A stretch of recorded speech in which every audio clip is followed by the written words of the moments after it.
In the most famous brothel in the city, in the most luxurious room, a strong man lay on the bed with 6 stunningly beautiful women, and women's clothes were scattered around the room. The man opened his eyes groggily and found himself lying on an antique wooden bed, surrounded by 6 stunningly beautiful women in tattered clothes. The man touched his face, feeling as if he had just been pulled from boiling water. His physical strength gave him an urgent desire to release. Looking around, he saw that the room was extremely luxurious, and the aromatherapy by the wooden bed emitted a pleasant scent, which both intoxicated and puzzled him. The man could vaguely hear a man and woman arguing outside the door. Suddenly, an old man pushed the door open and shouted at him, while the women around him hurriedly backed away. The old man angrily shouted, "Yi Chuan! As the eldest son of the Yi family, how could you commit such a disgraceful act that ruins the family's reputation?" This old man was none other than Yi Chuan's father, Yi Jinghuai. Yi Chuan felt the strange sensation in his body and looked up. The 3 people in front of him brought back a flood of memories from his previous life.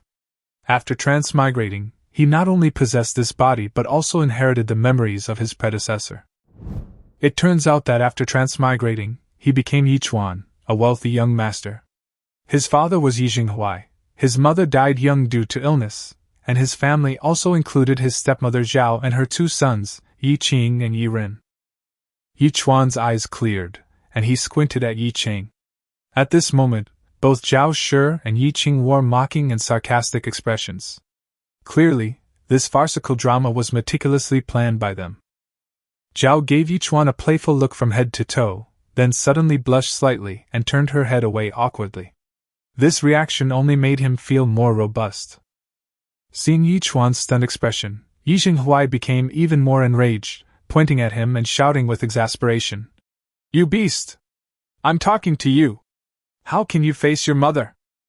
Yi Chuan came to his senses, and the effects of the drug in his body gradually subsided. He smiled calmly, dressed himself in an orderly manner, and sneered, "Yes, I am indeed very ashamed. I even want to die." He then added, "But on second thought, if you, Lord Yi, still have the nerve to live, why should I die?" These 2 sentences silenced the family of 3 opposite him. Zhao and Yi Qing exchanged bewildered glances, their faces filled with surprise. This little bastard, usually so timid and cowardly, seemed like a completely different person today. Had he taken expired medicine? Yi Jinghuai was stunned for a moment, then slammed his fist on the table in anger and roared, "You beast! What did you say? You are not worthy to be my son!" Yi Chuan crossed his arms and said, "How dare you mention my mother? Who sponsored you when you took the imperial examination? After you passed, there were no vacancies for official positions in the capital. Who paved the way for you?" Yi Chuan turned and glared at Zhao Shi, saying, "This bitch you've been keeping outside has already arrived." Yi Jinghuai's face flushed red, speechless with anger, and trembling all over. Yi Chuan continued, "Lord Yi, you rely on being a kept man and flaunting your relationship with prostitutes in front of my mother. With such behavior, how can you still have the face to be a vice minister in the Ministry of Rights?" Yi Chuan's tone grew increasingly cold. Before his transmigration, he was a highly educated individual, yet his doctoral dissertation was published under the name of his most respected mentor. Now, reborn, he still encounters such absurd events.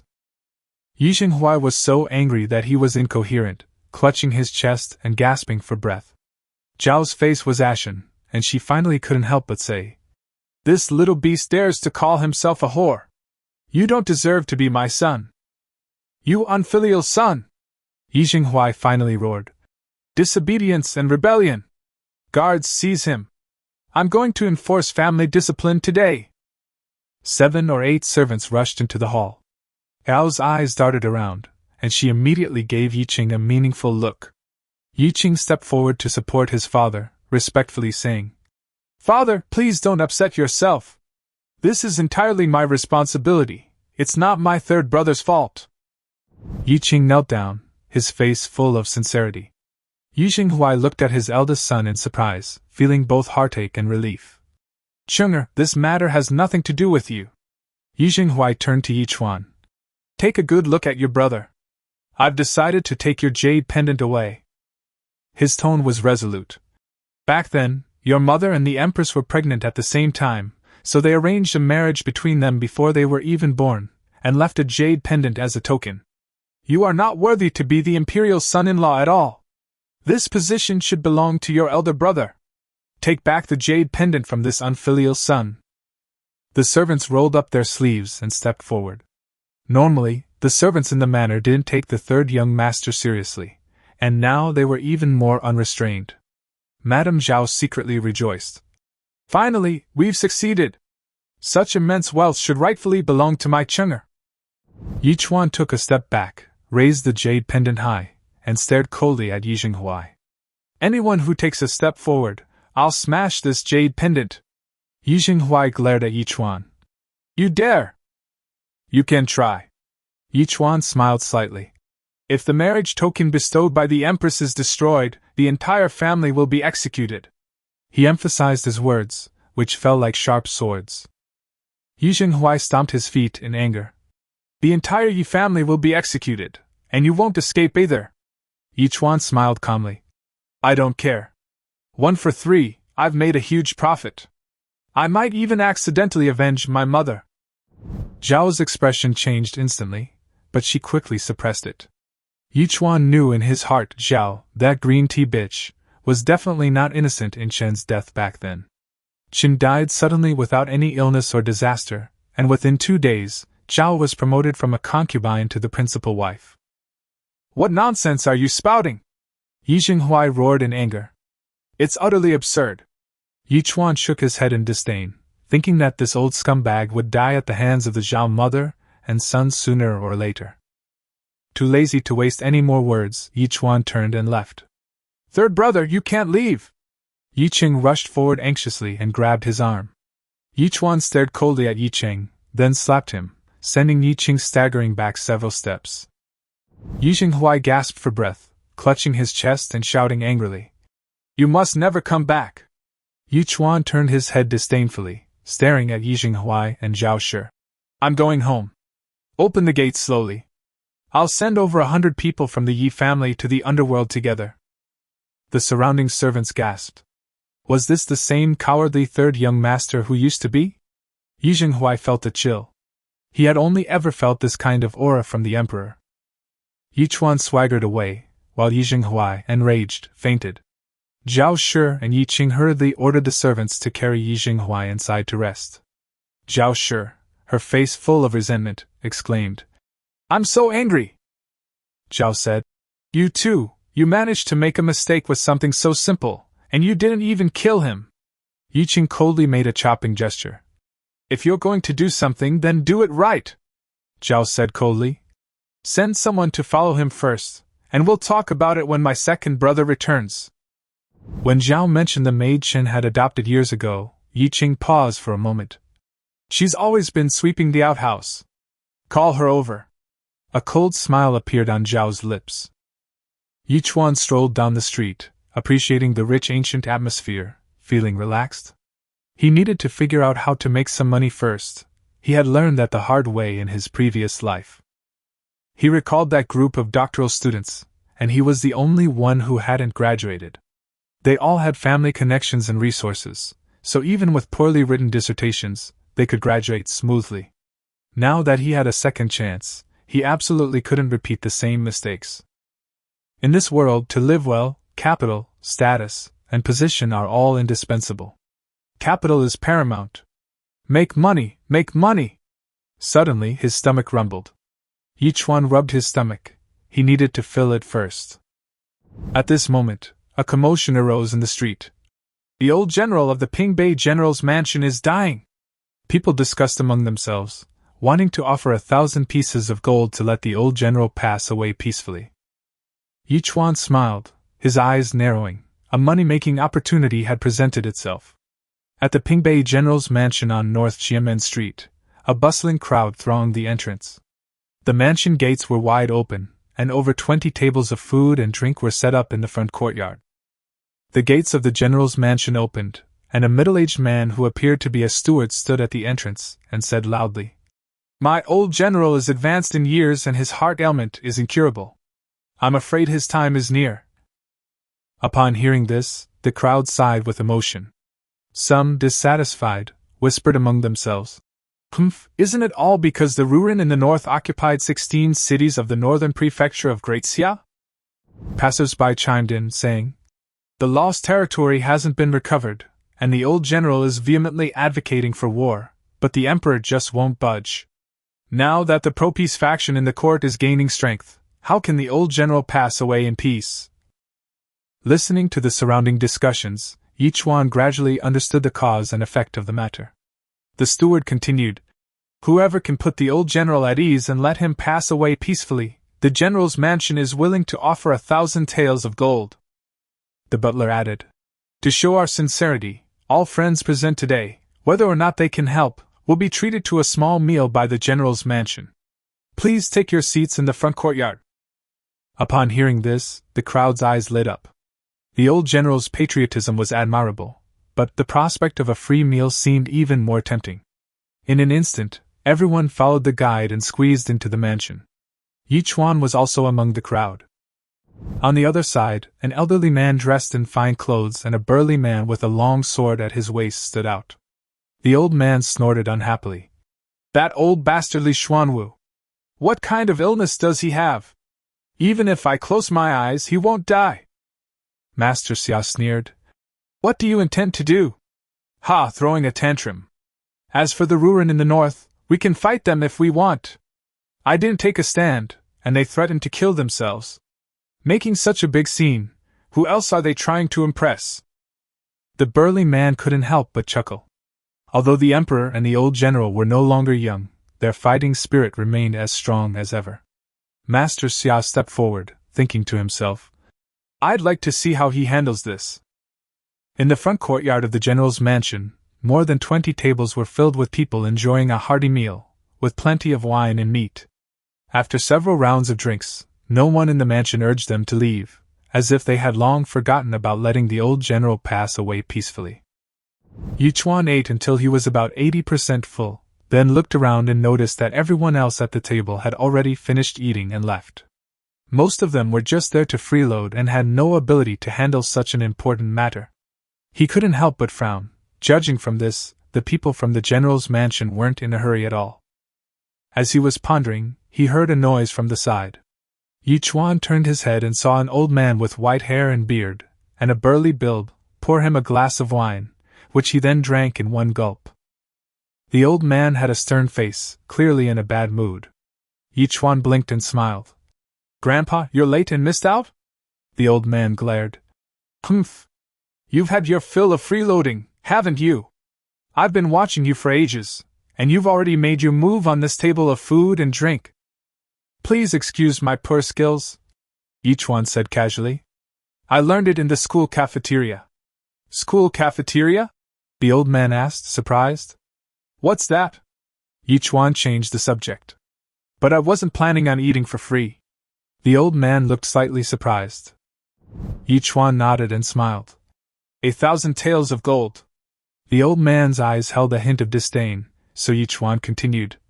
Grandpa, don't just look at the crack in the door. Ambition knows no age. Without ambition, one lives a wasted life. Well said. Suddenly, a dignified voice rang out. Yichuan saw another old man approaching leisurely, accompanied by a sword-wielding attendant. This old man appeared to be younger than the previous one, dressed in noble attire, with a sword-wielding attendant, and exuded an extraordinary aura. The white-bearded old man was slightly startled when he saw him, then gave a soft snort, and turned his head away. Old Master Xia secretly fumed. Old bastard, ignoring our decades-long friendship, just to put on airs with me, 10 heads wouldn't be enough. The white-bearded old man was none other than General Li Xuanwu, the general who pacifies the north. Master Xia knew what was going on. Although he was furious, he knew that Li Xuanwu was upright and straightforward, often irritable and prone to arguing with his superiors, but also extremely loyal. Master Xia smiled at Yichuan. Young man, do you mind if I join in the fun? Yichuan smiled politely. Sir, you're too kind. I'm not the host, I'm just a guest. Please go ahead. Li Xuanwu remained unresponsive, continuing to drink one cup after another. Master Xia continued. My surname is Xia, greetings. Elder, we've only just met, no need to be so formal. Let's just drink and chat. Master Xia greatly admired Yi Chuan.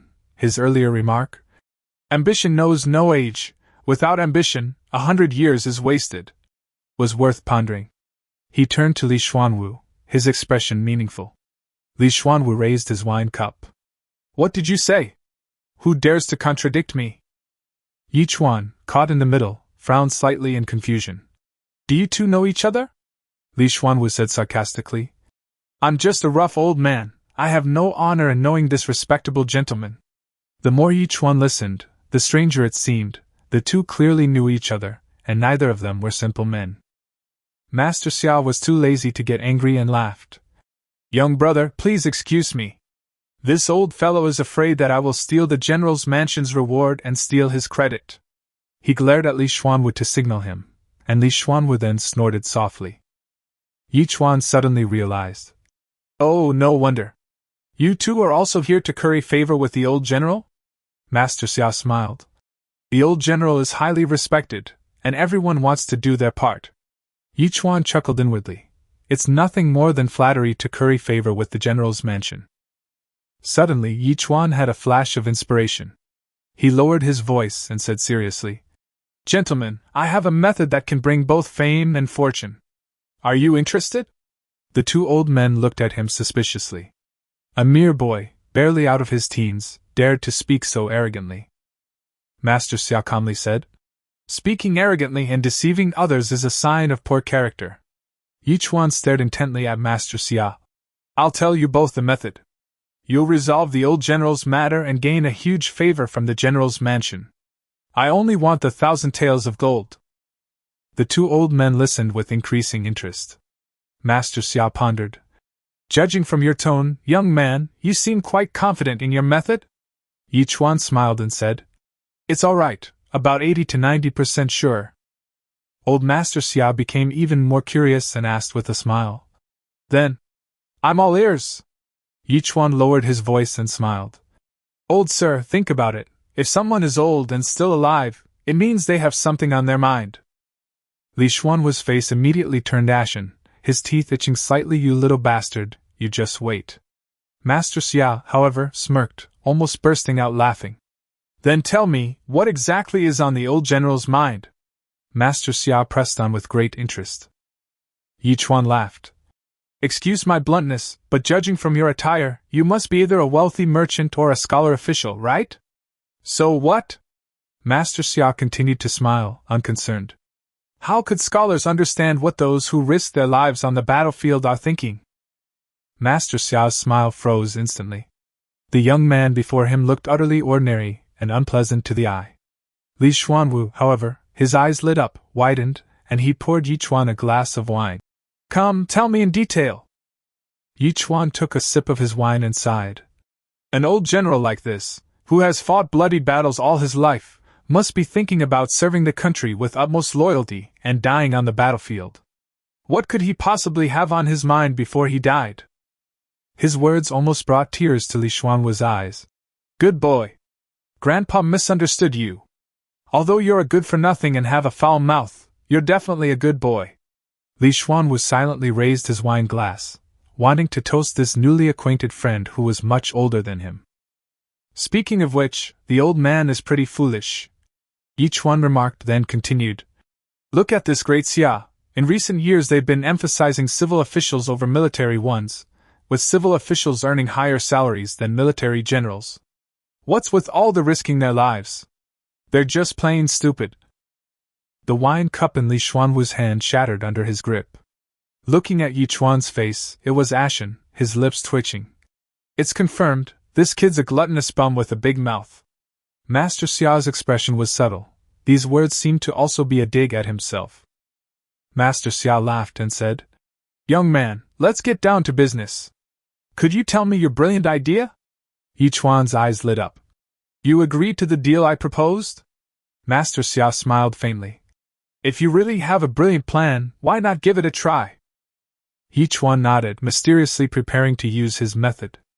The two old men curiously approached. My brilliant plan is a poem, Yi Chuan said seriously. If you two recite this poem to the old general, I guarantee it will hit the nail on the head. He cleared his throat, and Yi Chuan suddenly stammered. Excuse me, what's the old general's name? Li Xuanwu's face turned ashen again. He didn't even know the old general's name, yet he dared to speak so arrogantly. Master Xia reminded him. The old general's surname is Li, his given name is Xian, above Wu, and his official rank is General Pingbei. Yi Chuan nodded repeatedly and continued reciting. The ancient rivers and mountains are vast, but heroes are nowhere to be found. Thinking back to those days, with their golden spears and iron horses, their spirit was as fierce as a tiger swallowing 10,000 miles. As soon as he finished reciting the first half of the poem, Li Xuanwu trembled violently. His weathered but still resolute face was covered with tears. Images of his life spent galloping across battlefields flashed through Li Xuanwu's mind. This is what a man should be like. Yi Chuan continued reciting. Galloping across battlefields, sealing the wolf's lair, the Ruren looked north in panic. 43 years. After finishing the poem, Yi Chuan glanced to both sides. Master Xia's face was filled with shock. The white-bearded old man was in tears. Good! That's exhilarating! So exhilarating! Ha ha! Li Xuanwu, his face streaked with tears, suddenly became invigorated, picked up the entire jug of wine, and downed it in one gulp. Master Xia's eyes gleamed as he looked at Yi Chuan. Yi Chuan felt a slight blush. However, young brother, I have a question I'd like to ask. Master Xia's tone was noticeably more polite. Please speak. Master Xia frowned. It has been 46 years since the old general first went to the battlefield. Where does this 43 years come from? Li Xuanwu trembled violently, overwhelmed with gratitude and guilt, wishing he could slap himself twice. He blurted out, Holy! Before he could finish, Master Xiao's warning look made him immediately change his words. He smiled awkwardly and personally poured wine for the two of them. Yi Chuan didn't suspect anything, only that the white-bearded old man seemed a bit unsteady on his feet. The guards behind Master Xia almost burst out laughing. Master Xia smiled impressed. Young man, can you clear things up? Yi Chuan smiled awkwardly. I just remembered it wrong. Master Xia's expression was complicated. Gentlemen, is this deal feasible? As soon as Yi Chuan finished speaking, Master Xia laughed loudly. Lin Zhao, bring the silver notes. A guard respectfully handed over a stack of silver notes. Yi Chuan's eyes lit up, and he quickly reached out to take them. Wait! Li Xuanwu suddenly interrupted. Master Xia, how did this poem become yours? Master Xia was stunned, narrowing his eyes. Old man, you want to compete with me? What's the point of arguing? Do I need to? Li Xuanwu retorted. This poem should have been mine. Nonsense! It's about me. Who else should it belong to if not me? Master Xia gritted his teeth. Pay first, first come, first served. What a joke! Who doesn't have money? Li Xuanwu didn't back down, grabbing Yi Chuan's hand and standing up. Come on, little brother, let's go get the money. Chapter 5. Why must we have met before? Yi Chuan felt a chill run down his spine as he watched old Master Xia's expression grow increasingly hostile. These two old men were not to be trifled with. It was best not to offend either of them. After a moment's thought, Yi Chuan pulled the white-bearded old man aside and whispered, Sir, let it go. Master Xia has already paid. Li Xuanwu was clearly a little unhappy. What kind of talk is that? His money is money, but mine isn't? Yi Chuan said helplessly, glancing at old Master Xia. The old man's serious gaze only made him more worried. After a moment's thought, Yi Chuan had a sudden inspiration. He lowered his voice and smiled at Li Xuanwu. Old man, how about this? I'll take your 1,000 taels of gold, but I won't sell you the words. I'll only sell you a plan. How about that? Li Xuanwu frowned. What plan? Yi Chuan smiled mysteriously. May I ask if you have any questions? Did the old gentleman and Master Xia have any past conflicts? Li Xuanwu nodded, and Yi Chuan's smile deepened. That makes things easier. Did you memorize that poem? Li Xuanwu nodded.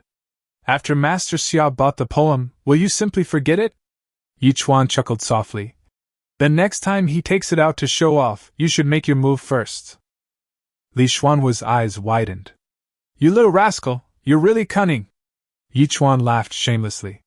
You flatter me, it's nothing special. Sir, thank you for your kind consideration, 1,000 taels. Li Xuanwu remained silent for a moment before going to get the money. The old man's steps quickened considerably, thinking that this kid's family was most likely in business. No merchant is honest, and this time he was the most cunning of all, making money from both sides with just one poem enough to fill his stomach. Thinking he could still outwit the emperor, Li Xuanwu was quite satisfied. The 1,000 taels of gold were well spent. Master Xia, clearly not stupid, squinted and asked, Young man, what are you two talking about? Yi Chuan turned to him cheerfully. Nothing. Master Xia looked at Yi Chuan with suspicion, then glanced in the direction Li Xuanwu had left. Although puzzled, he still handed over the silver note. Yi Chuan accepted the note readily, cupped his hands in thanks and said, Thank you for your patronage, sir. Li Xuanwu returned in a flurry, his back to Master Xia, and quietly slipped the silver notes into Yi Chuan's arms, whispering, Kid, don't be greedy for too much money, or you'll get into trouble. Yi Chuan laughed heartily. Li Xuanwu rolled his eyes. To be this shameless was truly remarkable. The business is done, I should take my leave, Yi Chuan said politely, bowing. Having received the money, he naturally needed to leave quickly. Master Xia said with some regret, I get along very well with this young man. I don't know his name. How will we meet again in the future? Yi Chuan handled the situation discreetly and smiled faintly. We are both reincarnations in this world. Why should we need to know each other before we meet? Take care, both of you. Master Xia and Li Xuanwu were stunned for a moment. We are all reincarnations in this world. Why should we need to have known each other before? Brilliant! Master Xia praised frankly. Such talent at such a young age. Truly, heroes emerge from among the young. He gestured for his bodyguard Lin Zhao to follow, and Lin Zhao immediately understood. Li Xuanwu sat back down opposite Master Xia, his expression slightly stern. Fake illness to deceive the emperor, inciting a crowd to cause trouble, aren't these capital offenses? Master Xia snorted. Are you afraid of death? Li Xuanwu sneered. Does your majesty think this old minister is afraid of death? Master Xia knew that Li Xuanwu was stubborn and was too lazy to waste words. Since he was in a good mood today, he didn't bother to argue. Master Xia slowly rose. That poem, if you dare divulge a single word, the consequences won't be limited to just you. Li Xuanwu frowned. What does your majesty intend? Do I not need to report my actions? Master Xia replied coldly. Li Xuanwu secretly harbored resentment. You want to show off at court tomorrow morning? We'll see. Yi Chuan left the old general's mansion in high spirits, but also a little nervous, carrying silver notes worth 2,000 taels of gold in his pocket. Yi Chuan first needed to find a bank to deposit the silver notes, and then find an inn to rest temporarily. He didn't want to return to the Yi residence for the time being. As he was looking for a bank along the street, someone gently tugged at his sleeve from behind, and a voice called out, Third young master. Yi Chuan turned around and was stunned. A thin girl of about 16 or 17, wearing a coarse cloth skirt covered in patches, looked frightened and cowered with her head down. The girl was extremely beautiful, but her appearance was obviously haggard, clearly due to long-term malnutrition. Are you calling me? Yi Chuan pointed to himself, asking in confusion. Third young master, you don't remember me? The girl stepped forward tremblingly, her hands tightly twisting the hem of her skirt. I'm Inger. Yi Chuan was stunned for a moment, as memories of his past life flooded back. Yi Inger, an orphan adopted by his mother, Madame Chen, had a good relationship with Yi Chuan when they were young. After Madame Chen passed away, Madame Zhao and her two sons took control of the Yi family's inner quarters. Yi Chuan's eyes were filled with complex emotions. He remained silent for a moment before sighing. For his mother's sake, he would give her a chance this time.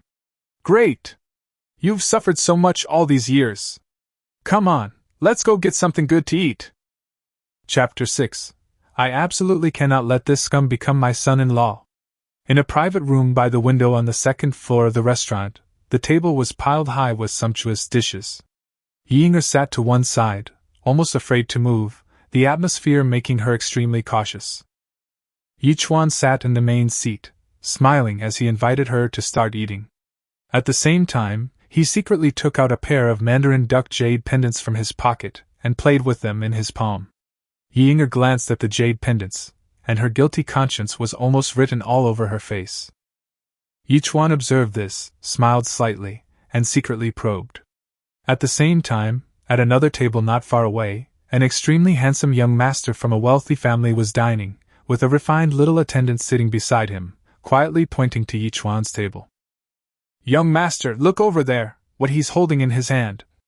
Following the direction of the finger, young Master Xiao's eyes lit up, and he also took out a jade pendant from his pocket, almost identical to the one in Yichuan's hand, except that the Mandarin duck heads were facing different directions. The servants exclaimed in surprise, "Heavens! Is that the young master of Lord Ye's family?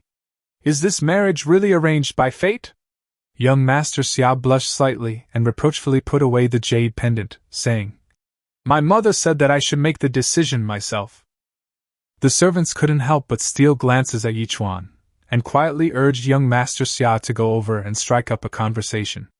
Young Master Xia was a little shy, and ultimately decided to change tables to get closer to Yichuan, observe the situation first, and not make any rash moves. Yichuan was completely unaware of this. He took out the jade pendant to test Yinger and said in a gentle tone, "Yinger, don't be shy, eat quickly. I remember my mother did the same thing back then, giving you a meal and keeping you by her side from then on." Yinger trembled, her face filled with struggle and guilt, her eyes slightly red. Yichuan sighed softly. "I don't have my mother's ability to raise you. I ran away in a fit of anger, and I don't even know where my next meal will come from." Yichuan added, "Fortunately, you still remember me and are willing to take care of me. Once you've eaten your fill, I'll find a good family to take you there. You won't have to suffer with me and you can live a good life, while I can be self-sufficient for the time being." Ying looked up abruptly, her eyes filled with terror and disbelief. "Third young master, you can't." Yichuan's tone was low and sharp. "Can't? Why can't you?" Ying lowered her head in fright, almost suffocating. Just then, a loud bang came from a nearby table, and a handsome young man stood up angrily, glaring at Yichuan with eyes full of contempt and disgust. Yichuan was stunned, looking left and right, then pointed at himself and asked, "Brother, are you talking about me?" Young Master Xian never expected that the son of his mother's close friend could do such a cold-blooded thing. He was convinced that this man surnamed Yi had most likely disobeyed Lord Yi and escaped from the Yi residence. The young girl was loyal, but wanted to be sold for money. Enraged, young Master Xiao rushed to Yinger's side and grabbed her thin arm. "Little sister, come with me. This kind of person is not worth your loyalty." Yinger was stunned, not understanding where this person came from. Judging from young Master Xiao's demeanor and attire, he is undoubtedly wealthy and noble, and kind-hearted. It would be much safer for Yinger to go with him than to stay in the Yi family. Yichuan was just trying to scare her, to let her know that he knew what was going on. Unexpectedly, Yinger was pulled a few steps away when she suddenly came to her senses and said firmly, "Young master, please let me go. I cannot leave the third young master." She broke free and returned to Yichuan's side with her head down. Young Master Xiao was stunned, almost laughing in anger. "You still want to follow this kind of person?" Yinger replied softly. "Thank you for your kindness, young master, but my third young master treats me very well, I can't leave him." The diners on the second floor also gathered around to watch the commotion, whispering among themselves. "Mind your own business. Selling a servant? Which household in the capital hasn't done that? Are you crazy?" Young Master Xiao stood there dumbfounded, her face ashen. Everyone was right. Buying and selling servants was commonplace, but the problem was, this person was her future husband. She absolutely could not tolerate such a husband. With nowhere to vent his anger, young Master Xia could only glare fiercely at Yichuan before turning away and secretly vowing, "When I return to the palace, I will definitely tell my father that I will never let such a scumbag become my consort." Chapter 7: Each Other's Only Family. After young Master Xia left, the restaurant returned to its usual quiet. Yinger stood nervously behind Yichuan, completely unsure of what to do. "Eat something," Yi Yinger's face was full of struggle, but she finally mustered her courage and knelt down in front of Yichuan. Young master, I'm sorry to you, I'm sorry to madam. Before she could finish speaking, tears were already streaming down her face. Yichuan sighed. Get up first, sit down and eat something, Yi Yinger said hurriedly. I had no choice. Yichuan waved his hand, interrupting her, and gave a helpless smile. Seeing you crying like this, you must be very unwilling. Can you eat now? Do you want me to help you up myself? Tears welled in Yi Yinger's eyes as she anxiously observed Yichuan's expression. Finally, she cautiously stood up and sat down beside him. Yichuan had long since sensed that Yi Yinger was not as naive as she seemed. Eat. After we finish, we'll go back to the Yi residence, Yichuan said calmly. Yi Yinger looked at him in shock. Young master, Yichuan continued. If you don't go back, how will you get back the indenture? Yi Yinger shuddered. She understood that if she failed to complete the task, Zhao would hand over the indenture to the government, and she would be considered a runaway slave, who could be executed without trial. Yi Yinger trembled uncontrollably, tears streaming down her face like a burst dam. Young master, please don't go back. My life is worthless, it's not worth it. The Yi family is just an ordinary place, Yichuan said dismissively. Yi Yinger didn't understand Yichuan's plans. She only knew that the young master was willing to risk his life for her. From that moment on, she decided that no matter what happened, she would follow the young master and never be separated from him. After dinner, Yichuan took Yi Yinger to several shops and picked out a few outfits for her. Yi Yinger was so touched she didn't know what to do, quietly accepting Yichuan's admiring gaze. As expected, I have good taste.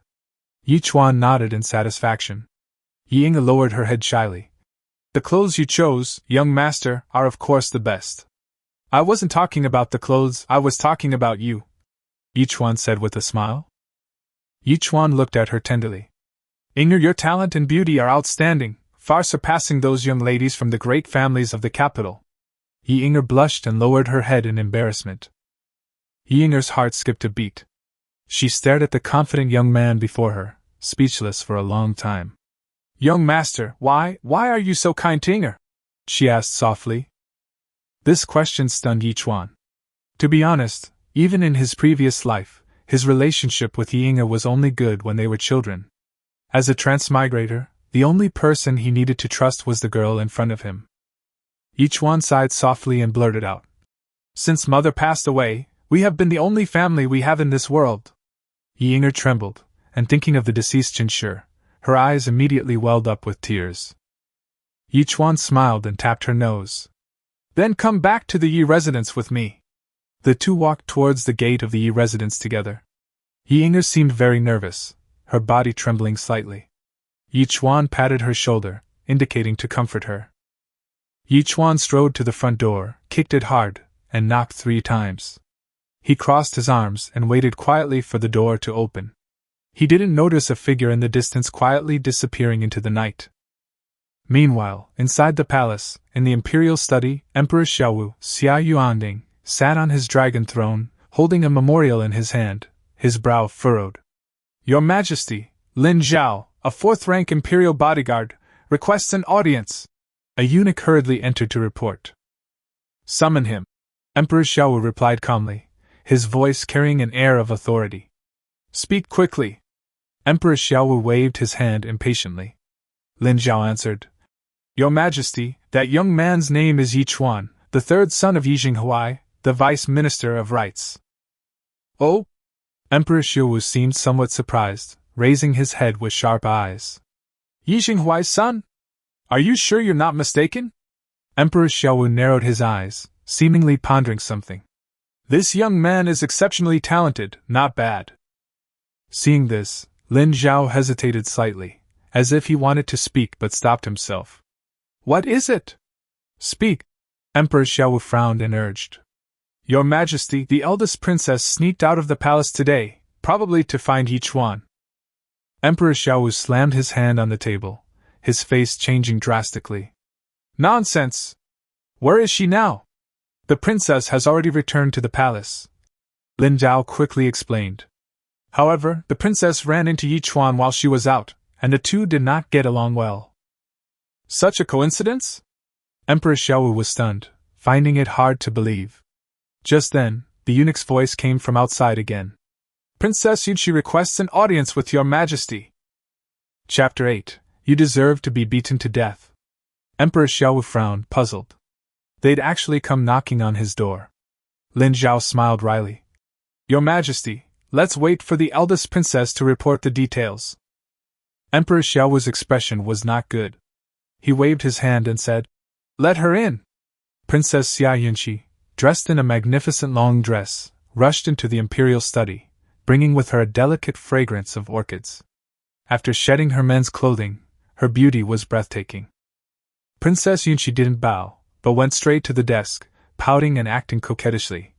Father, I have something to report, regarding the marriage arranged by Mother before her death. Empress Xiaowu coldly snorted. I haven't even asked you about your unauthorized departure from the palace today. The princess immediately felt guilty and mumbled. Your subject knows her mistake and will accept any punishment from Father. But she still insisted. Father, you must hear my report on the matter of the marriage. Emperor Xiaowu sighed helplessly, showing his extraordinary affection for this daughter. Princess Yunxi cheered and ran behind her father, massaging his shoulders. Father, please listen to me. She recounted her encounter with Yi Chuan in detail, and finally said angrily, Father, I want to break off the engagement. Emperor Xiaowu narrowed his eyes slightly after listening and looked at Lin Zhao. Lin Zhao nodded. What the princess said was largely true, but she made a hesitant gesture as if she wanted to say something. Empress Xiaowu pondered for a moment, then said in a deep voice, Father understands. If what you say is true, I will make my own decision. The princess was overjoyed and said sweetly, Thank you, Father, I understand. She then kissed her father and happily left the imperial study. Suddenly she slapped her forehead. I forgot to ask Father to punish that brat. In the imperial study, Emperor Xiaowu asked Lin Zhao, Is what Yunxi said true? His tone was somewhat grave. Lin Zhao answered truthfully, Your Majesty, it is and it isn't. Emperor Xiaowu frowned. Don't beat around the bush, just say it.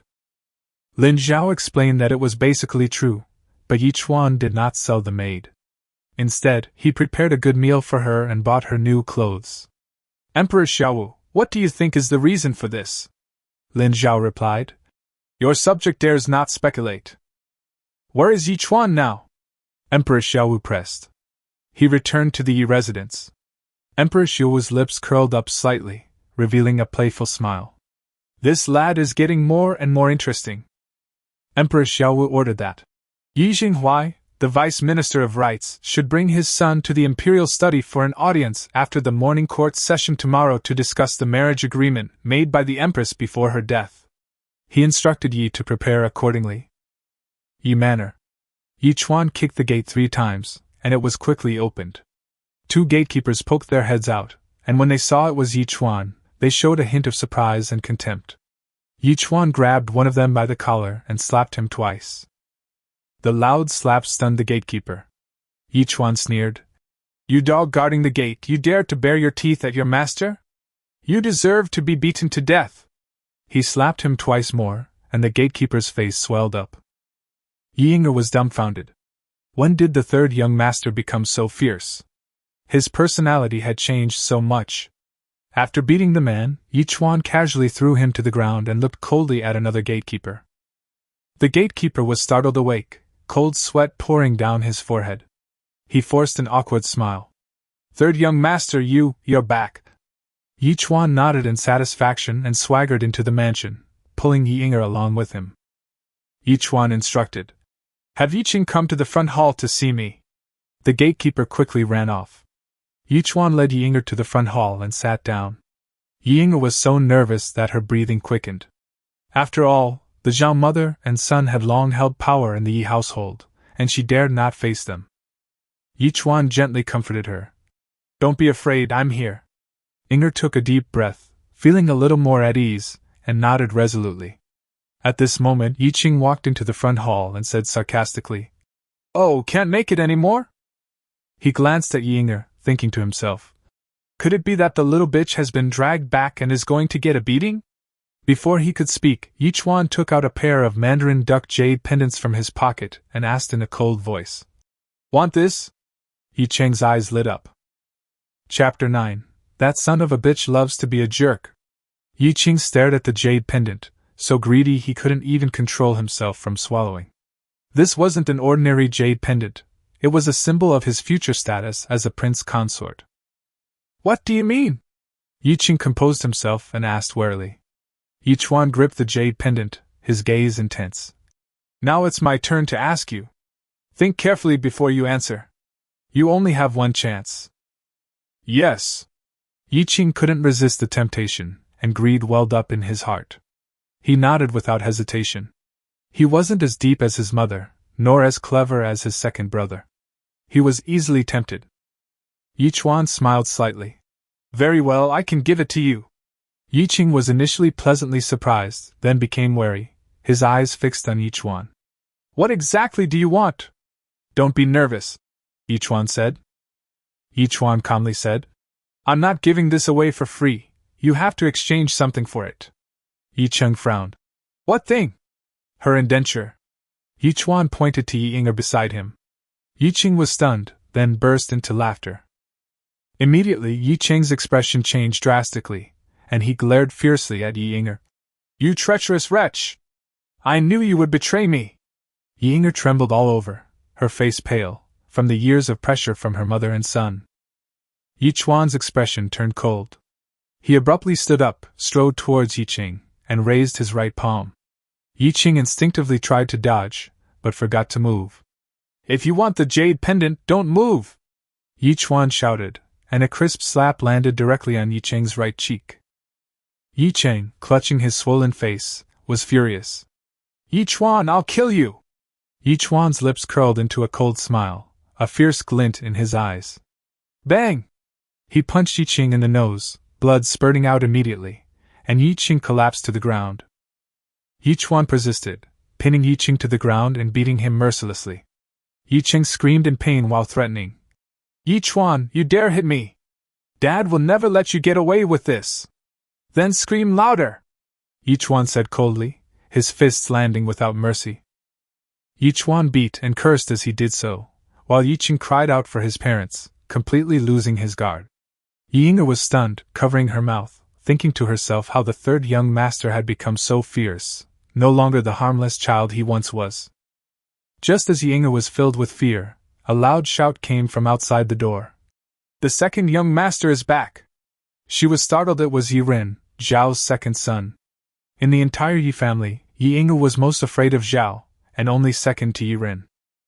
A distinguished young nobleman, dressed in fine clothes and exuding an air of extraordinary bearing, entered the front hall. His appearance resembled Yi Cheng's. He was quite upright, with a tall and imposing figure, and carried an air of authority. Upon seeing Yi Ren return, Yi Cheng howled hysterically, as if he had seen a savior. Yi Chuan stopped what he was doing, clapped his hands casually, and didn't even glance at Yi Ren. Yi Ren frowned, coldly scanned the room, and finally fixed his gaze on Yi Chuan, asking in a deep voice. Third brother, I need an explanation. Yi Chuan smiled faintly. Explain?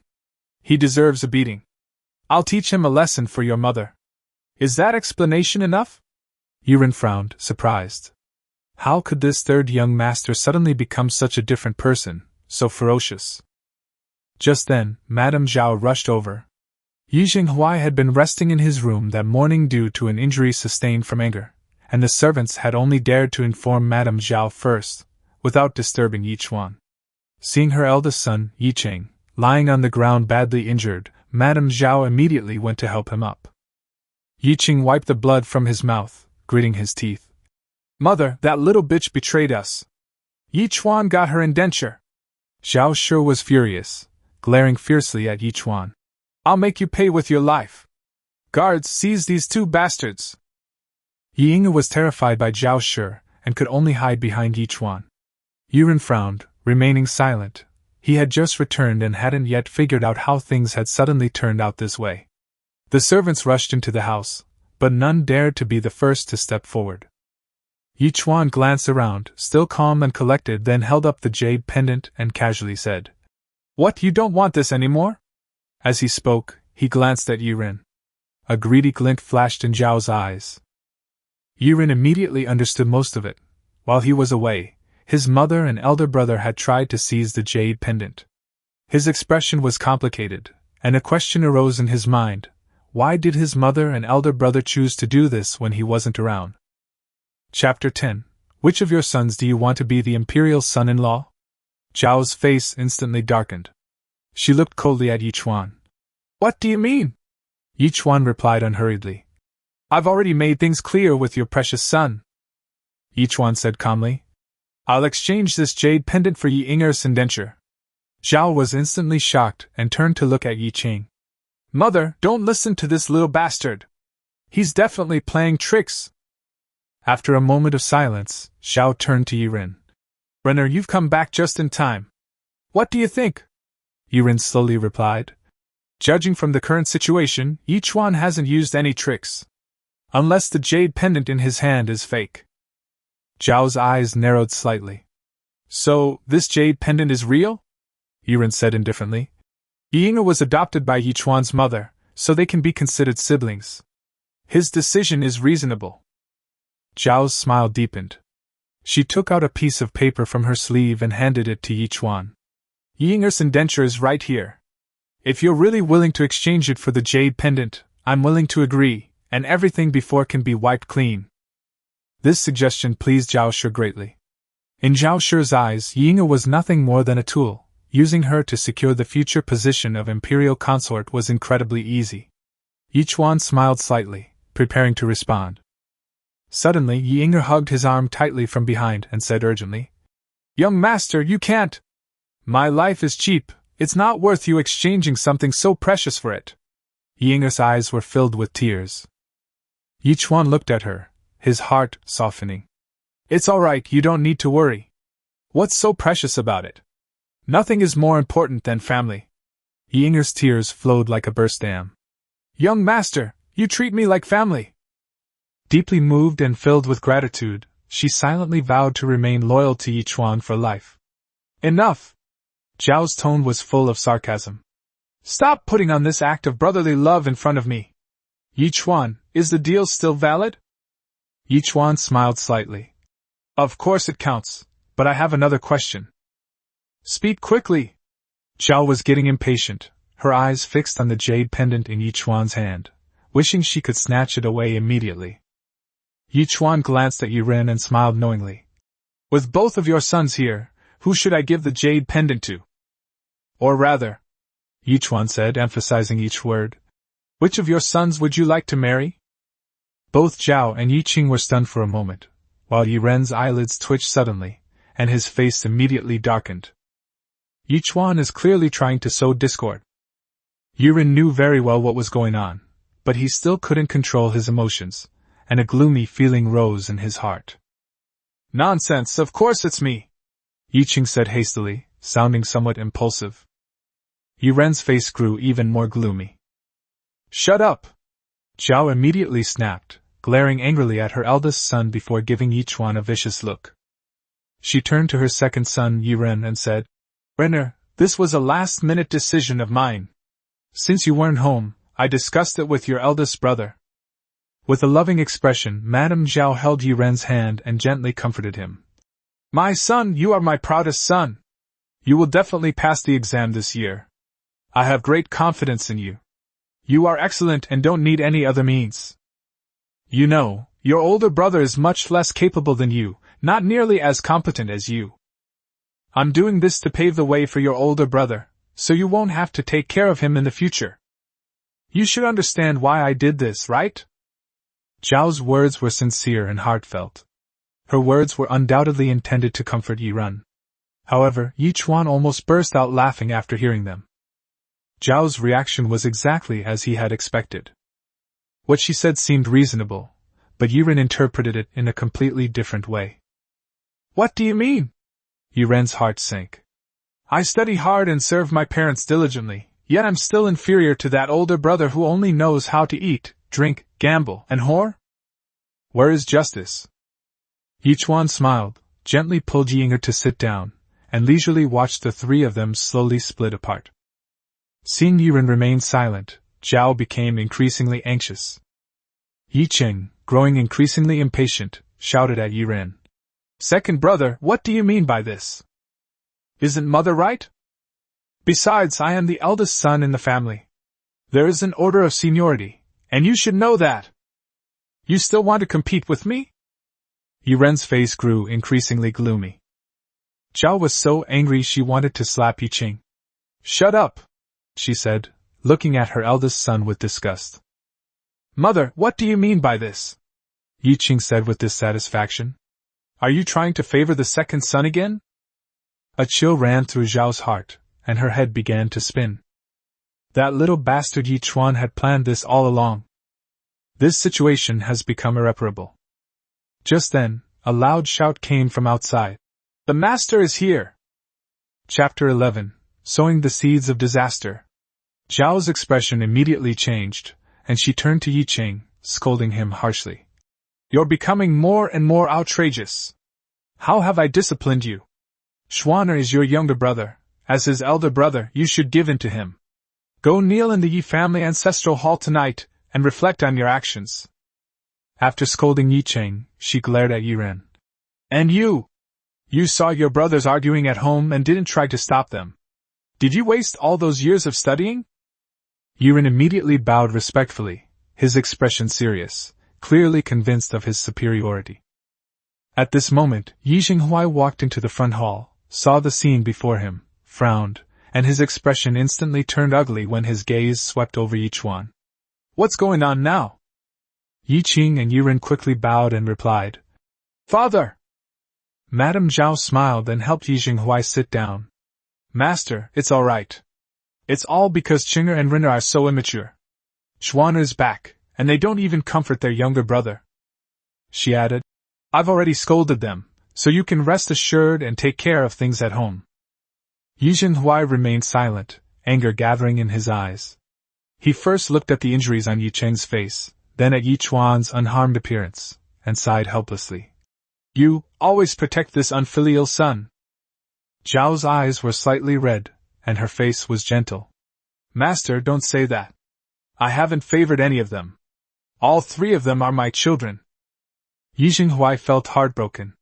"Look at Qinger, he's been beaten like this." He suddenly turned to Yi Chuan and said angrily, "You unfilial son! You dare to come back and commit violence? Do you really think I can't punish you for your disobedience?"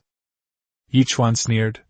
"Disobedience is a crime, but aren't being unfaithful, ungrateful, and heartless also crimes?" Yi Jinghuai was hit where it hurt, and he was so angry that his hands trembled, and his old face turned red. Madame Zhao quickly tried to comfort him. "Master, don't be angry. Chuan was just saying that in anger." Yi Chuan waved his hand impatiently. "Enough nonsense. Hand over the indenture, the jade pendant is yours, don't waste my time." Yi Jinghuai was stunned. "A contract of servitude? What contract of servitude?" Madame Zhao hurriedly interjected. "Master, Chuan wants to redeem one of the maids in the manor. I had already agreed, but the child insists on exchanging her for someone else. Sai, why should we, as family, hold such grudges?" Yi Jinghuai then noticed Yi Yinger hiding behind Yi Chuan. She looked slightly familiar, but he didn't pay much attention to her. Thinking of the jade pendant, he suppressed his anger and looked at Yi Chuan. "You said you'd exchange the jade pendant for her?" Yi Chuan didn't bother to explain, and simply held up the jade pendant. Yi Jinghuai's eyes lit up, and he said coldly, "All right, I approve of this. Give the jade pendant to your second aunt." Upon seeing this, Zhao immediately stepped forward and handed the indenture to Yi Chuan, saying, "Chuan, take this." Yi Chuan checked it and found no problems, then handed it to Yi Yinger and casually tossed the jade pendant to Zhao Shi. Zhao quickly caught it, a flash of wild joy crossing her face, but she quickly concealed it, pretending to be at a loss. "Chuan, don't listen to your father. Your second mother is an elder, how can she accept your things?" He said this, but his hand gripped the jade pendant tightly, showing no intention of returning it. Yi Jinghuai said urgently, "Put the jade pendant away." Helpless, Zhao suppressed her excitement and put the jade pendant away. Yi Xinghuai was in high spirits, not expecting such an unexpected gain. He sneered and stared at Yichuan. Go back to your room. What happened before will be forgiven, but if you do it again, you will be punished for all your crimes. Yichuan, pulling Yi Ying'er along, sneered disdainfully.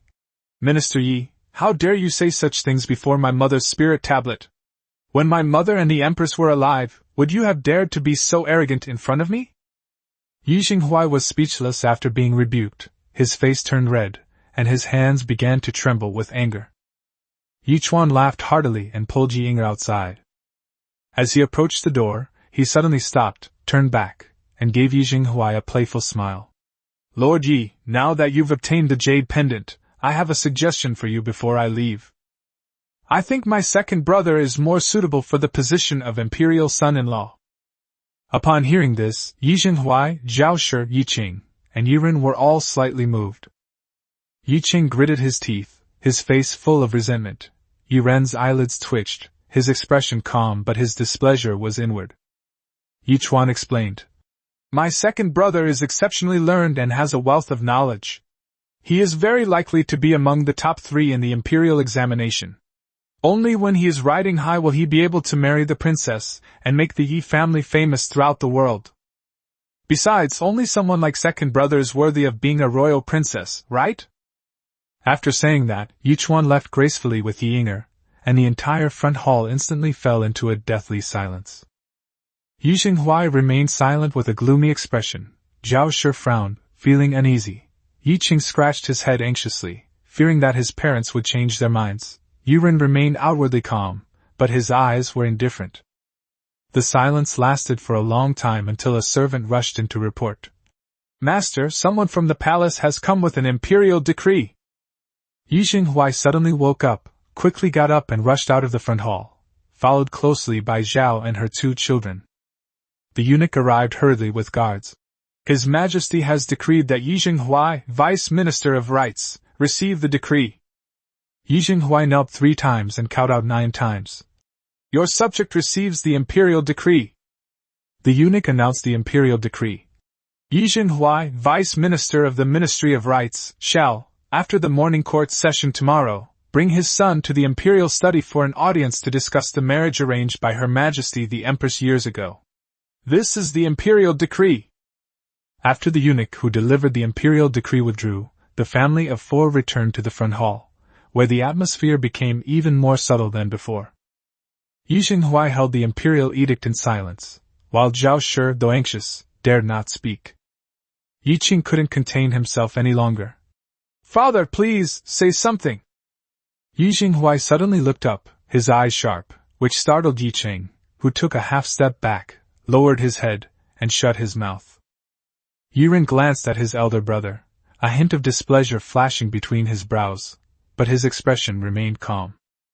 After a moment, Yi Xinghuai seemed to have made a decision and said coldly, Give the jade pendant to Qing'er. Qing'er, come with me to the study. After saying that, he got up and left. Clearly, he shared the same idea as Zhao, to make their eldest son a prince consort in the future, while maximizing their benefits would mean having one son enter the imperial court and the other the royal family. Yi Qing excitedly took the jade pendant from his mother, and happily followed his father to the study. Yi Ren's face was ashen, clearly unable to suppress his anger. Zhao Shi saw this and felt uneasy. Renner. Yi Ren interrupted coldly. Mother, I just got back and I'm a little tired. I'll go and rest first. After saying that, he turned and left. Zhao looked at her second son's back and felt a chill in her heart. Chapter 12 discusses only one matter, war or peace. Young master, I'm sorry. As Yi Ying'er stepped out of the Yi residence, she apologized with deep remorse. Why are you apologizing for nothing? Yichuan said with a smile, in a good mood. For Ying'er's sake, you even gave up the jade pendant that your wife left you, and lost your chance to become a prince consort in the future. Ying'er deserves to die. The little girl started crying as she spoke. Yichuan was both amused and exasperated. He reached out and gently wiped away her tears. You silly girl, I did it on purpose. Whether you're here or not, I'll still give them the jade pendant. Yinger paused for a moment, then shook her head violently. Young master, you don't need to coax me. I know it's all my fault. I'm telling the truth, Yichuan said helplessly. But I heard that you didn't hand over the jade pendant this morning, even though you turned against the master and ran away from home. Nonsense. Yichuan rolled his eyes. Whether I give away my things or not depends on my own interests and mood. If you want to take them by force, even the King of Heaven himself can't. Yinger blinked her big, moist eyes, looking completely bewildered. Then why did you give them to them again just now? Yichuan chuckled. Didn't you see how hot the jade pendant was in their hands? He paused, then said with amusement. One imperial son-in-law, 2 sons, that's not a good distribution. Although Yinger was simple-minded, she was by no means stupid. She immediately realized what was happening and covered her mouth in surprise. Young master, are you deliberately trying to sow discord between the eldest young master and the second young master? Yichuan reached out and patted her head. Little Inger isn't completely stupid yet. This intimate gesture immediately brought 2 blushes to Yinger's pretty face. But that's a huge loss. That's the future position of imperial son-in-law, and all this is just to sow discord. The little girl still felt sorry for him. Silly girl, do you really think the position of imperial son-in-law is some kind of coveted prize? Yichuan sighed softly and said in a deep voice. The great Xia is currently going through a turbulent time. In the north, the Ruran cavalry are eyeing us covetously. The treacherous Zhou state in the west is still plotting against us. In the imperial court, factions stood side by side, and the debate over whether to fight or make peace was raging. What's most worrying is that the harem is also not peaceful. His Majesty is old, and the position of Crown Prince is unstable. In addition, many relatives of the Empress Dowager are vying for power among themselves. Yichuan eloquently described the situation of internal and external troubles in just a few words. Yi Xinghuai is a proponent of peace, but at most he is a marginal figure, not a core member. If his son were to become the emperor's son-in-law and thus become a member of the imperial family, his status would rise dramatically, and he would surely become a key figure in the pro-peace faction. At that time, he will inevitably become the main target of those old generals in the pro-war faction in the court. In the inner palace, the emperor favors the eldest princess, and the opinions of the eldest princess and her husband are quite important in the matter of choosing an heir. The Yi family is caught in the power vortex of the imperial court and the harem. Neither Yi Xinghuai nor his foolish son Yi Qing have the ability to ride the waves and protect themselves. Call. At this point, Yichuan let out a long sigh of relief, his eyes clear. In short, if Yi Qing becomes the imperial son-in-law, the Yi family is finished. Their fate will be extremely tragic, with absolutely no chance of survival. After he finished speaking, Yinger, who was standing next to him, was completely shocked. Although she was educated, she lacked foresight and had no understanding of the power struggles at the top. Even with only a vague understanding, she was still awestruck by her young master's commanding presence and confidence. In that instant, she suddenly felt a sense of relief. With such a son, the lady must be overjoyed in the afterlife. Young master, where are we going now? Let's find an inn to stay at for the time being, Yichuan replied with a smile. Actually, he didn't finish his sentence. Giving the jade pendant to Zhao was indeed part of his scheme. What he needs to do now is to lie low in the capital, continue to accumulate capital, and wait patiently. They waited for Yi Qing to become the imperial son-in-law, and for the Yi family to become the target of public criticism. Then, using the accumulated capital, they take the opportunity to do things that add fuel to the fire. At that time, he will be able to find the right opportunity to deal with the Zhao family and avenge the Qin family. Morning next day. In the Golden Palace, Emperor Xiaowu, dressed in a dragon robe, sat high on the dragon throne. The magnificent hall was resplendent with gold and imposing presents. The prince and his civil and military officials stood in orderly rows, kneeling and shouting, "Long live the Emperor! My beloved subjects, rise! Thank you, Your Majesty!" Emperor Xiaowu glanced at it and nodded in satisfaction. Li Xuanwu, in full armor, stood ramrod straight in the position of the head of the military generals. "Old man, you think you can mess with me? You're faking illness again. Stop pretending to be dead. Even if you really die, I can still drag you out from the king of hell and make you obediently attend court to me." Emperor Xiaowu, feeling pleased with himself, cleared his throat and said in a deep voice, "Today's morning court session will only discuss one matter. The Ruren have sent peace envoys, who will arrive in Shangjing soon. And yet, our dynasty's national policy remains undecided. A decision must be made on whether to fight or make peace. My beloved ministers, please express your opinions." Upon hearing this, the officials below immediately began to discuss it amongst themselves. The political landscape in the court was not new. Civil officials generally advocated for peace, while military generals advocated for war. Regarding the Ruren's attitude, the officials had long since taken sides, but without knowing the emperor's intentions, no one was willing to be the first to speak out. Li Xuanwu didn't discuss it with anyone. He simply glanced disdainfully at the other side of the civil officials group, standing proudly. Emperor Xiaowu's eyes swept over the assembled officials, looking at each one in turn, when suddenly his gaze sharpened as he spotted a figure that piqued his interest. Yi Aiqing, Vice Minister of the Ministry of Rights. The emperor's sudden words startled the assembled officials, who all fell silent and turned their astonished gazes toward Yi Jinghuai. Yi Jinghuai was also stunned, and his heart skipped a beat. Why would His Majesty suddenly call me out? "Your subject is here." He quickly ran out of line and knelt down in the center of the hall. "I remember that you were also among the top 3 in the imperial examination back then, and I personally reviewed your examination paper in the palace examination.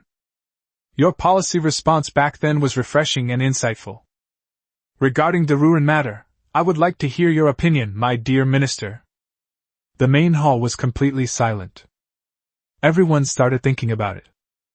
The emperor's reason was reasonable.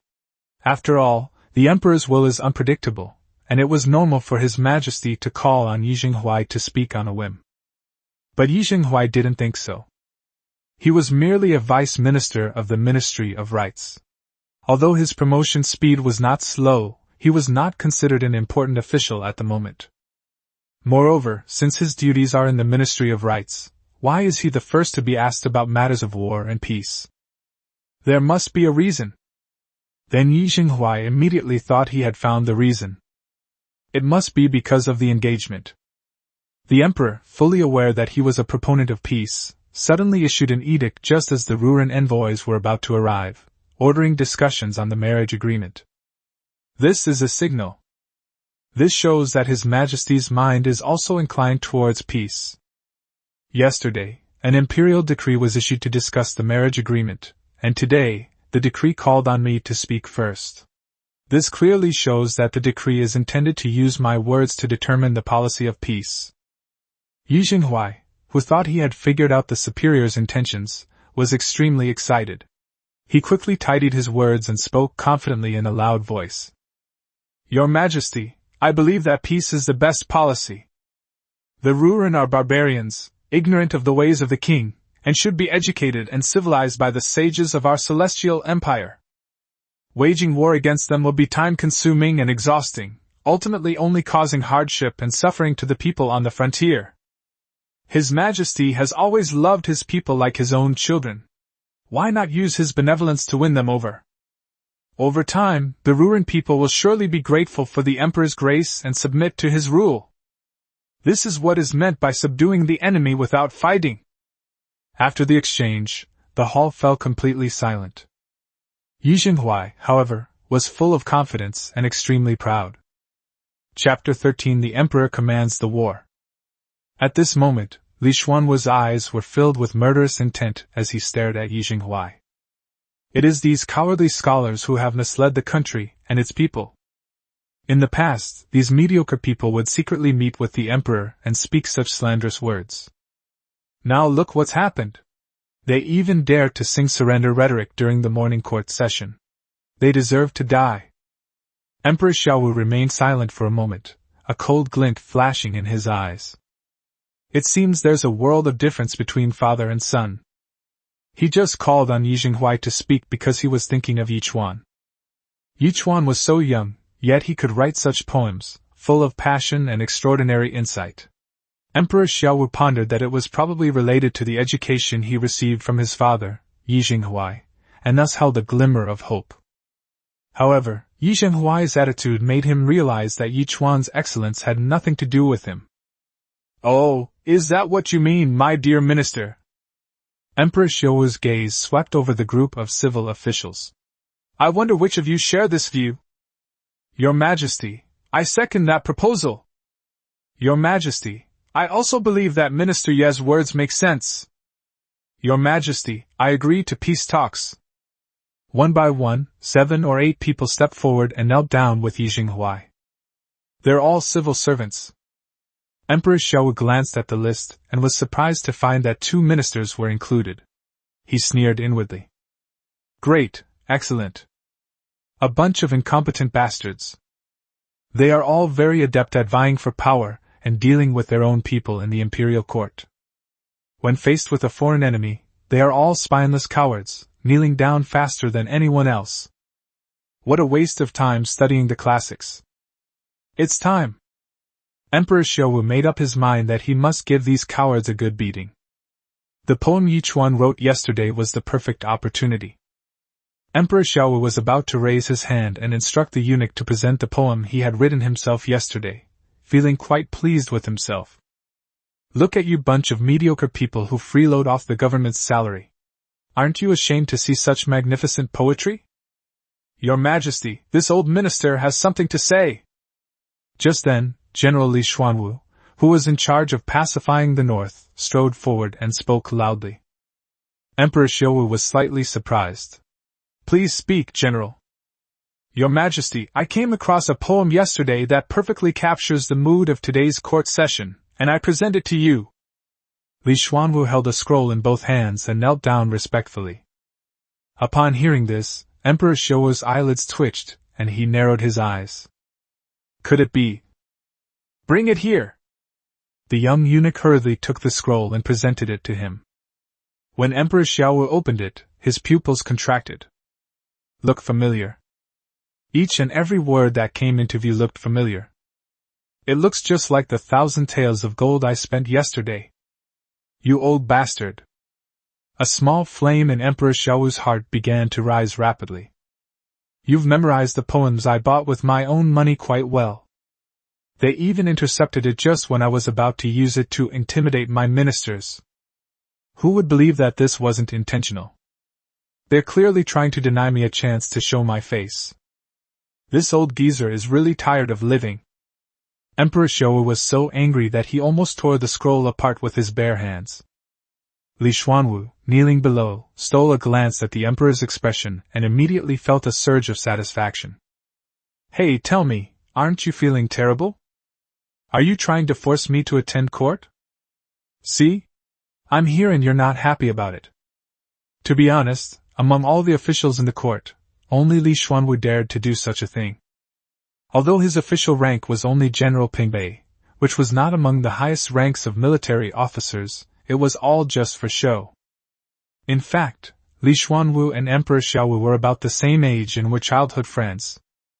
Over the years, Li Xuanwu's achievements have been enough to warrant being granted the titles of King, Marquis, and General. But he declined all of these offers, vowing that he would not accept any title until he defeated the Ruren. Now both of them are over 50, but they still tease each other from time to time, just like when they were children. But deep down, they are each other's most trusted people. Emperor Xiaowu's eyes were sharp, and he clearly saw Li Xuanwu's smug expression, and his heart stirred instantly. Wrong. That old scoundrel isn't that clever. Such a dirty trick is not in his nature. Then he suddenly remembered that yesterday at the general's mansion, Yi Chuan had whispered something to this old scoundrel before leaving. Good lad. Emperor Xiaowu, realizing what was happening, widened his eyes in anger and almost burst out laughing. So you're trying to profit from both sides. Sell the poems to me, but the schemes and tricks to that old scoundrel. What audacity! He earned 2,000 taels of gold from a single poem. Damn it, Even the most corrupt official in the entire Great Xia dynasty couldn't make money like him. Emperor Xiaowu's expression was complicated. He tossed the scroll to the eunuch beside him and said, "Read it." The young eunuch quickly accepted the imperial decree, took the scroll, and read it aloud, word by word. "The ancient rivers and mountains remain, but heroes are nowhere to be found. Where Li Ping Bei once stood, the pavilions and terraces were once bustling with songs and dances, but all that glory has been swept away by wind and rain. The setting sun shines on the grass and trees, the ordinary lanes and alleys, where people say the general once lived. Thinking back to those days of golden spears and iron horses, his spirit was as fierce as a tiger that could swallow 10,000 miles. Galloping across battlefields, sealing the wolf's lair, the Ruren flee in panic to the north. 46 years have passed, yet the memory of the beacon fires and smoke-filled roads remains. How can one bear to look back? At the shrine of the barbarians, only the sound of crows and drums remains. Who will ask, is Xuanwu old, still able to eat?" After the poem was finished, the entire golden palace fell silent. After a long while, someone clapped their hands in amazement, exclaiming, "What wonderful words! Magnificent in style, stirring in spirit, and lofty in ambition, truly wonderful!" Immediately following, like a surging tide, all the officials praised and marveled. This scene was not faked. Although these civil officials were not particularly tough, the vast majority of them were indeed learned scholars with a strong ability to appreciate poetry and literature. "Brilliant! The writing is magnificent, every word a gem. I could never reach that level in my entire life." One of the grand secretaries of the Wenhua Pavilion couldn't help but give it the highest praise. As previously predicted, the poem was met with outstanding results. Emperor Xiaowu was quite satisfied with the current situation and gave a light hum. "My dear ministers, do you all think this poem is a masterpiece? Your Majesty, it's more than just a fine product. It's absolutely exquisite." Emperor Xiaowu chuckled and said, "In that case, my dear ministers, please tell me, what exactly does this word mean?" Upon hearing this, the hall fell silent once again, and everyone immediately shut their mouths. They are all people who have risen to the core of power in the imperial palace, and they are all shrewd and capable. The meaning behind the emperor's words was crystal clear. What does this word mean? It praises General Li Xuanwu for his meritorious service on the battlefield, his defense of the country, and his indomitable spirit and unwavering courage even in old age. What if we think about it one step further? So His Majesty's true intentions are to wage war. So Li Xuanwu and His Majesty put on a show during the morning court session this day. For a moment, all the civil officials were silent, trembling with fear and dared not speak. All the military officers stood tall and proud, some even moved to tears. Although this poem praises the old General Xuanwu, isn't it also the sentiment and reflection of all soldiers? Back then, we were warriors with swords and horses, our spirit as fierce as a tiger that could swallow up 10,000 miles. That was awesome. It's so damn addictive. Chapter 14. My mind is made up, blood for blood. In the silence, Yi Jinghuai was the most terrified. He knelt there, trembling all over, sweat pouring down his forehead. It's over. How could this be? For so long, His Majesty has never revealed his true intentions, allowing the two factions in the court, who advocate war and those who advocate peace, to engage in heated debates, but he has never expressed his opinion. To my utter surprise, His Majesty is actually a proponent of war. Why did you call on me to speak just now? He worked for the Ministry of Rights, not the Ministry of War or the Grand Council. Then I thought of His Majesty's sudden decree yesterday to discuss the marriage agreement. I don't understand. What is the deeper meaning behind this? Is it a blessing or a curse? The other officials who had just seconded Yi Zhenghuai's proposal were now filled with regret, their heads banging on the ground, too ashamed to look up. Emperor Xiaowu glanced at them, feeling much better, which greatly relieved his anger. What's wrong? Aren't you all pillars of the nation, possessing vast knowledge and wisdom? How come you can't even explain the meaning of a poem now? In my opinion, you are not unaware of this, but rather ashamed to speak of it. Suddenly, Emperor Xiaowu raised his voice, exuding imperial majesty. Very well, then I will speak for you. Since the reign of Emperor Xiaowen, the Ruren have occupied 16 cities in the northern part of our great Xia. For decades, their wicked intentions have never died. Every autumn when the weather is fine, they march south to plunder. They kill my people and steal my wealth. To reform them with benevolence and righteousness? To regard the Ruren people as subjects of our celestial empire? You're quite generous. How about this, those of you who want to negotiate, please state your names. Today I will release several bandits to burn, kill, and loot your residences. When all your loved ones have been slaughtered and your land has been seized, then you can try to win them over with benevolence and righteousness, shall you? His words struck like a thunderbolt, startling all the civil officials in the hall into kneeling on the ground. Your Majesty, please calm your anger. I deserve to die 1,000 deaths. 10,000 deaths? Emperor Xiaowu sneered again. You can still put on airs here, saying that hypocrisy deserves 10,000 deaths. Even if I could kill you 10,000 times, could the people slaughtered on the border come back to life? No one dared to speak anymore.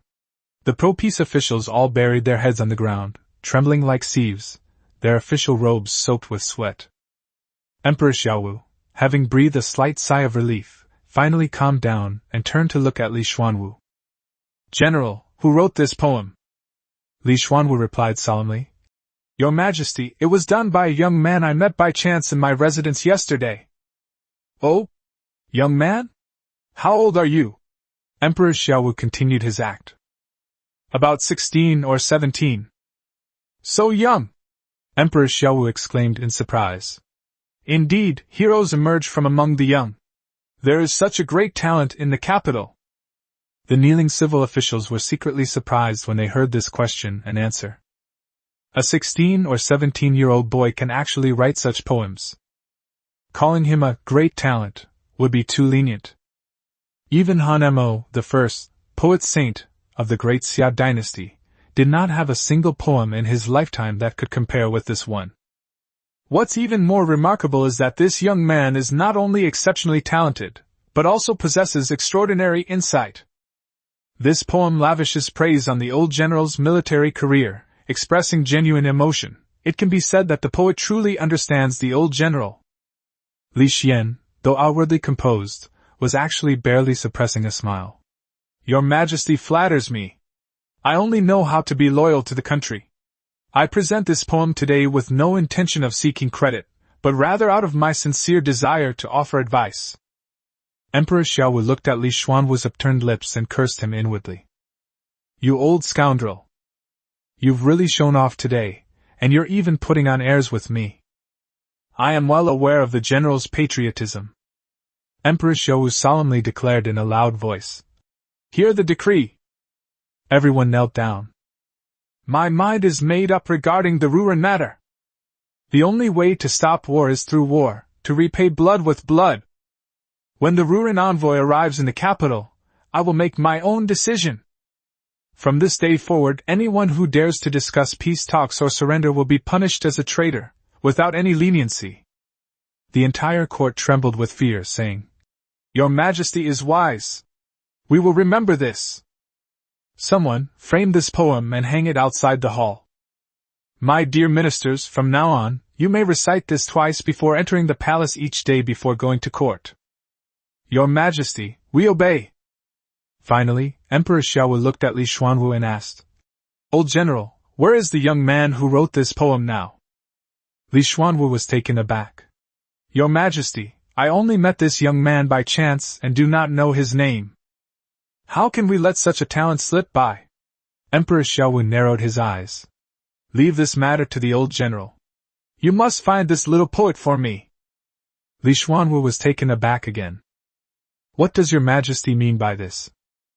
I clearly saw him send Lin Zhao to follow them yesterday. With the skills of a fourth-rank imperial bodyguard, how could he not know who that kid is? Why would he need me to do it? Just as he was wondering, Emperor Xiaowu waved his hand and said, Court adjourned. An hour after the morning court session, outside the imperial study. Yi Jinghuai and his son Yi Qing knelt tremblingly at the door. His Majesty has decreed that after the morning court session, you should bring your son over to discuss the marriage agreement. Having just attended the morning court session, Yi Jinghuai was now filled with unease. His Majesty just called on me to speak, clearly intending to make an example of me. How should we discuss this engagement later? Yi Jinghuai was in a state of utter confusion, while Yi Qing beside him was carefree and even a little excited. If nothing unexpected happens, my status as the future prince consort will be finalized in a short while. From now on, they will be royalty. Moreover, it is said that Princess Yunxi was born with unparalleled beauty. From now on, I will gain both power and beauty, and rise to the top. Isn't that wonderful? Father, we've been kneeling for half an hour now. What on earth is the Emperor busy with? Feeling itchy, Yi Qing couldn't help but ask in a low voice. How dare you? Shut up! Do you want to die? Kneel down properly! Yi Jinghuai was terrified. The eunuchs and imperial guards at the entrance of the imperial study were all watching. He dared to speak recklessly while kneeling to receive the summons, and even dared to speculate about the emperor's affairs. 100 heads wouldn't be enough to cut him off. Yi Qing was scolded and sheepishly shrank back, obediently kneeling down. Half an hour later, a chief eunuch came out of the imperial study. By imperial decree, Vice Minister Yi shall bring his son to an audience. Your Majesty, I thank you. The two then got up and followed the chief eunuch into the imperial study. Your humble servant Yi Jinghuai, along with his son Yi Cheng, pays his respects to your Majesty. The two knelt down and paid their respects before the dragon table. Emperor Xiaowu was reading memorials when he heard the name, Yi Cheng, and was immediately taken aback. He looked up and glanced at it. Is it really not Yi Chuan?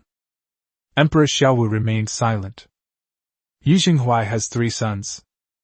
Yesterday, both Lin Zhao and Princess Yunxi confirmed that the person with the jade pendant is definitely Yi Chuan. But today, Yi Jinghuai, knowing full well that the matter was to be discussed regarding the marriage, brought along yet another son. Emperor Xiaowu narrowed his eyes, a cold glint flashing in them. Chapter 15: The Crime of Deceiving the Emperor. Oh, Minister Yi has arrived. Rise. Emperor Xiaowu remained calm and smiled. Your Majesty, I thank you. Yi Jinghuai led Yi Qing to stand up cautiously. Your Majesty, I have been ordered to bring you my son to arrange a marriage between him and the princess. Yi Jinghuai spoke cautiously. Oh, Minister Yi, please wait a moment. I will finish what I have to do. Emperor Xiaowu interrupted him directly. Startled, Yi Jinghuai repeatedly agreed and pulled his son to stand aside. Emperor Xiaowu turned to look at Lin Zhao beside him. How did things go? Seeing the look in Emperor Xiaowu's eyes, Lin Zhao immediately understood and bowed, replying, Your Majesty, we have investigated and confirmed that the young man's name is Yi Chuan. These words were like a thunderclap to Yi Jinghuai and his son Yi Qing, who were standing nearby. Yi Chuan? Which Yi Chuan? Why would His Majesty investigate him? Yi Jinghuai tensed up instantly. Oh? Emperor Xiaowu feigned surprise, turned to glance at Yi Jinghuai, and said with a smile, To think that you share the same surname as my dear minister, it seems that there are many talented people with the surname Yi. Yi Jinghuai began to tremble all over. What may seem like a casual remark is anything but casual if it comes from the emperor's mouth. Lin Zhao continued. Emperor Xiaowu said calmly. Yes. Your Majesty and I have investigated and confirmed that the person who presented the poem to the old general yesterday was none other than Yi Chuan. Oh? Emperor Xiaowu looked genuinely surprised. You mean that poem, Golden Spears and Iron Horses, their might swallowing 10,000 miles like a tiger, was written by this young man named Yi Chuan? Exactly. I never expected this. Emperor Xiaowu exclaimed repeatedly. Judging from the sophistication of his writing, I thought he must be a man who has experienced the ways of the world, but I never imagined he was just a young man. This conversation turned Yi Jinghuai's face pale with fright. What? The poem recited at this morning's court session was actually written by that rebellious son, Yi Chuan? This rebellious son betrayed his family yesterday, and unexpectedly formed such a connection with General Li Xuanwu. Even the emperor praised him highly at this moment. These unexpected events all happened in the blink of an eye. Yi Xinghuai felt as if he had been struck by lightning, and he was completely dumbfounded. "Where is this young man? I can't wait to see him," Emperor Xiao said with a hint of excitement. "Your Majesty, the princess has already met with her on your behalf." Lin Zhao's words were incredibly cruel. They were like killing someone by breaking their spirit. As a fourth-rank imperial bodyguard, he served the emperor year-round and understood the emperor's thoughts all too well. Yi Xinghuai brought a son who wasn't Yichuan, and considering what was found out yesterday, Yichuan most likely has a strained relationship with his family. Lin Zhao knew exactly what she should say. As expected, one sentence startled Yi Xinghuai so much that his legs went weak and he almost collapsed to the ground. Luckily, Yi Qing noticed something was wrong and quickly helped his father up. "It's over. It's completely over. Princess Yinxi has already met Yichuan." In other words, the eldest princess most likely already knows that Yichuan is the true future consort. How could His Majesty not know? The Emperor and Lin Zhao's question-and-answer session is clearly being directed at him. Yesterday, the Emperor issued an edict ordering me to bring my son today to discuss the marriage. This must be because he already knows about Yichuan's existence. And the person I brought today is Yi Cheng. Thinking of this, Yi Xinghuai felt a chill run down his spine. The crime of deceiving the emperor. In other words, exterminate their entire family. Yi Xinghuai felt his vision go black, and he had to grit his teeth to keep from fainting. Emperor Xiaowu, of course, knew what Yi Xinghuai was feeling, but he completely ignored him and continued to ask Lin Zhao with great interest. "Oh? You've met Yinxi? What's your opinion of this girl?" "Your Majesty, I believe Minister Yi should know Yichuan's character better than anyone else," Lin Zhao said sensibly. "Oh?" Emperor Xiaowu looked surprised and turned to Yi Xinghuai. "Minister Yi, what's going on?" Yi Xinghuai wasn't scared to death on the spot, thanks to the good mental fortitude he had developed over many years of official career. Upon hearing the emperor's question, he wished he could die on the spot, but suddenly a brilliant idea struck him. "Your Majesty, this Yichuan is indeed my third son, and the one to whom I was betrothed by the Empress." Yi Qing, standing next to Yi Xinghuai, looked extremely grim. He wasn't as clever as his father, and there were many things he didn't understand, but judging from what had just happened, he could at least somewhat grasp that the position of imperial son-in-law was now a distant dream, a far cry from his own. "What a coincidence!" Emperor Xiao feigned shock, then beamed with delight. "Congratulations, Minister Yi! With Yichuan's talent, it won't be long before our great Xia has another poet immortal. As a father, you are truly honored." Yi Xinghuai was sweating profusely and quickly knelt down. "Your Majesty's praise has moved my entire family to tears. We will certainly serve the country with utmost loyalty, and dare not fail your Majesty's grace." "Ha ha!" Emperor Xiao laughed, tilting his head back. "I am naturally aware of your loyalty to the country, my dear minister." The old emperor suddenly changed the subject. "Since Yichuan is the one the Empress bestowed upon us, why didn't you bring him here today, my dear minister?" "Your Majesty, my son Yichuan is unruly and has not yet reformed his ways. He left home yesterday and has not returned today. But His Majesty has decreed that I bring my son here, and I dare not disobey. I have no choice but to bring my eldest son to pay my respects to His Majesty, and I am just about to apologize to His Majesty." After saying this, Yi Xinghuai prostrated himself on the ground, his whole body trembling like a sieve. This statement is the only hope. Now it remains to be seen whether His Majesty intends to thoroughly punish him, or will grant him a way out. Yi Qing lay on the ground with his father, his heart pounding in his chest. At this point, he had no time to think about being a prince consort. He should be grateful to God for keeping his life. The father and son lay there motionless, awaiting their fate. Emperor Xiaowu deliberately remained silent for a long time before finally speaking. "Oh, I see." In that short while, Yi Xinghuai and his son were almost scared to death. Upon hearing those words, they felt as if they had been granted a pardon, as if they had survived a catastrophe. Both of them were soaking wet, as if they had been pulled out of the water. Minister Yi, this is where you went wrong, Emperor Xiao was said with a serious expression. With such a talented son, you should keep him by your side and nurture him carefully so that he can become a pillar of the country in the future. How can you be so careless? Your Majesty's teachings are correct. I am guilty and beg your Majesty's punishment. Yi Jinghuai wiped the sweat from his forehead as he answered cautiously. Hee, I was just saying it casually. My dear minister, there's no need to be nervous. Please stand up and speak. Thank you, your Majesty, for your divine grace. With his son's help, Yi Jinghuai stood up, trembling. I have heard that Minister Yi has 3 sons. His second son, Yi Renkai, is exceptionally talented and has already gained some fame in the capital. Now it seems that Yi Chuan is even more capable than this. The glory of the Yi family is just around the corner. I hope you will take this to heart. Upon hearing these words, Yi Jinghuai almost fainted again from fright. Your Majesty understands everything. The emperor had 3 sons, and he specifically mentioned Yi Ren and Yi Chuan, but not Yi Qing, who was standing beside him. The meaning couldn't be clearer. His Majesty knew all along what kind of person Yi Qing was. If I had insisted on deceiving the emperor just now, I'm afraid now. Yes. Your Majesty's decree will be kept in mind. Chapter 16. What a load of rubbish.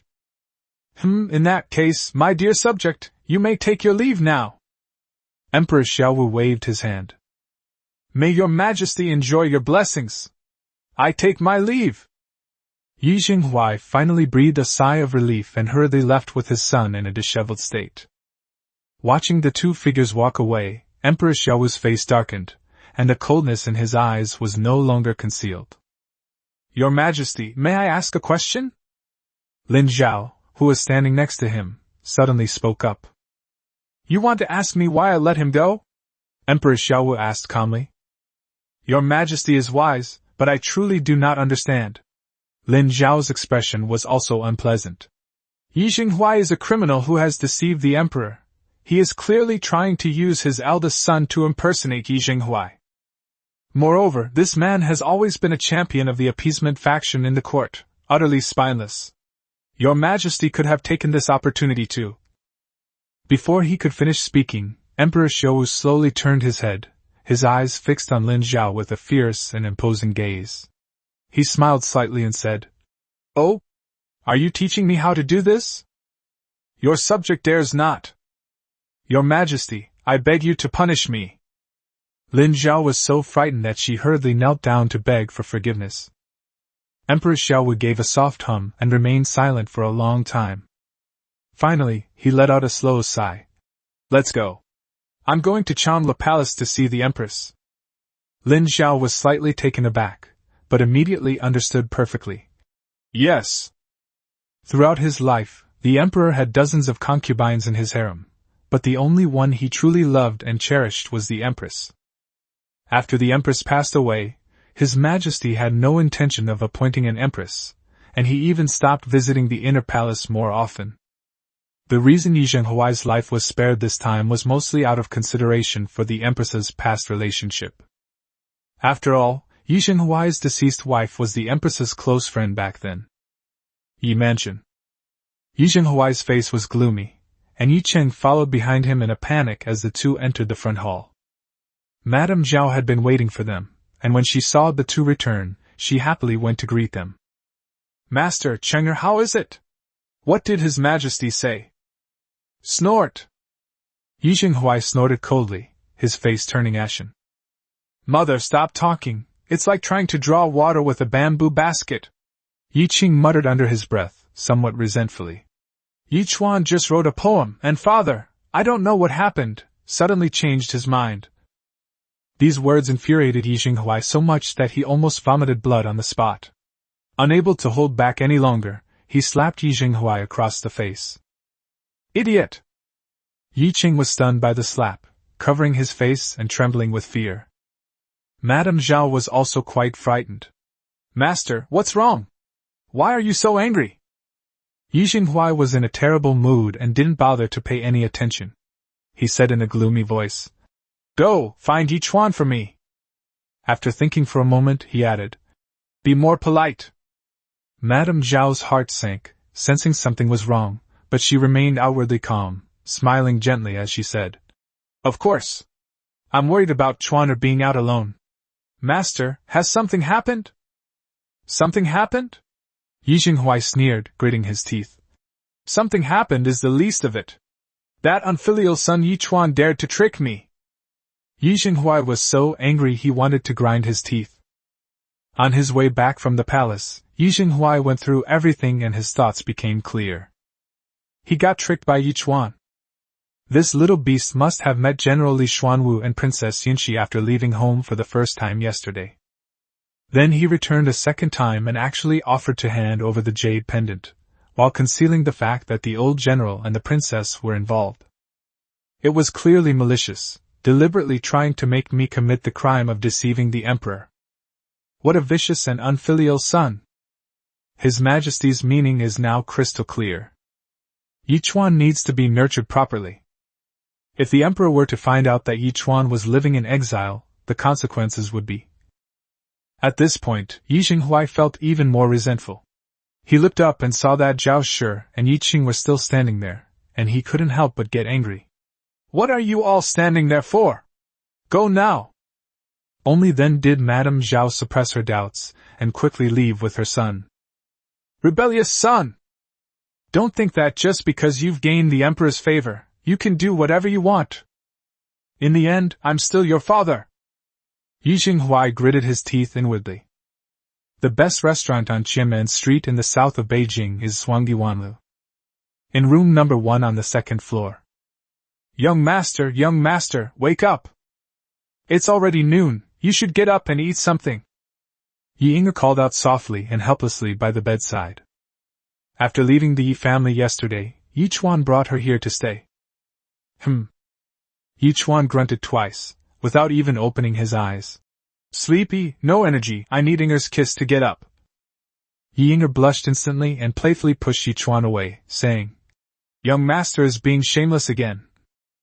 Since leaving the Yi family yesterday, Yi Yinge has witnessed another side of Yi Chuan. That's incredibly shameless. It happened last night before I went to bed too.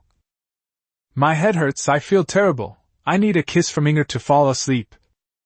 Yi Yinge, a young girl who had never experienced such things, was no match for this and immediately fled in panic. Who knew that this scoundrel, after failing to steal a kiss last night, was still, undeterred, today? "Young master, please stop teasing Yinge." Yi Yinge lowered her head shyly and with a sense of inferiority. "Yinge is just a lowly maid." She never had such improper thoughts. In her eyes, the young master is so capable that even if he doesn't become the emperor's son-in-law, he should at least marry a rich young lady from a wealthy family. As for whether she herself likes the young master, she dared not think about it. There are no lowly maids. Yi Chuan then opened his eyes, lay on his side, and looked at Yi Yinge with a solemn expression. "I only see a beautiful woman." Yi Yinge was touched, and a little shy and happy, but the inferiority complex ingrained in her bones still lingered. "Young master, please don't tease me." Just then, a commotion suddenly broke out outside. Got it! Got it! The immortal poems of the poet Immortal are here!" Immediately, the emotions of a large group of people erupted. "Quick! Let me see it first! Don't push! Why don't you just have this guy read it out?" You could tell the crowd was in a state of chaos. Yi Chuan frowned, finally got out of bed, stretched, and looked annoyed. "Where did this damn poet come from, disturbing my sleep?" Yi Yinge quickly helped Yi Chuan wash up, and while she was busy, she said with a smile, "I heard when I went down to eat this morning that during the morning court session, a poem astounded the emperor, who praised it highly. Everyone is saying that the great Xia is about to produce a poetic genius." "Cut!" Yi Chuan curled his lip, picked up a towel and wiped his face. "These days there are too many people with empty reputations. 9 out of 10 are just good-for-nothings." Just then, the sound of recitation finally came from below. 1,000 miles of rivers and mountains, where are the heroes now? Only Li Ping Bei remains. The pavilions and stages for dancing and singing, all their splendor swept away by wind and rain. Holy crap! Yichuan dropped the towel in his hand into the basin with a plop, blinked, and looked completely bewildered. This word. That sounds so familiar. Chapter 17. A few things about the little poet immortal and my wife. The main hall of Zhuangdiwanle has a unique design, being an open-air courtyard. The surrounding buildings form a circle, and the private rooms on the second floor offer a commanding view of the courtyard. At this moment, the courtyard was teeming with people, all praising the newly crowned poet immortal of the great Xia dynasty. Yichuan finally managed to squeeze into the crowd, listening to the discussions around him. Truly excellent words! The tragic and loyal sentiment leaps off the page. Have you heard? This morning at court, His Majesty praised this poem highly. I'm afraid the name of this poet immortal will spread throughout the capital in a single day. But what is this poet's name? It is said that apart from the old General Xuanwu, no one has ever seen him. That's why everyone's here at Zhuangdiwanle to try their luck. Look, over there are several sons of powerful officials in the court. Everyone shares this consensus. With the talent of this poet, he would surely participate in the imperial examination. Since I had never heard of him before, he was probably not from the capital, but rather someone from out of town who came to take the imperial examination. 7 or 8 out of 10 candidates traveling from other places to take the imperial examinations would stay at the Zhuangdiwanle to bring good luck. Upon receiving this information, Yichuan felt a headache coming on. I don't know if it was Mr. Xia or that old man with the white beard. Those two old geezers, why are they so annoying? One poem isn't enough for the two of you to show off. They've all taken their showing off to the imperial palace. Yichuan never intended to cause such a commotion. Keep a low profile to make a fortune. Those who stick their neck out never have a good ending. Everyone, hurry up and find out who is the poet immortal. For a moment, the courtyard was in an uproar, with the crowd excited. Only a few young men, supposedly sons of powerful officials in the court, stood alone to the side, valuing their status and looking disdainful. At this moment, in a private room on the second floor, Emperor Xiaowu and Li Xuanwu sat facing each other by the window, happily watching the commotion below. Lin Zhao, a fourth-rank imperial bodyguard, stood solemnly to one side. Hey, guess what this kid is thinking right now, cursing us? Emperor Xiaowu suddenly spoke, laughing heartily. What makes him so special? Li Xuanwu snorted, tilting his head back and gulping down a cup of tea in annoyance, gritting his teeth. 2,000 taels of gold! After setting down his cup, Li Xuanwu raised his eyes and asked, Your Majesty, why don't you summon this lad up for a chat? Wait a little longer, Emperor Xiaowu said leisurely. There's no such excitement to be had in the palace. Li Xuanwu curled his lip, thinking to himself. Childish! At the same time, the old man glanced at a corner of the courtyard and snorted coldly. Those high-ranking officials in the court can't sit still either. Sure enough, after court, they immediately sent their younger family members over. Emperor Xiaowu smiled slightly but remained silent. This was expected. Today, he publicly demonstrated his determination to fight, and with this poem as a starting point, those old foxes in the court naturally had many thoughts on the matter, and they were bound to investigate this unexpected little poet. Downstairs, Yichuan was looking annoyed, pondering how to avoid revealing his identity. Suddenly, a loud shout was heard from the crowd. Everyone, please be quiet. To be honest, I met the young poet a couple of days ago, and we hit it off immediately, feeling as if we had known each other for a long time. One sentence immediately drew everyone's attention. Yichuan also turned his head blankly and looked at the person who spoke. Who is this guy? What evidence do you have? Someone in the crowd had already raised a question. The man smiled mysteriously and pulled out a book from his pocket that looked hastily made. I recorded the casual conversations between the little poet and me, and compiled them into a book. The regular edition costs 3 taels of silver per copy. The deluxe edition is 5 taels, but it will take 2 days to ship. Want to hear about the legendary life of the poet immortal? Look no further than The Prodigy Little Poet Immortal. First come, first served, while supplies last. Yi Chuan's face immediately darkened. Grass. They're trying to piggyback on my popularity. Strangely enough, a group of people actually rushed up to ask them questions. Everyone, listen to me. Since that's the case, I'll stop pretending. I am from the same hometown as the little poet immortal. This book, The Childhood of a Genius Poet, contains many amusing and fascinating anecdotes about the young poet. 3 taels of silver per book, no bargaining. This immediately attracted a large crowd to swarm around them. Those 2 liars, shut your mouths. Before Yi Chuan could even roll his eyes, another person suddenly appeared. This man was different from the previous 2. His clothes were quite exquisite and luxurious, and he was also quite handsome, clearly a young master from the upper class. This young master immediately stunned the crowd. He walked in confidently, slowly took out a book from his pocket, and held it high in the air. Your petty squabbles are nothing. Look at this. Everyone crowded around, looking up at the sun to see the glaring words on the cover. A few things about the little poet immortal and my wife. The courtyard hall fell silent. After a moment of silence, the crowd erupted, with the vast majority of people surrounding the young nobleman. I want one. I want one too. Damn it, don't push me. Is there an illustrated version? Yi Chuan stared wide-eyed at the figure in the crowd who looked like a hero, utterly speechless.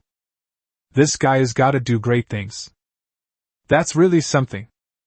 Perhaps they have some kind of unusual fetish. Deep down, everyone knows whether those 2 people are real or fake, but this one, even if it's fake, it's still interesting. In the blink of an eye, that young master had sold more than a dozen books he was carrying and collected a lot of pre-order deposits. Private room on the 2nd floor. Hiss. Lin Zhao, come here, my eyesight isn't very good right now. Help me see if that bookseller is the eldest grandson of our old General Xuanwu? Emperor Xiaowu was in high spirits at the moment, feeling that he hadn't been this happy in many years. Lin Zhao was speechless. He knew the emperor was up to no good, but he had no choice but to cooperate. He went over, took a look, and nodded. Your Majesty, it is indeed the old general's grandson, young Master Li Wuling. Wow, it really is. Emperor Xiaowu leisurely picked up a cup of tea, glancing at Li Xuanwu opposite him. The old general's mansion produces talented people. TSK, this kid Wu Ling is neither good at academics nor martial arts, but I didn't expect him to have such a good business sense. Across from him, Li Xuanwu's face was as black as the bottom of a pot, and his large, wrinkled but still strong hand was gripping the teacup tightly. That little bastard. He's useless at everything, but he eats everything. All you do is embarrass me in public. If I don't beat him half to death when I get back, I'm not a Li. Li Wuling, who had already made a fortune, had no idea what fate awaited him when he returned home. He pocketed the silver in large wads, his grin almost reaching his cheekbones. Yi Chuan watched from afar as this guy shamelessly amassed wealth, his teeth itching with rage. Shouldn't this money be mine? He narrowed his eyes and slowly squeezed through the crowd. She finally squeezed to Li Wuling's side and put her arm around his shoulder. Li Wuling didn't take it seriously, assuming it was just another order, and without even turning his head said, Thank you, 3 taels of silver as a deposit. Do you get a discount if you buy 10? Yi Chuan's words were clearly laced with irritation. Li Wuling finally turned his head and glanced at him, thinking to himself, This guy's crazy. The words and content are exactly the same. What's the point of buying 10 copies? To use them as toilet paper? However, upon turning his head and seeing the face of the person beside him, Li Wuling was momentarily stunned, and then his expression changed slightly. Damn it! My birth chart is unlucky. Isn't this the legendary little poet immortal? Yesterday at the general's mansion, Grandpa and the Emperor were drinking and chatting with this kid, and he secretly saw it all from a corner. Complete. It hit someone in the face. Chapter 18 The Green Tea Young Master. Seeing the cold gaze of the little poet staring at him, Li Wuling swallowed hard, and in a moment of inspiration, he grabbed Yichuan and hugged him tightly. Brother, shush! When it comes to splitting the profits, you get 60% and I get 40%. Yichuan was taken aback for a moment, but quickly recovered. This kid knows me. Otherwise, they wouldn't feel guilty when they see their own face. Based on this speculation, he must be a member of the Pingbei General's mansion. Only someone from the General's mansion could have seen him yesterday, and know that the poem was written by him. After a quick thought, Yichuan smiled slightly and shook his head. You get 3, I get 7. Hiss. Li Wuling hesitated for a moment, then gritted his teeth and said, Deal! Li Wuling! You've gone too far! Just then, a furious shout rang out. The crowd turned their heads. A handsome young man with fair skin and a fair complexion walked over with an air of arrogance, accompanied by a similarly fair-skinned servant. This young man had a powerful aura and was so handsome that the crowd involuntarily made way for him. Yichuan was stunned when he saw the young master. Isn't this the young master who stood up for Inger yesterday? When Li Wuling saw this person, his face turned pale with fright, and he trembled all over. Father, father! The young master glared fiercely with his phoenix eyes. Young master what? Don't I have a surname? My name is Young Master Xia. Yes, yes, yes. Young Master Xia, how come you? Li Wuling hurriedly wiped the sweat from his forehead. Young Master Xia sneered. If I hadn't come, how would I have known you were openly selling such immoral and forbidden books here? This young Master Xia is none other than Princess Yunxi. She naturally snuck out today as well. A masterpiece was produced during the morning court session, and the news spread incredibly fast. With her father also traveling incognito outside the palace, the restless princess naturally couldn't suppress her curiosity. She had actually arrived at the scholars' pavilion long ago, and had been observing. When I saw Li Wuling selling those heretical books, I was furious. Emperor Xiaowu and his empress had a daughter in their middle age, so Princess Yunxi was not much older than Li Wuling. Although they were of different generations, they were childhood playmates. When Yunxi saw Yichuan appear again, with his arm around Li Wuling's shoulder, she was even more furious. Flies and bedbugs, a match made in heaven. Because of what happened yesterday, her impression of Yichuan was extremely bad. This is a private room on the second floor. Emperor Xiaowu's expression also turned grim. This girl is truly lawless. She actually dared to sneak out of the palace again. Lin Zhao, standing behind him, quickly and cautiously asked, Your Majesty, should I immediately summon the Imperial Guards to escort the princess back to the palace? Emperor Xiaowu thought for a moment, then sighed helplessly. Never mind. Fortunately, we'll be here watching. Just keep a close eye on things. Yes. Li Wuling, standing in the main hall, had completely cowered, forcing a stiff smile. Young Master Xia, what are you saying? It's just a book of strange tales, how could it be anything immoral? Hee hee. Still trying to argue? Princess Yunxi blushed with anger, though dressed as a man, her stunning beauty was still undeniable. She looked at Li Wuling with exasperation, shaking her head repeatedly, her eyes filled with disdain. I never imagined that even after coming of age, you would still be so despicable. Now you've even degenerated further, associating with such lowly people. It's a disgrace to the family. Yichuan, who was standing next to him, couldn't help but roll his eyes. No, what did I do to offend you? I'm just here to claim my legally obtained income. What does that have to do with me? Li Wuling, ashamed and speechless, lowered his head in the moment of being scolded. However, Yichuan saw the deep frustration and sorrow in his eyes during that moment. Young Master Xia is absolutely right. Suddenly, another clear voice rang out. Among the young masters who had been standing aside, aloof and unwilling to associate with others, one stood out with the most extraordinary bearing. This man was handsome, dressed in white, and holding a folding fan with a jade pendant hanging from the end of the fan. He exuded nobility, elegance, and extraordinary charm. In the second floor annex, Li Xuanwu narrowed his eyes upon seeing this. He Lu Qingqing, the eldest son of Minister Lu of the Ministry of Personnel. Lu Qingqing walked gracefully to the center of the arena, bowed slightly to Yun Shi, and smiled. Young Master Xia, it's been a long time. His gaze towards Yun Shi was filled with undisguised fervor.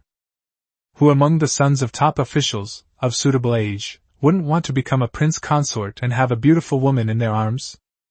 Princess Yun Shi was slightly taken aback, but ignoring the fervor in his eyes, she returned the greeting with great propriety. Greetings, Brother Lu. Upon seeing Lu Qingqing, Li Wuling's expression darkened, and he gritted his teeth slightly. Brother Wuling, it's been a while since we last met. Lu Qingqing turned to Li Wuling, his voice laced with contempt. What a pity, Brother Wuling, why are you so foolish? Brother, you come from a prestigious family, yet you engage in such lowly deeds. How heartbroken would the elders in the family be if they knew? No wonder Brother Xia couldn't help but rebuke him in public. Brother Wuling, you sigh.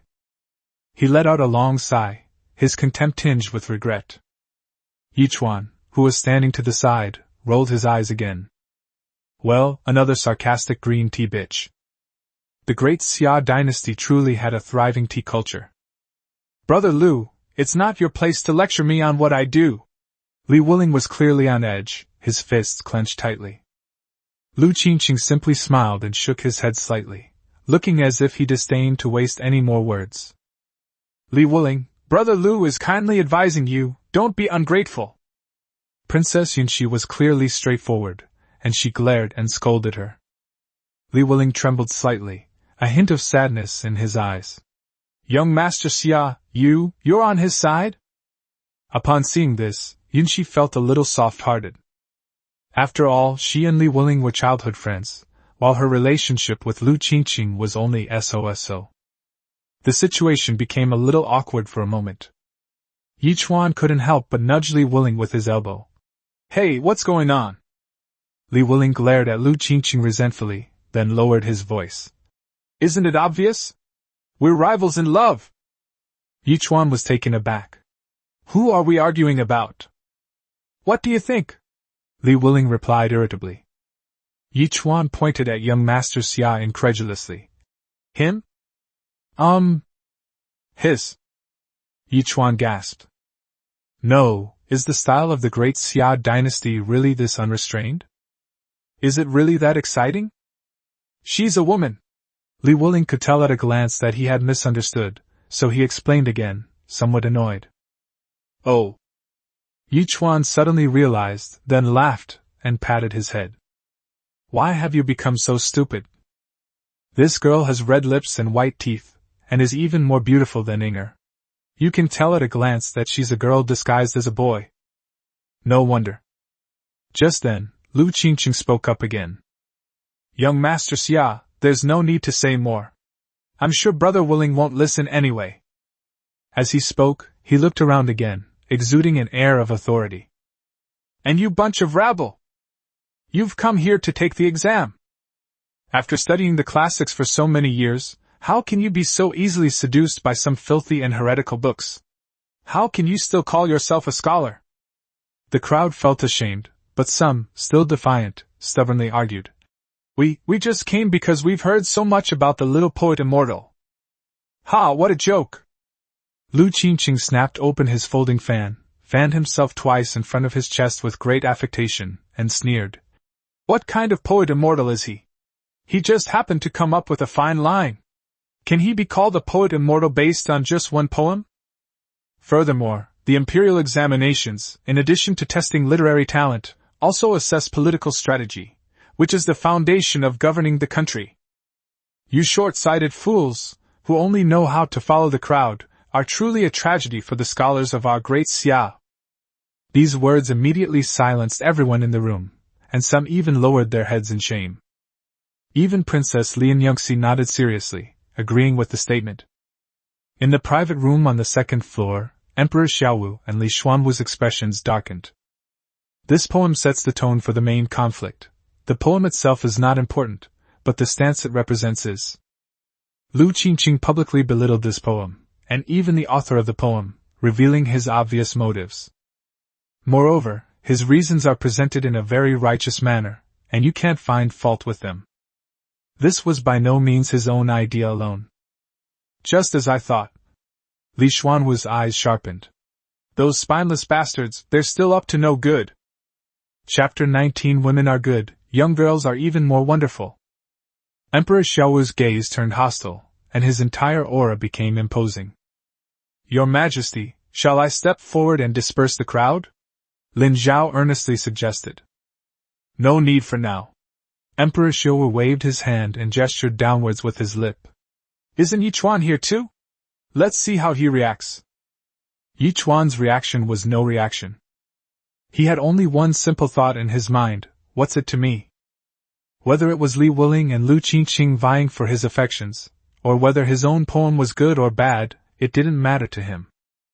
I'm just here to watch the fun, as long as it doesn't affect me. However, among these candidates there were still some tough guys who retorted defiantly. Brother, you've gone too far! Poetry and prose are also part of the major exam, so there's no need to favor one over the other. If you are truly capable, why not write a masterpiece that rivals this poem by the little poet immortal? That would be far better than your presumptuous boasting here. The other candidates immediately followed suit, shouting, Yeah, if you're so capable, why don't you write one yourself? Seeing himself become the target of everyone's criticism, Lu Qingqing remained completely calm. Instead, he laughed loudly and arrogantly. Ha ha! To call you a rabble is an overstatement. Very well, since we're here today, let's not worry about wasting some time and letting you all see what kind of people you are. You might as well go home early and save some travel expenses, so as not to embarrass yourselves in the examination hall and bring shame to your ancestors. That's insane. It was also a bit too toxic. The candidates present were immediately filled with excitement. Princess Yunqi also frowned slightly, seemingly quite dissatisfied. Yichuan couldn't help but laugh out loud, finding it more and more amusing, and nudged Li Wuling beside him. You can tolerate such arrogance? Li Wuling rolled his eyes and said with aggrieved feeling. This son of a bitch is indeed quite talented. He wrote poetry at the age of 7 and composed a prose poem at the age of 9.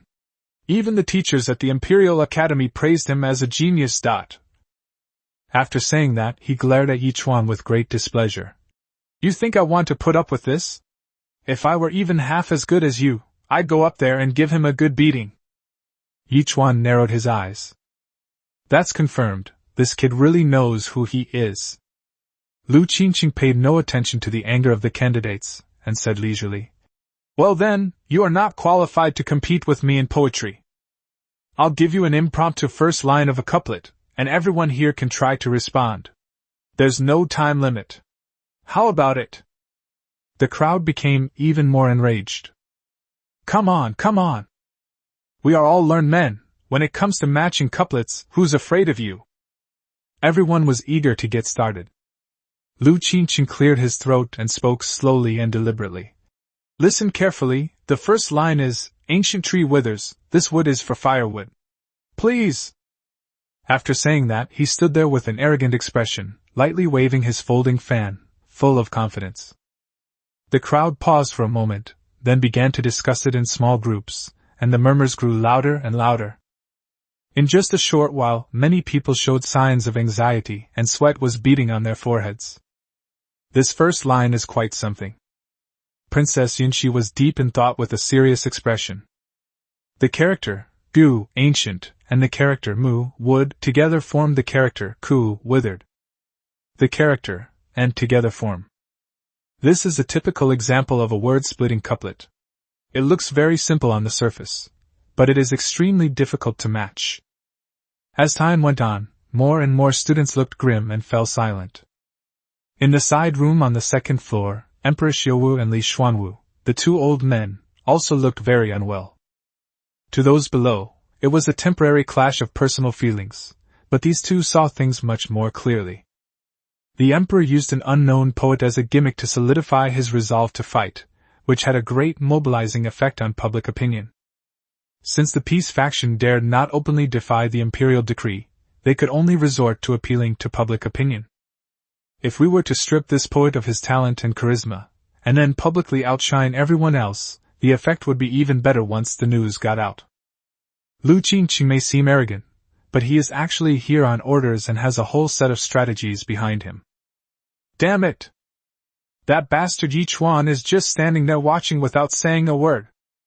Li Xuanwu was so angry that he slammed his fist on the table. Although he was a rough and uncultured military man, he was not uneducated and had a general idea of what was going on. Lu Qingqing's couplet is one that those mediocre people in the courtyard below would have a hard time matching. But that little bastard Yi Chuan is definitely fine. Unfortunately, this brat just stood there with his arms crossed, watching the show and even laughing. Emperor Xiaowu remained silent, much calmer than Li Xuanwu. It's been about the time it takes to drink a cup of tea. Lu Qingqing's arrogant gaze swept around, passing over everyone, including Li Wuling and Yi Chuan. How? A bunch of good-for-nothings, weren't they just barking and talking big just now? What, are you all cowering like turtles? Ha ha.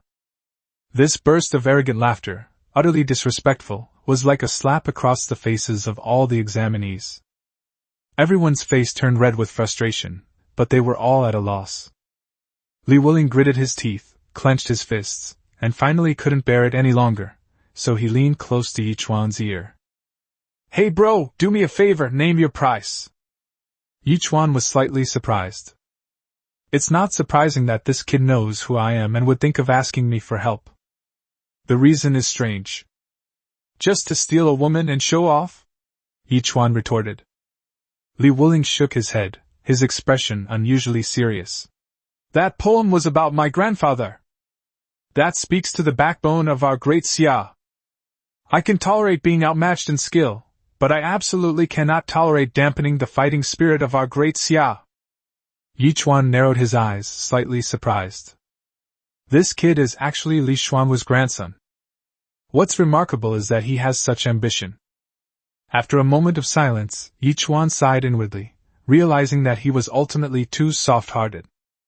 Without even greeting Li Wuling, he suddenly shouted loudly at him. Young master, what did you say? So that's how it is. It's that simple.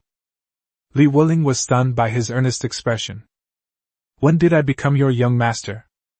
What did I say again? Ignoring Li Wuling, Yi Chuan excitedly shouted. Listen up, everyone! My young master has solved it! All eyes turned to that direction. Princess Yunxi was also taken aback. When did this unscrupulous person become Li Wuling's servant? Moreover, Li Wuling was able to come up with a matching couplet? I'd believe it more if you said pigs could fly. Lu Qingqing was also taken aback, then let out a sneer with undisguised contempt. Talking nonsense, you clown! Yi Chuan was also quite annoyed by his arrogant attitude, and gave him a provocative smile. Don't believe me? What are we betting on? Lu Qingqing sneered, not falling for the trick. If Li Wuling can really answer the question, there's no need to play tricks. Just tell me. Yi Chuan chuckled and cleared his throat. Listen carefully. The ancient tree is withered, this wood is used for firewood. My young master's matching line is, women are good, but young girls are even more wonderful. In an instant, the entire room fell silent. Chapter 20 The Little Poet Immortal is my master. Everyone was a little stunned. Neat and tidy. Damn, that's so neat. Moreover, it's even better than the first line of the couplet that Lu Qingqing came up with. Because the first and second halves of the couplet are not necessarily related. The second line is clearly a complete sentence that builds upon the first. That's absolutely right. But something feels off. Women are good, young girls are even better. What I'm saying is, when composing couplets, can we please not let personal preferences get mixed in? Besides, we're all civilized people, can't we be a little more tactful when we speak the truth? All the candidates were momentarily speechless with embarrassment. I want to praise it. After all, Li Wuling helped everyone vent their anger, which was really satisfying. But if I compliment them, wouldn't it make me seem a bit creepy? Princess Yunxi, standing nearby, paused for a moment, then her face flushed with anger. She spat out a disgusted "Pa!" and exclaimed, Disgusting! Moreover, her displeased gaze was directed at Yi Chuan. As her childhood friend, she knew Li Wuling's capabilities all too well. This was entirely Yi Chuan's doing. Li Wuling himself was stunned for a moment, and after he came to his senses, he was so excited that he almost shouted, "Bravo! That's awesome, bro! No wonder she's the little poet who managed to fool both my old man and the emperor."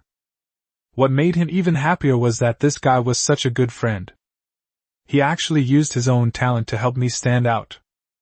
After Yi Chuan finished speaking, he looked at Lu Qingqing with a smile and asked, "How was it?" Lu Qingqing was stunned for a long time before he suddenly came to his senses, his face turning somewhat pale. He didn't realize that Yi Chuan was behind it, but he was secretly shocked that Li Wuling actually had such talent. Vulgar and uncouth, an insult to civility. Yi Chuan curled his lip in disdain. Just tell me if it matches or not. Lu Qingqing was speechless for a moment after being confronted. In the second-floor side room, Emperor Xiaowu couldn't help but laugh out loud, looking at Li Xuanwu opposite him. "Old Li, your grandson is going to be famous throughout the capital now." Li Xuanwu's face turned ashen, and his teeth itched with rage. "That little bastard Yi Chuan. After scamming everyone, I'm going to scam my grandson. From now on, the whole capital will probably know the famous saying of the eldest grandson of the general of Pingbei. Women are good, but young girls are even better. I can't bear the shame." In the main hall, Lu Qingqing forced himself to calm down and composed himself. He didn't even glance at Yi Chuan, but stared directly at Li Wuling. "Brother Wuling, since that's the case, why don't you step forward and take on a few more of my couplets?" Having said that, he didn't give Li Wuling a chance to refuse at all, and directly announced loudly, "Lotus stem, lotus pod, lotus moss." Hiss! Upon hearing this, everyone gasped in astonishment. Ruthless! Each line consists of 7 characters, and every character has the grass radical. Although Lu Qingqing is incredibly arrogant, one has to admit that he has real talent and ability. Even Princess Lian Yunxi's expression changed slightly. She didn't believe that this was Lu Qingqing's impromptu work. This absolute certainty must have been brewing for a long time. But it cannot be denied that it is indeed impressive. "Brother Wuling, please!" Lu Qingqing proudly cupped his hands, his face full of mockery. Li Wuling was completely dumbfounded. "Please? Hire a hammer. How the hell would I know how to do that?" In a moment of panic, he instinctively turned his gaze to Yi Chuan. Yi Chuan remained calm, turned around and walked back to Li Wuling's side, chuckled. "Young master, I know you can't stand this kind of arrogant scoundrel and don't care to talk to him. It's all right, you don't need to talk to him, just tell me the answer, and I'll say it for you." Although Li Wuling wasn't very educated, he was quick-witted. He understood immediately and puffed out his chest, striking a pose of arrogance and confidence, before waving at Yi Chuan. Yi Chuan leaned closer, and the two whispered something to each other. "I see. Young master is truly talented." Yi Chuan's acting was exaggerated. He excitedly turned his head and shouted, "My young master's answer is, hibiscus and peony stamens are fragrant." "Good!" The candidates immediately erupted in praise and couldn't help but applaud. "Brilliant!" "Absolutely. The fragrance of hibiscus and peony blossoms, and they're all characters with the grass radical. Amazing, absolutely amazing." This time, everyone felt no psychological burden and cheered loudly, showering each other with praise, and felt extremely happy. Seeing Lu Qingqing's arrogant expression freeze on his face was so satisfying. Princess Yunxi's eyes widened in shock. "Yes, that's right. This person's knowledge is truly astounding." She stared intently at Yi Chuan. She knew, of course, that this was not Li Wuling's doing. Hearing the cheers from the crowd, Li Wuling felt a blissful sensation spreading through every pore of his body. That was awesome. That was so damn fun. Is this what it feels like for awesome people to be praised? Yi Chuan is a good guy to get along with. Very well, Brother Wuling, I underestimated you. Lu Qingqing was once again defeated and shocked. Gradually, he lost his composure and shouted, "Listen to this couplet again. Tall trees, pine, cypress, parasol, and willow." The atrium fell silent again, and everyone's excitement cooled down instantly. Everyone looked at each other in bewilderment. This Lu Qingqing is no pushover. Here comes another super difficult absolute challenge. Before anyone could even process what was happening, Yichuan exclaimed in surprise, "Oh! Young master, you're amazing!" He then shouted loudly, "My young master's answer is, the stream flows gently, rivers, streams, lakes, and seas." After saying that, Yichuan chuckled and looked at Lu Qingqing with a mocking expression. "Young Master Lu, my master said, can we try something new? This is similar to the previous couplet. Could it be that young Master Lu only has these 3 tricks up his sleeve? Good heavens, that's killing someone by breaking their spirit." They retaliated in kind. The candidates erupted in enthusiastic praise once again, accompanied by thunderous applause. "Well done, young Master Li!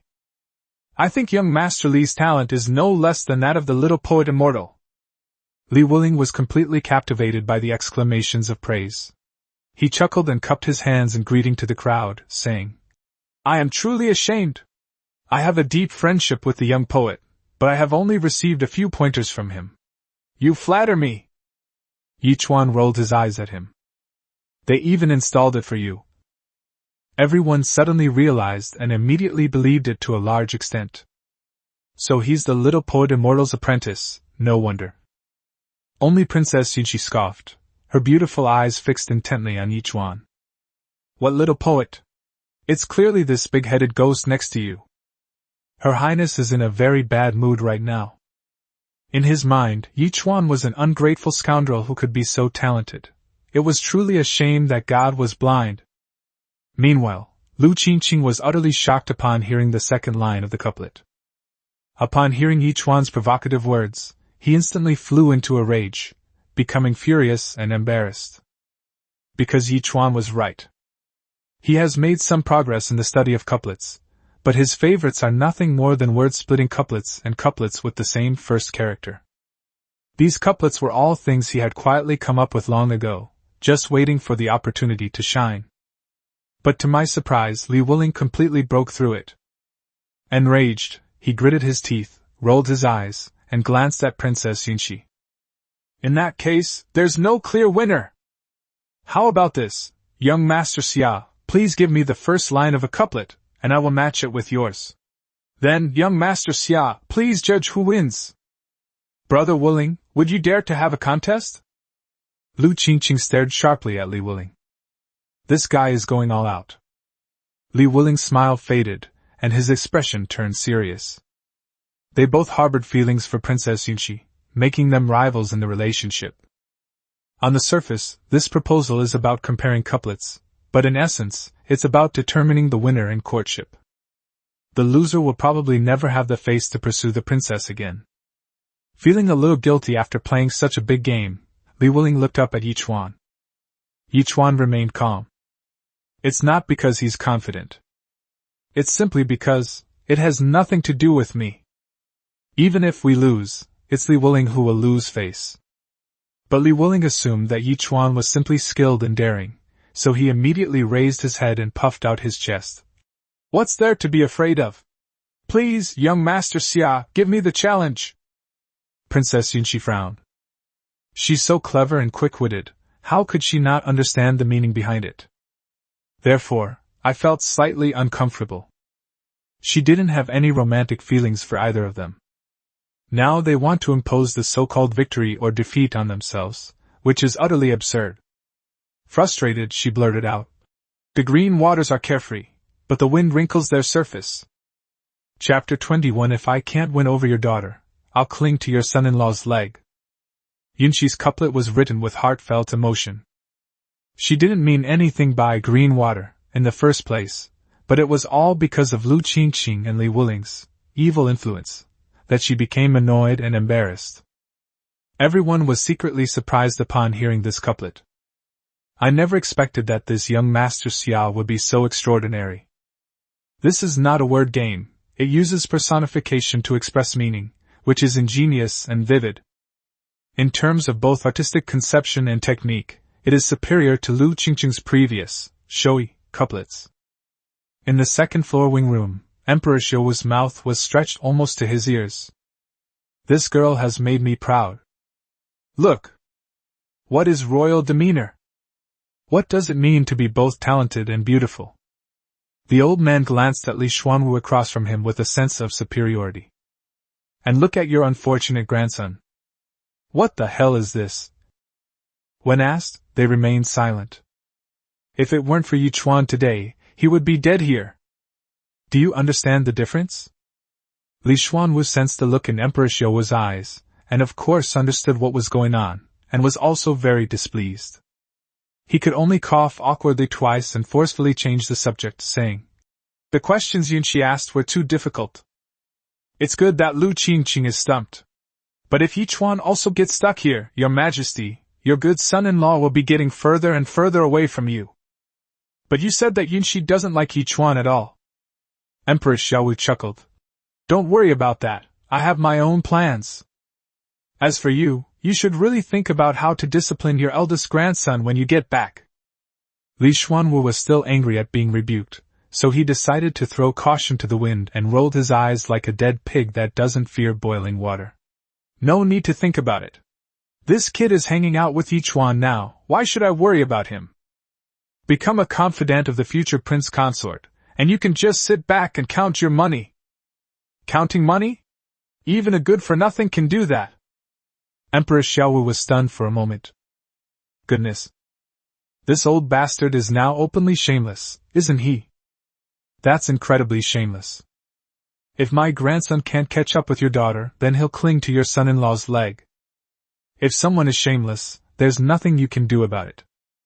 The courtyard hall was quiet. Everyone was pondering the first line of the couplet that Princess Yunqi had given. Li Wuling didn't understand at all, and was actually the one under the least pressure. The moment Lu Qingqing heard the first line of the couplet, he felt a sudden panic. The princess was essentially making it clear that he had no interest in either her or Li Wuling, and was actually quite annoyed by them. Isn't this like trying to fill a basket with water? All my efforts over the past few years have been nothing but wishful thinking and futile? Frustrated and panicked, he had no mind to think of a second line. Furthermore, the difficulty of the first line of the couplet also secretly surprised him. Lu Qingqing is indeed quite knowledgeable, but he is too scheming and focuses more on skillful techniques in poetry and prose, lacking in artistic realm and profound understanding. Just then, as if on cue, Yichuan suddenly spoke up with a smile. "Young Master Lu, my young master has already solved it. Are you up for it?" Everyone was taken aback. Is Li Wuling really that strong? Princess Yunqi also looked at Yichuan with surprise. Lu Qingqing and the others didn't notice, but Princess Yunqi kept a close eye on things. This time, Li Wuling didn't interact with Yichuan at all. It can be basically confirmed that Yichuan took the exam for him. Is this person so quick-witted? This couplet was a stroke of genius from Princess Yunqi. After coming up with it, she herself could hardly believe it.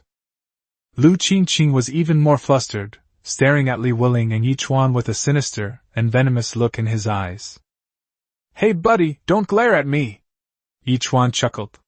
"If you don't answer, I'm going to answer the question for my young master. I'll give you 5 more breaths. 5. 4. 3. At this moment, Yichuan appeared to Lu Qingqing and Princess Yunqi as a complete devil. That bastard is really good at killing someone by destroying their spirit. After all this, the pressure on Lu Qingqing was immense, his mind became even more chaotic, and there was absolutely no way he could come up with a matching couplet. 2. 1. Time's up. Lu Qingqing's face turned ashen, and he was so angry that his hand holding the fan began to tremble. Yichuan shook his head helplessly. "Sigh. I gave you a chance, but you didn't use it. You." Lu Qingqing almost exploded. As the eldest son of the Minister of Personnel, he was born into a life of privilege, yet today he was humiliated by one of Li Wuling's servants. "Young Master Xia, listen carefully. Yi Chuan ignored Lu Qingqing and turned to look at Yunxi with a smile. My young master's second line is, the green hills never grow old, but the snow turns their hair white. Buzz! Upon hearing this, the heads of all the candidates present went blank. Brilliant! The green waters were originally carefree, but the wind wrinkled their surface. The green hills never grow old, but their peaks turn white with snow. Neat, apt, and with a beautiful artistic conception. What's even more impressive is that this second line is a resolute response to the sentiment expressed in the first line. The green hills never grow old, but they turn white overnight because of the snow. It's incredibly romantic. If the first line expresses, the concubine has no interest, then the second line firmly states, the lover's feelings remain unchanged. Good! The cheers erupted once again. Lu Qingqing was instantly stunned, his eyes widened, and he froze on the spot, his gaze blank, filled with resentment and disbelief. Princess Yunxi froze, staring blankly at Yi Chuan, momentarily lost in thought. The green hills are never old, but their peaks are whitened by snow. These words are a weapon against any woman. Who could resist such a romantic expression? Unbeknownst to her, a faint blush appeared on Princess Yunxi's cheeks, and her gaze towards Yi Chuan became complicated. Could it be that he already knew his identity, and that he was engaged to him? Was this something I said specifically to myself? Unfortunately, tragically, Yi Chuan was thinking about something completely different at that moment. He did say it intentionally, but entirely for Li Wuling's sake. This was meant to curry favor with young Master Xia, on behalf of Li Wuling, and to do him a favor. After all, this kid is the grandson of General Li Xuanwu. Having connections is still very useful. In the second-floor side room, Emperor Xiaowu was stunned for a moment, then suddenly reached out and slammed his hand on the table. Wonderful! Wonderful! That brat Yi Chuan really doesn't disappoint. In terms of both appearance and talent, he is quite a good match for Yunxi. Good, good, good! The old man cheered excitedly, clearly in high spirits. At present, his status is not quite right. He should have some official rank. Emperor Xiaowu pondered to himself. Although Li Xuanwu also admired Yi Chuan, he felt awkward seeing Emperor Xiaowu's happy expression. Yes. It seems Yi Chuan is destined to be the future prince consort. Look at the way Yunxi is looking at him. TSK, TSK, TSK. That's really good news. It means my grandson's future is secure. Ha! Emperor Xiaowu's smile froze for a moment, and the corner of his mouth twitched slightly. That old codger. Decades have passed, and he's still the same old idiot. Why do you have to discuss me when I'm happy? At this moment, a group of examinees swarmed into the main hall below, surrounding Li Wuling in the middle. Everyone admired Li Wuling immensely. Many people even thought to themselves, no wonder he is the disciple of the little poet immortal. Someone who can write a few things about the little poet immortal and my wife is no ordinary person. Young Master Li is a role model for us all. Young Master Li is exceptionally talented. I admire him greatly. Young Master Li, to be honest, I also have a beautiful wife at home. May I ask where your master, the little poet immortal, is? This last question left both Li Wuling and Yi Chuan speechless. Chapter 22. My princess, is she inferior to a maid? Are you stupid? I didn't know that young Master Li is the eldest son of the old General Xuanwu. He has just come of age and his sister is already married. Oh.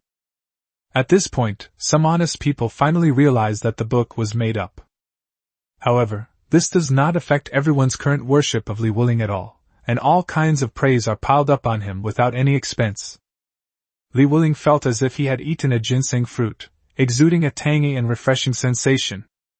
He was surrounded by people and treated them all politely.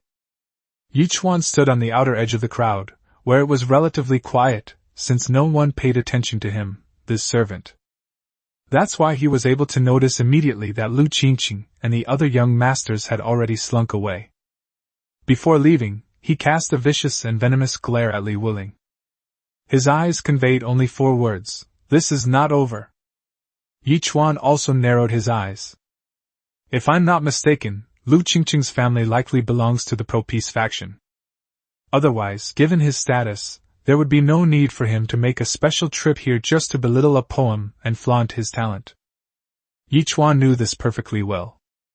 For him, this poem was simply a way to earn a substantial amount of extra money. But once the word reached the imperial court and caught the emperor's attention, it was used and exploited by him. Things are not so simple. We must remain low-key. Yi Chuan made a decision in his heart. He had no desire to get involved in the power struggles within the court, whether it was the pro-peace faction or the pro-war faction. Make money, take revenge, have beautiful wives and concubines, and reach the pinnacle of life. These are the 4 fundamental principles that he has upheld since he came into this world. Cough, cough. Just then, 2 soft coughs came from the side. Turning around, he saw that young Master Xia had somehow moved to his side. You despicable scoundrel! How much money did Li Wuling give you?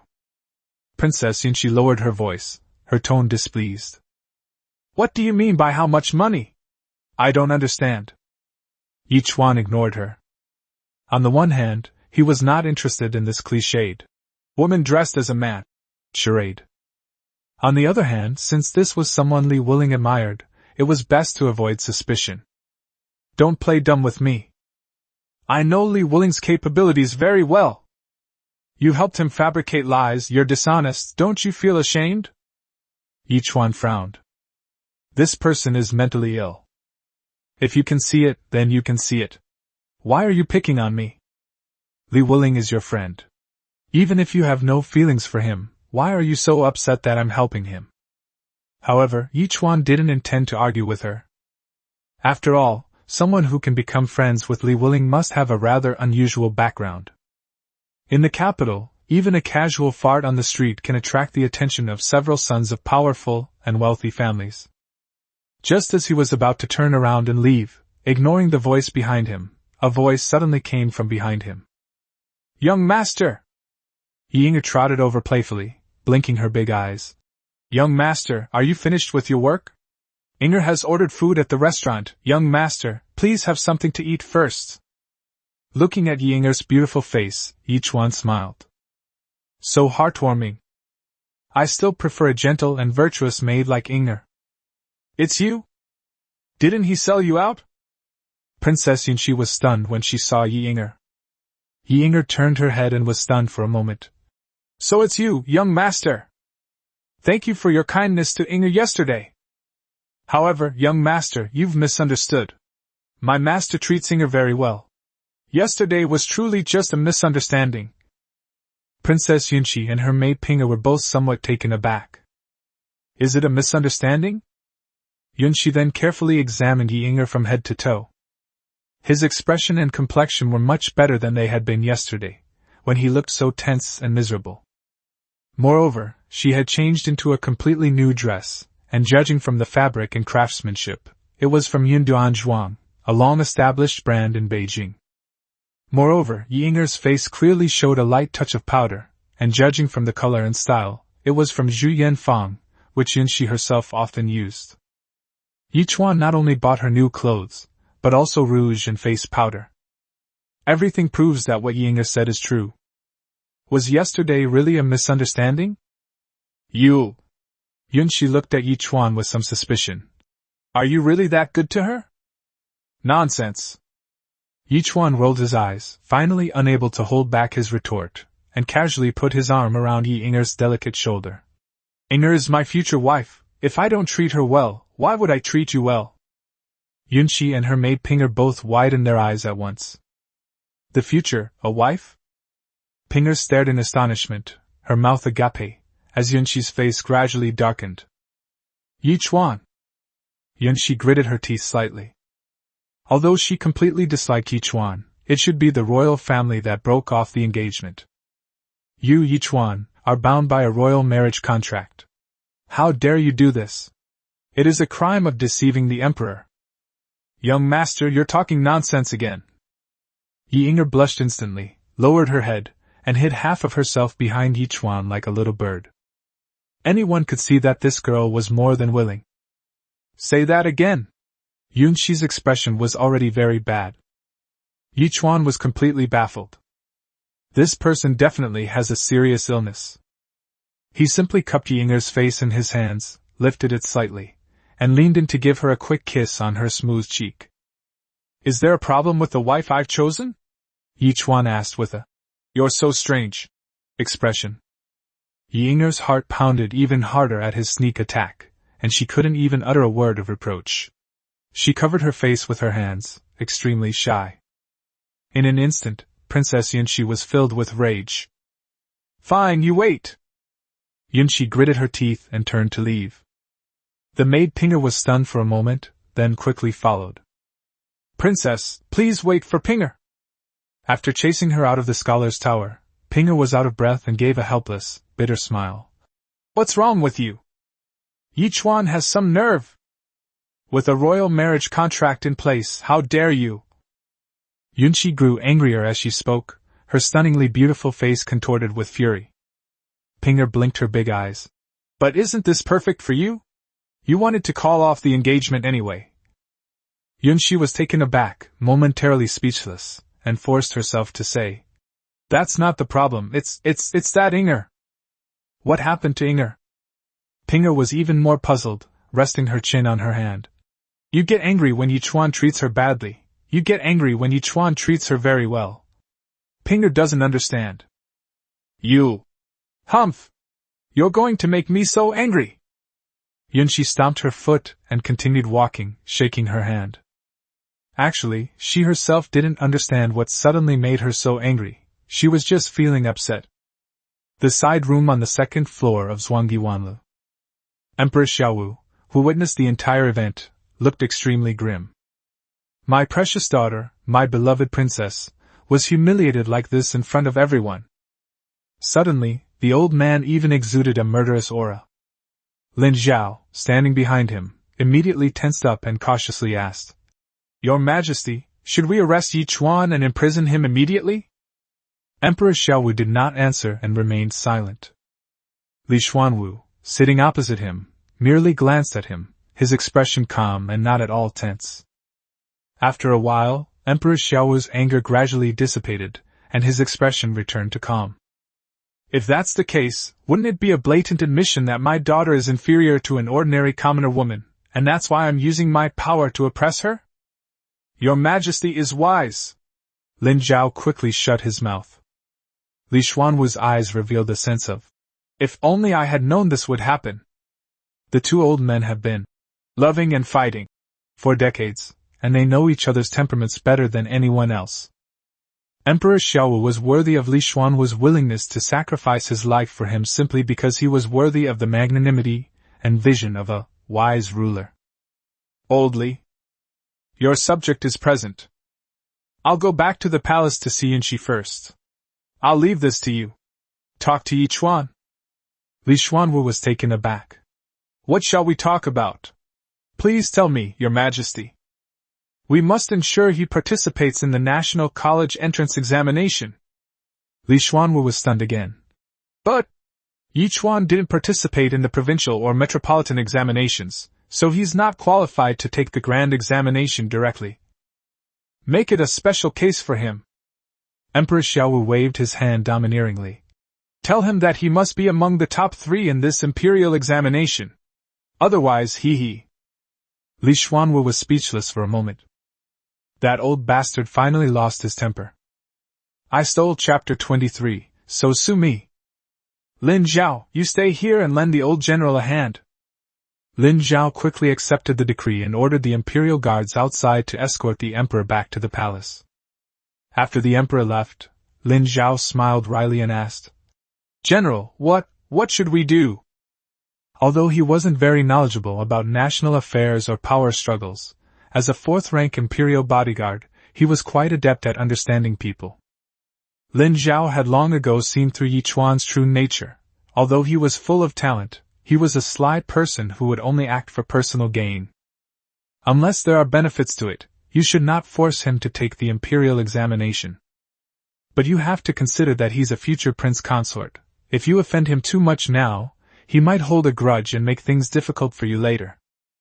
Li Xuanwu frowned, a headache forming on his face. After a moment of silence, he waved his hand dismissively. Well, why don't you go talk to this kid first, and roughly explain His Majesty's intentions? If that doesn't work, take him to the general's mansion. After saying that, the old man stood up and patted Lin Zhao on the shoulder encouragingly.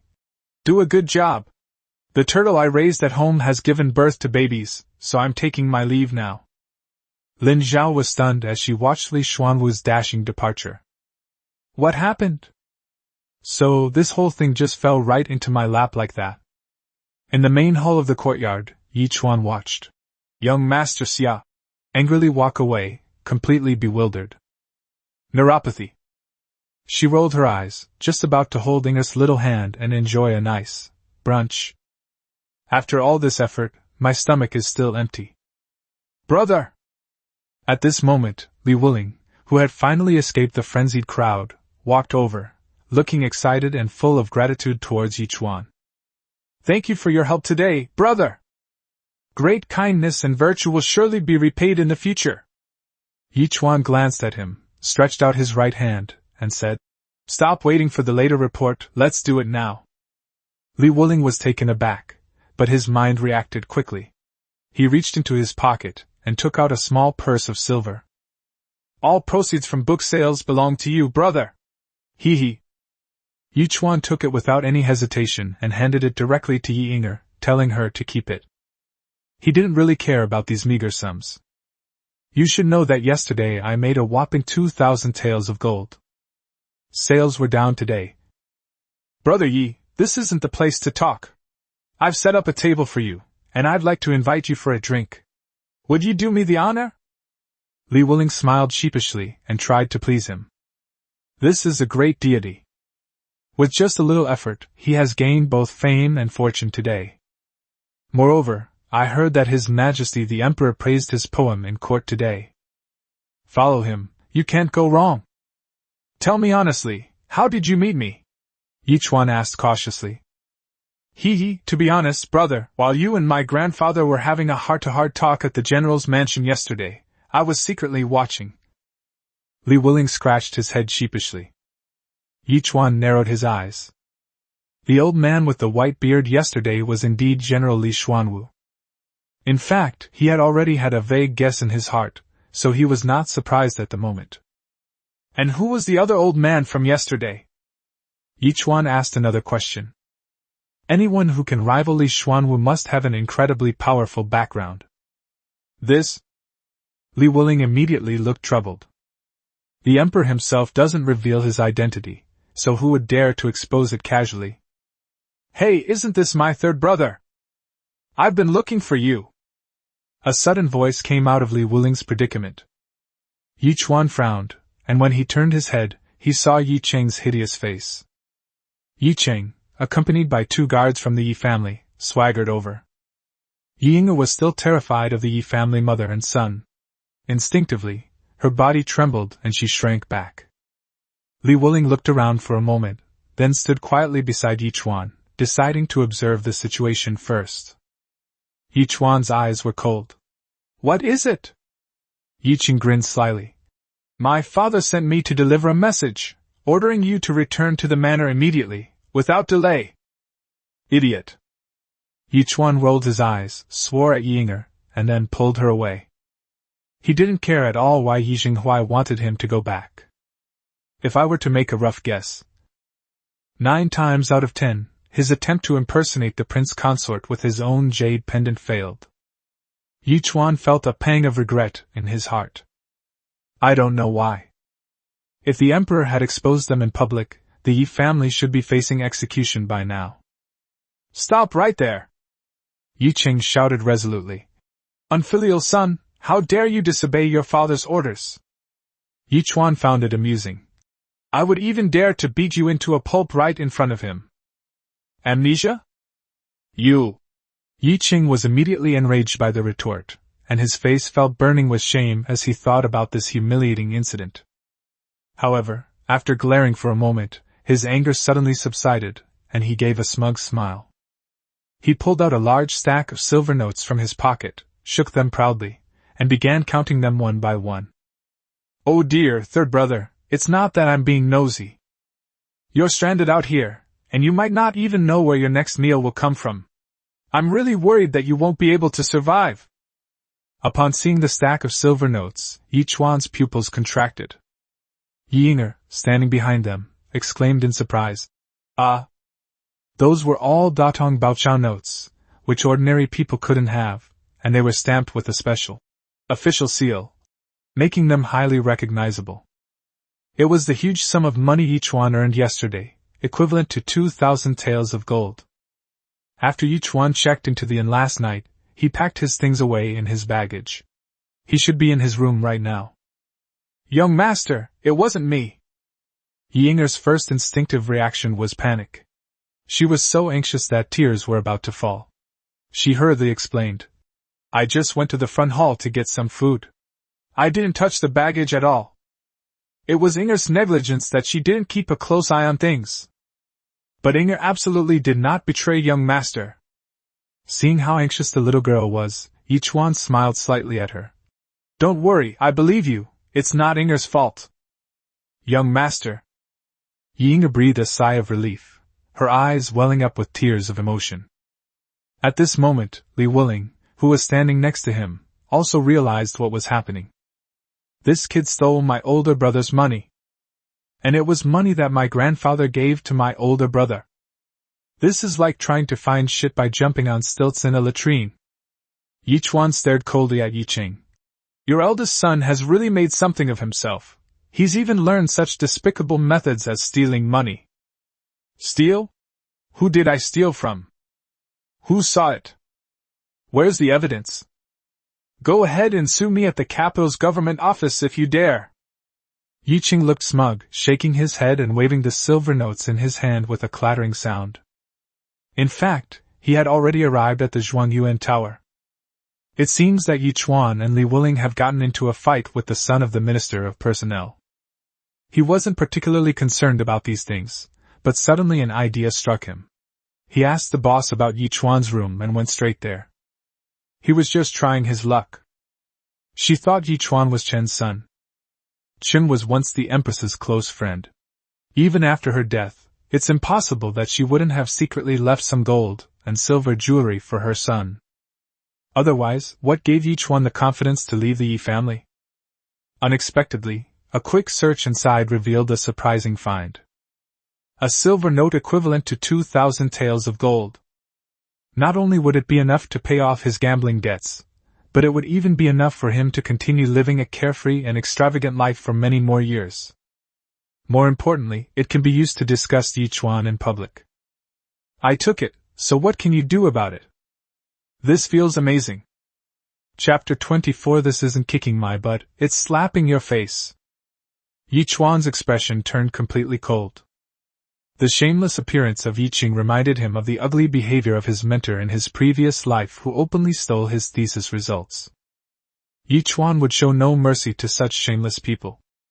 "You only have one chance. Put down the silver notes now and get out of here immediately," Yi Chuan said, enunciating each word clearly. "Remember, after I say this, there will only be one chance." Yi Ching was stunned for a moment, then burst into wild laughter. "Ha ha! Who do you think you are? Without the Yi family, without money, you're just a beggar waiting to die on the street. Threatening me? That's hilarious! I'm giving you face in front of your father, but if I don't beat you for 2 days, you'll probably forget how you used to tuck your tail between your legs in front of me." Yi Ching's cunning is far less than that of his mother and his second brother. Whenever Yi Xinghua is not present, he is always unrestrained towards Yi Chuan. However, before Yi Chuan could even speak after he finished shouting, Li Wuling, who was standing next to him, couldn't hold back any longer. "Fuck you, you son of a bitch!" People from military families naturally speak in such a down-to-earth tone. Li Wuling stepped forward, pointed at Yi Cheng's nose, and cursed. "I've been a scoundrel in the capital for over a decade, and I've never seen a son of a bitch like you. What a disgrace to the capital! I'll count to 3. If you don't return my elder brother's silver notes by then, I'll show you who's your father, and you'll find out who's in charge here, on both the South Gate and North Gate streets. Even Yichuan was a little surprised by these remarks. Li Wuling can be considered a typical member of the playboy class in the capital. However, she recognized Yichuan's identity from the beginning and admired him greatly, so she restrained herself in front of him and acted like a respectable person. Normally, relying on Li Xuanwu's protectiveness, it would be no exaggeration to call him a tyrant in the capital. Yichuan's lips curled up slightly. It seems that my investment in helping Li Wuling earlier wasn't in vain. This matter is settled. I shouldn't need to worry about it anymore. Yiqing on the other side clearly did not recognize Li Wuling. This guy is far inferior to his younger brother Yi Ren.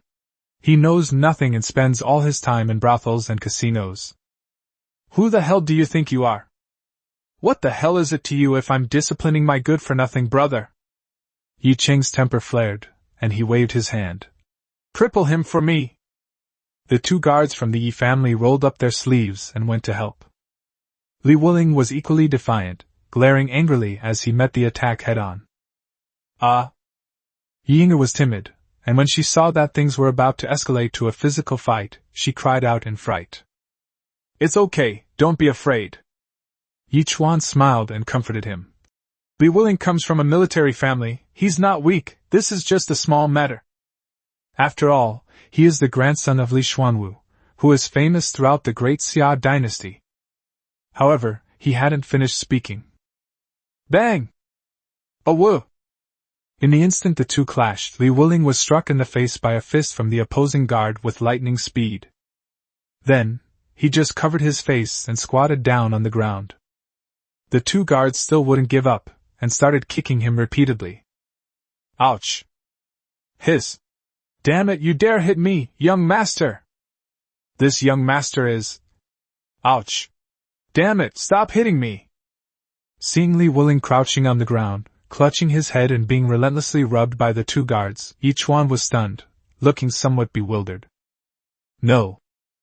So all you can do is talk the talk. They have absolutely no practical skills. I just said it. Yichuan's eyelids twitched. This is the grandson of Li Xuanwu, the god of war, of the great Xia dynasty, the pillar of the nation, and the general who pacifies the north.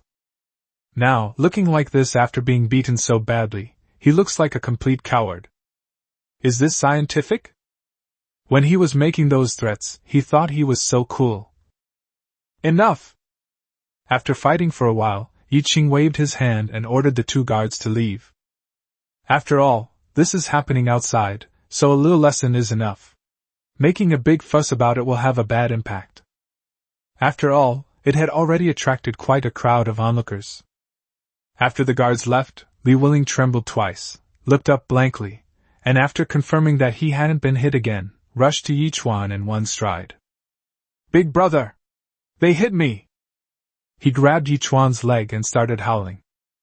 That is to say, Li Xuanwu has already left. Otherwise, seeing this scene, I would have died of anger on the spot. Yichuan's face was gloomy, and his mouth twitched uncontrollably.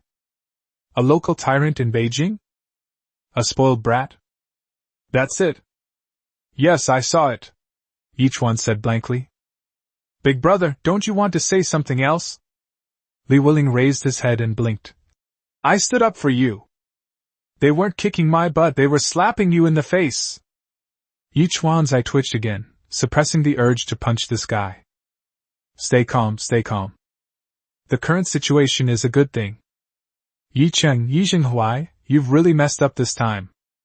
Yichuan's lips curled up slightly. Heh, third brother, is your dog just as cowardly? Like master, like dog. Ha! Yicheng laughed wildly, smug and full of disdain, then looked at Yichuan coldly. If you know what's good for you, come back to the manor with me immediately, otherwise hee. Yicheng didn't want to miss this opportunity to give Yichuan a good beating and get revenge for the slap he had received earlier. But after thinking it over, I held back. After all, my father said to be polite. It would be difficult to explain if Yichuan went back and his father saw that he had injuries. Okay. Yi Chuan smiled and said, "Then what are we waiting for? Let's go." These words surprised Yi Ching. Why is this guy suddenly so easy to talk to? Finally scared. You're smart to know what's good for you. Yi Ching smiled dismissively, waved his hand, and turned to leave with 2 guards. Yi Chuan narrowed his eyes, reached out and pulled Li Wuling up. "All right, stop pretending. Get ready, let's go." Li Wuling's expression changed swiftly. He wiped his nose and stood up abruptly. "Big brother, please wait a moment." He then turned to Yinga with a grin and said, "Sister-in-law, could you please ask the shopkeeper for some chicken blood or duck blood? Any kind of blood will do." Yinga was stunned. Her pretty face flushed red at being called sister-in-law. She looked at Yi Chuan shyly and blankly. When she saw Yi Chuan smiling and nodding at her, she turned away.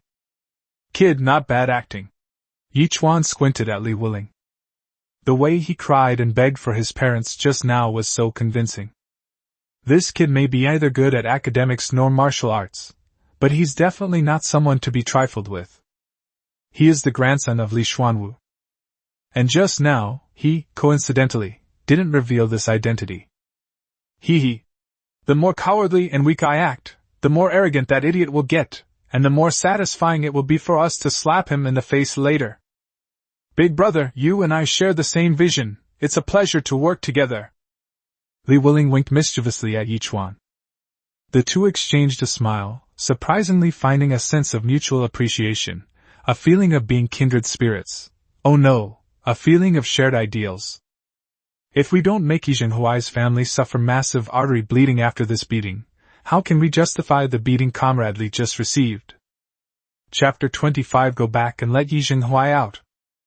After Yi Chuan and Li Wuling left, a group of onlookers in Zhuangyuan Tower began to discuss the matter. What kind of prestigious family do they have? They even dare to hit young Master Li. Everyone marveled. Although these people had just been impressed by Li Wuling's literary talent, they were far from being die-hard fans, and no one had dared to stand up for him just now. They discussed it, and decided to go and see for themselves. After all, these test-takers are usually bored out of their minds and don't have many opportunities to watch the excitement. Among the crowd was Lin Zhao, whose eyes darted around. He knew exactly who Yi Ching was. It was discovered before that Yi Chuan had a bad relationship with his family. But now that Yi Zhenghuai has already been reprimanded by the emperor, how dare he treat Yi Chuan like this? Lin Zhao decided to observe and understand the situation first. In front of the gate of the Yi residence, Yi Ching, accompanied by 2 guards, walked ahead with an arrogant air. Yi Chuan, Yi Yinger, and Li Wuling followed behind. Yi Ching told the guards to knock on the door, then turned around and glared coldly. "Get inside right now!" Yi Chuan smiled slightly. "Go in?" "Joke. Such a grand show, who are we going to show it to?" Without saying a word, he snapped his fingers and gave the order to Li Wuling beside him. "Down!" Thump! Li Wuling collapsed to the ground with a thud, letting out a blood-curdling scream like a pig being slaughtered. Ah! At the same time, the blood packs that had been prepared beforehand were spilled out, and chicken and duck blood splattered all over them. Great actor! Yi Chuan nodded with satisfaction. The expressions were vivid, the movements natural, and the lines were impactful. If this guy had been on Earth in his past life, he could have easily beaten up a whole bunch of young heartthrobs. Yi Chuan wasn't idle either. He put his hands to his mouth, took a deep breath, and shouted with all his might. "Help! Something terrible has happened! Young Master Yi, the Vice Minister, has hit someone!" The commotion was so great that it quickly attracted a large crowd of onlookers who pointed and whispered, forming a 2 or 3 layered circle. Yi Yinger, who was watching from the side, was completely stunned. Yi Ching was momentarily dumbfounded. What kind of tactic is this? Is this extortion? Yes, I did hit you, but you were perfectly fine just now. And to splatter blood on yourself right in front of me, do you think I'm blind? Yi Chuan, what nonsense are you spouting? Are you looking for death? Yi Ching glared angrily at Yi Chuan. Yi Chuan ignored him completely and continued to shout at the top of his lungs. Yi Jinghuai, the Vice Minister of the Ministry of Rights, has failed to educate his son properly and has allowed him to commit violence. In broad daylight, he ordered his servants to beat up innocent civilians. In the capital, right under the emperor's nose, is there no law? This commotion drew in more and more onlookers, and the discussions grew louder and louder, until it seemed the situation was about to spiral out of control. Yi Qing panicked slightly, both anxious and angry, and shouted at his guards, "Quick! Drag them into the manor!" Once the door is closed, everything becomes easier. The two guards quickly stepped forward. "You dare!" Yi Chuan shouted decisively, his face stern and imposing, exuding a powerful aura. The two guards were so stunned that they stood frozen in place. "Yi Chuan, you're fucking asking for death!" Yi Qing was so angry that he jumped up and down. "Everyone! Did you see that? The Yi family assaulted people first, and then threatened them. What a family of officials! What a high-ranking official in the court!" Yi Chuan continued to fan the flames, fearing that things would escalate. Li Wuling cooperated very well, rolling around on the ground and groaning incessantly. Coupled with the shocking bloodstains on his body, the effect was undeniably stunning. The crowd was almost entirely pointing and whispering, "What a tragedy! To be beaten up like this! That's not right. I've heard that Vice Minister Yi of the Ministry of Rights is an upright and honest official. Pa! I don't know if he's upright or not, but his eldest son, well, you can go and find out more about him." "How so?" "He's done everything imaginable: drinking, gambling, whoring, hunting, fighting, bullying men and women. TSK, there are still such bullies under the emperor's nose." The whispers reached Yi Chuan's ears, almost making him laugh out loud. This is what it means for public opinion to be so terrifying. He knew perfectly well that Yi Qing was an uneducated and incompetent person, not a good guy, but at most he would only frequent prostitutes and gamble. With Yi Jinghuai around, he wouldn't dare to bully men and women. However, it's perfectly normal for ordinary people to embellish their resentment towards officials and the wealthy. Seeing that the situation was getting out of control, Yi Qing panicked completely, wringing his hands and not knowing what to do. "Chung'er! What's going on?" Just then, two figures rushed out from inside the gate of the Yi residence. The doorman who opened the door earlier was quite quick-witted. Seeing that something was wrong, he immediately went in to report. Upon receiving the news, Zhao and her son Yiren rushed out. "Mother!" When Yi Qing saw his mother arrive, he immediately breathed a sigh of relief and quickly went to greet her, recounting what had happened. "Mother, Yi Chuan is making trouble out of nothing. He's clearly trying to cause a scene." "Shut up!" After hearing this, Zhao wished she could beat her son into a pulp with both hands. They're more trouble than they're worth. The matter of Yi Chuan becoming the prince consort didn't go through, but judging from the master's tone, he said he would politely bring Yi Chuan back. Something's definitely going on here. At this critical juncture, they still have no sense of propriety, and have openly resorted to violence, which has even led to a disturbance at their doorstep. You should know that Yi Jinghuai values his reputation the most. The gates of the Yi residence are now surrounded by layers upon layers of people.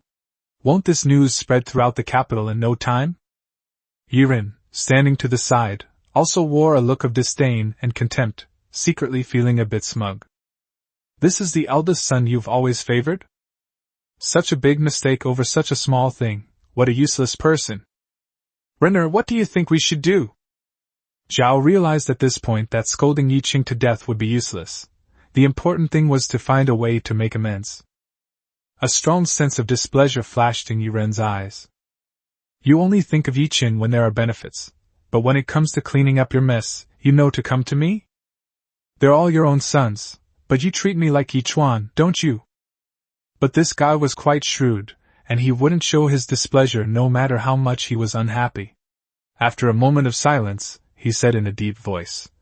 First, persuade Yi Chuan and the others to come into the mansion, and then send servants to explain the situation to the onlookers in a friendly manner.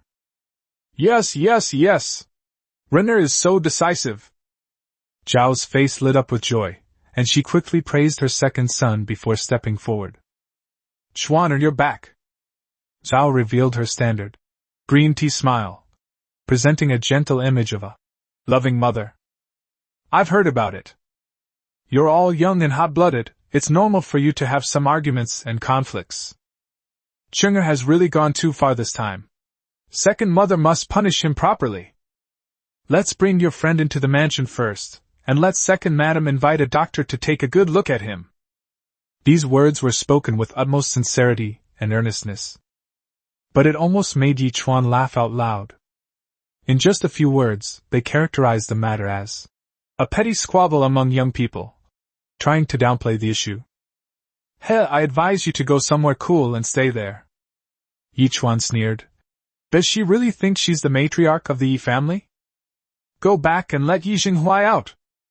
You're not qualified to get involved in this. Chapter 26. When it comes to dogs, you have to beat them really hard. The smile on Zhao's face froze for a moment. I hate him to death. You little bastard. Still so arrogant and domineering, you'll get your comeuppance soon. Chuan, you've gone a bit too far. Zhao's smile faded slightly. After all, I am your second mother. I can manage half of the affairs of the Yi family, can I? Are you really going to cause a huge scene in front of everyone? Yiren, who had been silent all along, thought for a moment, and then stepped forward with a smile. Third brother, calm down. That's just my brother's bad habit. You know him well after all these years, so why bother arguing with him? In fact, Yi Chuan's impression of Yiren wasn't particularly bad. At least they are better than the Zhao family and Yi Qing. This kid thinks highly of himself and has never bothered to bully Yi Chuan's predecessor at home. Objectively speaking, he hasn't done as many evils as his mother and older brother. Second brother, you're mistaken about that. Yi Chuan smiled knowingly. I'm not the one who should be holding a grudge. After all, my brother didn't hit me. Yiren and Zhao were taken aback when they heard this, and turned to look at Li Wuling, who was still performing energetically on the ground. Zhao was naturally 100% skeptical. Yiren glanced at Li Wuling a couple more times and frowned slightly. I feel like I've seen this person somewhere before. Chuaner, that's enough. Zhao's face broke into a smile again. I promise you, your second aunt will make sure your eldest brother apologizes to your friend properly. Let's go home. Let's stop making a scene. Your father is waiting. Seeing the mistress of the Yi family being kind and amiable to Yi Chuan on several occasions, everyone in the crowd couldn't help but feel a sense of goodwill towards her. This Vice Minister Ye's wife is dignified, proper, and broad-minded. Not bad.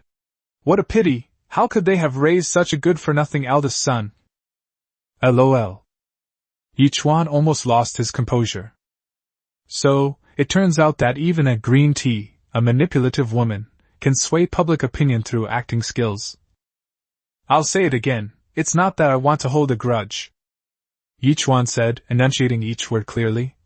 I advise you to call Yi Jinghuai out quickly, otherwise if my friend gets angry, hee. Seeing that Yi Chuan was unyielding, Zhao's patience was finally wearing thin. Her expression turned slightly cold, and she couldn't help but be about to scold him. However, Yiren, who was standing next to him, stopped him. Although Zhao didn't understand why, she always trusted her second son the most, so she immediately held back. Third brother, what is your friend's name, and where does he live? I'd like to ask my elder brother to personally apologize to him. Yiren smiled and asked tentatively. I was right. Yi Chuan squinted at Yiren, nodded, and smiled. Of all the Yi family members, only second brother has any brains left. As he spoke, he waved behind him. Upon receiving the signal, Li Wuling immediately struggled to his feet and walked to Yi Chuan's side with a pained expression. Brother Li, they're asking about your background. Yi Chuan casually remarked. Someone special? Great! Li Wuling gritted his teeth, his face full of resentment. This young master, do not change my name or surname. I am Li Wuling, the eldest grandson of the General of Pingbei. Hiss. Upon hearing this, the onlookers gasped in unison. The eldest grandson of General Li Xuanwu? Oh my God! Then the crowd turned to look at the Yi family group. This time, everyone's eyes were filled with pity, and a hint of excitement at watching the spectacle. This is a huge deal. You think your humble Ministry of Rights is in a position to bully anyone but the eldest grandson of the great Xia's military god? General Li Xuanwu was known for his fiery temper and extreme protectiveness of his own. Behind closed doors, he could beat his grandson 8 times a day. But whoever dares to make a move will face the consequences. Just thinking about it sends chills down my spine. Upon hearing this self-introduction, Zhao and Yi Cheng's brains went blank, their vision went black, and they almost fainted. How so? Yi Cheng's forehead was covered in cold sweat. He actually ordered his men to beat up the grandson of the great Xia's military god in broad daylight. What kind of ingenious reincarnation trick is this? No wonder. No wonder Yi Chuan was so well behaved this time. He didn't utter a sound even after his friend was beaten, and he even came back with him on his own initiative. So this is a huge pitfall, just waiting for me to jump in. Zhao was completely stunned and was trembling all over with panic. She knows more. What was the relationship between General Li Xuanwu and the Emperor? They were childhood friends, and while they were ruler and subject in the court, they were best buddies in private. Throughout the great Xia dynasty, there were many people whose noble titles and official positions surpassed Li Xuanwu's. But none of that worked. Even the imperial relatives, those princes and nobles, had to be respectful and bow respectfully when they saw Li Xuanwu. The significance of the title, God of War. Yi Cheng beat up this old man's grandson. Zhao felt dizzy and disoriented. Yi Run was the calmest one. Upon hearing Li Wuling's identity, his heart skipped a beat, and then he stared intently at Yi Chuan. Yi Cheng was indeed stupid. But this Yi Chuan. He tricked Yi Cheng back to the manor gate, taking a roundabout route until everyone knew his identity before revealing Li Wuling's true identity. This is clearly a sign that they're determined to destroy the Yi family. When did this guy become so cunning, treacherous, and ruthless? She's completely different from before. Are they all fucking dumbfounded? Seeing that no one on the other side spoke, Li Wuling completely adopted the domineering posture of a spoiled brat, arrogantly putting his hands on his hips. Go and find someone who can make decisions for me. Damn it, I've been in Beijing for over 10 years, and apart from my grandfather and my father, nobody dares to touch me. If you don't give me an explanation today, I will immediately report to my grandfather, the Emperor, and have him do my bidding. As soon as he finished speaking, Yi Cheng, who was already terrified, could no longer control himself. His legs went weak, and he collapsed to the ground, his face deathly pale. Zhao felt a chill run down her spine. It's over, it's over. Chuaner, Chuaner! In desperation, Zhao grabbed Yi Chuan's hand and pleaded anxiously. Please help me plead for him, I'm begging you. Chuaner is your older brother after all. Yi Chuan sneered, his face full of disdain. The Zhao mother and son are both despicable. To put it bluntly, it's just being cheap. The weaker you are, the more they will bully you. Once you hit them hard, they'll wag their tails and beg for mercy like dogs. In my past life on Earth, there was a country where everyone was like this, a shameless, unambitious person, and they actually lived pretty well. Yi Chuan flung Zhao aside without a second thought, his face cold, and his tone devoid of pity as he spoke each word clearly. Get Yi Zhenhuai out here! When it comes to dogs, if you're going to hit them, you have to hit them hard enough to hurt them. Chapter 27 This is all my own money. Seeing that Yi Ren showed no mercy, Zhao staggered back a step, her face filled with resentment. Yi Chuan, you bastard! Before he could finish swearing, a deep, resonant voice suddenly rang out. What happened? Why is it so noisy? Yi Zhenhuai walked out of the Yi residence gate with a grim expression. The matter had become so commotion that it naturally attracted the attention of his servants, who reported it to him. Upon arriving at the door, Yi Zhenhuai's brows were furrowed. Why are there so many people gathered here? Then, looking again, standing in the center of the field was none other than Yi Chuan. Yi Jinghuai was furious. It must be that unfilial son who caused all this trouble. Master! As soon as Zhao saw Yi Jinghuai come out, she rushed over as if she had found a savior. Master, please save Qing'er. I don't know what's wrong with Chuaner, he's determined to kill Qing'er. Yi Jinghuai's face was gloomy as he glanced at Yi Qing, who was slumped on the ground. What exactly happened? Yi Qing was so frightened that he trembled all over, his mouth agape for a long time, unable to utter a word. Second brother, you speak! Yi Jinghuai looked at Yiren, feeling irritated. Yes, father. Yiren remained calm and recounted the events that had just occurred, without embellishing or exaggerating. Yi Jinghuai was secretly shocked after hearing this. How could I have gotten myself into such a mess? Didn't we tell them to be polite and bring Yi Chuan over? How did Li Xuanwu's grandson get involved?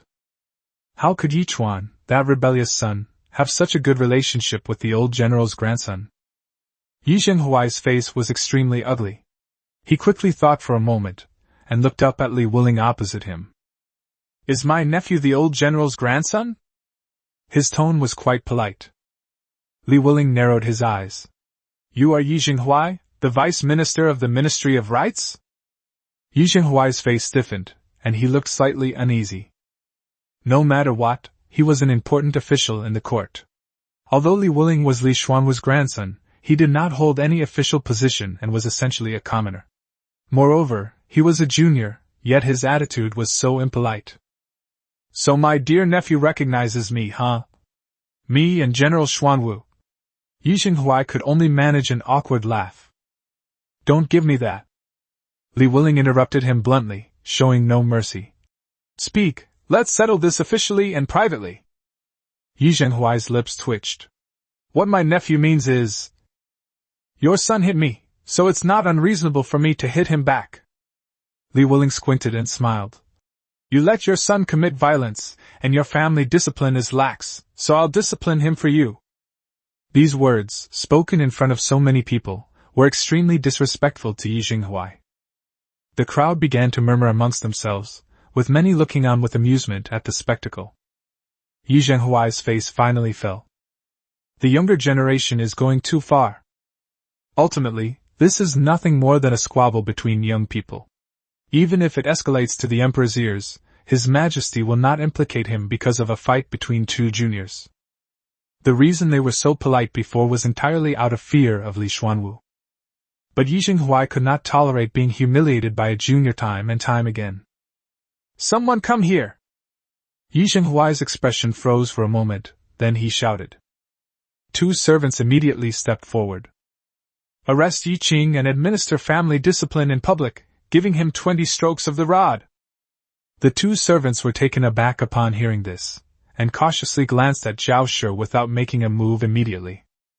Yi Jinghuai roared in fury. What are you doing? Are you trying to disobey orders and rebel? The servants trembled with fear and, without hesitation, immediately stepped forward and pinned Yi Qing to the ground. Dad! No! Yi Qing was so frightened that his face turned pale, and he begged for mercy loudly. Master Qing!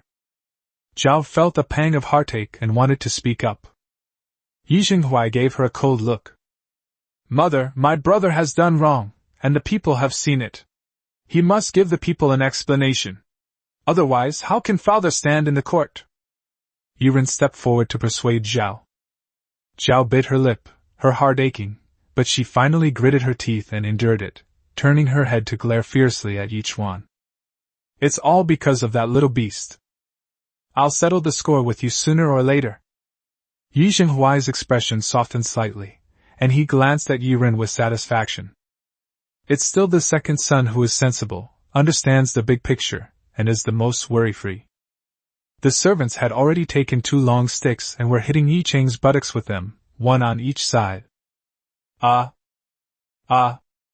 Father, spare me! I know I was wrong! Yi Qing was beaten so badly that he cried out for his parents. Every cry made Zhao's heart clench, and she felt extremely distressed. At the same time, her hatred for Yi Chuan deepened even further. Yi Chuan certainly felt Zhao's resentful gaze, but he didn't care at all and instead sneered inwardly. This is just an appetizer. Nephew, I will punish my son myself if he makes a mistake. Yi Xinghuai looked at Li Wuling indifferently. There is no need for outsiders to interfere. I have carried out the family discipline, which should be enough to give an explanation to my nephew and General Xuanwu. I still have family matters to attend to at the Yi residence, so I won't keep you any longer. Please, my dear nephew. Yi Xinghuai no longer stood on ceremony, and told his guest to see him off. Li Wuling narrowed his eyes. As expected, Grandpa was right. These scholars who mingled in the imperial court were no pushovers. Yi Xinghuai severely punished his own son, demonstrating his selflessness and handling the matter admirably. If Li Wuling continues to press the matter, his initial justification will turn into one of injustice. Leave? Ha, Vice Minister Yi is thinking too lightly. Yi Chuan, who had been silent all along, suddenly smiled and spoke. Yi Xinghuai instinctively felt a surge of anger. You unfilial son! He had only spoken halfway when he suddenly realized the Emperor's appreciation for Yi Chuan, and ultimately he held back. Yi Chuan, whatever conflicts you have with your brother, that's a family matter for the Yi family. Come and resolve it in your own home. Stop stirring up trouble and sowing discord. As Yi Xinghuai spoke, he warned Yi Chuan with a stern look in his eyes. In his view, Yi Chuan must have been behind Li Wuling's affair.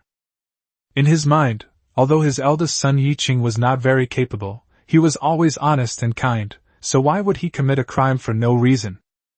If Yi Chuan knew what Yi Xinghuai was thinking, he would probably laugh out loud. This old man has been completely bewitched by the Zhao mother and son. Family matters? Who has any family matters to do with you? Yi Chuan sneered dismissively. It's none of my business if young Master Li wants to seek justice from you. I'm here to collect a debt. Yi Xinghuai, having endured it all, said coldly. What debt do you want? Ask your eldest son. Yi Xinghuai turned his head with a stern face. Let's stop for a moment. The two servants stopped the caning. Yi Qing, this boily fellow, was in so much pain that he was crying and snot streaming down his face, which made Zhao Shi feel sorry for him and also wipe away her tears. Tell me, what happened? Yi Xinghuai demanded. Father, don't listen to his nonsense. Yi Qing, a complete brainless good-for-nothing, actually pulled out a stack of silver notes from his pocket, saying, This is all my own money. Yi Chuan, seeing the money, is tempted and insists on falsely claiming that these are his banknotes. Father, I'm innocent. Chapter 28. They even dared to steal the silver notes bestowed by the Emperor? Upon seeing the large wad of silver notes in Yi Qing's hand, the onlookers gasped in amazement. We are all ordinary people, and even if we work ourselves to the bone all year, we can't earn much money. That huge wad of silver notes was enough for all of them to live comfortably for 10 lifetimes. TSK. No wonder everyone wants to be an official. Power means money. Even the son of a vice minister of rights can have such a huge sum of money. Yi Xinghuai was startled when he saw these silver notes. How could Qinger have so much money? It should be noted that Yi Xinghuai has always cultivated an image of integrity and incorruptibility in the government and among the public. As for his wife and 2 sons owning many properties in Beijing and other places, that's another matter. His family members making money through business does not affect his integrity and honesty. Which of the current court officials doesn't play this game?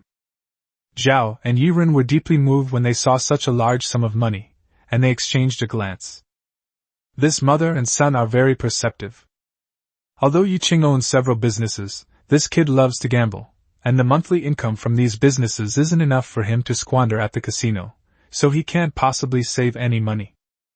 In other words, he must have obtained it from Yi Chuan through some means. So, their guess was correct. As expected, after that vile woman Qin died, she left a substantial inheritance to her son. A greedy glint flashed in Zhao's eyes. Where did you get so much money? Yi Xinghuai wasn't stupid. Sensing something was wrong, he asked coldly. Father, have you forgotten? I run 2 restaurants, a cloth shop, and 2 grain and oil stores. I happen to be collecting debts today, and all of this money is on the books," Yi Qing explained loudly and confidently. He had, of course, already prepared his explanation, and thought himself very clever. In fact, Yi Xinghuai was slightly taken aback upon hearing this, and believed it to be about 60 to 70%. If these businesses have accumulated several months' worth of profits, it's not impossible. After all, Yi Xinghuai didn't bother to check the face value of each of those banknotes. "Yes, sir, I can testify to that." Unable to contain herself any longer, Zhao hurriedly said, "Cheng'er did indeed go to collect debts today. Besides, you know perfectly well how could Chuaner possibly have that much money." Hearing this whispered advice from her pillow, Yi Xinghuai became even more confused and subconsciously nodded. Zhao turned to look at Yi Chuan, her face displaying her standard green tea smile, tinged with a hint of heartache.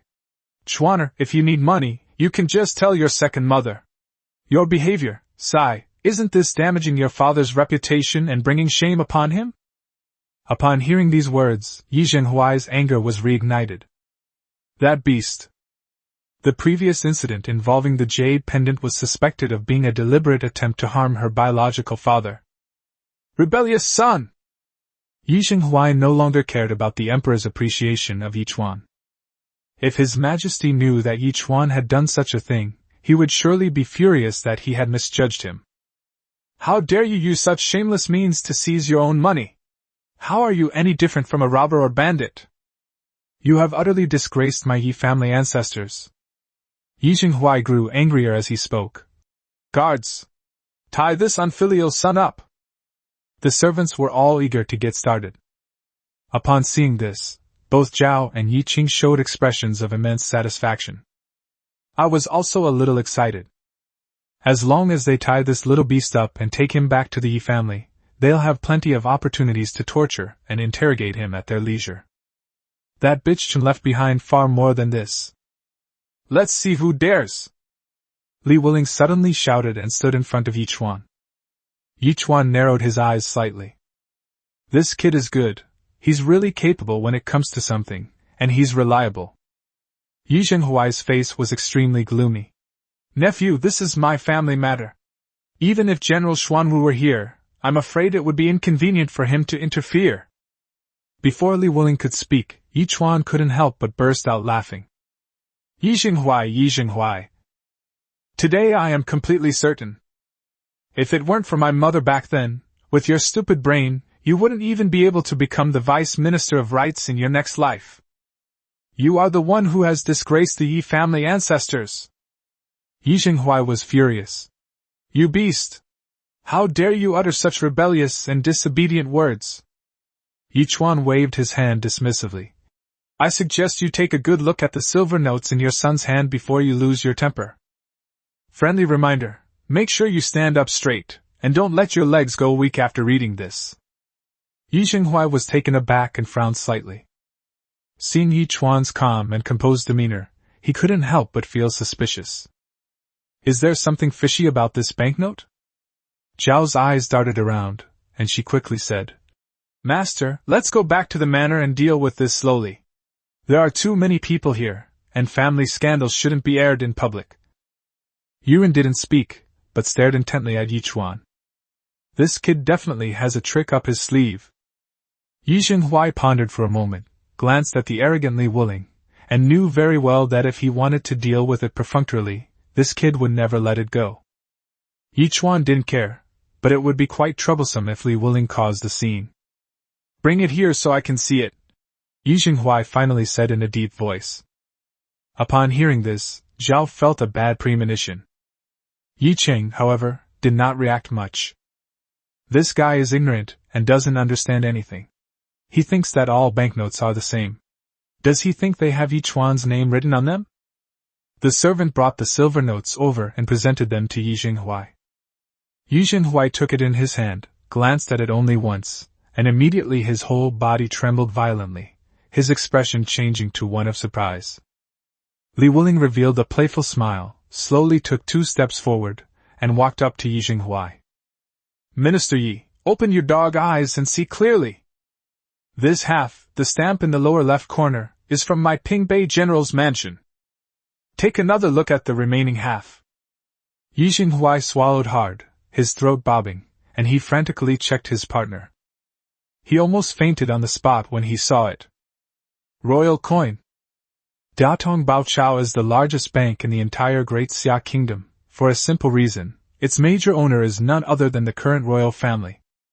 Some of the silver notes issued by the Datongbao banknotes were specially presented to the royal family for their exclusive use, and they were all stamped with this royal Tong Bao. Even Yi Chuan himself was unaware of this, because he did not recognize the seal of the royal coin, but he speculated that Master Xia's identity was not simple. Yi Jinghuai felt his blood run cold. This brings to mind the conversation between the emperor and his imperial bodyguard Lin Zhao in the imperial study, where they were exchanging pleasantries. This money was very likely given to Yi Chuan personally by the emperor. So, half of this stack of silver notes came from Li Xuanwu, and the other half came from the emperor. Then, the money all ended up in the hands of his son Yi Ching. For a moment, Yi Jinghuai felt dizzy and his head was buzzing, as if he had been struck by lightning. Seeing Yi Jinghuai's face turn from ashen to deathly pale, devoid of any color, and his expression one of utter terror, Yi Chuan's lips slowly curled upwards. As I've already said, Li Willing being beaten was just an appetizer. That's the killer move. We don't know Master Xiao's identity, but if this old man really is surnamed Xia and has such a good relationship with Li Xuanwu, he is most likely a member of the royal family. Yi Qing dared to steal the silver notes that these two gave him. It wouldn't be too much to ask him to commit a capital offense. Chapter 29: The second brother turns against you. Master? What's wrong? Seeing that Yi Jinghuai's expression was off, Zhao Shi panicked. Yi Jinghuai suddenly came to his senses and looked up blankly at Li Willing and Yi Chuan. The two of them had a half-smile on their faces. Yi Jinghuai felt as if he had fallen into an ice cave. Fortunately, the mental fortitude and responsiveness he had developed over the years as an official in the imperial court enabled him to make a swift decision in the crisis. Someone come here! Give Yi Qing 100 strokes of the cane, send him to the ancestral hall, and place him under house arrest to reflect on his mistakes. Upon hearing this, Zhao was so frightened that she almost fainted. Father! What are you doing? I am innocent! Yi Qing was so frightened that he cried and peed himself. Shut up! Brute! You dared to take the silver notes from the Pingbei General's mansion. This is utterly lawless! Yi Jinghuai rebuked loudly. However, he remained cautious. First, they only mentioned the Pingbei General's mansion, without daring to mention the origin of the other half of the silver notes. On the other hand, stealing is described as taking. Even at this point, he still felt affection and favoritism towards his eldest son. Silver notes from the Pingbei General's mansion? Zhao hadn't heard Li Willing and Yi Jinghuai's hushed conversation. Now that she learned the origin of the silver notes, her vision went black and she collapsed backward. Fortunately, Yiren was nearby and quickly helped him up. Yi Cheng himself was dumbfounded. What? This banknote wasn't left to Yi Chuan by the Qin family? It actually came from the Pingbei General's mansion. Daring to take Li Xuanwu's money without permission, in the Great Xia dynasty, that would definitely get you killed. The onlookers were in an uproar. So this is where the real excitement is. This has really blown things up. Yi Chuan, you bastard! You framed me. You did this on purpose.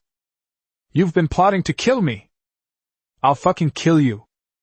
In his panic, Yi Cheng's anger and resentment erupted, and he blamed Yi Chuan for everything. He scrambled to his feet and hysterically lunged at Yi Chuan. Presumptuous! Yi Jinghuai was shocked and quickly ordered his servants to restrain Yi Cheng and drag him back to the Yi residence. Yi Chuan, you wait! As long as I live, I'll kill you sooner or later! Even as he was being dragged back, Yi Cheng continued to roar. Supported by her second son, Zhao rubbed her temples weakly, glaring at Yi Chuan with venomous eyes. That little bastard is cunning. He must have deliberately exposed the silver notes to lure Qing'er into taking them. Not only her, but Yi Jinghuai thought so too. At this moment, Minister Yi felt utterly disgusted with his 3 sons, even to the point of hatred. Using such insidious means to force his own brother to his death is simply inhuman. Yi Chuan watched quietly. He understood the thoughts revealed in the eyes of the Yi family across from him. Essentially, their evil is extreme selfishness. No matter what happens, the fault always lies with someone else. Even if you make a mistake, it's because someone else framed you. Yi Chuan understood this kind of human nature all too well. There was no reasoning with him, only beating him into submission. Therefore, from the very beginning, we adopted an attitude of leaving no room for compromise with the Yi family. Nephew, this matter was indeed due to my negligence, which led to my son causing such a disaster. Yi Jinghuai lowered his posture and said to Li Wuling with a face full of guilt, After I finish carrying out the family discipline, I will definitely tie that unfilial son up and take him to the general's mansion to apologize to the old general. Please keep this banknote safe, my dear nephew. Li Wuling, his face full of disdain, reached out and slapped Yi Jinghuai's hand away. This banknote is not mine. His tone was cold. Yi Jinghuai was stunned for a moment, his pupils contracted, and he gritted his teeth. After a moment of silence, she finally swallowed her anger and turned to look at Yi Chuan.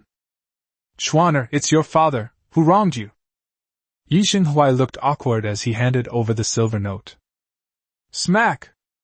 Yi Chuan snatched back the silver note without any hesitation, casually stuffed it into his pocket, and said indifferently, And then? Yi Jinghuai's eyelids twitched slightly, and he swallowed his anger. What else do you want? That depends on Lord Ye's sincerity. Yi Chuan smiled slightly. If all I can do is bow and apologize, I might as well go to the government office in the capital to report the situation. You! Yi Jinghuai was so angry that his hands trembled. This unfilial son is going too far. Great! Li Wuling laughed and agreed. Brother, I know the capital's government offices well. I'll lead the way, let's go!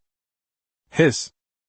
Zhao, standing nearby, was so frightened she nearly fainted again, instinctively shouting. Master! If this matter goes to court, Yi Qing will be in danger. Li Xuanwu doesn't even need to show his face. The prefect of Shangjing Prefecture is more than happy to have this opportunity to curry favor with Li Xuanwu. Wouldn't he want to take Yi Qing half to death? Yi Chuan! Yi Jinghuai clenched his fists tightly, staring at Yi Chuan with icy eyes.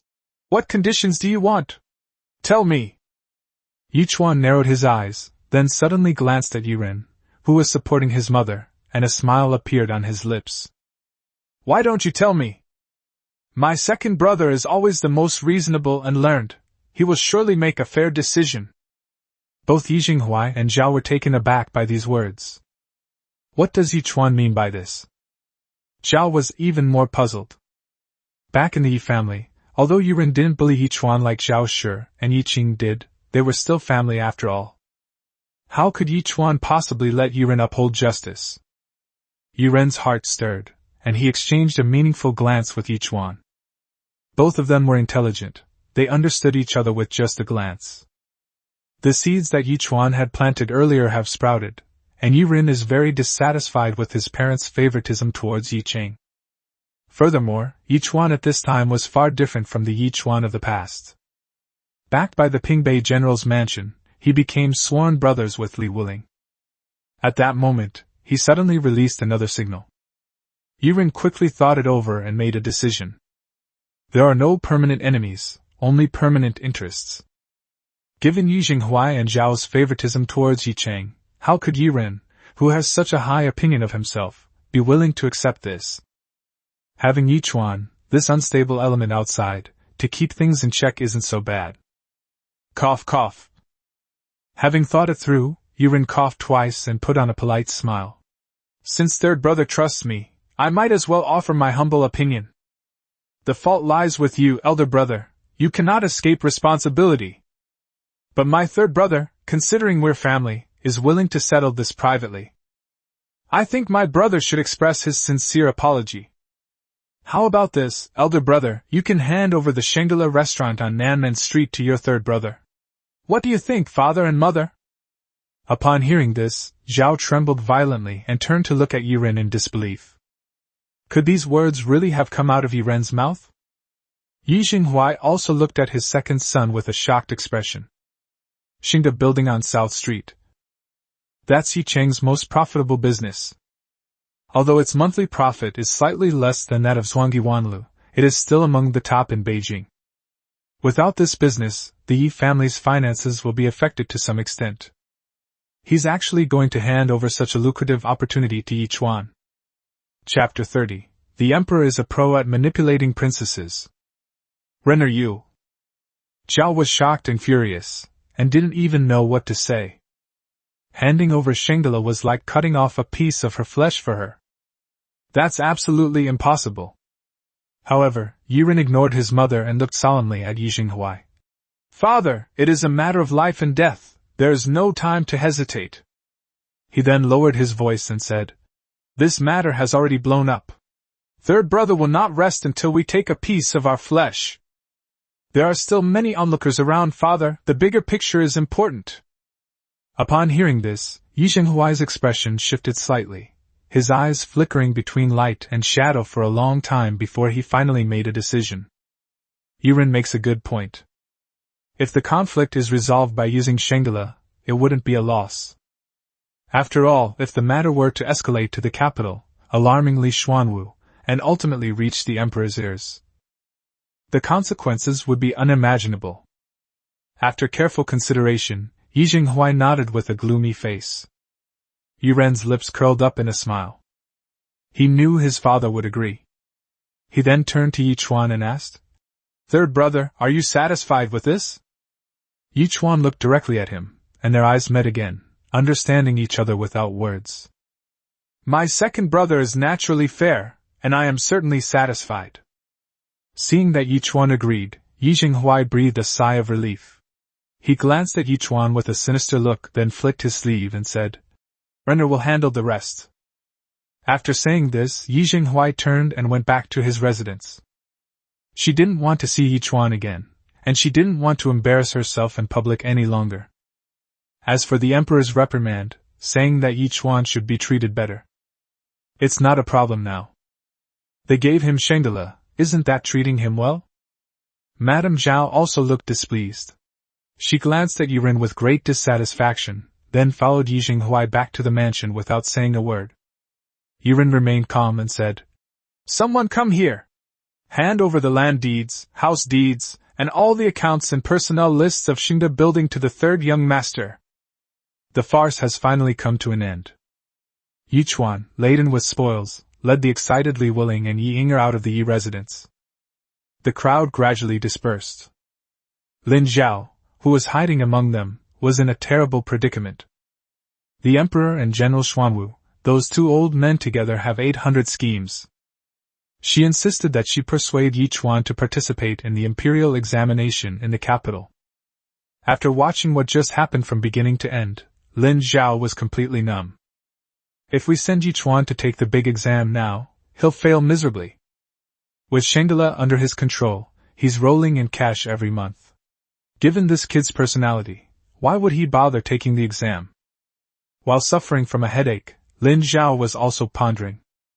Judging from what just happened, the conflict between Yi Chuan and the Yi family is now irreparable. Yi Xinghuai is a terrible father, and has no talent for raising children. He doesn't appreciate Yi Chuan, a precious gem, and blindly favors his good-for-nothing eldest son. He's a complete senile fool. It seems that Yi Chuan is also very dissatisfied with the Yi family. Perhaps, we could exploit Yi Chuan's desire for revenge against the Yi family to sow discord and trick him into passing the crucial exam and embarking on a career in government? Why? After thinking for a long time, Lin Zhao sighed. Your Majesty, if you want to promote Yi Chuan, it's just a matter of your word. Why do we have to make him take the exam? At this moment, inside the imperial palace. Father, you don't need to say any more. I would rather die than marry that Yi Chuan. Princess Yinxi, now dressed in her magnificent attire, was filled with anger despite her stunning beauty. Emperor Xiaowu gave a helpless, bitter smile.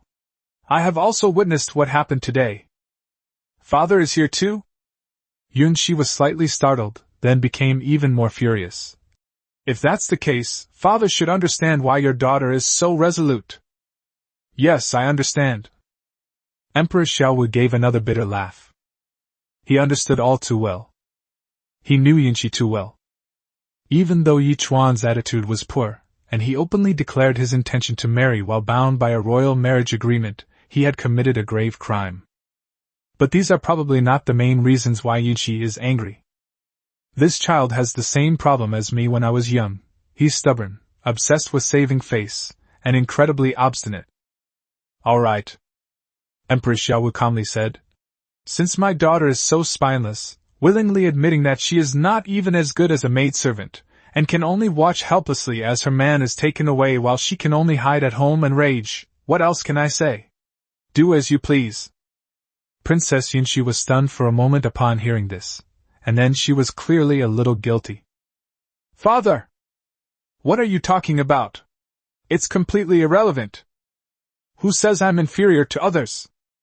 You want me to rob him? Does Yi Chuan even deserve it? I have absolutely no feelings for him. Why would I want to steal him? Yunshi's face turned red, and she was so anxious that she waved her hands and feet and stomped her feet repeatedly. Yes, I understand. You look down on Yi Chuan at all. I'm definitely not angry because Yi Chuan has fallen for someone else. Emperor Xiaowu's expression was very serious. But the more serious she was, the more Yunshi broke down. The palace maid Pinger standing next to her kept her head down and pursed her lips. It's hard to hold back laughter. It has to be the emperor. They have the princess completely under their control. Oops. Father! I'm really angry if you keep doing this. Yunshi pouted, her fair skin and red lips making her look incredibly cute. See? I'm just going along with what you said. Emperor Xiaowu suppressed a laugh and continued in a serious tone. However, to be honest, I just feel it's a bit of a pity. Humph, what's there to regret? Yunshi scoffed dismissively.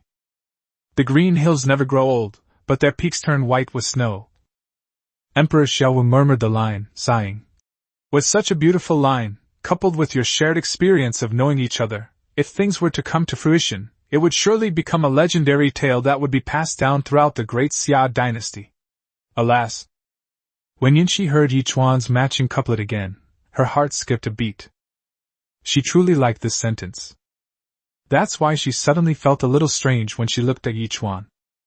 That's why she got so angry. So annoying! Yunshi sat there silently, feeling extremely agitated. Emperor Xiaowu realized that the time was ripe. Yunshi, actually, after you left just now, I had a chat with Yi Chuan. Yunshi instinctively turned her head immediately. What did you talk about? But seeing Emperor Xiaowu's ambiguous smile, she blushed instantly and quickly turned her head away, looking slightly flustered. Humph, what does it have to do with me? I don't care. Emperor Xiaowu couldn't help but chuckle twice. Actually, Yi Chuan also has a good impression of you. Humph, this princess doesn't care. Yunshi continued to be stubborn, but her tone softened slightly. He also told me that, to show his sincerity, he wanted to achieve the highest rank in the imperial examination this year before proposing marriage to me, so that he would be worthy of the princess's nobility. Upon hearing this, Yunshi's expression shifted slightly. She turned her head, her gaze intense. He really said that? Lin Zhao and your Xuanwu grandfather both heard it. Emperor Xiaowu remained calm and composed. Yunshi's expression turned complicated. She lowered her head and remained silent, her anger vanishing in an instant. My heart is beating a little fast. Looking at his beloved daughter's expression, Emperor Xiaowu sighed inwardly. Yi Chuan, let's see if you have real talent and skills. If you don't rank in the top 3, even if I were to execute you, it wouldn't be enough to repay Yunshi's kindness. Chapter 31 Li Wuling's Aunt. The residence of Minister Lu. Father, that's how it is. Lu Qingqing carefully recounted what had happened at Zhuangyuan Tower, secretly observing his father's expression. Lu Yiqian, the Minister of Personnel, remained silent for a long time. You lost to Li Wuling? Yes. Fool! Lu Yiqian snorted softly, his expression revealing strong dissatisfaction with his son. Who in the capital doesn't know what kind of person Li Wuling is? If he had such talent, why would he have bothered selling such inferior books to make money in the first place? Lu Qingqing was stunned and speechless. What is the name of his servant, and what is his background? Lu Yiqian immediately got to the crucial point. This? I don't know. Lu Qingqing lowered his head. Utterly useless. Lu Yiqian couldn't help but curse angrily. You can't even keep up with others in studying the classics, but you've made yourself stupid. Father, please calm down. I know I was wrong, Lu Qingqing said meekly, not daring to retort. Snort. After letting out a cold snort, Lu Yiqian pondered. Things can't be that coincidental. Today in the main hall, His Majesty and Li Xuanwu just presented some little poet immortal, and then in the scholars' pavilion, Li Xuanwu's grandson shone brightly thanks to a mere servant. Lu Qingqing finally realized. Father means that servant is the little poet immortal? Very likely. Lu Yiqian's eyes flickered. Investigate this person's background immediately. Don't overlook any details. Yes. The Ruran Envas are arriving soon. His Majesty is currently focused on war, which is extremely detrimental to our trade. We must change His Majesty's mind before the delegation arrives. The key lies with this little poet. This matter must be handled quickly. I understand. 3 days have passed in the blink of an eye. Yichuan has taken over Shangela in full. This time, the Yi family members knew what was important, and didn't dare to use any tricks, so Yichuan took over smoothly. After inspecting the area, Yichuan immediately set about sweeping reforms. Shangela has always had good business, but it still lags behind Zhuangyi Wanlu. Yichuan carefully examined all the dishes, drinks, and ambience of Shangela, and found that they were actually no worse than those of Zhuangyi Wanlu. What they lack is simply management skills. At this moment, behind the counter in the lobby, Yichuan was discussing with the manager the drafting of a new menu, mainly involving repricing. Yi Yinger served Yichuan attentively, fanning him from time to time and pouring him water, taking meticulous care of him. Li Wuling was there too. These past few days, aside from going home to sleep at night, he's been constantly pestering Yichuan. Since those incidents, the kid's admiration for Yichuan has been like a surging river, never-ending, and he calls out, "Big brother," in a crisp voice. "Brother, I have a question." Li Wuling pointed to a section of the affordable home-style menu. This plain noodle soup is 5 coins a bowl, and a tea egg is 2 coins each. However, a bowl of plain noodles with a tea egg only costs 6 coins. Isn't that a waste? Li Wuling blinked his big eyes, his gaze revealing a clear naivete. Yichuan smiled slightly and glanced at the shopkeeper beside him. You understand? Clear. Clearly, the shopkeeper had been quite impressed with Yichuan's many reform measures these past few days, nodding with a smile. Master, you have some good methods. These are just small tricks, nothing special, but we never thought of them before. And this is just the tip of the iceberg. The rest include things like WAPI membership system, lucky draw meal vouchers, group purchase discounts, and check-in points. The shopkeeper had never heard of such a variety of methods. But upon closer examination, they are all ingenious methods. That's impressive. I had only heard that the third young master of the Yi family was a good-for-nothing, but I never expected him to be such a business expert. Young master, Inger understands too. Yinger couldn't help but raise her pretty face, looking somewhat proud. Inger is amazing. Here, young master, let me reward you. Yichuan immediately moved his head towards Yinger's snow-white cheek. Oh dear, young master! If you don't behave properly, Inger won't talk to you anymore. Yinger's cheeks flushed red with shyness, but anyone with eyes could see that there was no resistance in her gentle, rippling eyes, but rather joy. The shopkeeper and Li Wuling next to him were both exasperated. The boss, eldest brother, is great in every way, except for his style, which is a bit too unrestrained and dissolute. Cough, cough, big brother, I don't understand. Li Wuling couldn't help but say. If you understood, why are you still doing this? Yichuan rolled his eyes. Go stand aside. Li Wuling rolled his eyes, but wasn't angry. He was basically used to it. Young brother Yi! Just then, a broad and tall figure strode into the lobby of Xingde building. Upon hearing this voice, Yichuan couldn't help but frown. Well, boss, you stay here and keep an eye on things. I'm going to check on the renovation work in the backyard. Yichuan turned and ran. Why? Unexpectedly, the newcomer was tall and had long arms, and grabbed Yichuan's arm across the counter. Brother Yi, we have no grudge against each other, why treat a guest like this? Lin Zhao wore a shameless smile. Seeing that he hadn't managed to escape, Yichuan rolled his eyes in exasperation. Of course he remembered that Lin Zhao was the bodyguard of that old Master Xia. I don't know what's gotten into this person. He suddenly approached me 3 days ago and inexplicably suggested that I take the imperial examination in the capital. To become the top scholar? Go to hell. Given the current situation in the Great Xia court, even a top scholar wouldn't be fit to be a dog. It's unclear whether it was Master Xia's idea or Li Xuanhua's idea. Indeed, one shouldn't be too outstanding. Always showing off makes you a target. Yichuan sighed inwardly. Oh, it's Brother Lin! Since they couldn't escape, it was time to strike first. Yichuan, with a welcoming smile, handed over the newly prepared menu. Our restaurant has been restructured and is reopening. Brother Lin, why don't you find a seat and see what you'd like to eat? Lin Zhao was speechless, feeling helpless. I told you this kid is stubborn and won't listen to reason. How could you send an honest person like yourself to deal with someone like that? You're no match for them. Brother Yi, I didn't come here for a meal. Not going to eat. Yichuan didn't give him a chance to speak. I own a restaurant. If Brother Lin comes to the restaurant and doesn't eat, then I won't have time to entertain him. Okay, I'll eat it, alright. Lin Dao smiled ingratiatingly, wondering to herself whether the palace would reimburse her for the meal. Just as he was helplessly flipping through the menu, a commotion suddenly broke out among the diners in the lobby. Everyone looked up towards the doorway.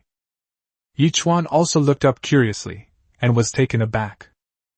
A stunningly beautiful woman, dressed in a pale yellow and white wide-sleeved gauze dress, gracefully entered the shop.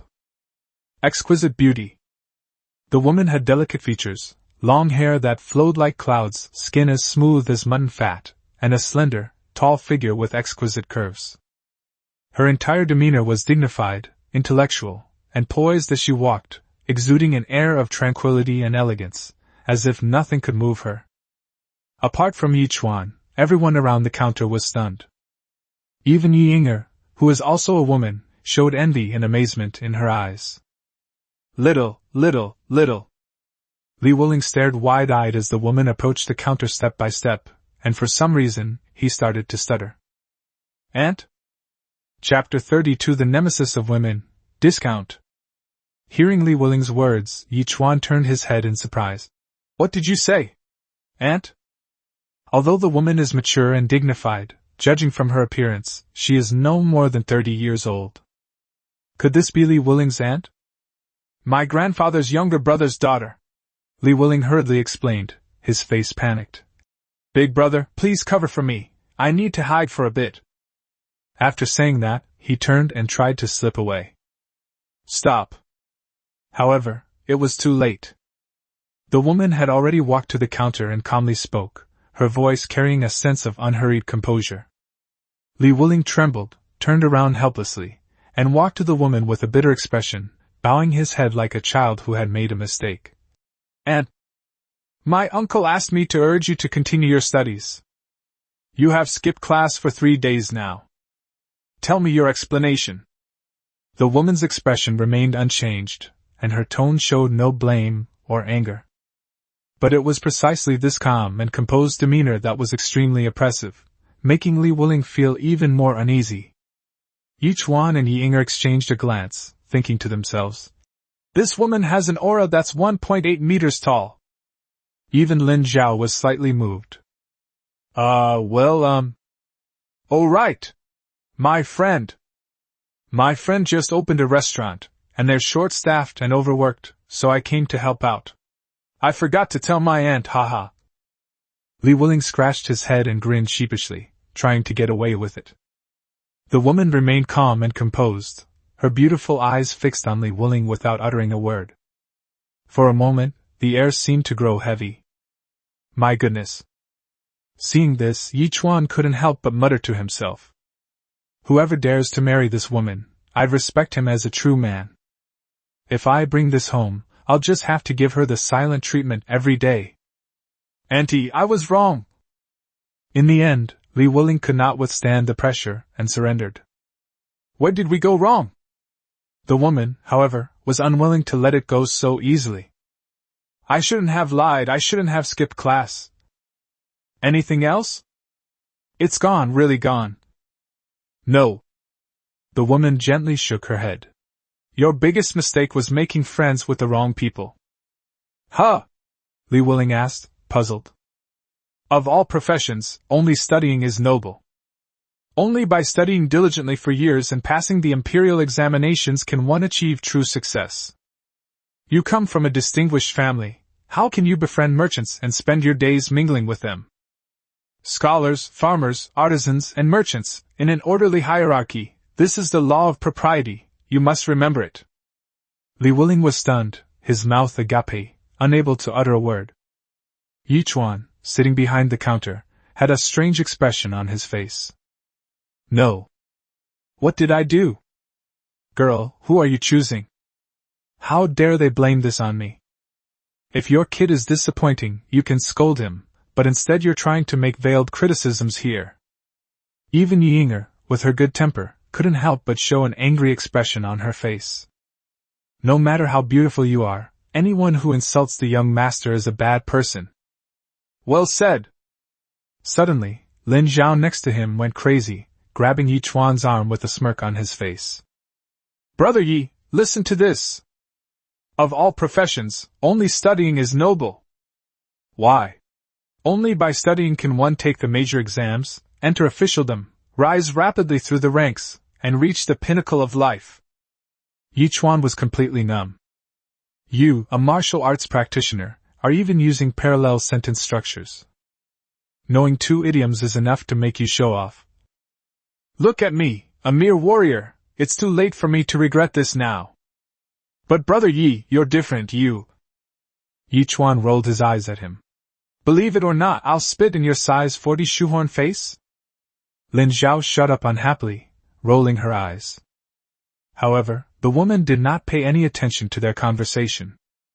She was not even interested in anything around her. That calm detachment was awe-inspiring. Unexpectedly, Li Wuling came to his senses and suddenly became serious. Aunt, I will accept any punishment for whatever mistake you say I made, but Yi Chuan is my brother. Even you cannot belittle him. After saying that, the young man mustered his courage, raised his head, and looked the woman in the eye. Wow! Yi Chuan was genuinely surprised. He's quite loyal. Oh? You won't admit your mistake? The woman's gaze was intense. I don't acknowledge it. Fine, since you won't admit it, come back with me and your punishment will be doubled. The woman seemed to be talking about something completely ordinary. Li Wuling's face turned pale. This punishment was clearly terrifying for him. Hey sir, don't be in such a hurry to leave. Yi Chuan suddenly spoke up, greeting him with a smile. Whether Li Wuling and I are friends or not doesn't change the fact that I'm a businessman who owns a restaurant. Look, it's almost lunchtime. Why not just meet by chance instead of inviting me? Let me treat you to a simple meal before you leave. The woman stopped, not even glancing at Yi Chuan. No need. Yi Chuan was about to try to persuade him again when Lin Zhao suddenly spoke up. Miss, it's just a meal. What's wrong with showing consideration for your nephew's feelings? The woman was slightly impatient, and finally turned her head to give it a casual glance. Seeing that Yi Chuan had no reaction. But when she saw Lin Zhao, her gaze faltered slightly. This person looks familiar. After a moment's thought, I quickly remembered. This person must be a palace guard. Confused, she looked at Li Wuling. Li Wuling understood her meaning and nodded slightly to indicate his confirmation. The woman narrowed her eyes slightly. What are the palace guards doing here? Could it be that Yi Chuan has some special qualities? After a moment's hesitation, she said indifferently, All right, but there's no need for you to host. As a friend of Wuling, it's only right that you support my business. Miss is straightforward, so I won't stand on ceremony. Yi Chuan laughed heartily. There are still good seats available in the lobby, please follow me, miss. As he spoke, he turned to the shopkeeper and instructed. Stay next to me, watch, remember, and learn. From now on, we will train all our staff according to this service standard. Also, is the storyteller I asked you to find ready? Call one over here, and listen carefully later. Yes, sir. The shopkeeper was excited. The employer personally conducted the rehearsal, a rare opportunity. Hey, what about me? Lin Zhao was a little dumbfounded as she watched Yi Chuan warmly greet the woman. Damn it, you're just kicking away the bridge after you've crossed it. I at least spoke up for you. How can young people not know how to be grateful? Sir, if you don't mind, would you like to have something to eat with us? The woman actually took the initiative to invite him. Lin Zhao was taken aback for a moment, then laughed, and said, All right, then I'll take my leave. Yi Chuan rolled his eyes. Shameless. After choosing a quiet spot, Yi Chuan invited the two men and Li Wuling to sit down, placing a menu in front of each of them. May I ask your name, young lady? Li Jiqing. Miss Jiqing, all the food and drinks in our restaurant are listed above. Please take your time looking through them. Yi Chuan smiled warmly. Li Jiqing casually flipped to a page, too lazy to look at it further. She originally wanted to just say to order a few signature dishes, but out of the corner of her eye, she suddenly saw a column on the menu. What is this package? Li Jiqing couldn't help but ask. This is our restaurant's specialty, Yi Chuan explained earnestly. Our restaurant offers a wide variety of dishes, so we combine them in different ways to create fixed set meals with uniform prices, based on the principles of reasonable diet and balanced nutrition. In comparison, set meals are cheaper than ordering individual dishes, making them more affordable and saving customers time when ordering. I see. Li Jiqing nodded, a hint of interest showing in her usually calm eyes. Since there are 3 of you, I suggest you order the 3-person meal, which is more affordable than ordering 3 individual meals separately. Oh? Li Jiqing became completely interested and reached out to flip through the menu, carefully examining the 3-person meal options. Then I flipped back and compared the prices of single-person meals, silently calculating. As expected, about 10% off. No. If you also consider the discount of the set meal compared to ordering a la carte, it should be around 20% off. Yes, I'll take this one. Li Jiqing didn't notice that her voice had actually risen slightly in pitch. But Li Wuling and Lin Zhao both noticed it keenly and looked at her in astonishment. This woman, she can actually get excited? Yi Chuan chuckled inwardly to himself.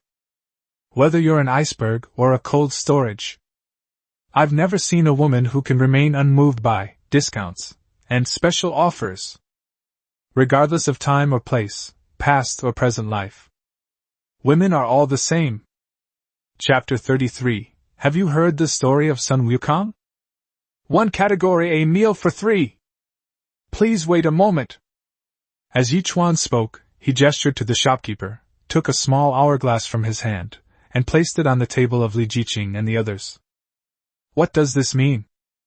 Li Jiqing asked in confusion. This is also a specialty of our store, Yi Chuan explained with a smile.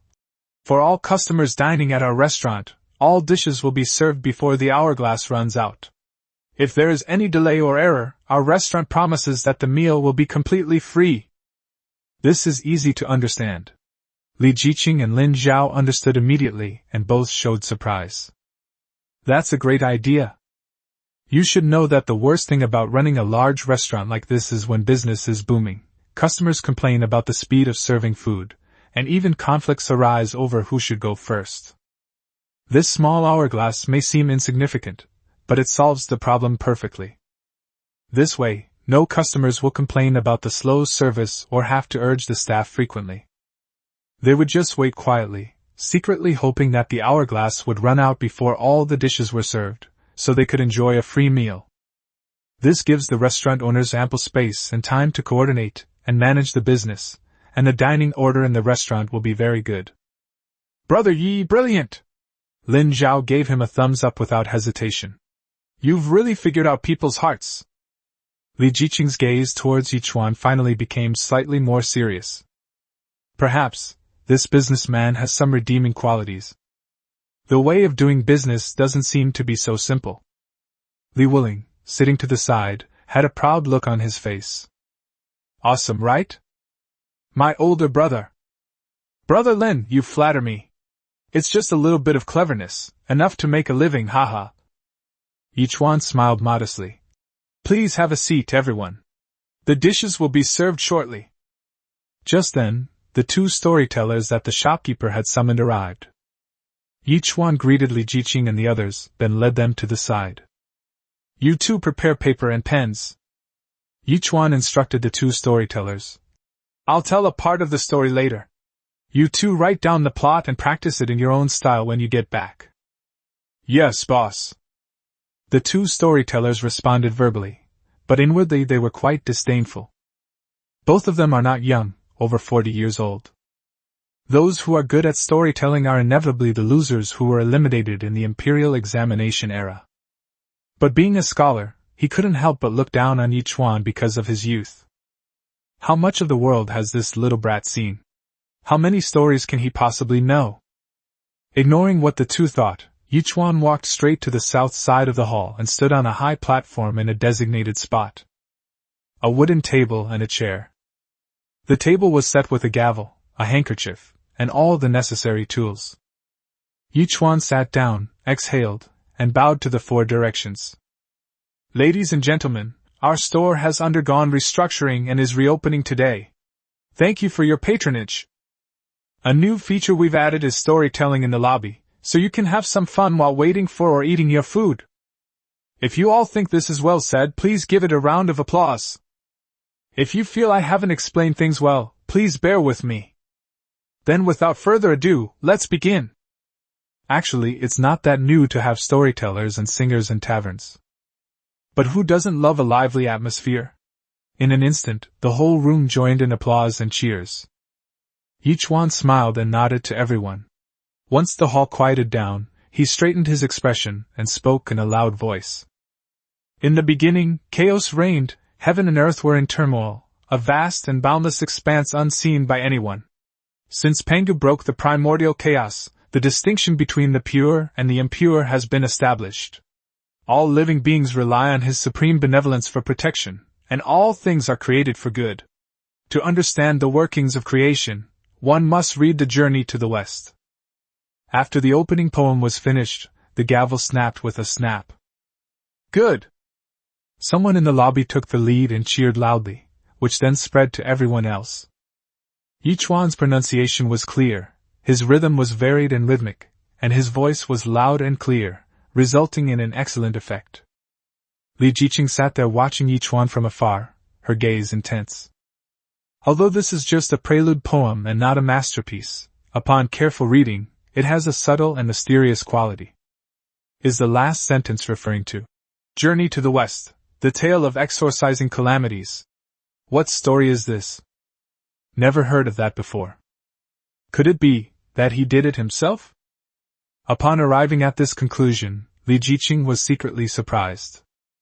On stage, Yichuan once again bowed to thank everyone for their support, and only continued after things quieted down. In another world beyond this realm, when chaos first separated, the entire world was divided into 4 continents. Among them, there is a small country in Dongxing Shenzhou called Alai. In Alai Kingdom, there is a sacred mountain called Flower and Fruit Mountain. Yichuan was eloquent, and the stories he told were fluent and vivid. As soon as it started, everyone's attention was drawn to it. This is a brand new joke that nobody has ever heard before. Instantly, everyone's emotions were stirred up. Soon, the entire hall fell silent, with only the waiters bustling about serving dishes. Everyone was completely absorbed in the fantastical, ethereal, and romantic story told by Yi Chuan. For Yi Chuan, a true Chinese, the story of Journey to the West was something he could recite off the top of his head. He vividly described the monkey's birth from stone, its rise to become the leader of the monkeys and the Monkey King, and its realization of the impermanence of life and death, leading it to desire immortality. After years of wandering and sailing, he finally settled at Lingtai Fengsuan Mountain.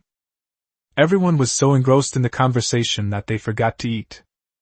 When the Bodhi Patriarch bestowed the name upon the recipient, everyone who heard it applauded in amazement. Sun Wukong. Great name! Li Jiqing was also engrossed in listening, her eyes fixed on Yi Chuan. Even though all the dishes had been served, she didn't intend to touch a single bite. Lin Zhao and Li Wuling, who sat at the same table, were the same. Now that the stone monkey had received a name, it was so excited that it danced around, scratching its ears and cheeks. These 7 or 8 years of wandering through the world have not been in vain. Heaven rewards those who persevere. Oh no, those who persevere like a monkey. This immediately drew a burst of laughter from the audience. Even Li Jiqing couldn't help but smile. Unfortunately, this fleeting moment of breathtaking beauty went unappreciated by anyone. The young maid Yi Inger stood behind the counter, looking at her young master with admiration and adoration, her eyes filled with waves of tenderness that she could not hide. Dear readers, the Monkey King Sun Wukong has now formally become a disciple of Patriarch Bodhi and received a divine destiny. Logically, he should have mastered the immortal arts and achieved his wish of immortality. However, after 7 years of training, all I've done is carry water and chop wood. Why is that? The Monkey King was overjoyed listening to the lecture in the hall. What wonderful thing had he heard this time? The Patriarch was furious and struck with the ruler, yet there was a hidden meaning behind it. Why was that? After midnight, when the six-eared stone monkey is no longer around, will he be able to receive the secrets of heaven and unravel the great Tao? To find out what happens next, stay tuned for the next episode. Smack! With another strike of the gavel, the crisp sound brought everyone back to their senses. Then came confusion. The diners looked at each other, filled with a deep sense of disappointment. It's awful. It's so freaking uncomfortable. This feeling, how to describe it? It's like going to a brothel. Having drunk wine and loosened his clothes, he was ready to take up his spear and gallop into battle. Just one step away from breaking through the barrier. But the girl pushed you away. My lord, it's time to renew your subscription. This is practically suffocating a person. Chapter 34. This Yi Chuan is a real talent. No! Boss, one more! I was really getting into it, but it's just not going anywhere, it's driving me crazy. The room erupted in uproar. All the diners were extremely excited and strongly requested that the meal continue. The main problem is that Yi Chuan is just too awful. You said it was over, but before it was over, he deliberately foreshadowed many of the stories to come. Carrying water and chopping wood? Listening to a lecture in the classroom? Punishment with a ruler? After midnight? Damn it! These are all hooks. If you're not going to tell me now, then don't say anything to seduce people. Only 2 people in the crowd didn't seem to be in a hurry. One is Li Wuling. Although he listened with the most enthusiasm, he wasn't flustered at all. What's our relationship with the big brother? We can use connections. If you want to know anything, you can keep asking. The other one is Lin Zhao. Although he was also very interested in the story, the man was, after all, a royal bodyguard, and his composure and rationality were beyond that of ordinary people. However, both of them looked surprised at this moment. Because they saw that Li Jiqing, who was sitting at the same table, had a face full of anxiety and irritability, and her eyes were fixed on Yi Chuan on the storytelling stage. Awesome! At this moment, Li Wuling sincerely admired Yi Chuan, his elder brother. So far, the only person who has ever made his aunt so eager and anxious is Yi Chuan. Yi Chuan on the storytelling stage was not at all surprised by the current effect. Just kidding, that's Journey to the West, one of the 4 great classical novels of Chinese literature. It has stood the test of time, is widely popular, is suitable for all ages, and appeals to both men and women. What makes a classic? Gentlemen, please be patient, everyone, and listen to what I have to say. Yi Chuan loudly reassured everyone, and said with a smile, I'm not trying to keep you in suspense, but do you all remember why you came to Xingde Restaurant in the first place? Now that all the dishes have been served, it's time to eat. If we keep listening like this, the food and drinks will get cold. Don't worry, everyone. There will be another event around dinner time. If anyone is interested, Xingde Restaurant is always ready to welcome you. For those who only want to listen to audiobooks and don't want to eat, Xingde welcomes all. For just 2 coins, you can buy a snack and listen to the storytelling. These words immediately drew cheers from the entire room. Xingde is really showing its sincerity. Look at other taverns and restaurants. Although they also have storytelling and music performances, if you don't eat there, you'll definitely be kicked out. Look at Xingde. What is vision? Lin Zhao nodded frequently as he listened, his eyes filled with increasing admiration. Now he is increasingly convinced that the Emperor and General Xuanwu were right in their judgment. This small example illustrates that doing business is no simpler than studying or fighting a war. Yi Chuan's skill and mastery of human nature are truly astonishing. Li Jiqing, standing beside her, couldn't help but bite her lip, her mind filled with thoughts. I'll tell this story again tonight. That? Are you coming or not? I've already taught Li Wuling a lesson. He shouldn't be hanging around here. It has already been stated that scholars and money-grubbing merchants are not to be compared. If I come back again tonight, won't my nephew Li Wuling laugh at me? But this Journey to the West, it's absolutely fantastic. You can't hear it if you don't come. For a moment, Li Jiqing was extremely conflicted, her brows furrowing. Seeing his aunt's expression, Li Wuling found it amusing. He rolled his eyes, leaned closer, and whispered something. Young lady, this kind of vulgar place is not suitable for you to frequent. Don't worry, I will listen attentively to the story here, take notes, and then tell my aunt about it when I get back, okay? Li Jiqing suddenly came to her senses and looked at Li Wuling's ambiguous smile. Her face immediately flushed red. Shut up! Have a meal! Who wants to hear this? For once, Li Jiqing was a little flustered. She deliberately kept a straight face and picked up her chopsticks to start eating. However, after trying a bite of each dish, so annoying! The food tastes so good. Just then, Yi Chuan on the storytelling platform spoke again. Also, may I trouble you all for a moment longer? Our store has launched another great feature. Please take a look. It's this points card in my hand. Yi Chuan held up a small paper tag in his hand. It was quite exquisitely made, with green mountains and bamboo painted on the edges and back in the style of traditional Chinese painting. Everyone's attention was drawn again, and they listened with great interest. What is a points card? Look again, everyone, I have 7 seals here.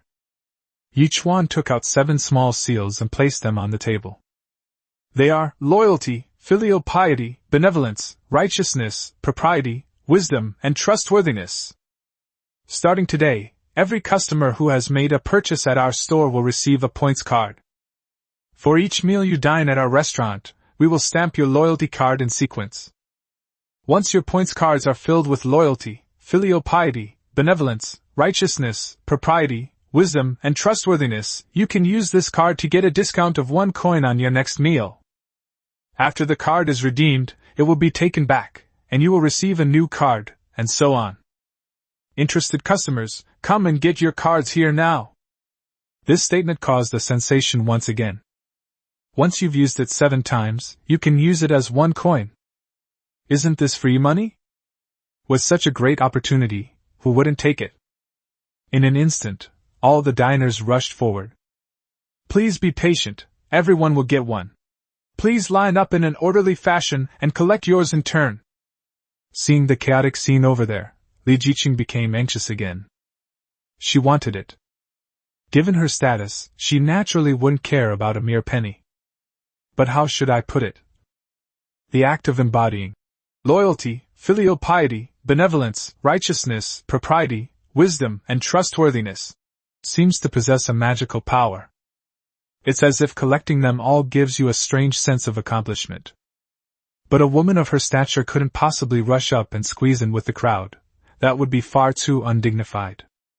Biting her lip, Li Jiqing lowered her head slightly and said, "Go and get one." Li Wuling was taken aback. "Auntie me?" Li Jiqing's face was burning with embarrassment. "Okay, sure." Li Wuling was overjoyed and went off in high spirits. "This Yi Chuan is a real talent." Lin Zhao, who was standing nearby, also came to her senses and was filled with emotion. While this move may seem like a loss for the restaurant, it actually makes all the diners crave to eat here, thus indirectly increasing business. What a brilliant move! As Lin Zhao spoke, a bitter feeling welled up inside her. Is this kind of person someone I can handle? He's already being lenient by not managing to win me over. When it comes to physical fights, Lin Zhao has never been afraid of anyone. But when it comes to scheming, even 10 of them tied together wouldn't be enough to outmaneuver Yi Chuan. Trying to persuade him to take the exam is as difficult as climbing to the sky. Just as he was thinking, he suddenly caught a glimpse of Yi Yinger standing behind the counter. Lin Zhao had a sudden inspiration. Perhaps, we can start by working on that girl. Yi Chuan cares a lot about Yi Yinger. If Yi Yinger stands by his side and persuades him, it will definitely be much more effective. That's what we'll do. Lin Zhao acted immediately, getting up and walking towards the counter. Chapter 35 What happened to the so-called low-class lifestyle? Several days later, in the Imperial Palace, in the Imperial Study. Facing Emperor Xiaowu and Li Xuanwu, Lin Yao honestly reported on the events of the past few days. This includes how Yi Qing stirred things up at Zhuangdiwanlu that day, how he cooperated with Li Wuling to acquire Shangela, and Yi Chuan's business acumen. Your Majesty, General, I am incompetent. This is simply beyond my ability. Lin Zhao said with a bitter face. Your Majesty, you have no idea how booming Shangela's business has been these past few days. The journey to the west, the tale of exorcism that Kid Yi Chuan talked about has now spread throughout the entire capital city. Many ordinary people feel uncomfortable if they don't listen to a section of it every day. Plus, there's that points card and package deal he came up with. Shangela is now the most popular restaurant in the entire capital, even Zhuangdiwanlu can't catch up. Yi Chuan is not far from making a fortune every day, and this kid only thinks about money and doesn't care about fame or fortune at all. Lin Zhao sighed helplessly. I can only try to save the country indirectly. I came up with a plan and asked one of his maids to help persuade him. It's the only way I can do it. After hearing this, Emperor Xiaowu and Li Xuanwu looked at each other in bewilderment. This kid actually caused such a commotion. Emperor Xiaowu was both happy and worried. The good news is that it has been confirmed that I did not misjudge him. This kid is quick-witted and not only talented, but also capable of great things. The problem is, this guy is a money grubber. It's absolutely unacceptable not to become the top scorer. After all, I have already made my position clear to Yunxi. If Yi Chuan doesn't make it into the top 3, where will I put my old face? As expected, I have to personally intervene. All right, I understand. Change your clothes, let's proceed, lead the way. The Emperor and the old general will go and see for ourselves. Li Xuanwu nodded with a sullen face, looking displeased. It's time to take a look. That scoundrel! He's got so much talent and ability, yet he's so irresponsible. Why would he personally do storytelling? Is that something a decent person would do? That's a low-class profession. What decent person would be addicted to this kind of stuff every day? 2 hours later, in the main hall of Xingde Building. Ladies and gentlemen, that's all for today. To find out what happens next, tune in early tonight. With a sharp crack of the gavel, Yi Chuan stepped down from the stage, winning cheers and applause. A quiet seat by the window. That's it. No, Master Xuanzang was almost at Wuji Mountain. Why did he stop now? Damn it, talk for another half an hour. Li Xuanwu was so anxious that he kept slamming his fist on the table. Lin Zhao, standing to the side, rolled her eyes. Old man, what happened to this being considered low class? How come you get hooked faster than anyone else? Emperor Xiaowu also looked like he hadn't had enough, nodding repeatedly. It's truly captivating, no wonder the people flock to it. I was quite furious about the so-called Havoc in Heaven incident a while ago. It was clearly a blatant act of rebellion. However, the subsequent handling was proper. The stone monkey was suppressed, and he was made to reflect on his actions so that he could be loyal to the court in the future. The combination of kindness and severity was excellent, excellent. Lin Zhao muttered to himself. You didn't hear what happened a few days ago, did you? Good heavens! He learned immortality, wreaked havoc in the Dragon Palace, stole weapons, stormed the underworld, and erased himself from the Book of the Dead. Let's talk about that guy named Wei Jing. He dreamt of beheading the Dragon King of the Jing River. That was definitely disobeying the imperial decree and showing contempt for the emperor. Only Yichuan would dare to tell these stories.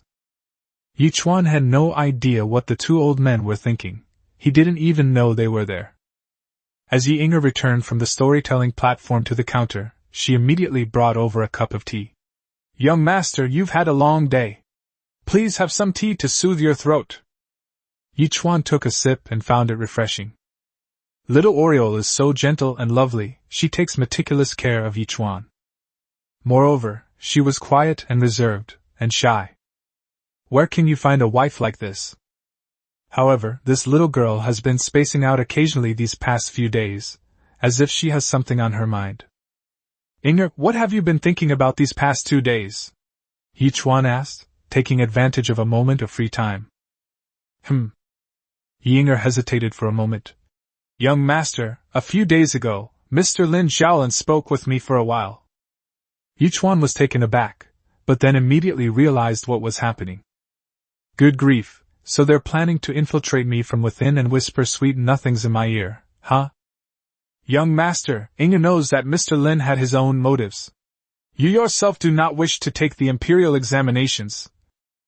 But Inger has some ideas of her own, I don't know. Yichuan smiled and said softly, we should talk about our relationship. Inger felt a surge of sweetness in her heart, and mustered her courage to look at Yichuan. Inger was thinking of Madame. Yichuan's expression turned serious. Young master, besides you, no one else in the world can help the lady get justice. But the master. Inger is silly, she doesn't understand anything. She just thinks that if the young master's official rank is higher than the master's, then maybe she can. What a loyal and devoted young girl. Even after so many years since Chen's death, she still remembers the kindness shown to her by others. Inger, don't worry, I promise you, I will definitely get justice for my mother. Yichuan looked directly at Yi Inger with a serious expression. Yi Inger's eyes welled up with tears, her heart overflowing with tenderness. For a moment, the two gazed deeply into each other's eyes, almost lost in their own world. Cough, cough! Suddenly, an untimely cough rang out. Yi Inger was startled, like a frightened bird. Yichuan was all right, but he turned his head and glanced at it with a slight sense of displeasure. Boss, please redeem! Li Jiqing's stunning beauty was right in front of me. Today she wore a light blue long dress with ink-washed lotus flower patterns, exuding a refined and elegant air. Behind her followed the respectful Li Wuling, who secretly winked at Yichuan. Yichuan was stunned for a moment, and saw Li Jiqing extend a slender, jade-like hand, holding a piece of paper, and hand it to Yichuan. Wow! Loyalty, filial piety, benevolence, righteousness, propriety, wisdom, and trustworthiness, all three are present. Yichuan blinked twice in surprise. 3 days have passed since Li Jiqing first came, and Shangela has been serving 2 meals a day. That's 6 meals in 3 days, plus the lunch we just had on this 4th day. 7 short chapters, that's all. So you didn't miss a single meal. Sigh, some people say, shouldn't scholars be mingling in this money-grubbing place? You seem to be quite active online. Yichuan wasn't usually at the counter. The shopkeeper was usually in charge, so he didn't know that the woman had already stamped so many seals.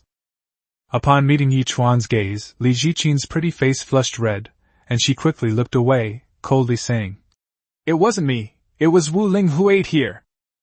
Then Li Wuling, who was behind him, shook his head at Yichuan and bluntly exposed his aunt's lie. "She's a tsundere."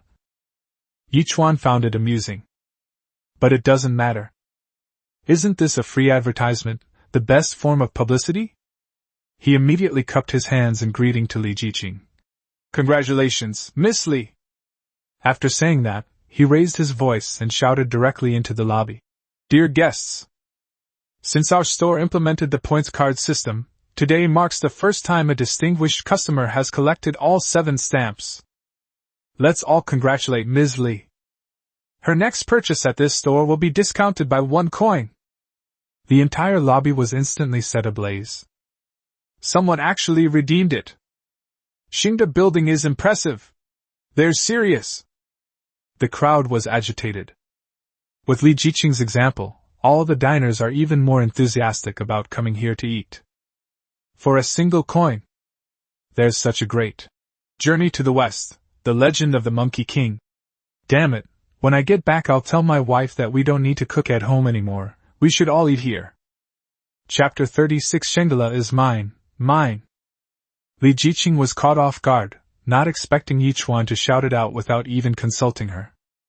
In an instant, he felt all eyes in the lobby were on him, and he felt a little embarrassed and secretly resentful. How could you do this? Her face flushed, and she frowned as she glared at Yichuan. I don't like attention-seeking. How could you do this on your own? The words of blame were abruptly cut off before they could be finished. Because a little clay figure appeared before her eyes. Oh no, a little clay monkey.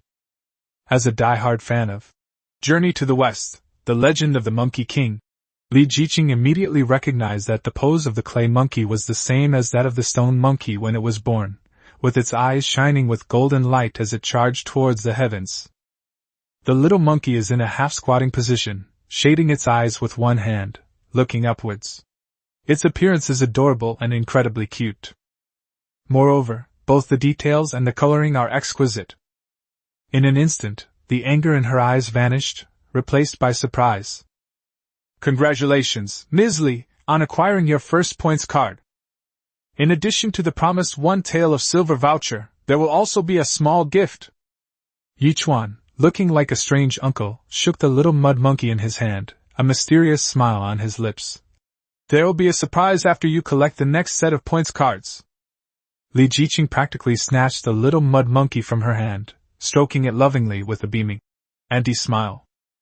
Li Wuling, standing nearby, was completely dumbfounded. That's amazing, I'm impressed. The only person in this world who can completely control his aunt is his older brother. Want to get angry in front of my older brother? Think again. After fiddling with them for a while, Li Jiqing suddenly looked up, her eyes shining. You mean a surprise? What's the next one after collecting them all? Master Xuanzang? Or Patriarch Bodhi? This? Yichuan feigned hesitation for a moment, then gritted his teeth and said, Fine, it was originally a trade secret, but Miss Li is a distinguished guest. He then beckoned to him mysteriously and whispered, The Monkey King Tiger Leather Skirt Fashion Limited Edition. Ah! Li Jiqing's big eyes suddenly lit up. Then give me the new card quickly. The table where Emperor Xiaowu and Li Xuanwu sat. The 2 old men watched the whole thing in silence for a long time. Old Li, if I'm not mistaken, that's your grandson and your niece, right? That day, what I told you was to handle Yichuan, right? Yes. I don't recall saying I wanted you to be taken care of by him, did I? But now I feel as if your home has already fallen. Li Xuanwu's lips twitched. He knew that his grandson had been spending a lot of time with Yichuan these days. But this cousin has been eating here 7 times already, and he had no idea. Li Xuanwu was also extremely surprised. His younger brother passed away early, so this cousin was always raised like a daughter at home. Moreover, this girl is outstanding, erudite, and exceptionally knowledgeable, proving that women are just as capable as men. And she's incredibly pretty. Li Xuanwu always treated him like a treasure. But now, he saw Li Jiqing staring at Yi Chuan with expectant eyes from behind the counter. Why do I feel this kind of unpleasant feeling, like my own cabbage has been eaten by a pig? Another secluded corner in the lobby. Two people, looking rather furtive, were whispering amongst themselves, trying to hide their secrets. Young master, what do we do now? The servant asked. Yi Qing looked frustrated and gritted his teeth. Seeing how successful Shangela was under Yi Chuan's management, he was filled with hatred. The farce that happened a few days ago at the entrance of the Yi residence resulted in him receiving a considerable punishment. When he got home, his father, Yi Xinghuai, really gave him a good 50 lashes, and his buttocks still sting from the pain. It was originally supposed to be 100 strokes, but thanks to his mother's desperate pleas, it was reduced to half. Yi Qing, feeling utterly miserable, spent 2 days recuperating at home when he suddenly heard that Shangela was always packed with customers, and he couldn't sit still any longer. Shangela is mine! He was so angry he wanted to tear his hair out, and immediately brought his servants over to see what was going on. I didn't expect that seeing it with my own eyes would make me feel even more fucking upset. When Shangela was in his hands, it never came to this state. And Yi Chuan can actually tell stories? And he said it so brilliantly. It almost cured his gambling addiction. If this were the scene every day, roughly speaking, Yi Chuan would make a fortune in a month. This money should all have been mine. Yi Qing's mind is twisted. He is consumed by jealousy. Without Shangela, he lost a large source of gambling capital. How was he going to make a living? Yi Qing's face was gloomy as he glanced around furtively. Seeing that every table of guests was holding a points card, Yi Qing's eyes lit up. You go and get one of those points cards, and while you're at it, find a reason to check what those stamps look like. Yes. A moment later, the servant returned from the counter and handed Yi Qing the points card, which already had the first, loyalty, stamp engraved on it. Young master, you see, the font used in this chapter is just ordinary small regular script. Excellent! Yi Qing's lips curled into a sinister smile. You, take this and go to old Zhang's shop in the west of the city right now. I need to see 50 identical points cards within half an hour, and each one must have all 7 stamps engraved on it. Summon 50 servants from the manor, disguise them as ordinary diners, and have each of them take one and come here to exchange them. Did you understand? The servant's eyes lit up. Young master is brilliant! I understand. After the servants left, Yi Qing gritted his teeth and thought to himself. 1 coin per person isn't much, but can you afford to have dozens of people coming every day, every meal? Yi Chuan, you dare to rob my Shangela! I'll make sure you lose everything. Brother Yi, congratulations on your fortune. Just as Yi Chuan had dealt with Li Jiqing, he saw Lin Zhao striding over. Unlucky! He cursed inwardly, but put on a smile. Brother Lin, welcome, welcome! All right, I know you don't welcome me. Lin Zhao rolled her eyes. The 2 old gentlemen are here. Please come over for a chat. After saying that, he smiled and looked at Li Jiqing. Miss Li, please come along with me. Li Jiqing was taken aback. Her eyes searched the lobby for a moment, and then her pupils contracted. My uncle has arrived, and... His Majesty? Oh my God! So, His Majesty wants to invite Yi Chuan? What extraordinary qualities does Yi Chuan possess besides his petty, opportunistic cleverness? How could he possibly alarm the Emperor? Although Li Jiqing was engrossed in listening to the story, and had a lot of fun playing with the figures, her ingrained ideas were hard to change, and she still looked down on Yi Chuan from the bottom of her heart. Upon hearing this, Yi Chuan could only offer a helpless, bitter smile.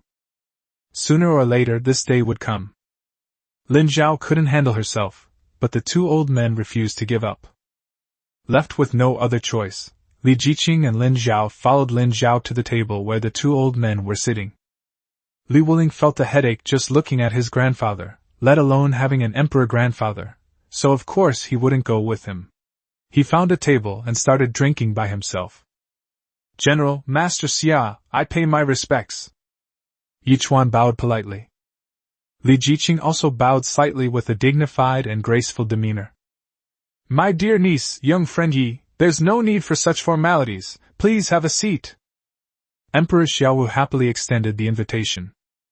After the two sat down, he said with a smile, "I hope you won't mind my sudden visit, young friend Yi." Yichuan grinned helplessly. But Master Xia said, "Even if I blamed them, I wouldn't dare say it." Puff. Li Xuanwu had just taken a sip of wine when he turned his head and spat it out. "That brat, he's still got that annoying, stinky mouth that always courts death."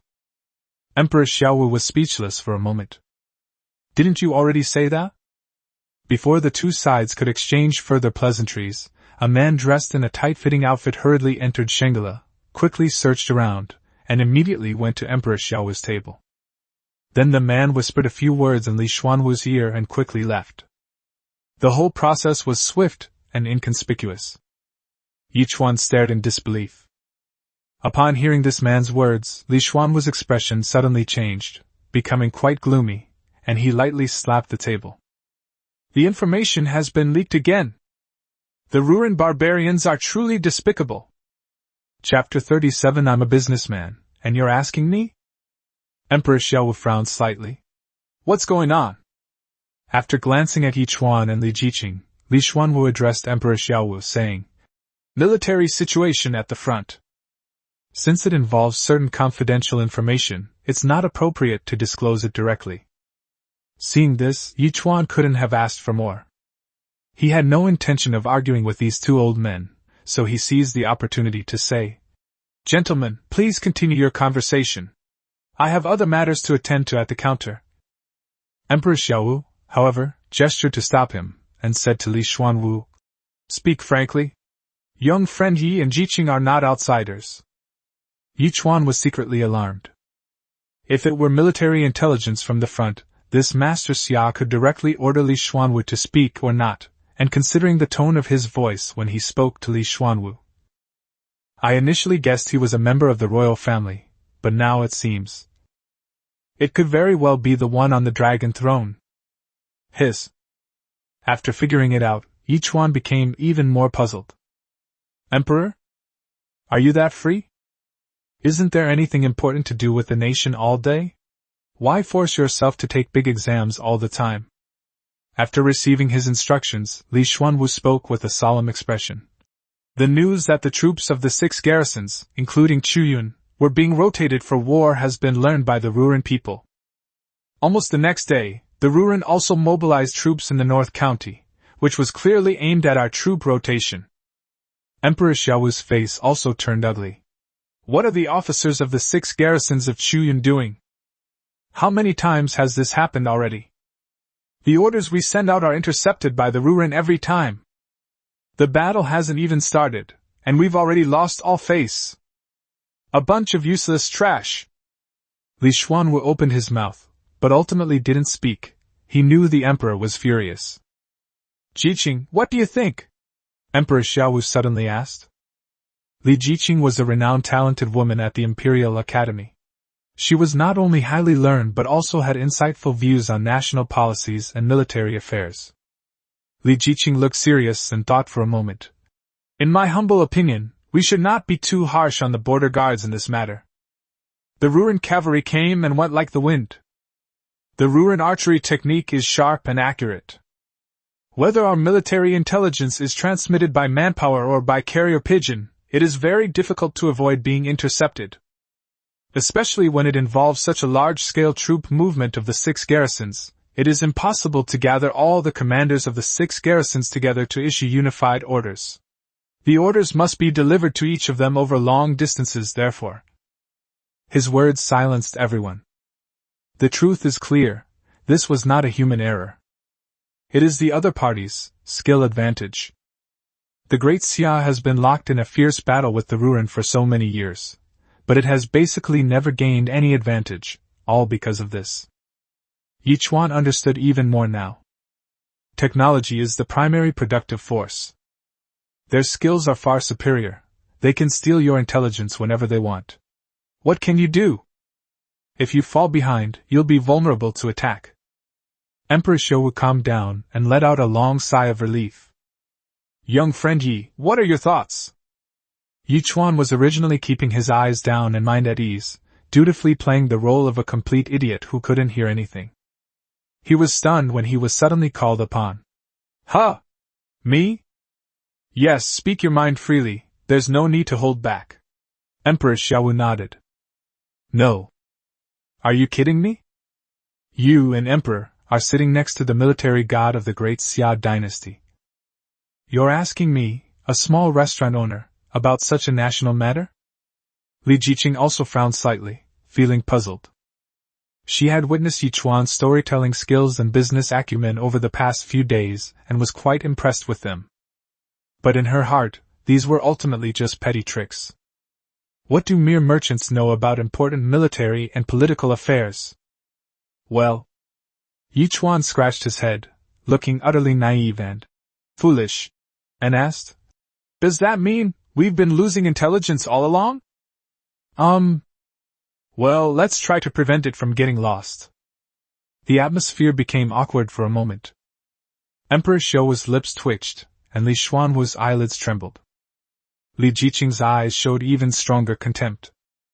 That's a good point. That's as good as saying nothing at all. You brat, can't you speak properly? Li Xuanwu gritted his teeth. Yi Chuan blinked twice. How come I didn't explain properly? Master Xia asked me what I thought, and this is what I thought. Both Li Xuanwu and Emperor Xiaowu were furious, glaring at Yi Chuan with displeasure. Is this kid pretending to be stupid, or does he really only know how to recite poems and use some clever tricks, without any real insight? All right, you can leave now. Li Jiqing spoke with a hint of impatience. She herself felt that it was completely unnecessary for the emperor to ask Yi Chuan. Okay. Yi Chuan was eager to slip away and didn't care at all about Li Jiqing's disdain for him. He got up to say goodbye. How much is face worth? As a businessman, you shouldn't be afraid of others looking down on you. What you should be afraid of is others thinking too highly of you. Emperor Xiaowu and Li Xuanwu remained silent, which was tantamount to acquiescing. Li Xuanwu even shook his head in disappointment. Whether Yi Chuan didn't want to seize the opportunity or genuinely couldn't, he was ultimately unusable. However, just as Yi Chuan stood up to take his leave, a large group of people suddenly rushed into Xingde building. At a glance, there are at least 40 or 50 people. Who's in charge? Come out. The shopkeeper quickly went to greet them. Esteemed guests, I am the shopkeeper. May I ask? Before he could finish speaking, the leader of the group, looking arrogant, said, Enough nonsense, let's eat and exchange money. The shopkeeper was taken aback. What kind of silver are you exchanging? The leader chuckled and pulled out a piece of paper. Is this some kind of points card from your store? Yes. Collecting all 7 stamps can be used as a coin, right? Yes. That settles it. 40 or 50 people all pulled out identical slips of paper. 50 cards all collected. The leader shouted. You won't go back on your word, will you?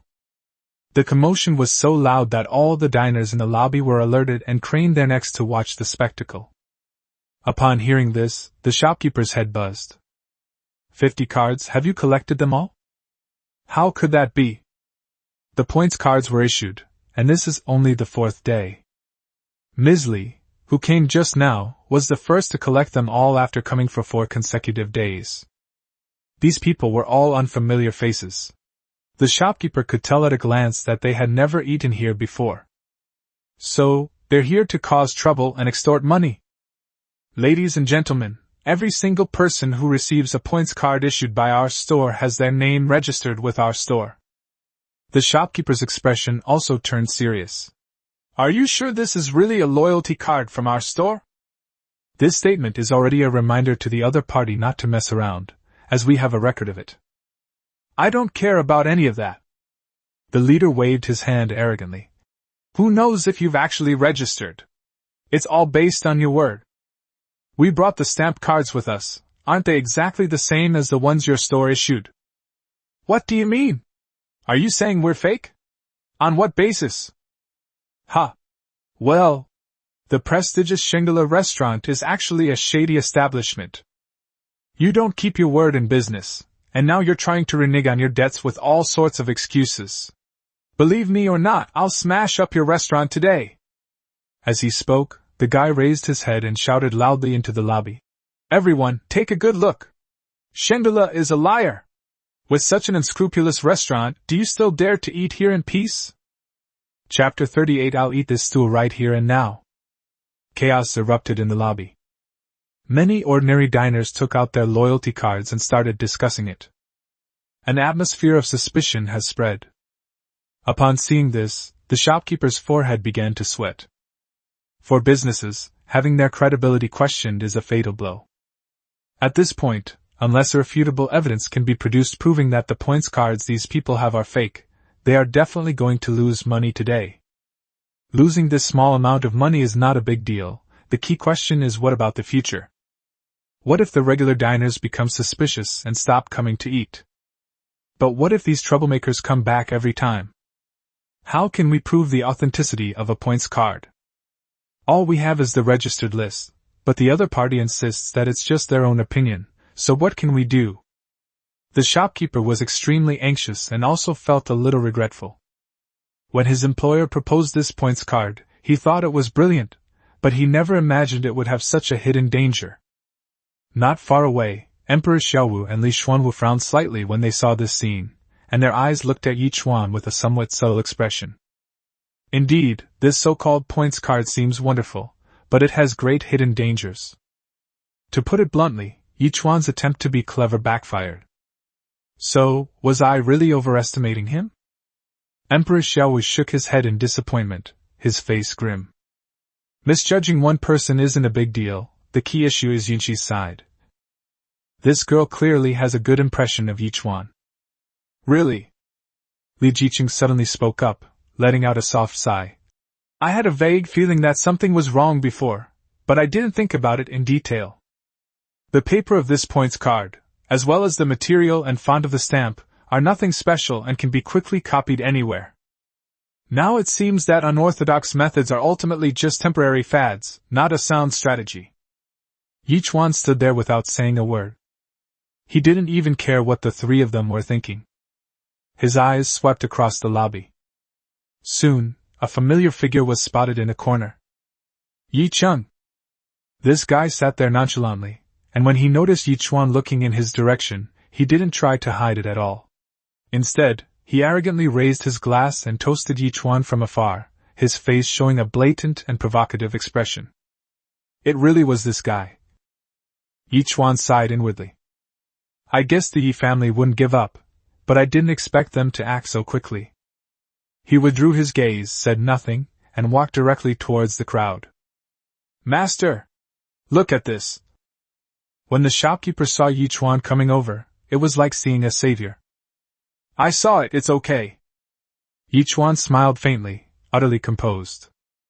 Seeing his composure, the shopkeeper's mood immediately calmed down as well. So you're the owner of Shangri-La? Ha, just a little kid, huh? Ha! The ringleader burst into wild laughter, and 40 or 50 people joined in. Yi Chuan actually found it funny too. These dozens of people, they're all familiar faces. They are all servants of the Yi family. Now you have to pretend you don't recognize yourself. Yi Cheng, oh Yi Cheng, you're utterly hopeless. If you're going to do something like this, you could at least spend a little money to hire some homeless people outside. They dare to openly use the Yi family's servants like this, huh? Your father is truly blessed to have such a good son like you. Gentlemen, listen to my advice. Go back to where you came from. Yi Chuan remained unfazed and calmly said, You all know perfectly well that the points cards in your hands are fake. Have you thought carefully about the consequences if you insist on causing trouble? Don't give us that nonsense.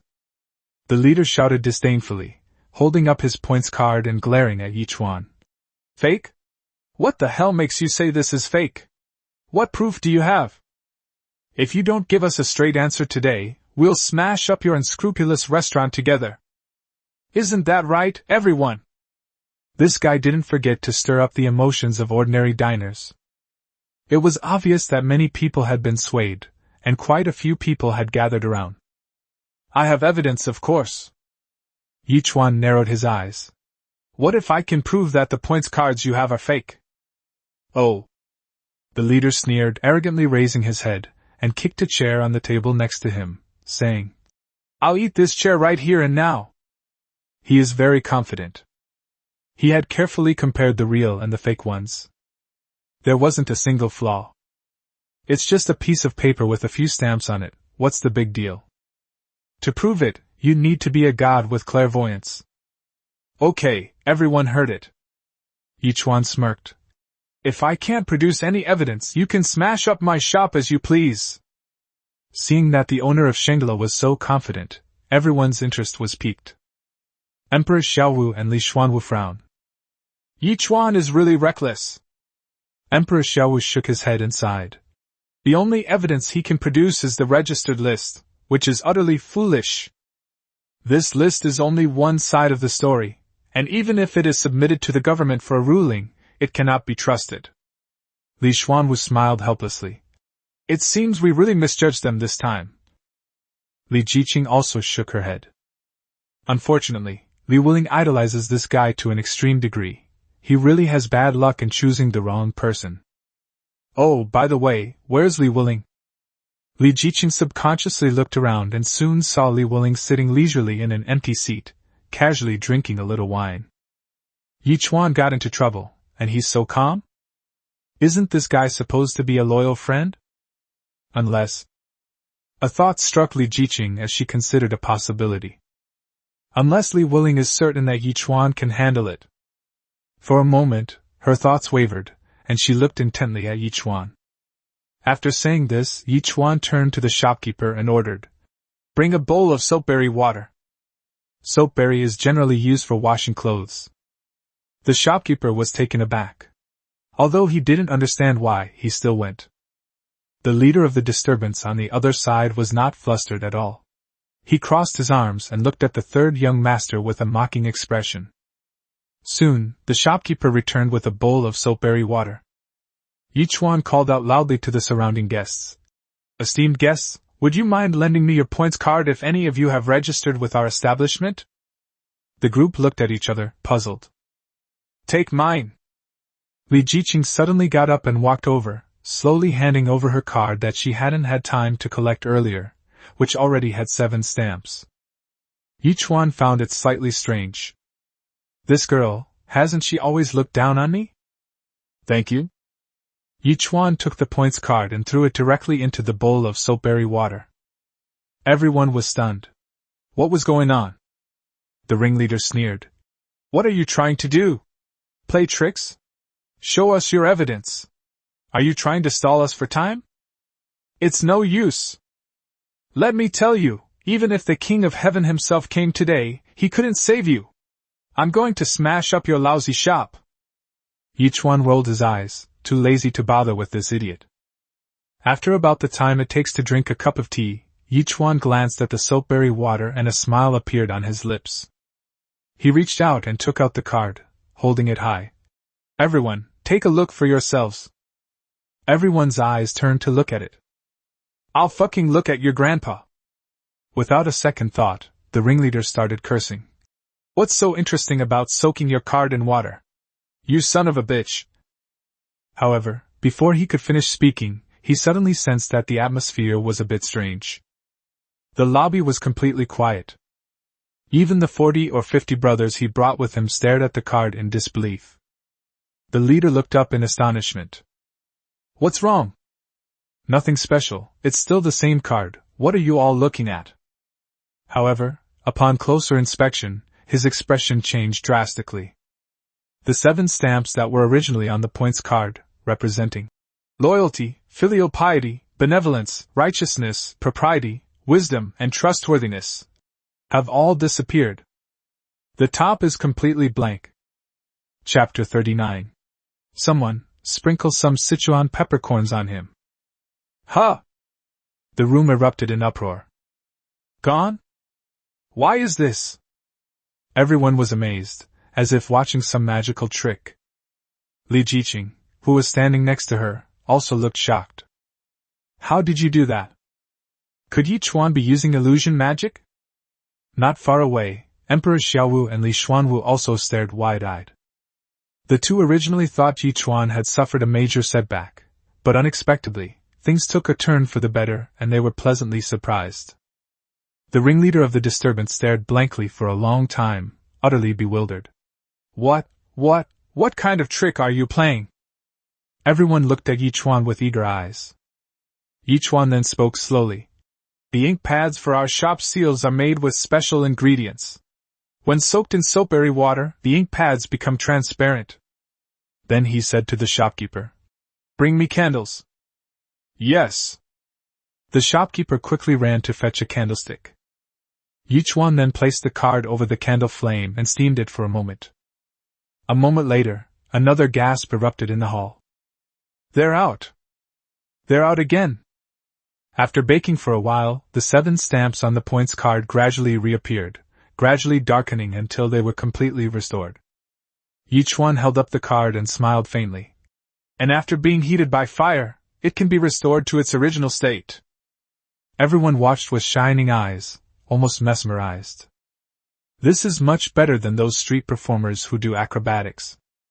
Shangela had this trick up its sleeve. That's amazing. This boss is so young, yet his methods are truly astonishing.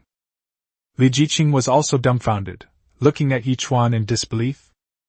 She considered herself a learned woman, well versed in everything from poetry and prose to national policies and military affairs. But she had never heard of such a method as making the ink disappear and then reappear, and had no idea how it was done. Only now did she finally take Yi Chuan seriously, thinking to herself that she had probably underestimated him.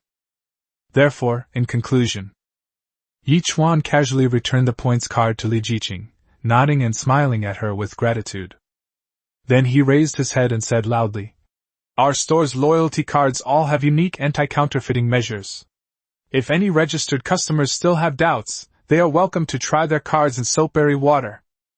No one had any doubts left. Everyone nodded in approval and marveled at the achievement.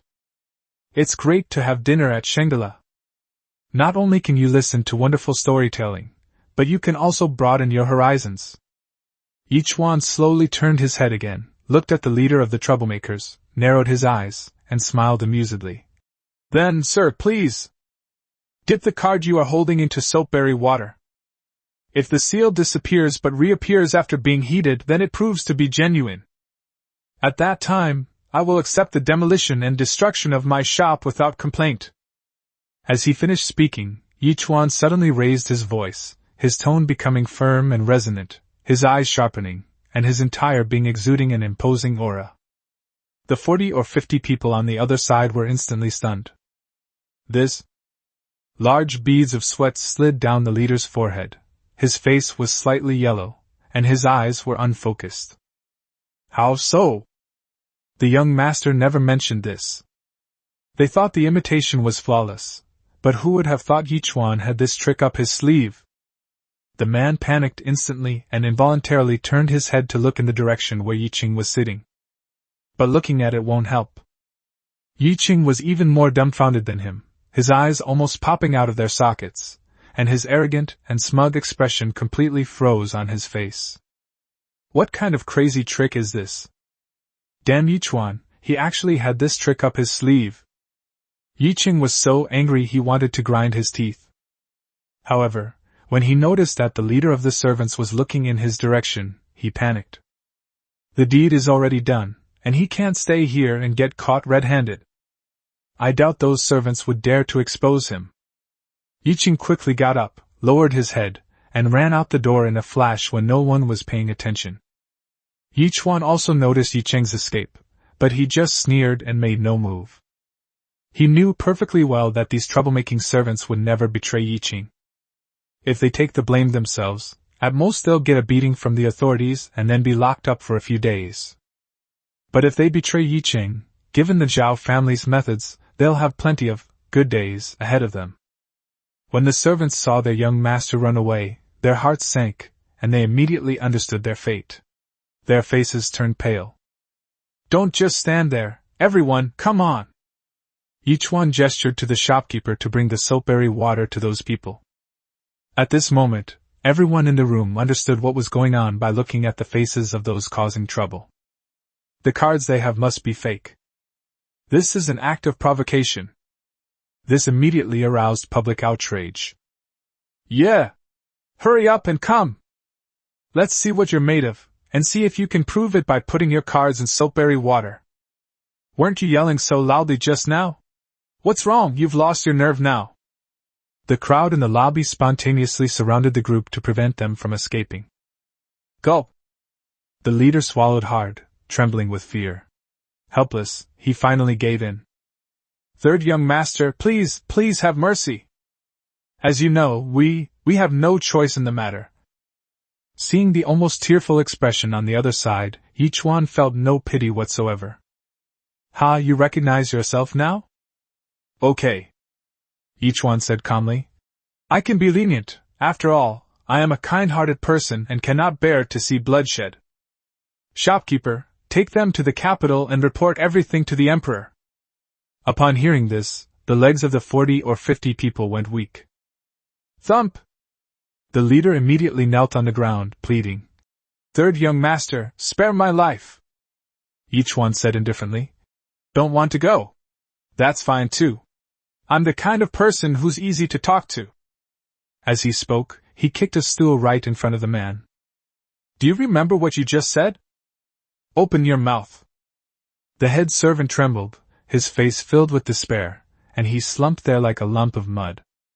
"Yes. Eat. Eat. Eat."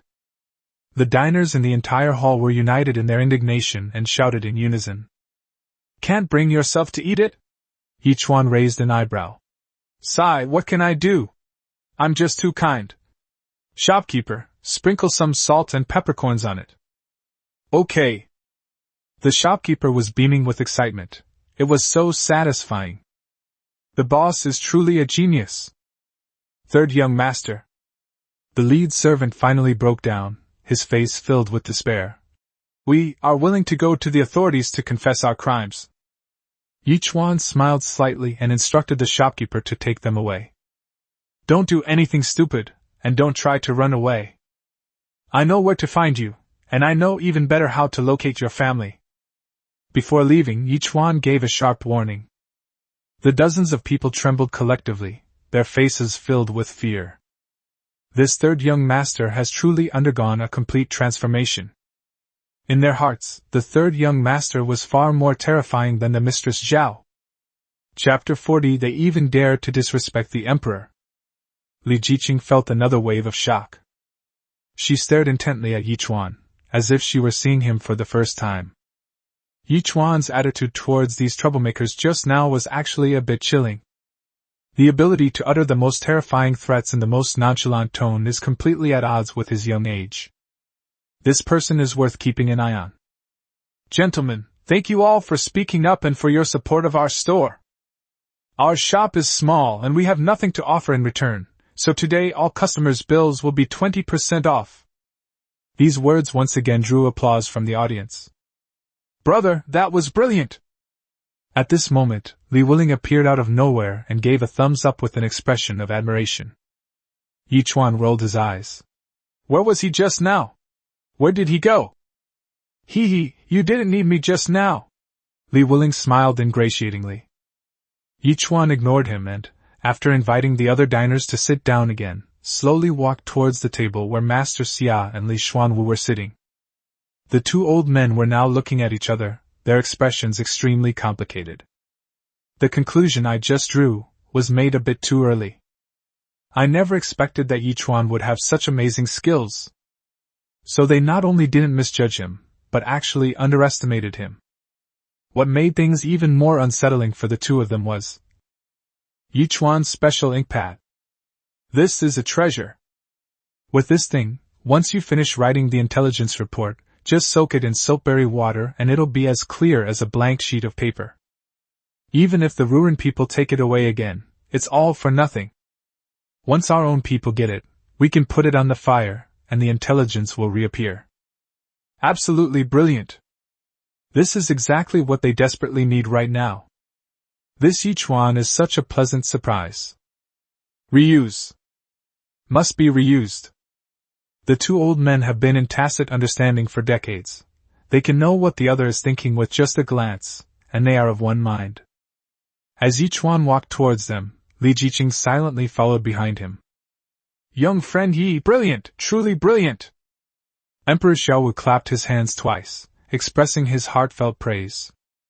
Yichuan exchanged a few polite words and sat down with Li Jiqing. Kid, what's the secret behind your ink pad? Li Xuanwu was anxious and couldn't help but ask. It's just a frivolous approach, hardly worthy of serious consideration. Please excuse my ignorance. Yichuan showed no smugness, simply smiled calmly, and brushed it off. It's not that he's unwilling to tell. They wouldn't understand the concepts of acid-base neutralization and carbonization principle, even if I explained them to them. For people of this era, junior high school chemistry knowledge is like a foreign language. Unorthodox methods. Upon hearing this, Emperor Xiaowu and Li Xuanwu both looked somewhat uneasy. Young friend, he is too modest, Emperor Xiaowu said with a smile. It's not that we want to pry, but this matter is quite mysterious, and we would appreciate it if young friend Yi could enlighten us. Yichuan looked up and stared intently at Emperor Xiaowu and Li Xuanwu for a moment, leaving the two old men somewhat puzzled. Then he smiled and said, Gentlemen, I'm a straightforward person and don't like beating around the bush, so please forgive my bluntness. The two old men looked at each other, somewhat bewildered. I can make enough of this ink paste to give to you both. Consider it as repaying the kindness of the two of you who previously recognized my talent. Upon hearing this, the two old men were initially overjoyed, but their expressions quickly turned calm. They had a premonition that what was about to happen might not be good. However, I am young and arrogant, and have only studied for 2 years. I know nothing about military and national affairs or world conflicts. In the end, I am nothing more than a money-grubbing businessman, doing lowly work to earn a meager living to support my family.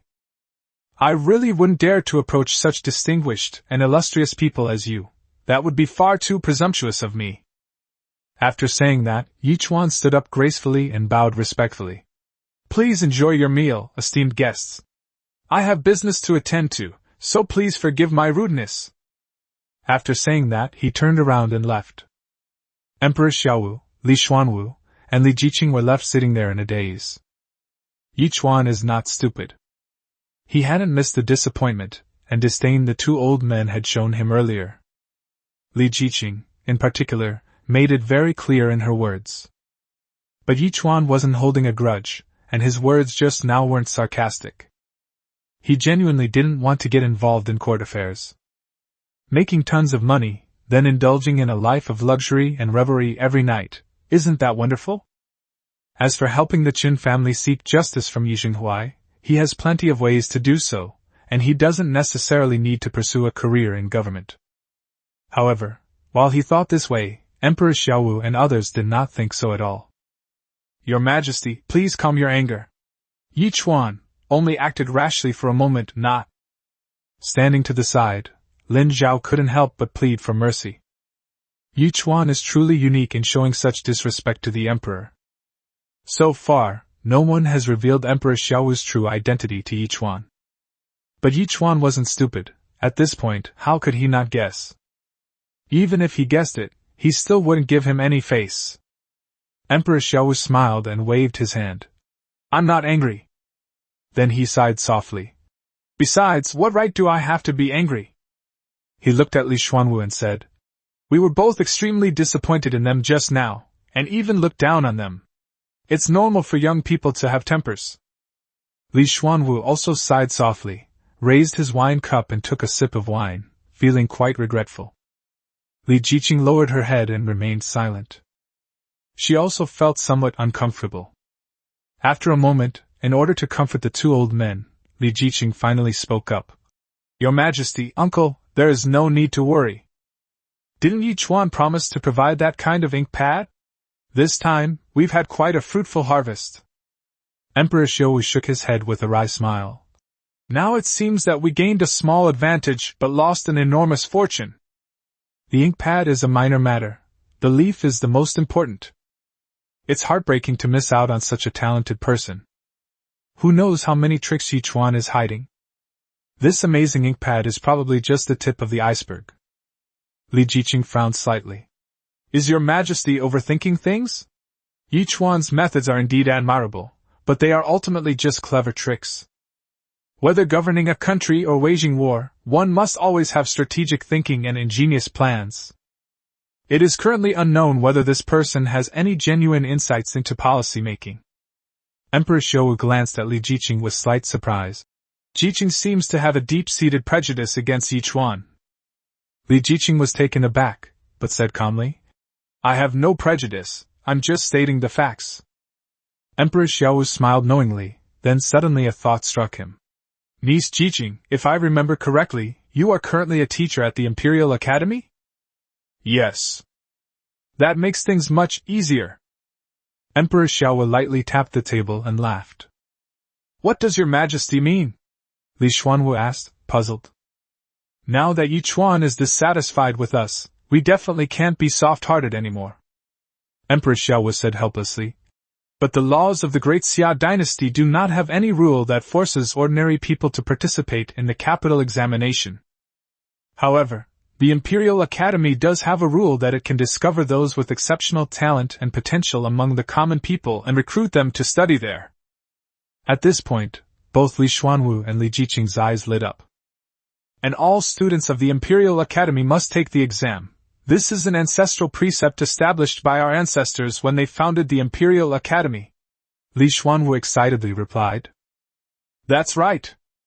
Emperor Xiaowu smiled like an old fox, squinting at Li Jiqing. Jiqing, I'll trouble you to issue an official letter in the name of the Imperial Academy to Yichuan, summoning him to study there. If he dares not to go, I can give him a good beating in broad daylight. Ha ha. As he spoke, Emperor Xiaowu laughed heartily, seemingly delighted that he had managed to control Yichuan. Li Xuanwu glanced at him from the side and muttered to himself. He's decades old, yet so childish. Li Jiqing was stunned for a moment. How could he summon him to school in the name of the master? In other words, after Yichuan enrolled, I became his teacher. For some reason, Li Jiqing suddenly felt a strange and subtle feeling in her heart, which she couldn't quite explain. Chapter 41 Big Brother, let your brother pretend one more time. Yiqing slipped out of Xingde building and breathed a sigh of relief when he saw that no one was chasing after him. Yichuan, you've got guts! I have plenty of time, let's take our time. After gritting his teeth and muttering to himself, Yiqing prepared to return home. Halfway there, two tall, burly men suddenly jumped out, grabbed him by the neck, and turned him into a small alley. What are you doing? Yiqing leaned against the wall in terror. Young Master Yi, you must have a bad memory. One of the burly men had a ferocious grin on his face. The money you owe our casino has already doubled in interest. When are you planning to pay it back? Gulp. Yiqing swallowed hard, his face pale. I'm a bit short on cash lately. Could you please talk to your boss and ask for a few more days? Grace period? The burly man's eyes widened. That's already too much grace. If young Master Yi really can't repay, we'll have no choice but to go directly to Lord Ye's door and ask for it. The two men were arrogant and unrestrained, as if they didn't take Yi Jinghuai, the vice minister of the Ministry of Personnel, seriously at all. How could someone running a large casino in the capital city not have some powerful backers and connections? Besides, if this matter is really made public, it's Yi Jinghuai who should be worried. After all, it was his son who owed debts from the casino, and if this got out, it would have a huge impact on Yi Jinghuai's official reputation. No, no, no! Yi Cheng panicked. Brothers, let's talk this out. I'll definitely pay you back, it's just a matter of time. It's just a matter of time, damn it! A burly man raised his hand and slapped Yiqing across the face, making him see stars. Our boss said we run a casino, not a charity. Time will give you plenty of time. But delaying debt repayment cannot go unpunished. The two burly men grinned menacingly and began to loosen their hand joints. Yi Qing was terrified, his face turning deathly pale. No! What are you going to do? Don't do anything rash, in broad daylight. Ack! Without saying a word, the two burly men rushed forward and gave him a brutal beating. 3 days. If you don't see the money in 3 days, even your father, the Vice Minister of Rights, can't save you. There were two strong men. Yi Qing was beaten black and blue, his face covered in bruises and blood trickling from the corner of his mouth. Yi Chuan, I'm not finished with you. He struggled to his feet, his hatred for Yi Chuan growing even stronger. If Yi Chuan hadn't taken over Shangela, and if they had collected another wave of profits from Shangela these past 2 days, they could have at least paid off part of the interest. Why did I have to get beaten up like this? There are only 3 days left. Where are we going to raise so much money in 3 days? If we can bring Shangela back, with its booming business now, it's not impossible to pay off all the debts. I need my mother's support in this matter. After pondering for a moment, Yi Qing limped home. Good morning, boss. The next morning, Yi Chuan and Yi Ying arrived at the counter. The shopkeeper was already sorting out the accounts. When he saw Yi Chuan, he immediately greeted him respectfully. The shopkeeper now has complete respect for Yi Chuan and is utterly loyal to him. When Yi Qing was in charge of Shangela, the business was doing all right, but Yi Qing kept taking money out of the account every few days. On several occasions, they even emptied Shangela's accounts, leaving the staff unable to pay their wages. Those who worked under him had long been complaining. Since Yi Chuan arrived, it's like a righteous and just official has come to the rescue. Yes, Manager Feng, you've worked hard. Yi Chuan greeted him with a smile, and then looked through the accounts with the shopkeeper. After clearly expressing his intention to draw a clear line to Master Xia and Li Xuanwu yesterday, the two old men did not continue to beg and plead, which made Yi Chuan feel quite relieved. Yi Ying stood beside him with a smile, serving Yi Chuan dry tea and water, looking every bit the obedient little wife. Big brother! Big brother, help me! Suddenly a howl rang out, and Li Wuling rushed into Shangela in a flurry of activity, throwing himself headfirst into the counter. Yi Chuan rolled his eyes at him, too lazy to pay him any attention. Yi Ying, on the other hand, obediently poured a cup of tea and handed it over. Thank you, sister-in-law.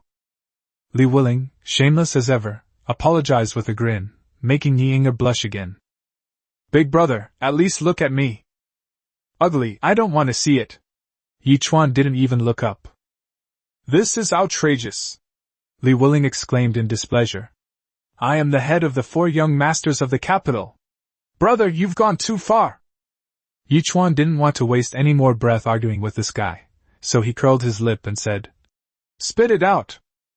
Hee hee. Li Wuling's expression changed instantly, his tone becoming submissive. Brother, give your brother a hand again.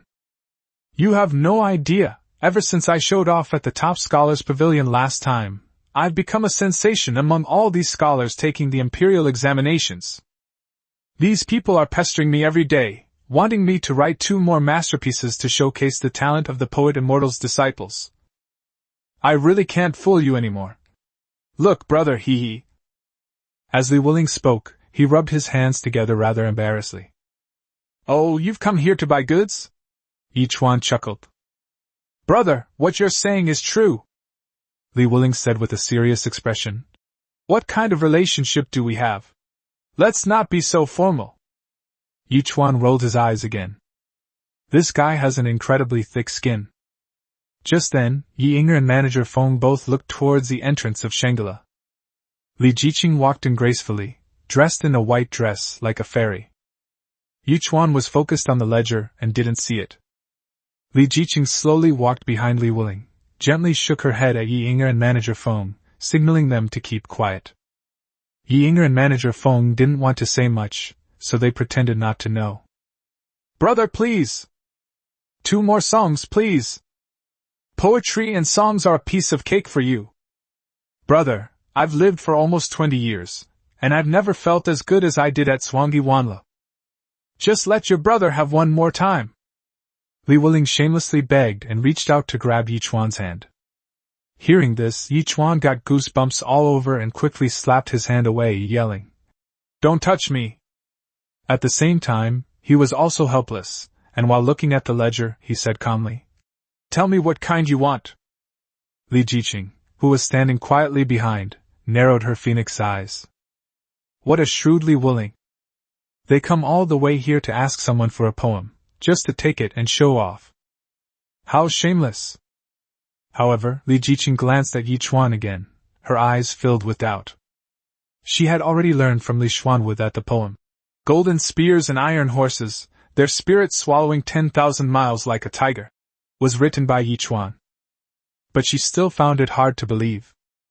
The words he wrote were so powerful and vigorous, with a majestic momentum and a hint of melancholy, that it seemed impossible for a young man not yet 20 to have written them. Could it be copied? At this moment, Li Wuling's request for a poem provides a good opportunity to verify this. Chapter 42 Timeless Famous Lines, the First Love Poem. Seeing that Yichuan didn't even look up, he casually asked what kind of poem he wanted, as if he could handle any style with ease. What an arrogant brat! Li Jiqing snorted inwardly. Li Wuling was overjoyed. "Thank you so much, Brother Yi. You're like an older brother to me," he said impatiently. "Let's start with one of those songs that girls like, something tender and deeply moving, like that line from the other day, 'The green hills never grow old, but their snow-covered peaks turn white,' that's the feeling." "Oh." Yichuan flipped a page of the ledger, and without a second thought, casually said, "The crabapple blossoms are just beginning to bloom and the swallows are returning, the plums are green and small like pearls, just like my heart. Do you know? Half of them are sour and half of them are bitter." After reciting the poem, Li Wuling paused for a moment, then clapped his hands excitedly. "Wonderful! Brother, wait a minute, let me write it down." Li Wuling may not have the talent to write poetry, but he was still from a general's family and had been educated by Li Jiqing, so he could tell whether his teachings were good or bad. Yinger, standing beside him, looked at her young master with admiration. She didn't know how good the poem was, but she knew that the young master was incredibly talented. He could compose poetry on the spot. Li Jiqing, standing behind Li Wuling, was stunned, and even felt a flutter in her heart. What a beautiful poem! What a wonderful phrase! Our hearts are no different! What a perfect description of half sour and half bitter! It perfectly captures the essence of unrequited love, innocent yet beautiful, something to yearn for. With just this one poem, Li Jiqing had no more doubts. This was a sudden request for a poem from Li Wuling, and Yichuan couldn't have prepared it in advance. This is enough to prove that this person's talent and learning are unfathomable, that he can compose poems on the spot, and that every time he writes one, it is a wonderful line. Only now did she truly understand the feelings of the emperor and her uncle. She came today with an official letter from the Imperial Academy summoning her for admission. "Big brother, is there any more?" "One more, please." After Li Wuling finished taking notes, his eyes lit up as he asked a question. Yichuan felt slightly annoyed. "What else do you want?" "Give me another poem," Li Wuling said excitedly. "Something even more tender and poignant, the kind that would move a girl to tears the moment she hears it." Yichuan was speechless. Are you trying to use poetry as an aphrodisiac? However, in order to get rid of this guy as soon as possible, Yichuan was too lazy to argue with him and continued to talk nonsense. "I live at the head of the Yangtze River, and you live at its tail. I think of you every day, but I cannot see you, though we both drink from the Yangtze River. When will this water cease flowing? When will this longing end? I only wish your heart were like mine, then I would never betray your love." After reciting the poem, Bu Swanzi, Li Wuling almost had an orgasm on the spot. "Yes, yes, yes! That's the taste!" He excitedly buried himself in writing it down. Li Jiqing, standing behind him, trembled slightly, her eyes becoming somewhat misty. "I think of you every day, yet I cannot see you, we both drink from the Yangtze River." This sentence is definitely very effective at hitting a girl. That kind of longing, That kind of regretful misalignment, what woman wouldn't be moved by it? She was even more alarmed, her eyes fixed on Yichuan. This person didn't even put down the ledger from beginning to end, their hands were still busy calculating. Are there really geniuses in this world? Bro, that's awesome! One more! Damn it! Yichuan could no longer bear it. He finally raised his head and glared at her angrily. You're addicted to getting things for free, aren't you? Looking up, he immediately saw Li Jiqing standing behind Li Wuling. Yichuan paused for a moment, then gave a polite smile to a guest. Miss Jiqing, please have a seat. Manager, please serve some tea. Li Wuling was immediately shocked. He turned around as if he had seen a ghost and was startled. Little sister-in-law. His mind raced, and he quickly came up with an excuse. Let me explain, oh no, let me clarify. It wasn't just now. Li Wuling knew that this young lady was a very upright person and despised ghostwriting. To everyone's surprise, Li Jiqing seemed to have no intention of questioning her at all, and slowly walked to the counter. You continue. Li Wuling was stunned. Huh? Me? Li Jiqing said calmly. Didn't you ask for a poem? Let's continue. Go. Li Wuling's throat bobbed, and he said with a bitter face. Auntie, I was wrong, I'll never dare to do it again. Did you not hear me? Li Jiqing frowned and glanced at him. Li Wuling was a little dumbfounded. What's going on here? Young Master Yi, please ignore me and continue. Li Jiqing nodded slightly to Yichuan again. Judging from her tone of voice and the way she addressed him, her attitude towards Yichuan had changed drastically. Yichuan looked completely bewildered. No. You think we can just continue like this? You really are a family. How can you be so self-righteous about getting something for free? Miss Jiqing, well, I have something to do at my counter. 500 taels for one poem. Li Jiqing interrupted Yichuan directly. Put it on the general's mansion's account, I'll pay. Yichuan was completely dumbfounded. What's gotten into Li Jiqing all of a sudden? Li Wuling's mouth was also agape. How is it? Not enough? Li Jiqing asked again when Yichuan didn't reply. Yichuan then snapped out of his daze, remained silent for a moment, and then smiled. Quite a few. In that case, let's go. A fool wouldn't make money if he could. Who cares what this woman is thinking? As long as I can make real money, that's all that matters. Opening a restaurant is a way to make money, and selling poetry is also a way to make money. Don't refrain from earning money just because it's a small amount. Li Jiqing nodded, then urged Li Wuling. Continue. Huh? Oh. Although Li Wuling didn't understand, he gave up thinking about it. Anyway, I don't have to spend any money myself, and I can even get a poem. Where else can I find such a shop after this one? Bro, how about a more profound one? Yichuan rolled his eyes. Does it still have to do with those trivial matters between men and women? Absolutely. Yichuan was speechless, and then spoke again. Having seen the vast ocean, other waters seem insignificant. Having beheld the clouds of Wushan, other clouds are not worth seeing. I idly stroll through the flower beds, too lazy to look back. Half my heart is devoted to cultivating the Tao, half to you. However, after reciting the poem, Li Wuling was somewhat stunned. With his level of education, he already finds this level of language a bit difficult to understand. But Li Jiqing's pupils contracted instantly in shock. She didn't know which mountain Wushan was, but she guessed it must be a mountain that was often cloudy and foggy. However, not knowing this does not affect the understanding of the poem as a whole. The vast ocean is no longer impressive, and beyond Mount Wu, there are no more clouds or mists. So tragic, so devoted. The words are filled with exquisite and poignant beauty. Li Jiqing stared blankly at Yichuan, her eyes even showing a hint of infatuation. Has he ever lost someone he truly loved? That's why he was able to write such unwavering verses. I never imagined that a young man not even 20 years old could have already grasped the true meaning of love and experienced such a profound and unforgettable romance. What exactly is his story? Yichuan had no idea what Li Jiqing was thinking, but he felt a little uncomfortable under her gaze, and goosebumps rose on his skin. He certainly knew how powerful Yuan Jin's poem was for women. These are timeless lines, the best of all love poems, and that's no exaggeration. But now it seems that the destructive power was a bit too great. The way this woman looked at me, it felt like she wanted to devour me whole. Chapter 43. How did you know I was going to pick up girls? Well, shall we go again? Yichuan felt uncomfortable being stared at, so he gave an awkward smile. Li Wuling also looked at his aunt with a questioning gaze.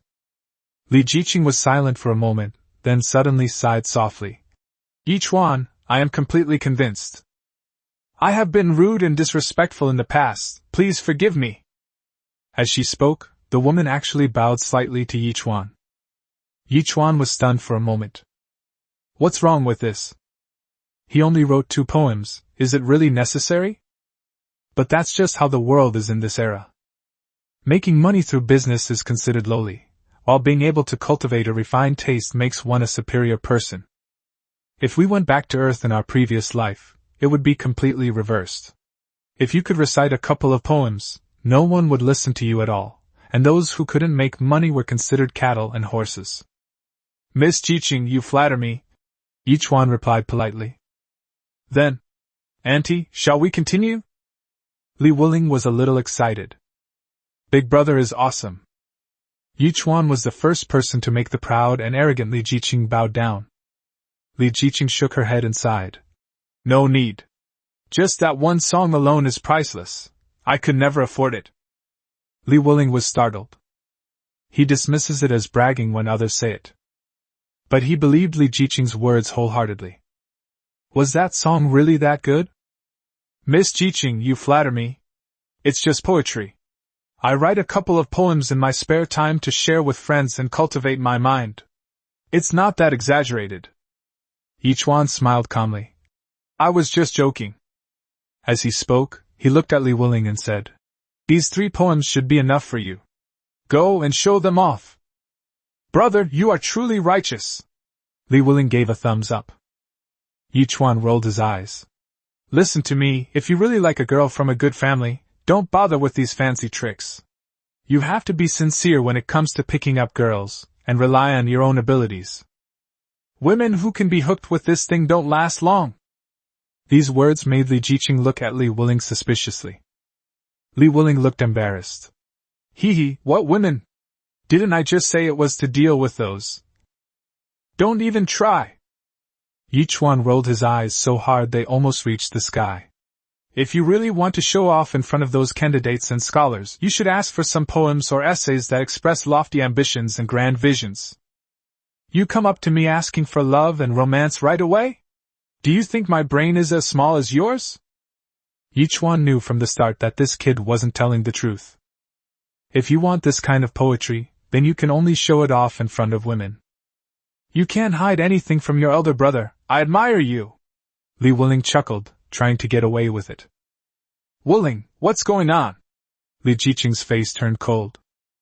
Well, big brother, little aunt, you two talk about serious matters, I'll take my leave first. Li Wuling quickly turned and ran away, making a hasty retreat. Li Jiqing frowned slightly, looking displeased. Yichuan couldn't help but smile. Although his physical age is similar to Li Wuling's, he actually has a soul that has lived 2 lifetimes, and his mentality and state of mind are not as young and lively as Li Wuling's. Seeing Li Wuling like this, I couldn't help but think of my youth in my previous life, and I felt a little nostalgic. You're still laughing? Li Jiqing glanced at Yichuan with dissatisfaction. He's using your poems to swindle and bewitch innocent women, and you're not doing anything about it. Yichuan was stunned for a moment. No. What do I care? You're his elder. It's your family's business, why should I interfere? Moreover, Li Jiqing's tone of voice suddenly seemed to be very familiar with Yichuan, completely lacking the previous sense of distance, which made Yichuan a little uncomfortable. Young people, it's normal to be silly and playful.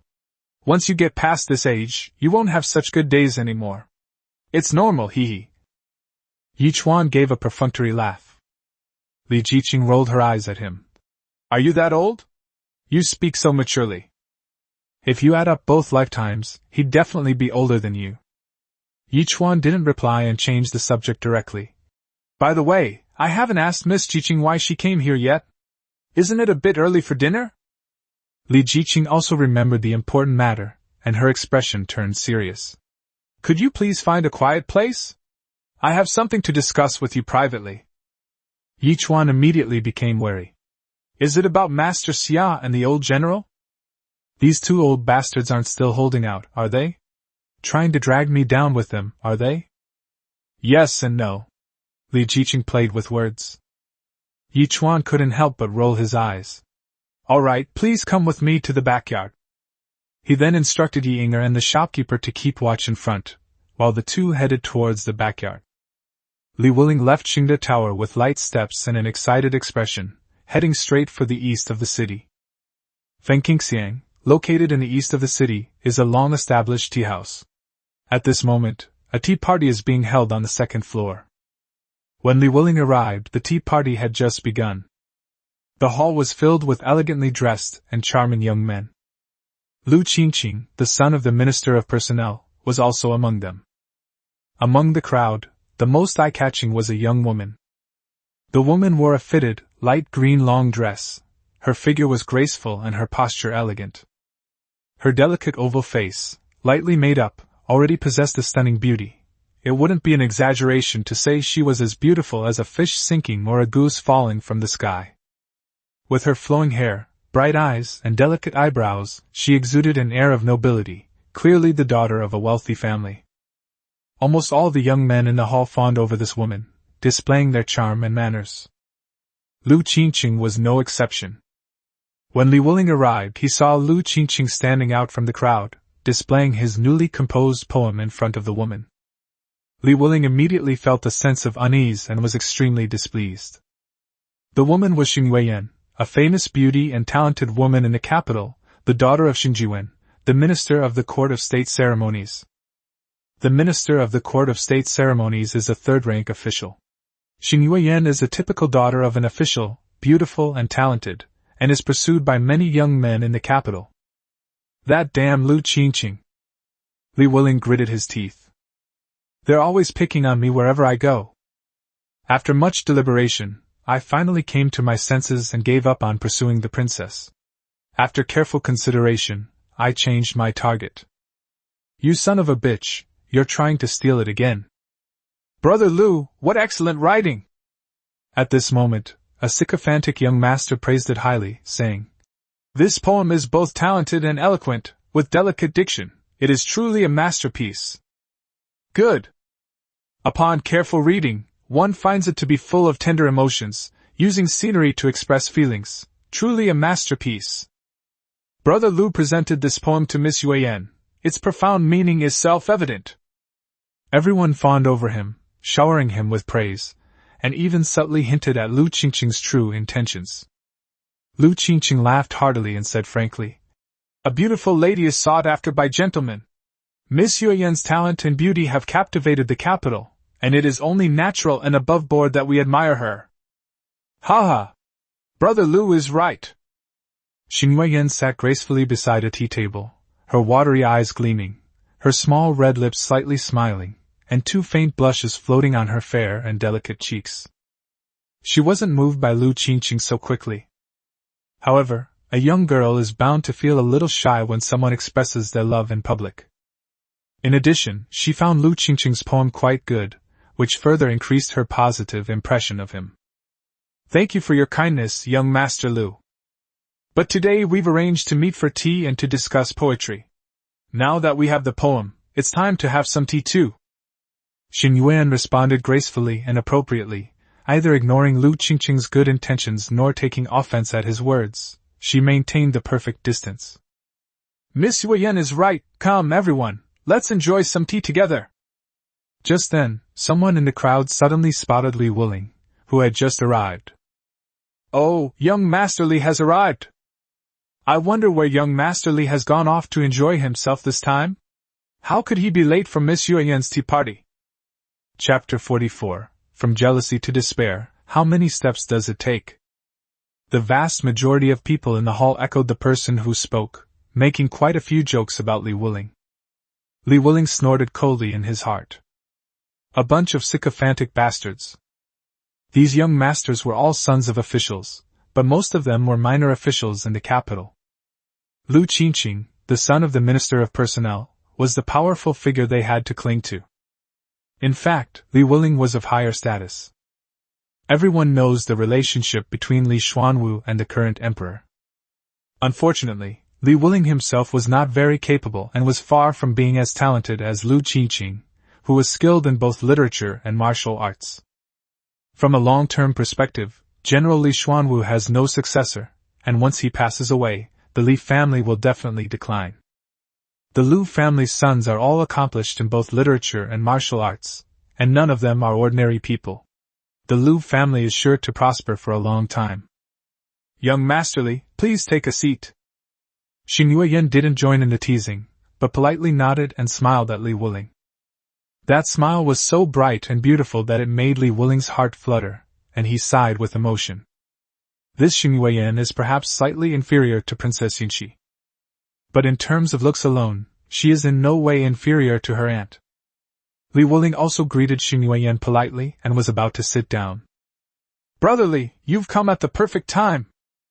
It was obvious that Lu Qingqing and his gang wouldn't let him off easily. Since we're discussing poetry over tea, it's impossible to do without poetry. Brother Lu has just composed a poem and presented it to Miss Yuan. Since Brother Li is late, shouldn't he at least express his feelings and atone for his mistake with a poem? This statement was once again echoed by the crowd. Lu Qingqing also squinted, looking at Li Wuling with disdain and arrogance. He pondered to himself that since his father had speculated that Li Wuling's talent displayed at the Zhuangyuan Tower was entirely due to the servant beside him. In other words, he himself is still a good-for-nothing. His servant isn't around this time, he's sure to make a fool of himself. Xing Yueyan frowned slightly, then smiled gently. Young Master Li has just arrived. Why don't you have a couple of sips of tea and rest for a while? There's no need to discuss poetry right now. The woman clearly meant well, and knew that Li Wuling didn't have the ability, so she spoke up to help him out. However, good intentions aside, this only made Li Wuling appear more incompetent. Miss Yueyan, you are unaware of this. Recently, a little poet has emerged in the capital, whom even the emperor has praised highly.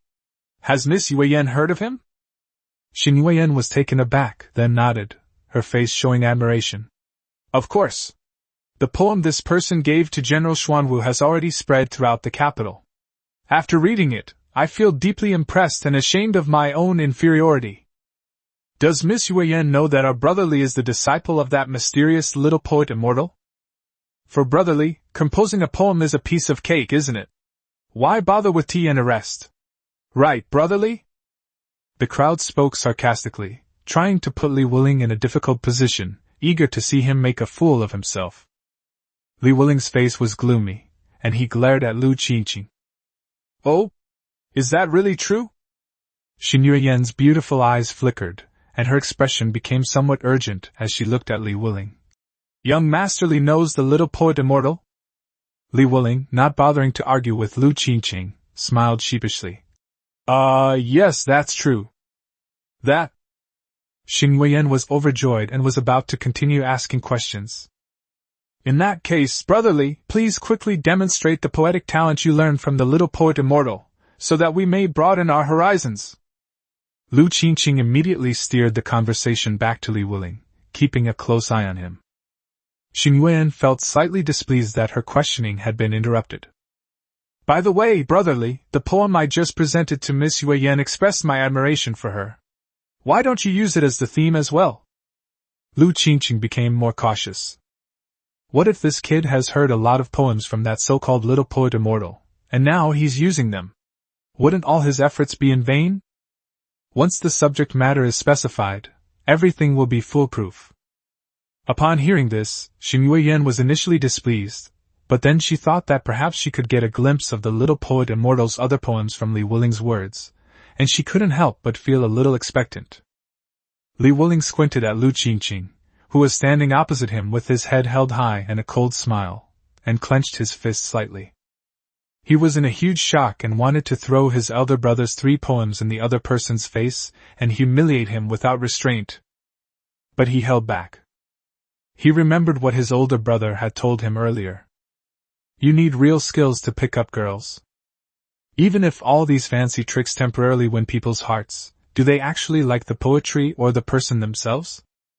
Moreover, his elder brother is honest and straightforward with me. If I were to take his poems and claim them as my own, it would be shameless of me. Even though my older brother doesn't care. After hesitating for a moment, Li Wuling finally let out a long sigh of relief, his eyes becoming firm. I'm afraid I'll have to disappoint Miss Yuan and everyone else. Everyone knows what kind of person I, Li Wuling, am. I am grateful to the young poet for not abandoning me and for being willing to guide me. But unfortunately my talent is too poor and I have ultimately failed to learn anything. I am really no good at writing poetry. These words completely stunned the other side. What's going on here? They wanted to humiliate Li Wuling, but they had only just begun when the other side started to humiliate themselves. What's wrong with Li Wuling's brain? Xing Huiyan was also surprised and looked at Li Wuling with a hint of admiration. At least this person is an honest and straightforward person. However, since I've come to attend Miss Yuan's tea party today, I certainly can't let her down. Li Wuling then said loudly. Although I am not cut out for this, I do remember a few of the poems that the little poet immortal usually recites. Why don't I recite it here, as a gift to Miss Yuan?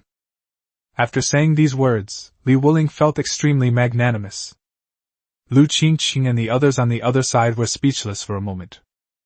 This isn't going in the right direction. It seems that instead of being humiliated, Li Wuling actually appears quite upright and honorable. How come?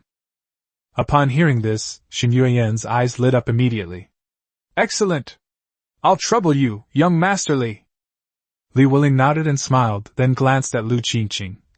Since Brother Lu just specified that the theme is love, then I will recite the 3 love poems written by the little poet immortal one by one. Clearing his throat, Li Wuling spoke loudly. The crabapple blossoms bloom as the swallows arrive, the plums are green and small like pearls, just like my heart. Do you know? Half of them are sour and half are bitter. After the first poem was finished, the entire hall fell silent. Lu Qingqing and the others were so surprised that they were speechless, as if they had swallowed a fly, and their faces showed jealousy. This one song alone completely outshone Lu Qingqing's performance just now.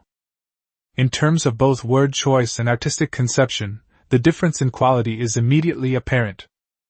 Xing Yuan visibly swayed, her eyes suddenly lighting up, clearly moved.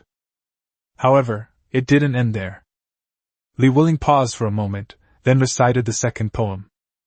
I live at the head of the Yangtze River, you live at its tail. I think of you every day, but I cannot see you, though we both drink from the same Yangtze River. When will this water cease flowing? When will this love end? I only wish your heart were like mine, then you would never betray my longing. Ah! As soon as the poem was finished, Xing Yuan couldn't help but exclaim in surprise, her beautiful eyes becoming misty, clearly having been drawn into the scene described in the poem, and falling into that feeling of deep longing and yearning. Meanwhile, Lu Qingqing and the others on the other side had turned pale. There's no comparison at all. Comparing Lu Qingqing's poems to these two, it's no exaggeration to say it's like comparing a newly enlisted soldier to the legendary military genius Li Xuanwu. Seeing the expressions on Lu Qingqing's and the others' faces, Li Wuling snorted coldly in his heart, showing no mercy, and directly threw out the third ultimate weapon. Having seen the vast ocean, other waters seem insignificant. Having beheld the clouds of Wushan, other clouds are not worth seeing. I idly stroll through the flower beds, too weary to look back. Half my heart is devoted to cultivating the Tao, half to you. Hiss. As soon as the poem was finished, people on the other side started to gasp. Lu Qingqing's face was filled with shock. He sat there dumbfounded, as if he were questioning the meaning of life. If the first 2 songs evoke strong feelings of jealousy, resentment towards the injustice and bias of fate, faced with this song, all that remains is despair. What level is this? A level of skill that will be remembered for thousands of years. They could never reach this level, even if they devoted their entire lives to it. So even jealousy seems ridiculous. As for Xing Yuan, when she heard the first two lines of the third song, her heart was suddenly touched by something. At this moment, she was temporarily unaware of anything outside her, completely immersed in that beautiful yet poignant atmosphere, unable to extricate herself. Chapter 45 Robbing the Store. Shangela counter. Yi Ying'er seemed a little absent-minded, as if she was pondering something. The young master and Miss Jiqing went to the backyard, but it's unclear what important matter they were discussing. Normally she wouldn't concern herself with the young master's important affairs, but for some reason, she felt somewhat uneasy. That Miss Li Jiqing is just too beautiful. Although Li Jiqing was initially arrogant towards Yi Chuan now, especially after the young master recited those poems just now. For some reason, Yi Ying'er felt a little empty inside when she thought of the way Li Jiqing looked at Yi Chuan. But only a lady of high birth like Miss Jiqing is worthy of someone as outstanding as you, young master. Yi Ying'er's mind was a bit of a mess. Miss Ying'er. The shopkeeper next to her had been watching Yi Ying'er for a while and was secretly amused. Manager Feng had been running a business for a long time and had seen too many people and things. He could see through the simple mind of Yi Ying'er at a glance. Huh! Shopkeeper, you called me? Yi Ying'er came back to her senses. Manager Feng smiled slightly. Miss Ying'er, there's no need to worry too much. What? Yi Ying'er panicked slightly, her eyes darting around. I'm not worried about anything. Manager Feng looked at her with the same eyes he would a daughter, and smiled mysteriously. This Miss Jiqing is an elder of the boss's friend. She's just young and beautiful, but there's an order of seniority, and the hierarchy is right here. Does Miss Ying'er understand what I mean? Oh. Yi Ying'er's pretty face immediately burned like fire, feeling extremely shy after her thoughts were exposed. Seeing her acting like a little girl, Manager Feng had an even bigger smile on her face, like an ant. It's so good to be young. Just then, a group of people stormed into the gate of Dishenglu. The man and woman leading the group were none other than Zhao Shi and her son, Yi Cheng. Several burly servants followed behind the two. Zhao's expression was unfriendly as she led the group straight to the counter. It was still early, not lunchtime yet, and there weren't many customers in the shop. Madam, young master, what's going on here? Upon seeing this, Manager Feng quickly came out from behind the counter to greet him. Although Yi Chuan is now the owner, he is still a member of the Yi family. In addition, the Zhao family and Yi Qing have long held considerable power, so Manager Feng dared not be disrespectful. Oh, we can't accept such a respectful title from Manager Feng. Zhao, with a long face, said sarcastically. Once people leave, the tea grows cold. Manager Feng, you're now clinging to Yi Chuan's coattails, and Shangela is making a fortune. Why would you need to care about us anymore?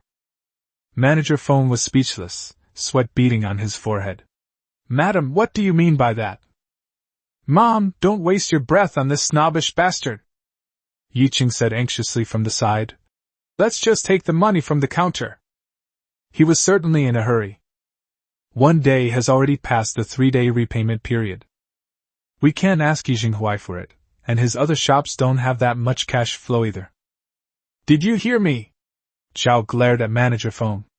Hurry up and get the money. Manager Feng looked troubled and bit his lip. Madam, young master, I don't know about this matter. You bastard! Yi Qing roared angrily. Shangela is the Yi family's property. It's not up to that little beast to make decisions for the Yi family. What, does my word as the young master not carry weight? He beckoned, and several menacing servants stepped forward from behind him. Manager Feng was immediately terrified, his face turning ashen, his body trembling. But this. Stand up! Yi Qing shoved him aside and barged into the counter with Zhao Shi. Madam, young master. Yi Ying'er stood behind the counter, her legs trembling with fear, but she still stood in front of the cash register, clenching her teeth tightly. You treacherous bastard! Zhao glared at Yi Ying'er with resentment and hatred. Remembering the losses she had suffered at Yi Chuan's hands these past few days, the hatred in her heart surged up, and she raised her hand and slapped her. Smack! With a crisp slap, Yi Inger cried out in surprise and was knocked to the ground. A bright red handprint immediately appeared on her pink left cheek. You little bastard, you used to follow that bitch Chin, and now you've latched onto Yi Chuan. Do you really think you're worthy of the surname Yi? Zhao looked down at her condescendingly, glaring at her with a face full of contempt. What kind of lowly thing do you think you are, daring to stop me? Chinger, give me the money! Yi Qing quickly responded and rushed over to open the vault. Inside, there are 2 layers. The first layer is full of strung-up copper coins, while the second layer is a large plate of neatly stacked silver coins. Yi Qing's eyes lit up as he looked at it. Shangela is doing really well. Without saying a word, he put the sack over his head and started collecting the money. Young master, you can't take it! Yi Inger suppressed the burning sensation on her face and the fear in her heart, tears welling up in her eyes, as she struggled to get up and tried to stop Yi Qing. This is the money the 3rd young master uses to run the restaurant. Fuck you! Yi Qing's face was fierce, and he impatiently raised his foot and kicked Yi Inger in the stomach. Bang! Yi Inger's delicate body was kicked and slammed into the wine cabinet behind her. She screamed and clutched her stomach, her whole body convulsing in pain. Although Manager Feng was also scared, his eyes turned red and he gritted his teeth when he saw Yi Inger being beaten like this. He wanted to sneak to the backyard to report to the master, but the servants stared at him menacingly. Yi Qing quickly collected the silver and tossed a large bag to his servants. Mom, it's empty! Madame Zhao nodded, glaring coldly at Yi Inger, who was curled up on the ground. You bastard, tell Yi Chuan that the master entrusted Shangela to him, not gave it to him. Shangela is a property of the Yi family. He, Yi Chuan, is still a dog of the Yi family. Know your place. Don't think that just because you've played a few tricks and gotten a little benefit, you can ride roughshod over me. If you dare to be insolent again, crushing you will be no different than crushing 2 ants. After uttering a string of harsh words, Zhao Shi waved her sleeves and led Yi Qing and a group of servants away. As Yi Qing stepped out of the Xingde building, he felt a little uneasy.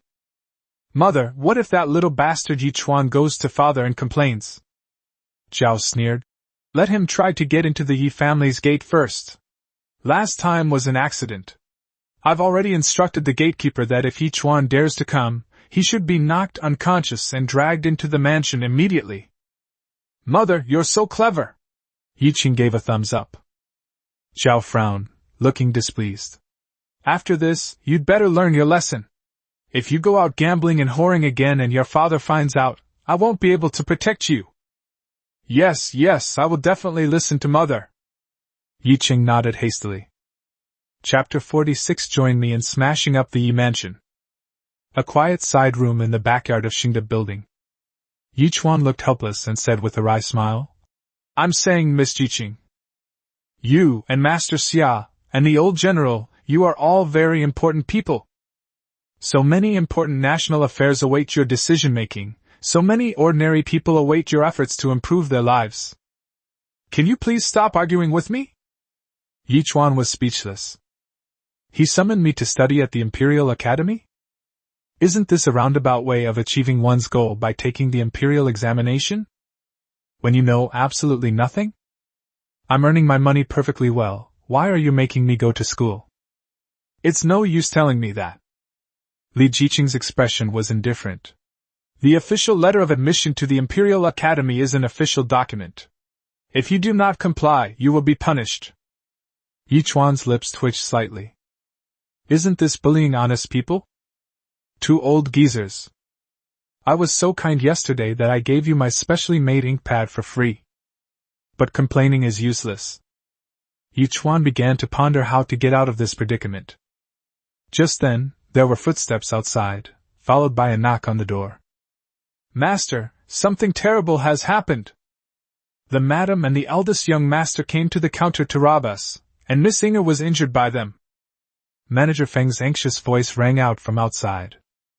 Upon hearing this, Yi Chuan's pupils contracted, and he abruptly stood up and rushed to open the door.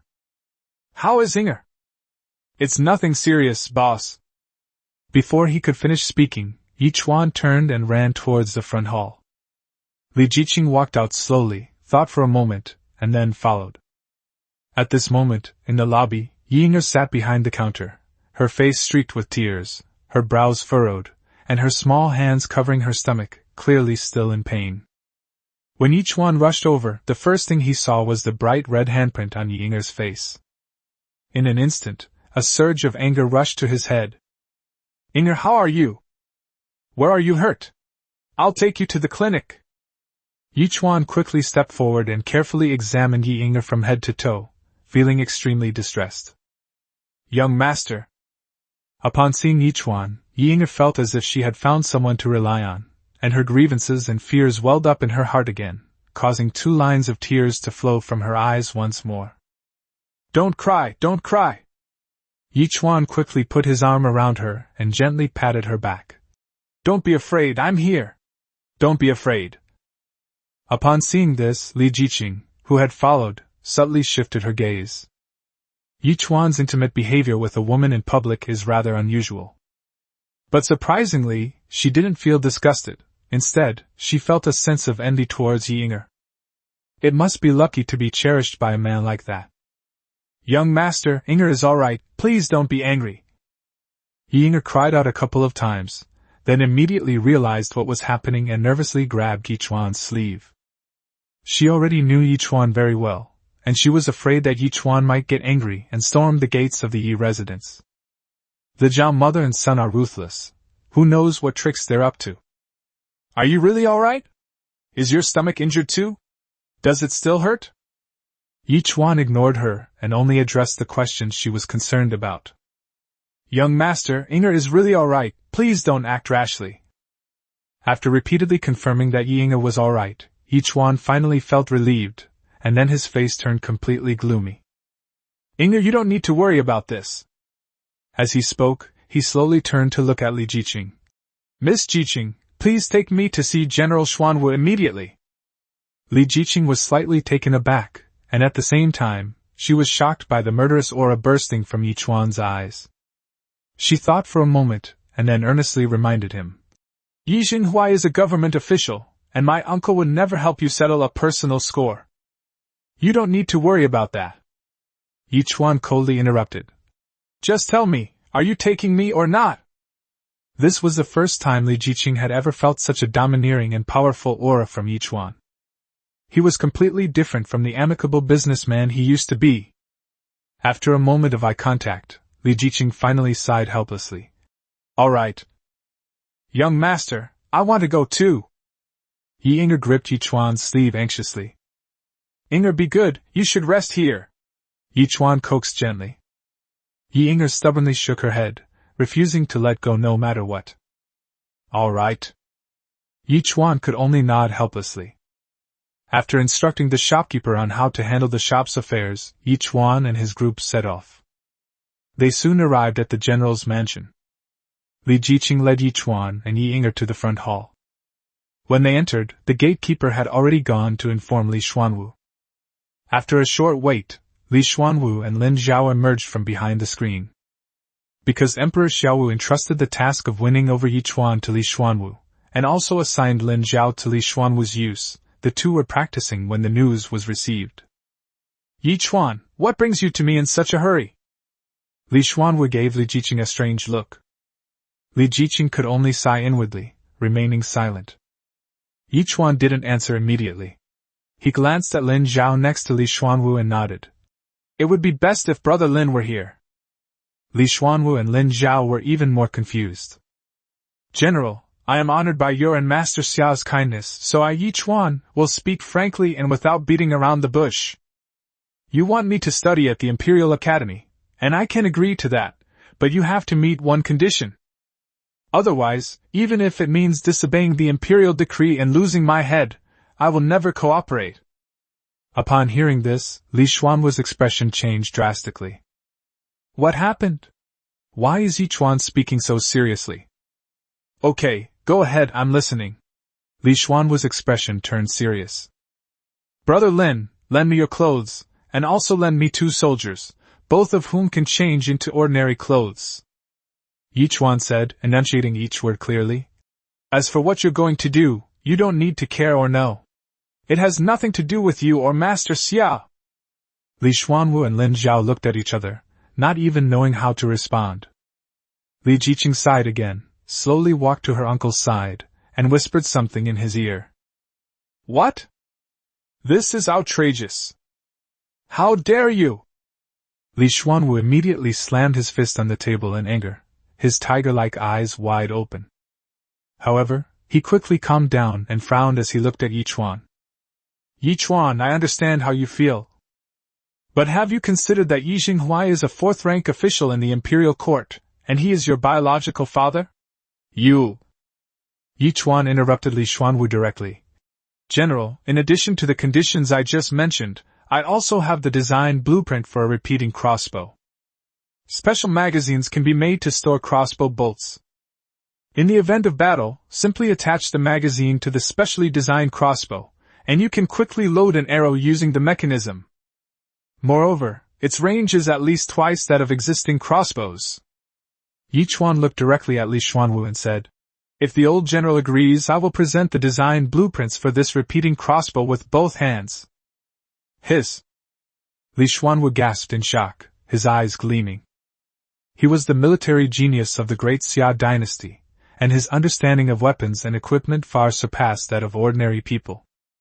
Yi Chuan's description of the repeating crossbow was undoubtedly a divine weapon, and Yi Chuan knew all too well what kind of weapon it must be. With such a miraculous repeating crossbow, what fear is there of the Rurin cavalry? Lin Zhao and Li Jiqing were also shocked, looking at Yi Chuan in disbelief. This person's casual remark was earth-shattering. Yi Chuan, do you understand what you're saying? Li Xuanwu's expression was extremely serious. Is this statement true? Yi Chuan remained calm and composed. Has the old general ever seen me speak falsehoods? Li Xuanwu was speechless. Whether it's Yi Chuan's talent for composing poems, or the magical ink pad he made before, he brings plenty of surprises. This kid may seem carefree and irresponsible, but he never slacks off when it comes to serious matters. Li Xuanwu pondered for a moment, then gritted his teeth and said, Fine. I'll take this deal. Lin Zhao, select 2 soldiers, have them change into civilian clothes, and go with Yi Chuan. Remember, you yourself must wear a mask. Li Xuanwu knew all too well what Yi Chuan was going to do. Yi Jinghuai knew Lin Zhao. This has to be done in secret. Lin Zhao nodded and smiled at Yi Chuan. Brother Yi, can you get some fresh air now? What are you doing? Just say it. Yi Chuan's brows furrowed with murderous intent. Come with me and smash up the Yi residence. Chapter 47 I will make sure that not a single member of the Yi family can stand up. Lin Zhao's eyes narrowed rapidly. He originally thought that Yi Chuan only wanted to find a master to sneak into the Yi mansion and take revenge.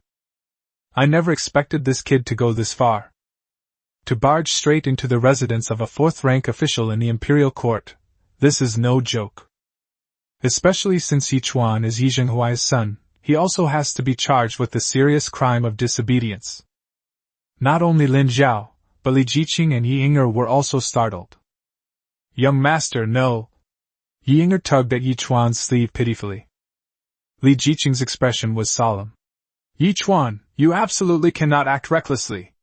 To use one's son to attack one's father and to forcibly enter the residence of a high-ranking official is a grave crime. Yi Chuan remained silent, his eyes fixed on Li Xuanwu. Li Xuanwu stared at him for a moment, then stood up expressionlessly. I remember now. I have arranged to discuss swordsmanship with His Majesty in the Imperial Garden today, so it's time to set off. With that, the old man went behind the screen and left. Li Jiqing was immediately stunned. This? My uncle actually tacitly approved? Lin Zhao, however, had more to think about. The old general dared to tacitly approve before reporting to the emperor because he was certain that the emperor would agree. What I just said was actually for myself, telling myself to listen to Yi Chuan and go for it.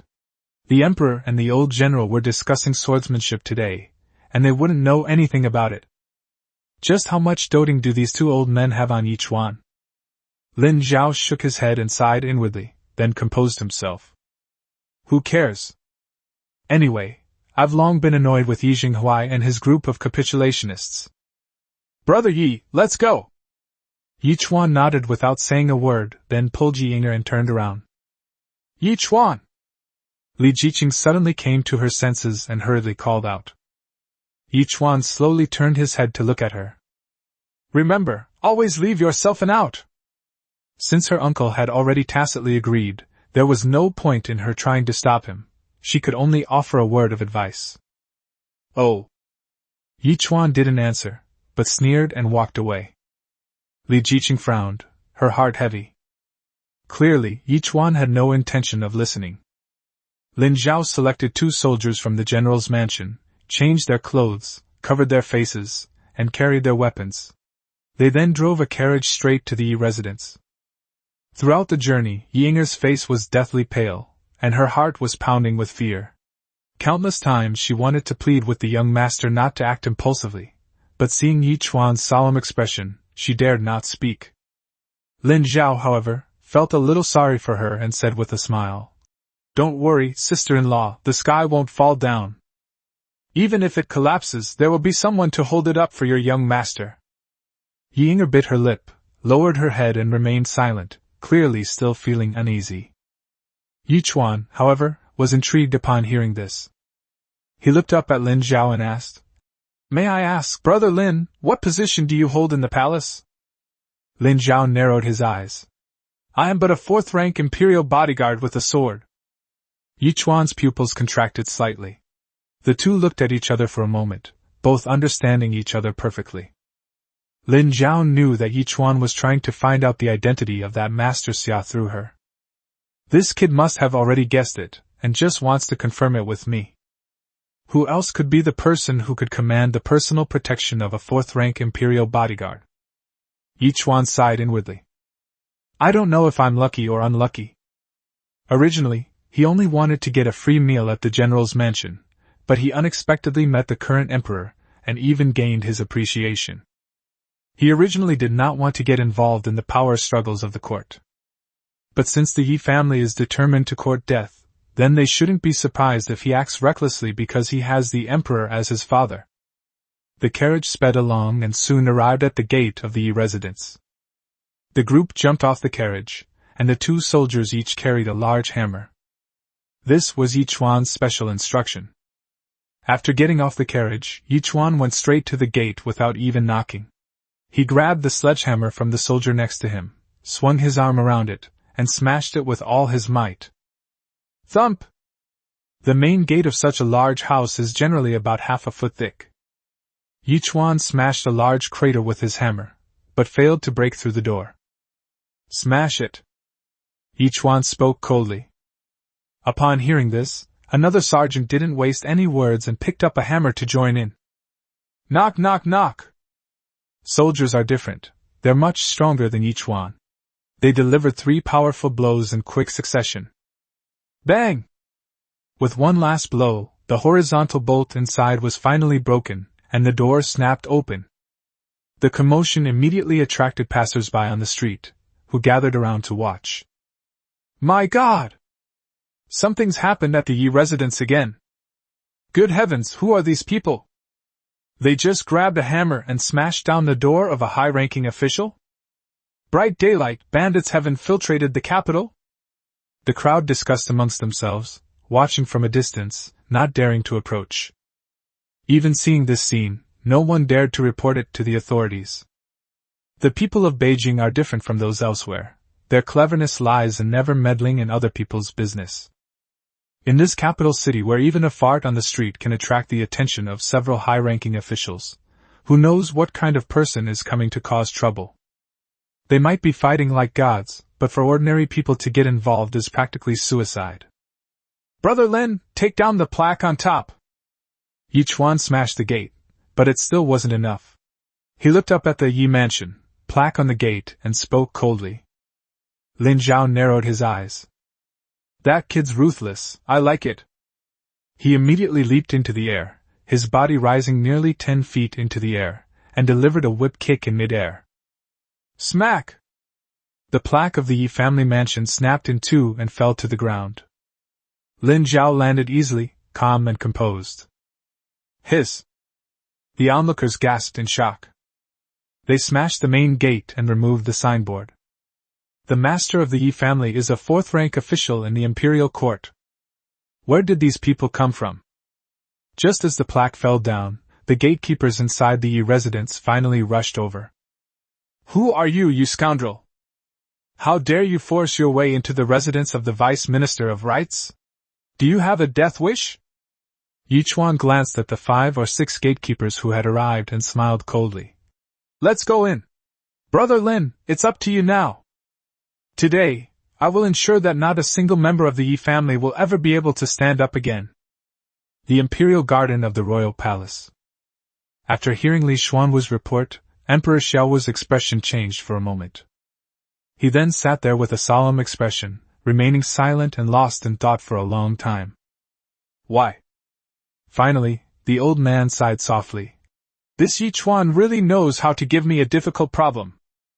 Yi Jinghuai, a vice minister of the Ministry of Rights, is nothing special. But at least he was an official appointed by the imperial court. If someone were to break into his home and demolish his residence, it would be unreasonable for the emperor to remain indifferent. Li Xuanwu snorted lightly.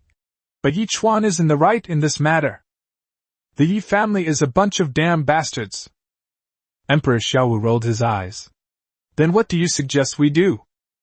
That's settled, Li Xuanwu declared, his neck stiff. I've already told them that I was discussing swordsmanship with His Majesty in the Imperial Garden today, and that I know nothing about what happened. Your Majesty may issue a decree. He is in high spirits these days, and no one shall disturb him. Even if Yi Jinghuai wanted to complain to the Emperor, he would have no way to do so. Li Xuanwu looked domineering. Childish! Emperor Xiaowu didn't hold back in criticizing him, and glared at him. Why did Yi Jinghuai come to me to complain? Is there no government office in the capital? Yi Chuan is his son. He came to his father's house to attack him, and he also disrespected the officials in the court. He has committed 2 serious crimes. He has filed a complaint with the prefectural government. The prefectural government of the capital has sent troops to arrest him in accordance with the law. What should be done then? This? Li Xuanwu was a little confused. Chapter 48 I'm going to beat up your mother. Do you have a problem with that? Emperor Xiaowu rolled his eyes again when he saw Li Xuanwu's behavior. That old man, he can't be relied on for anything except leading troops into battle. In the end, I'll still have to clean up the mess. After a moment of contemplation, Emperor Xiaowu's gaze sharpened. Guards! A chief eunuch hurried over. By imperial decree, Li Jiqing, the tutor of the Imperial Academy, is to immediately enter Yi Chuan's name into the Imperial Academy's records. Yes, Your Majesty. The chief eunuch has gone. Li Xuanwu was stunned for a moment, then suddenly realized what he meant and exclaimed with delight. Your Majesty is brilliant! Immediately enroll Yi Chuan. From this day forward, Yi Chuan will officially be a student of the Imperial Academy. The Imperial Academy was the official university of the Great Xia dynasty. The Academy's supervisors were all of the 3rd rank, and all the students there could be considered disciples of the Emperor. The laws of the Great Xia dynasty clearly stipulate that if personnel of the Imperial Academy are involved in a case, no department or government office may arrest or try them without authorization. They must submit a report and await the Emperor's personal judgment. Li Xuanwu laughed and said, If Yi Jinghuai wants to capture Yi Chuan, he must come to see His Majesty and ask for permission. He was helpless because he couldn't get an imperial edict. Humph. Emperor Xiaowu snorted lightly. I just hope that Yi Chuan won't be dealt with by the Yi family while he's in the Yi family. Absolutely not, Li Xuanwu said confidently with a smile. With Lin Zhao here, there's absolutely no chance of anything going wrong. It might even be over by now. Yi Mansion. After Lin Zhao easily dealt with the gatekeepers, Yi Chuan and his group crossed the front yard and headed straight for the front hall. Such a commotion had already alarmed everyone in the Yi family. The servants and guards rushed over. However, in front of Lin Zhao, no matter how many people there were, they were nothing more than clay chickens and earthen dogs. As they fought their way through, the servants and guards of the Yi family were lying dead all over the ground. When they arrived at the front hall, almost all the servants in the Yi family mansion had been beaten. Yi Yinger held Yi Chuan tightly the whole way, watching Lin Zhao display his great power, while she herself was terrified. She was just a young girl, and she had never seen such a big disaster before. She felt that things were getting bigger and bigger, and she was becoming more and more frightened, afraid that it would be difficult to control. They finally saw Yi Qing rushing over as they entered the front hall. "You little beast, you're asking for death!" When Yi Qing saw the Yi family servants lying haphazardly on the ground outside the front hall, all screaming and rolling around in agony, none of them able to stand up, he was instantly enraged. Despite his anger, he was also terrified, staring in horror at the three masked men standing behind Yi Chuan. Where did this kid find such a powerful thug? Thinking of this, Yi Qing turned around and was about to run to the backyard. Before Lin Zhao could make a move, Yi Chuan rushed out first. He caught up with Yi Qing in a few steps, reached out from behind, grabbed his collar, and pulled him back sharply. Yi Qing immediately lost his balance, and was pulled backward, falling to the ground with a thud. His head hit the ground and he saw stars for a moment. Yi Chuan didn't give him a chance to breathe. He raised his right foot and stepped directly on his face, pressing down hard and grinding his head against the ground. "Ah!" Yi Qing let out a pig-like scream, hysterically shouting. "Yi Chuan! You've fucking gone mad! You broke into the Yi residence and committed violence, and you still dared to touch me! This is a capital offense! A capital offense!" Yi Chuan snorted coldly, his eyes filled with nothing but chilling, killing intent. Ignoring his taunts, he spoke indifferently. "You kicked Inger, didn't you?" The cold voice was devoid of any human emotion. Hearing this sent chills down Yi Qing's spine, filling him with involuntary fear. "I'm asking you a question, can't you hear me?" Bang! Yi Chuan raised his right foot and stomped down hard. "Oh woo!" Yi Qing let out a beast-like howl, the pain tearing at his heart. Yi Chuan showed no mercy, repeatedly raising his right foot and stomping it down hard, asking a question with each stomp. "I'm asking you. Yes or no? Yes or no? Yes or no? Answer me." Yi Qing's pig-like screams echoed throughout the entire front hall. In a short time, his head was covered in blood, and he was almost unrecognizable. Yi Yinger, being a young girl, was timid and covered her face, trembling, and turned her head away. The young master is angry because of himself. The young master is avenging himself. Yi Yinger was well aware of this and was deeply moved, but she was also afraid. Lin Zhao and the two soldiers were both somewhat stunned. After all, Yi Chuan has always given people the impression of being a gentle, slightly sly, and harmless young man. But at this moment, he seemed like a completely different person. He struck. No, he kicked with extreme force, yet his face remained completely expressionless, as if he were performing a routine task. Yi Qing finally couldn't hold on any longer. "Stop hitting! Stop sending! Third brother! Third brother! Please have mercy! It was me! I was the one who kicked Yi Yinger! I'll apologize to her!" Yi Qing covered his head and huddled on the ground, shouting at the top of his lungs. "Apologize?" Yi Qing's lips curled up slightly. "No need." "Which foot?" Yi Qing was stunned for a moment, and didn't react immediately. "Never mind, it doesn't matter." Yi Chuan spoke indifferently, took the sledgehammer from a soldier, raised his hand and smashed it down. "Ah!"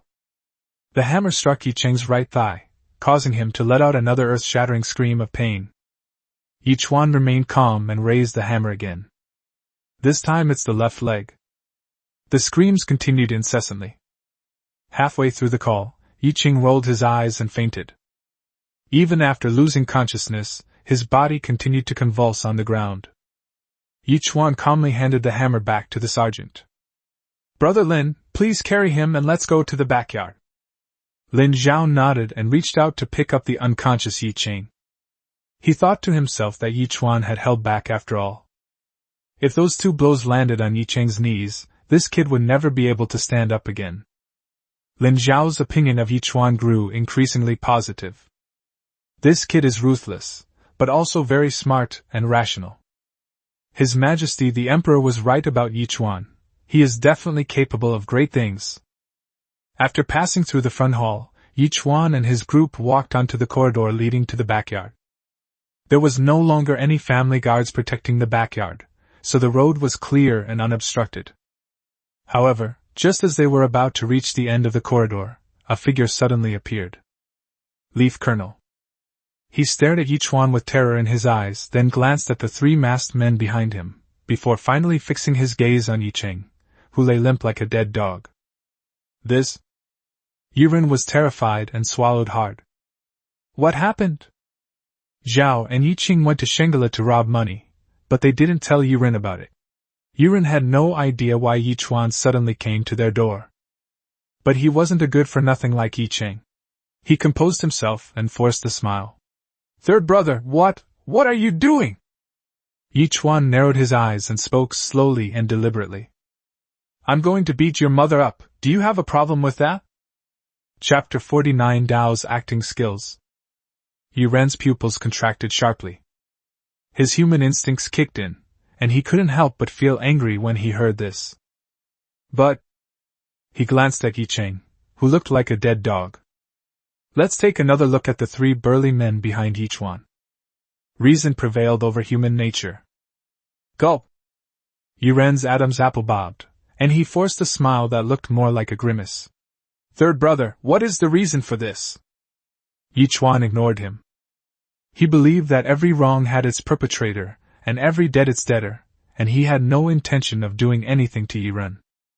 The premise is that he is honest. Get out of here. Don't make me say it a second time. Yi Chuan walked right past him and headed straight for the backyard without looking back.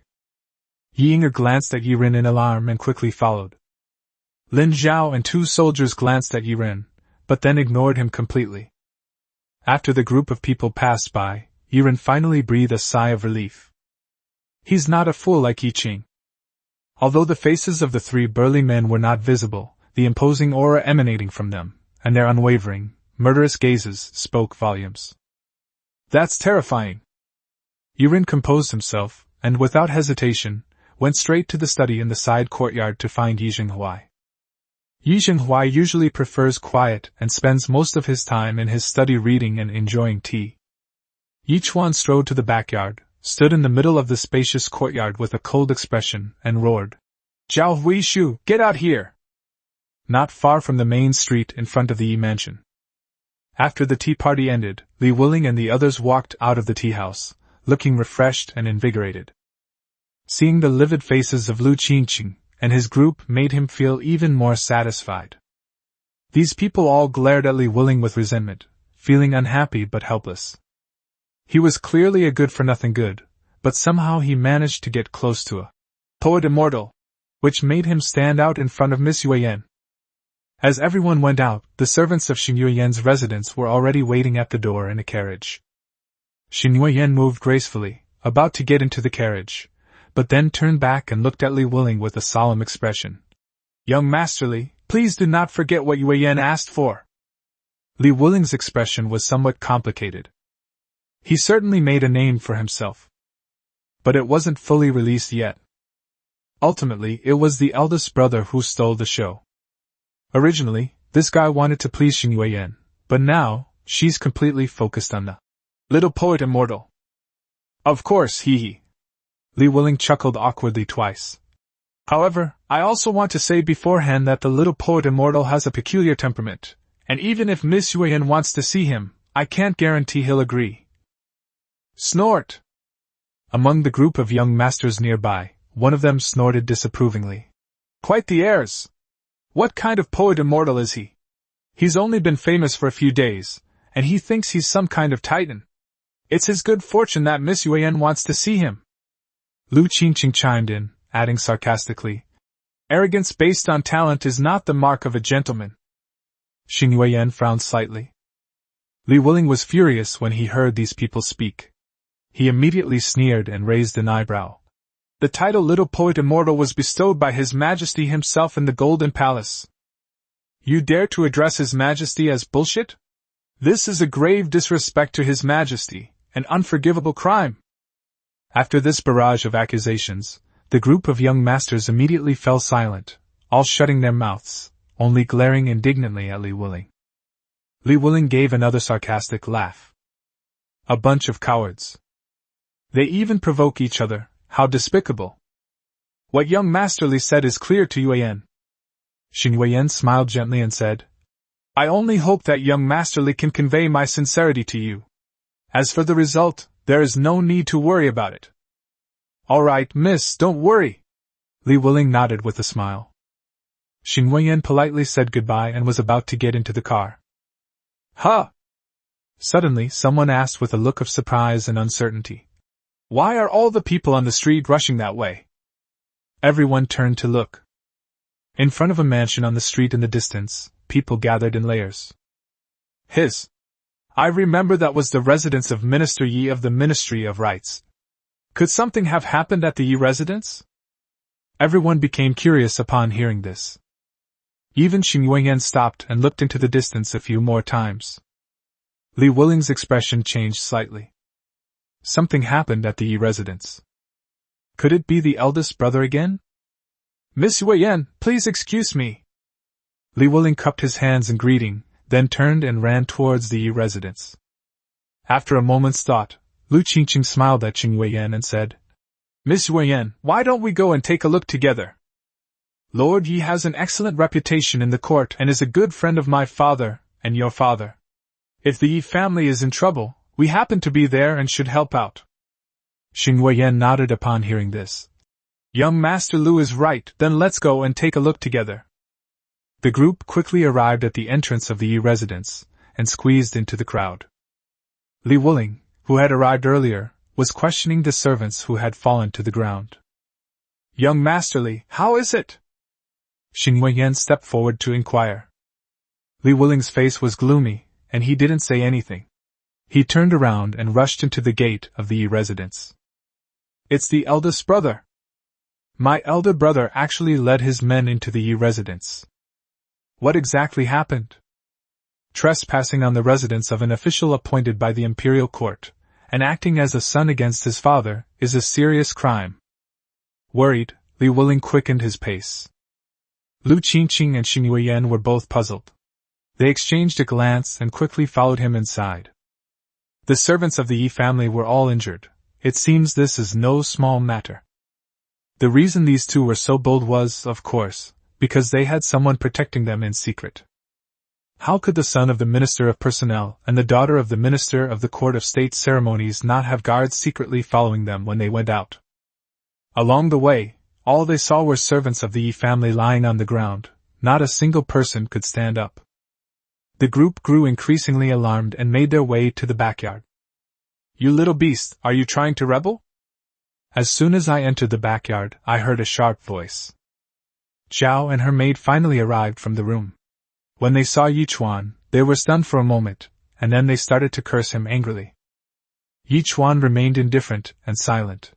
He reached out and grabbed Yi Cheng, who was like a dead dog, from Lin Zhao's hands, and threw him forcefully to the ground in front of him. Bang! Yi Cheng was covered in blood, unable to stand, and lay on the ground in agony, crying, Mother! Mother! Chang'er! Zhao was shocked and rushed over, squatting down to hug her son.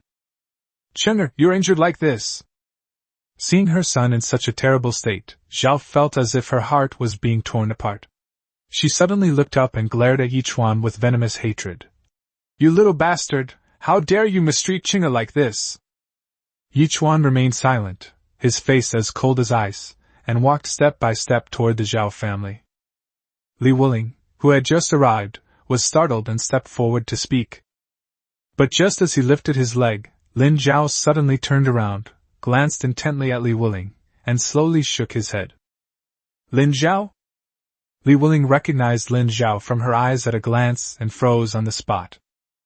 Although the reason is unclear, with Lin Zhao, a fourth-rank imperial bodyguard, present, the situation should still be under control. Stop! However, when Li Wuling stopped, others stepped forward. Lu Qingqing took the lead and strode forward, with Xing Huiyan following closely behind. May I ask if you are mad at me? I am Lu Qingqing, and my father is Lu Yiqian, the Minister of Personnel. We happened to be passing by the Yi residence when we saw what had happened, so we came to investigate. Madam Yi, what exactly happened? Zhao was stunned for a moment, her mind racing. So it's my dear nephew. Zhao's face immediately turned one of sorrow and grief, appearing utterly frail. I don't know what happened. This Yi Chuan is the third son of my Yi family. I had a quarrel with my husband a few days ago and ran away from home in anger. Unexpectedly, recently he suddenly broke into the Yi family home with several thugs, committing violence along the way and seriously injuring the eldest son. Cheng'er, please don't let anything happen to you, don't scare your mother. Zhao's acting was so realistic. Her panic, pain, and helplessness while holding her son were so moving that they brought tears to the eyes and saddened the heart. Chapter 50: A Tenfold Return. Upon hearing this, Lu Qingqing, Xing Huiyan, and the others were shocked. The meaning expressed in Zhao's words is already very clear. Yi Chuan first disobeyed his father at home and ran away from home, and then, harboring resentment, led people to seek revenge. In the very heart of the capital, right under the emperor's nose, in the very heart of the capital region, and in the very residence of a high-ranking official, such a rebellious person has emerged. The great Xia dynasty governed the world with the principle of filial piety, and the word filial piety was added before the title of every emperor. Such behavior is truly shameful. Lu Qingqing looked up at Yi Chuan and was immediately stunned. It was him. Isn't this the servant who was with Li Wuling at the Zhuangyuan Tower that day? It turns out he was Yi Zhenhuai's third son, Yi Chuan. According to the father's speculation, this person is the mastermind behind Li Wuling, and is very likely connected to the little poet immortal mentioned by the emperor. Lu Qingqing's mind raced for a moment, and he quickly made a decision. You audacious wretch! Lu Qingqing immediately shouted. Disobeying your father, humiliating your mother, and crippling your brother, you are utterly without father or ruler, your crimes are heinous and unforgivable. Xing Huiyan's jade-like face turned slightly cold as she looked at Yi Chuan with disgust and contempt. You should surrender immediately. If you continue to be stubborn, it will be too late to regret it. Yi Chuan stopped and frowned as he looked at the two of them. Where did these two idiots come from? Yi Chuan ignored them completely and continued to stride forward. In just a few steps, he rushed to Zhao Shi and grabbed her. What are you trying to do? Help! Help me! Yi Chuan has gone mad! Yi Chuan has gone mad!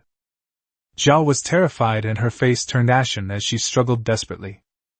Lu Qingqing and Xing Huiyan were also shocked and took 2 steps back in panic. They were all young masters and ladies. They had never seen such a rude and violent scene before.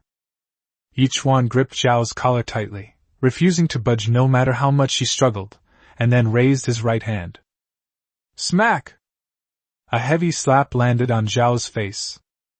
Zhao let out a scream as a bright red handprint appeared on her left cheek, and blood trickled from the corner of her mouth. If Yi Chuan hadn't been holding her tightly, she would have been slapped to the ground. Yi Chuan, you bastard! Zhao was filled with shock and anger, her resentment and hatred reaching their peak. She covered her face and cursed through gritted teeth. However, she couldn't finish speaking. Smack! Yi Chuan slapped him again with his backhand. Zhao let out a scream. This time, she was a little dazed from the beating. However, Yi Chuan had no intention of stopping. Clap, clap, clap. He swung his right hand, slapping Zhao 8 times in quick succession, 1 forward and 1 backward. The entire backyard was completely silent, except for the series of sharp, piercing slaps. Lu Qingqing and Xing Huiyan were completely stunned and terrified. They had never seen such vicious bandits before. Those people stood there frozen in place, completely terrified. Yi Yinger, standing between Lin Zhao and the other two, was also terrified. The young master would go to such lengths for his own sake. After delivering the final slap, Yichuan slowly released his grip. Zhao collapsed to the ground like a limp rag, her cheeks swollen like a pig's head, her head spinning, and she was so badly beaten that she was almost out of her mind. Yichuan looked down at her and said, slowly and deliberately, "Don't worry, you won't die today. Those 10 slaps just now were from Inger. My mother will still be there for me in the future. Remember this, it's also 10 times. Hearing the cold voice sent chills down Zhao's spine, and her fear surged, even making her temporarily forget the pain on her face. What does this little bastard mean? Does he really already know how his mother died? After Yichuan finished speaking, he ignored him, turned around and walked to Yi Cheng's side, reaching out to grab him and pulling him up. No, no! Yi Cheng was so scared that he wet himself. His pants were soaked. Having witnessed Yichuan brutally beating his own mother, Yi Cheng finally understood that Yichuan had truly changed completely. Ruthless, vicious, decisive, like a madman. Third brother, I was wrong. I was wrong. Please, please, let me go. I'll never do it again. Yi Cheng cried out loudly. Yichuan simply said coldly, Where is my money? In my room. In my room. I haven't touched a single penny. Yi Cheng dared not hide it. Yichuan turned around, called over one of the soldiers, and threw Yi Cheng into his hands. Take him to get the money. The soldier obeyed the order and grabbed Yi Cheng, then left. At this moment, Lu Qingqing finally came to his senses, filled with shock and anger. Worse than a beast. Absolutely inhuman. Guards! Seize this villain at once! However, when he shouted twice, there was no response from those around him. Lu Qingqing was a little confused. Xing Yueyan frowned and exclaimed softly, Where are the guards? There was still no response. What happened? A group of young noblemen stood there dumbfounded. Lin Zhao, with his arms crossed, almost burst out laughing when he saw this scene. He glanced casually in 2 directions in the distance. The Ministry of Personnel and the Court of State Ceremonial both possessed considerable strength, and the guards they arranged for their young masters and ladies were indeed quite capable. It's at least better than the family of Yi Jinghuai, who holds the rank of 4th grade. However, they were no match for Lin Zhao. No matter how their master called out to them, the 2 guards didn't dare to move at all. Because of Lin Zhao. Although Lin Zhao's appearance cannot be seen, experts can judge her strength by her aura. Once this masked man makes a move, they have absolutely no chance of protecting their master.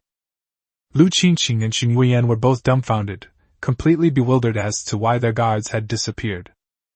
Without protection, both of them turned pale and were filled with fear. Yichuan merely glanced at them indifferently, cursing them as idiots in his heart, and couldn't be bothered to pay them any attention. In a short while, the soldier returned with Yi Cheng, carrying a large bag of silver and copper coins. Yichuan took the large bag, put it on the ground, turned to look at Yi Inger and smiled gently. Inger, count it, and tell me if even 1 copper coin is missing. Yi Inger was meticulous. She kept and tallied all the shop's accounts by heart. Yi Inger bit her lip, glanced at her young master with concern, but didn't say anything, and obediently started counting the money. You beast! What are you doing? Just then, a loud shout rang out. Yi Jinghuai finally arrived, accompanied by Yi Ren. Upon seeing Yi Cheng, who was beaten beyond recognition, and then seeing Zhao Shi, whose other cheek was swollen from being slapped, Yi Jinghuai almost had a heart attack on the spot. You beast! You are utterly rebellious! I must personally clean house today! Yi Jinghuai had lost his mind and was about to rush towards Yichuan with his old legs. Lin Zhao and the 2 soldiers immediately stood in front of Yichuan. 3 burly men with fierce auras suddenly blocked his way, causing Yi Jinghuai to stop abruptly. He glared at Yichuan with bloodshot eyes and started cursing. Rebellious son! You dared to kill your father? Chapter 51 Threatening the Emperor. Yichuan just stared at him coldly, too lazy to say anything. That muddle-headed, heartless old bastard, it's a waste of breath to talk to him. However, Lin Zhao really couldn't stand it anymore. Damn it! You, a dignified fourth-rank official in the imperial court, allowed your second wife to humiliate your legitimate son without your knowledge, and afterwards, without seeking the truth, you were completely biased towards her. You are simply incompetent. Lord Yi, everything has a reason. Before you get angry, don't you ask what good things your wife and good son have done? Lin Zhao spoke in a deliberately hoarse voice, in a deep voice. Yi Xinghuai was taken aback and glanced at the masked Lin Zhao. Even if there is something extremely important, how can this unfilial son come to our home and lay a hand on his elders? He is disobedient and unfilial, and his crimes are heinous. Lin Zhao's eyes turned cold, and he sneered inwardly. No wonder even the emperor doesn't think much of this guy. He loudly proclaimed surrender rhetoric in the government, yet he was all-powerful and domineering towards his son at home. What a high-ranking official from the Ministry of Rights! Zhao struggled to her feet, her face full of sorrow, and staggered to Yi Xinghuai before kneeling down with a thud. My lord, please grant me death. I have suffered such a great humiliation, I have no face to live on in this world. I hope that after my death, you will take good care of our two children and prevent them from suffering any further humiliation. Gao cried her heart out. Yiren quickly stepped forward to support his mother, looking at Yi Chuan with a gloomy expression. Although the Zhao family favored their eldest son, Yi Cheng, their favoritism was not excessive.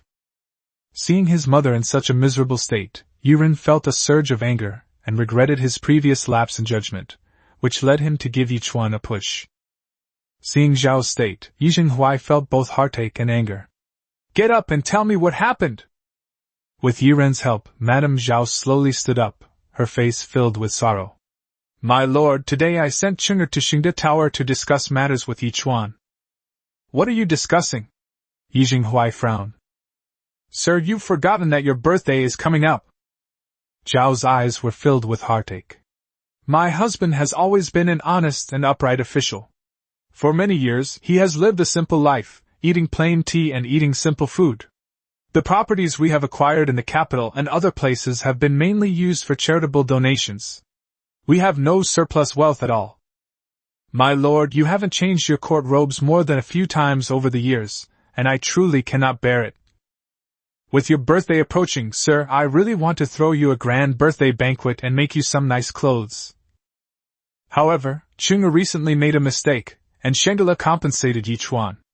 I have no choice but to ask Cheng'er to beg Yi Chuan to lend me some money.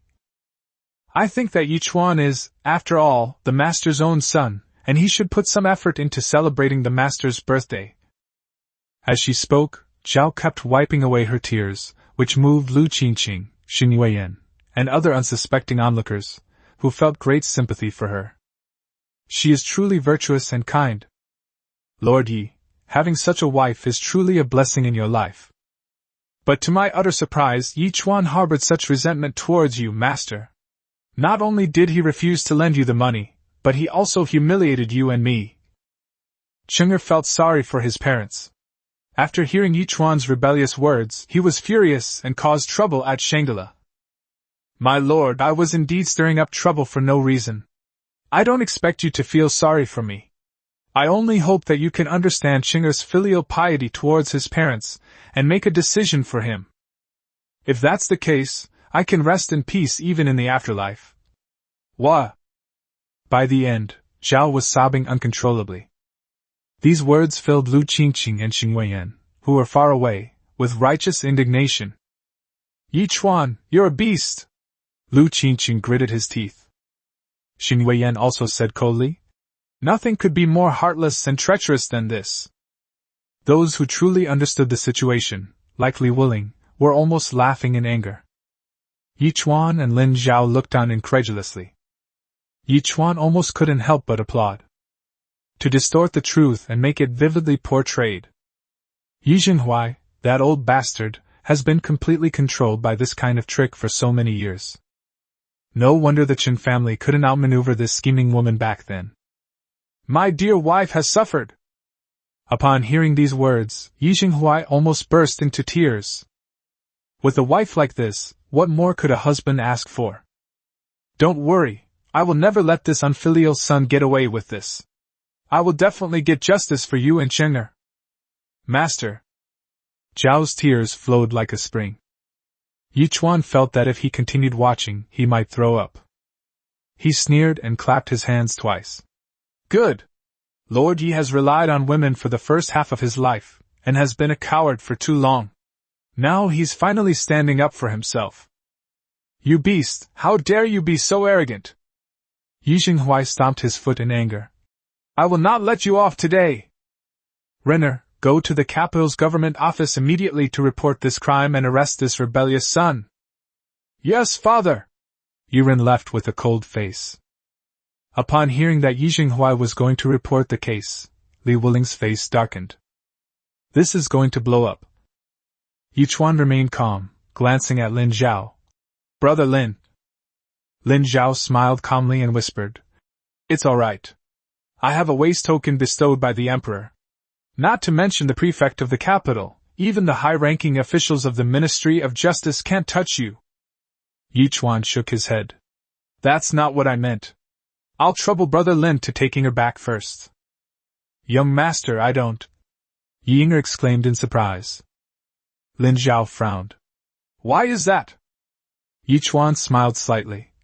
I'll trouble Brother Lin to tell Master Xia and the old general that I've been arrested by Yi Jinghuai. If you can't satisfy me, you'll never get out of jail. Hiss. Lin Zhao gasped, staring at Yichuan in shock. That kid. Audacious in the extreme. This is blatant blackmail of the Emperor and the old general. But he seems to genuinely possess the qualifications to do so. Putting everything else aside, just based on the repeating crossbow he mentioned to the old general, if he can really design it, then Yichuan is worth that price. Good. Lin Zhao didn't waste any words and nodded. I hope you don't mess things up. Don't worry. Yichuan said confidently, then deliberately put on a stern face and ordered Yinger to go with Lin Zhao. The little girl had no choice but to leave, filled with worry. Li Wuling's eyes darted around before he followed them out. Watching Lin Zhao and the two soldiers leave, Yi Jinghuai and the others looked puzzled. Why is that? Does this unfilial son still have a conscience, and not want others to suffer the consequences? But it doesn't matter. As long as this rebellious son didn't run away, that's fine. When a high-ranking official of the fourth rank in the imperial court reports a case, the efficiency of the official's service is very high. In less than the time it takes for an incense stick to burn, Yiren has already returned with a large contingent of the prefect of the capital. Wang Yan, the head of the capital prefecture, pays his respects to Lord Yi. Commander Wang, you've worked hard. Yi Jinghuai nodded, his eyes glaring coldly at Yichuan. Take this beast down for me. Yes. Two soldiers acted swiftly, each grabbing one of Yichuan's arms behind his back. Yichuan had no intention of resisting at all, but looked at Yi Jinghuai with a playful smile. Lord Yi, don't blame me for not reminding you. It's not too late to regret it now. Once I'm in jail, it won't be so easy for you to beg me to get out. Chapter 52. He's forcing me to deal with a fourth-rank official. How arrogant this unfilial son is! Yi Jinghuai roared in fury. Commander Wang, take this beast to the Shangjing prefecture. I will be there shortly after and will interrogate this wretch with the prefect. Yes. Lu Qingqing and Xing Yueyan suddenly stepped forward. Lord Yi, we may also travel together. We witnessed Yichuan's crimes with our own eyes and can testify to them. All right, then I'll have to trouble you, my dear nephew and niece. Take away. At Wang Yan's command, Yichuan was immediately taken away. Not only was he not afraid, but he also laughed heartily, which made Yi Jinghuai grit his teeth again. Zhao stood to the side with a gloomy expression. You little beast, this will surely make you die a horrible death. The imperial garden of the royal palace. Lin Zhao knelt on the ground, trembling with fear. He had just finished reporting the matter, and then related to Yichuan, anxiously awaiting the emperor's reaction. After hearing this, Emperor Xiaowu exchanged a glance with Li Xuanwu, their expressions turning somewhat unpleasant. You arrogant brat! Emperor Xiaowu chuckled coldly twice, and said unhappily, "You've become a threat to me." Li Xuanwu rolled his eyes. "He's been incredibly audacious for a long time now." "Humph." Emperor Xiaowu's eyelids twitched. "If he really marries a princess in the future, wouldn't he be out of control?" Li Xuanwu hesitated for a moment before speaking. "Your Majesty is well aware that Yi Chuan's value is far more than just being your Majesty's son-in-law." Emperor Xiaowu was silent for a moment, then gave a bitter laugh. "Of course I understand. That hateful brat. I racked my brains and ordered Jiqing to quickly process Yi Chuan's documents at the Imperial Academy to ensure that he is not arrested by the government. That kid is something else, he willingly let himself be arrested." Emperor Xiaowu grew increasingly angry as he spoke. "He's forcing me to deal with a mere fourth-rank official. He hasn't even passed the imperial examination with top honors, let alone entered the court as an official, yet he dares to offend the emperor like this. This is outrageous." Li Xuanwu remained silent for a moment, then curled his lip. "Yi Jinghuai, does His Majesty really pity a spineless, corrupt scholar? Yi Jinghuai is indeed insignificant." Emperor Xiaowu snorted. "But don't you know that he is a member of the pro-peace faction in the court, and he has good relationships with officials from various departments, and is very popular?" "So what?" Li Xuanwu remained dismissive. "I think you're really getting senile." Emperor Xiaowu glared at him. "If it were any other time, it would be fine, but you know perfectly well that the Ruren delegation is on its way. The pro-peace faction in the court was already in a state of panic because of my stance on war in the last court session. If a pro-peace official were to be moved without any apparent reason, what would others think? The Ruren delegation will arrive soon. If they press too hard, can you guarantee that none of those spineless cowards will secretly betray their country?" Upon hearing this, Li Xuanwu's expression changed slightly. "These pedantic scholars, let's see who dares to challenge them." "Heh!" Emperor Xiaowu sneered. "Besides being enemies with the Ruren, what wouldn't they dare to do? Emperor Gaozu founded the country, emphasizing literature over military affairs, governing the world with benevolence, filial piety, propriety and righteousness, and treating scholars and officials with great favor. This tradition has lasted for 100 years. These scholars, relying on the laws of their ancestors, have already created a situation that challenges imperial power. Don't you know that?" Li Xuanwu's face darkened, and he was speechless. Lin Zhao knelt there, not daring to interrupt, only feeling fear in her heart. After a long pause, Li Xuanwu sighed. "What is His Majesty's intention?" "Yi Jinghuai can be moved at any time, but he cannot be moved now," Emperor Xiaowu decisively said. "Lin Xiao, go find Jiqing immediately and have him take the document from the Imperial Academy to the Shangjing Prefectural Government and release Yi Chuan." Lin Zhao was immediately in a dilemma. "Your Majesty, this.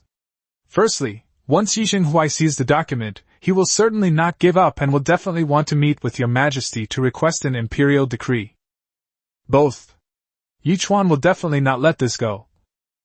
Emperor Xiaowu was instantly enraged, slamming his hand on the armrest of his chair. "Ha! So none of them will back down, and they've all come to bully me? Your Majesty, please calm your anger. I deserve to die." Lin Zhao quickly kowtowed to the ground, trembling. Emperor Xiaowu, after a moment of anger and panting, let out a long sigh, waved his hand, and said irritably, "Even if Yi Jinghuai comes to request an imperial decree, he will not be able to see me. You and Jiqing can put pressure on him. If he cannot see me or obtain my decree in a day, then arresting Yi Chuan would be a crime of deceiving the emperor. He wouldn't dare refuse to release them. As for Yi Chuan, let Yi Jinghuai apologize to him, and then let the matter drop. Tell that brat that I have already violated the ancestral teachings of filial piety in the great Xia dynasty by tacitly allowing Yi Jinghuai to apologize to his son as a father. He must not push his luck any further." "Yes." Lin Zhao accepted the order and left. Phew! Emperor Xiaowu had a headache and rubbed his temples. "Your Majesty need not worry too much. In my opinion, Yi Chuan is not an ungrateful person and will not make things too difficult for your Majesty," Li Xuanwu said, offering words of comfort. Emperor Xiaowu shook his head. "I know I'm angry, but I'm not worried about him. What's giving me a headache is, the Ruran envoy is about to arrive. Since your majesty is determined to fight, what is there to worry about? Li Xuanwu asked, puzzled. You really are stubborn. Emperor Xiaowu smiled helplessly. According to intelligence reports, the Ruran delegation is quite large, and it is said that there are many talented and extraordinary people among them. Judging from this, they've come here for more than just peace talks. Li Xuanwu narrowed his eyes. Your Majesty means, they've come to establish their authority? Emperor Xiaowu nodded. The Ruran have grown increasingly powerful in the last 10 years or so, and they have countless talented people. Their arrival this time will surely be an opportunity to undermine the prestige of our great Xia. Even if I have decided to go to war, if we suffer setbacks and lose our momentum before the battle even begins, then there's no point in fighting. Li Xuanwu's face also turned grim. He remained silent for a long time before saying, Fortunately, there is still time. We must prepare properly. The government office of the capital. The prefect sat high in the hall, with Yi Jinghuai, who was serving as an accomplice, sitting beside him. The two seats to the left were occupied by Lu Qingqing and Xing Yueyan. 2 rows of yamen runners stood imposingly below the hall. Zhao, as the plaintiff, stood in the courtroom. Bring in the criminals! The prefect slammed his gavel and loudly issued the order. Commandant Wang Yan escorted Yi Chuan to the court. At this moment Yi Chuan was shackled on both his hands and feet, but his expression was extremely calm as he slowly walked into the hall. Upon seeing Yi Chuan, Yi Jinghuai immediately gritted his teeth. Lu Qingqing and Xing Yueyan also looked disgusted and contemptuous. Zhao stared at Yi Chuan with intense resentment, wishing she could tear him to pieces. Smack! The prefect slammed his gavel again. You audacious criminal, kneel down now! Yi Chuan stood tall and proud, coldly observing, unmoved. How arrogant! How dare you disregard the court? Commander Wang! Yes. Wang Yan, having received the order, walked up to Yi Chuan with a sinister expression and sneered maliciously. Kid, don't go looking for trouble. Yi Chuan glanced at him and said dismissively. Fine, if you won't listen to reason, you'll have to suffer the consequences. I like tough guys like you. A cruel smile appeared on Wang Yan's lips. Without warning, he raised his foot and kicked Yi Chuan hard in the back of the knee. Yi Chuan let out a muffled groan, his legs bent slightly, but he immediately straightened up, determined not to kneel. Wang Yan was slightly surprised. Good lad, quite stubborn. Yi Chuan narrowed his eyes and said, enunciating each word clearly, Your name is Wang Yan? Wang Yan was taken aback. It is indeed your grandfather. What, you're not convinced? Okay. Yi Chuan nodded. I've got it. Hey! You damned, disloyal and unfilial wretch, how dare you threaten this commandant in court? Wang Yan's face was fierce, and he rolled up his sleeves, ready to give Yi Chuan a hard time. Zhao, watching from the side, felt incredibly satisfied and gritted her teeth, wishing Wang Yan would cripple Yi Chuan. Stop! Just then, a loud shout came from outside the hall. Li Wuling rushed in. Chapter 53 100 Strokes of the Cane, Exiled to the Northern Desert? Li Wuling rushed to Yi Chuan's side, his face full of concern. Big brother, are you alright? Yi Chuan was quite moved. That guy is really loyal. He shook his head and smiled, saying, It's nothing, I'm fine. How dare you? The prefect slammed his gavel again, shouting, Who dares to barge into the court and disrupt the proceedings? Wang Yan, capture him immediately! Wang Yan grinned maliciously, about to make a move, when Li Wuling stood tall, his eyes glaring. You dare! Are you blind? Don't you know who I am? Wang Yan and the prefect were stunned for a moment, and dared not make a move. This is the capital city. It's not surprising that 2 high-ranking officials and nobles would suddenly appear. Xing Yueyan, who was sitting over there, frowned. Li Wuling and Yi Chuan were actually related? Lu Qingqing gritted his teeth and sneered. Such a heinous crime, not even your grandfather could justify it, let alone you, Li Wuling. At this moment Yi Jinghuai, who was on the jury, looked very grim and slowly said, "Nephew Li, this incident has nothing to do with you. Yi Chuan is a traitor. He beat his elder brother and mother. Our great Xia governs the world with benevolence and filial piety. If His Majesty and your grandfather, General Xuanwu, were to find out, they would absolutely not tolerate it. Nephew Li, you should leave immediately and not disrupt the investigation." The prefect and Wang Yan were immediately startled. This man is the grandson of General Li Xuanwu. Luckily, I didn't act too quickly. Li Wuling sneered. "You can do your own interrogation. I won't interfere. But if anyone tries to cause trouble in court, humiliate my brother, or force a confession out of me, I will not let them off easily." Upon hearing this, the prefect broke out in a cold sweat and inwardly groaned. "What should we do? I originally thought this was a good opportunity to establish a connection with the Vice Minister of Rights. But now another grandson of a military genius has appeared. This is like getting stuck on both ends. As the prefect of the capital, he's caught in the middle, and he might end up pleasing neither side." After a quick thought, the prefect broke into a broad smile. "Of course. Of course. Young Master Li, rest assured, the cases handled by the Shangjing prefectural government are always open and fair, and there will never be any dirty tricks involved." I hope so." Li Wuling sneered, then gave Yi Chuan a look and stood aside. Wang Yan dared not attack Yi Chuan again and retreated to the side in embarrassment. The prefect glanced at Yi Jinghuai, then at Li Wuling, and with no other choice, gritted his teeth and slammed the gavel again. "Plaintiff, please recount the facts of the case." Madame Zhao quickly bowed and said sadly, "My lord, I am the wife of Minister Yi, the Vice Minister of the Ministry of Rights. I am accusing Yi Chuan, the third son of the Yi family, of beating his elder brother and disobeying his parents. His crimes are heinous." The prefect nodded, then turned to Yi Chuan. "Yi Chuan, do you acknowledge the accusation against you by the Zhao family?" Without a second thought, Yi Chuan nodded. "I admit it." Since you won't admit it then, The prefect was stunned. "Wait, what did you say?" Yi Chuan said calmly. "I admit it." "You admit it?" The prefect blinked, completely bewildered. They admitted it? Is it really that easy? They don't even need witnesses? Yi Jinghuai and Zhao Shi also looked at Yi Chuan with surprise and doubt. Lu Qingqing and Xing Yuyan were equally puzzled. Could it be that this person saw that things were hopeless and was therefore afraid, wanting to confess voluntarily to lessen his punishment?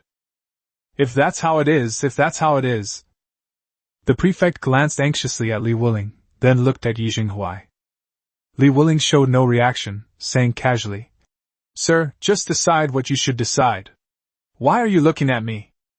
Yi Jinghuai pondered for a moment, then said coldly, "My lord, please punish him severely according to the laws of the great Xia dynasty."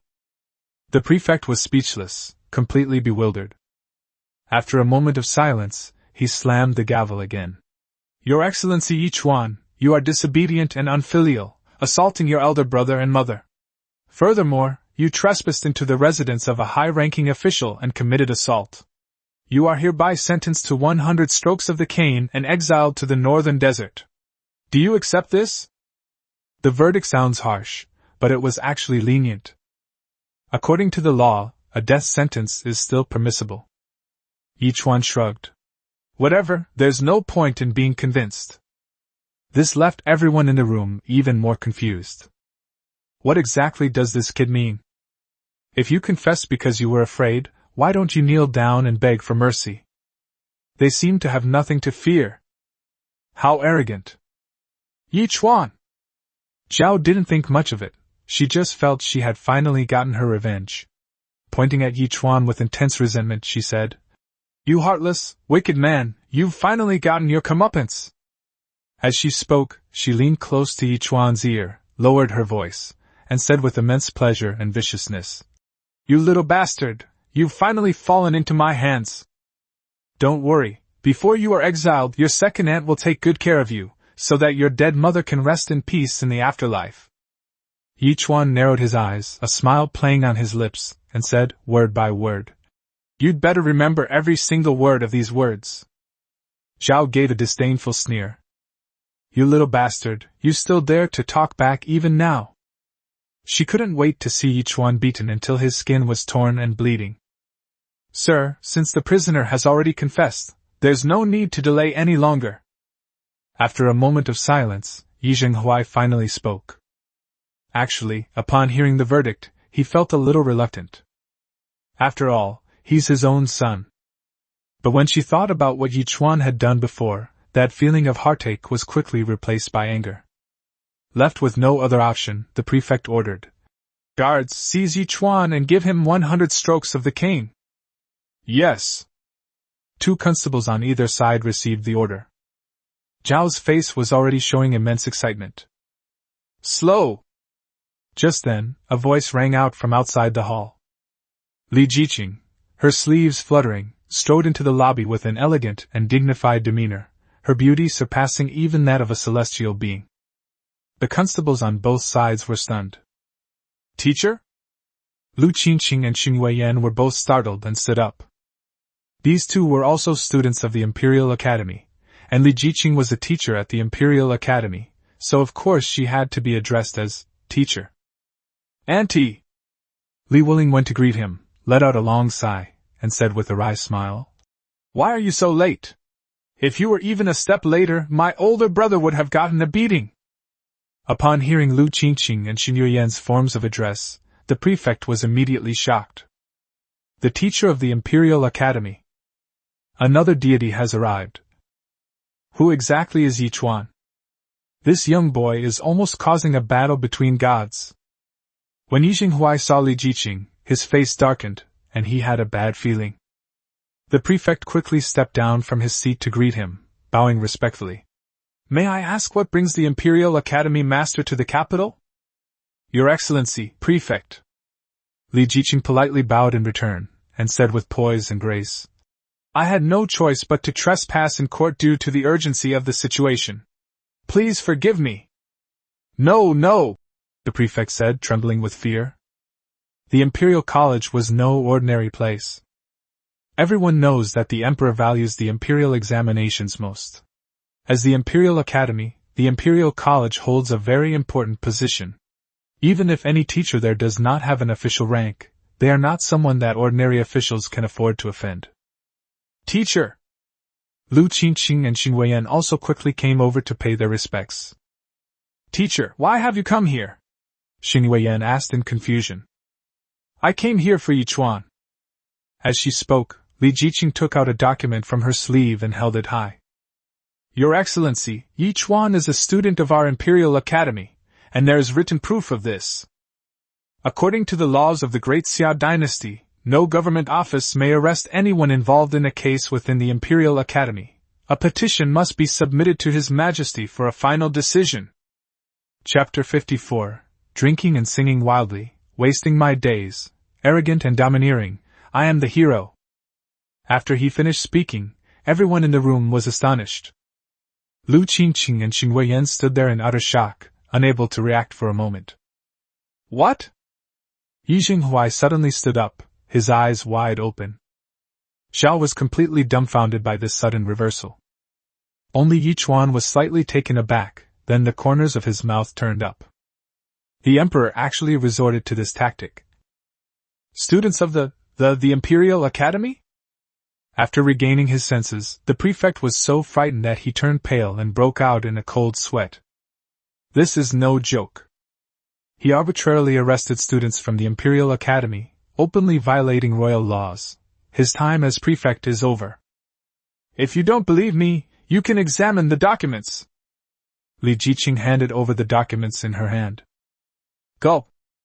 The prefect's throat bobbed, and he shakily took the document, opened it, and read it carefully. Suddenly, he felt dizzy. Real.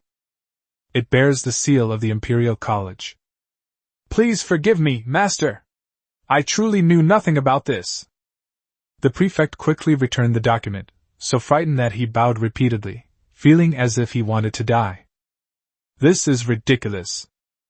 I originally thought I could curry favor with Yi Zhenghuai, the Vice Minister of Rights.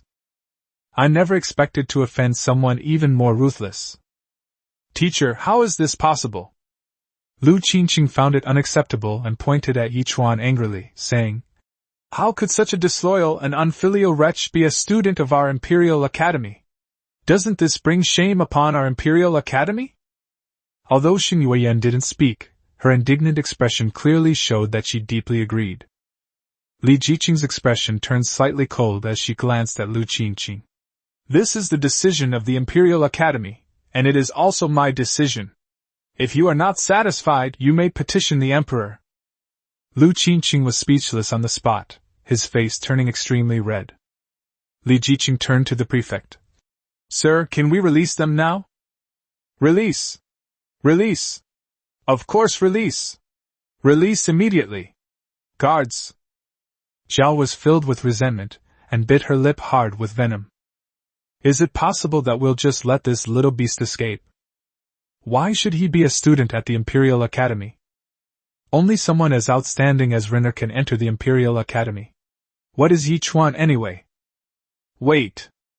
Yi Xinghuai suddenly shouted, strode down from the platform with an angry expression, and looked coldly at Li Jiqing. You can't release her! The prefect was truly on the verge of tears. Please! You gods are fighting, please don't let your lowly servant get involved. Lord Yi, but this... the prefect said with a troubled expression. No need for further words. Yi Xinghuai snorted coldly. I will go see the Emperor immediately to request his decree. I refuse to believe that His Majesty would still protect this beast after learning of his heinous crime of rebellion. After saying that, he ignored everyone and stormed off. Yi Xinghuai was very confident. He understood Yi Chuan's decision to become a student at the Imperial Academy in an instant. Yi Chuan, that rebellious son, had met the Emperor before and even gained the Emperor's favor. Therefore, it is not surprising that the Emperor made an exception and allowed the Imperial Academy to admit him. However, His Majesty values filial piety most and hates those who are disloyal and unfilial. If we were to report Yi Chuan's actions today to His Majesty would surely be furious. Yi Xinghuai left, leaving the prefect at a loss. Master, look at this. Before Li Jiqing could speak, Yi Chuan suddenly smiled. My lord, there's no need to make things difficult for you. To be honest, I felt quite comfortable spending a short time in the cell just now. Even if you want to let me go now, I don't want to leave. As Yi Chuan spoke, he slowly walked up to Commandant Wang Yin. Wang Yin was completely dumbfounded at this point. Having worked in this position for so many years, I still have a good eye for things. If you still don't understand that Yi Chuan is a great master by now, then you've wasted your time. At this moment, Wang Yin was sweating profusely, filled with remorse, and trembling all over. Commander Wang, is that right? Yi Chuan narrowed his eyes. Please take me back to the prison. Wang Yin trembled violently, utterly terrified. Young Master Yi, I deserve to die, I deserve to die. Please forgive me. It's still unknown whether Yi Xinghuai can get the Imperial Edict back. Even if we could get them back, what then? With the protection of the Pingbei General's Mansion and the Imperial Academy, can Yi Chuan really be sentenced? Yi Chuan narrowed his eyes, a cold glint flashing in them, and suddenly raised his leg, kicking Wang Yin hard in the back of the knee. Caught off guard, Wang Yin was kicked and fell to his knees. I said, take me back to the prison? Don't you understand? Yi Chuan spoke slowly and deliberately, his tone frighteningly calm. Wang Yin felt a chill run down his spine. Yes. I obey. He then got up and started to lead the way. Who told you to stand up? Yi Chuan spoke again coldly. Wang Yin was so frightened that he immediately knelt down on the ground again. Okay, let's go. Although Wang Yin felt extremely humiliated, he dared not utter any objections and crawled out of the hall on all fours like a dog. Yi Chuan followed behind him nonchalantly, as if no one else was around. He walked up to Li Jiqing and smiled slightly. Thank you, teacher. Seeing this scene, Zhao was so angry she almost ground her teeth to powder. Lu Qingqing and Xing Weiyan were also furious, their lungs were about to explode. Teacher, How can such a despicable and arrogant person be allowed to study at the Imperial Academy? Xing Huiyan couldn't hold back any longer, her face full of disgust and contempt. These words immediately displeased Li Wuling. He had initially been quite fond of Xing Huiyan and even considered pursuing her, but now it seems that this woman is not worth mentioning. Whether you're right or wrong, you can't talk about my older brother. Upon hearing this, Yi Chuan didn't take it to heart at all. Instead, he threw his head back and laughed loudly, proclaiming, "I waste my days drinking and singing wildly. I am arrogant and domineering. I am the hero." After saying that, he followed Wang An, who was crawling on his knees, and strode away. Upon hearing these two lines of poetry, Xing Huiyan and Lu Qingqing trembled slightly. Great sentence. Wild and unrestrained, with a superb artistic conception. Yi Chuan actually possesses such talent? Li Jiqing glanced at the two of them and said calmly, "Do you understand now?"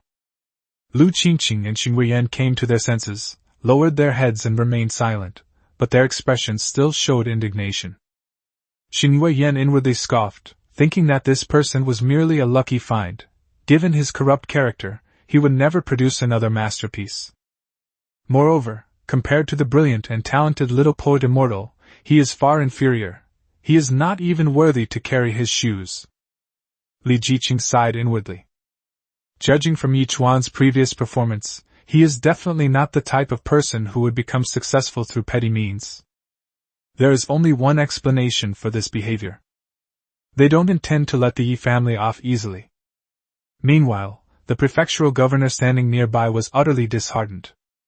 Wasn't the treatment Wang An received a preview of what I would experience in the future? Yi Chuan's decision to return to prison is quite obvious. It's easy to invite a god, but hard to send him away. Outside the imperial palace and the imperial garden, Yi Xinghuai knelt down to wait respectfully. A moment later, the chief eunuch appeared and announced, "It is an imperial edict. Today I will discuss swordsmanship with General Li. I will not ask about any matters, big or small, and I will not see any officials high or low." Yi Xinghuai was stunned. What does this mean? The head eunuch squinted, paused, and continued, "Lord Yi, His Majesty has something else to tell you." Yi Xinghuai snapped out of his daze and quickly kowtowed. "Your subject respectfully obeys your Majesty's decree." His Majesty asked Lord Yi, "When we talk about the nation, does the word nation come first, or does the word family come first?" After the head eunuch finished speaking, he turned around and left. Yi Xinghuai was struck dumb as if by a bolt from the blue. He collapsed there, his eyes glazed over. He's been reading all his life. How could he not understand such witty remarks? It turns out that His Majesty knew everything all along. In His Majesty's heart, protecting Yechuan is for the sake of the country. As for the conflicts within the Yi family, His Majesty paid no heed to them. How could this be? How could this be? Yi Xinghuai's face was deathly pale. He never imagined that Yi Chuan's relationship with the Emperor was so deep. What extraordinary qualities does this rebellious son Yi Chuan possess that have earned him such high regard from the Emperor? He's just an ignorant, incompetent, and rebellious brat. How could he? A dark cloud hung over Yi Xinghuai's heart.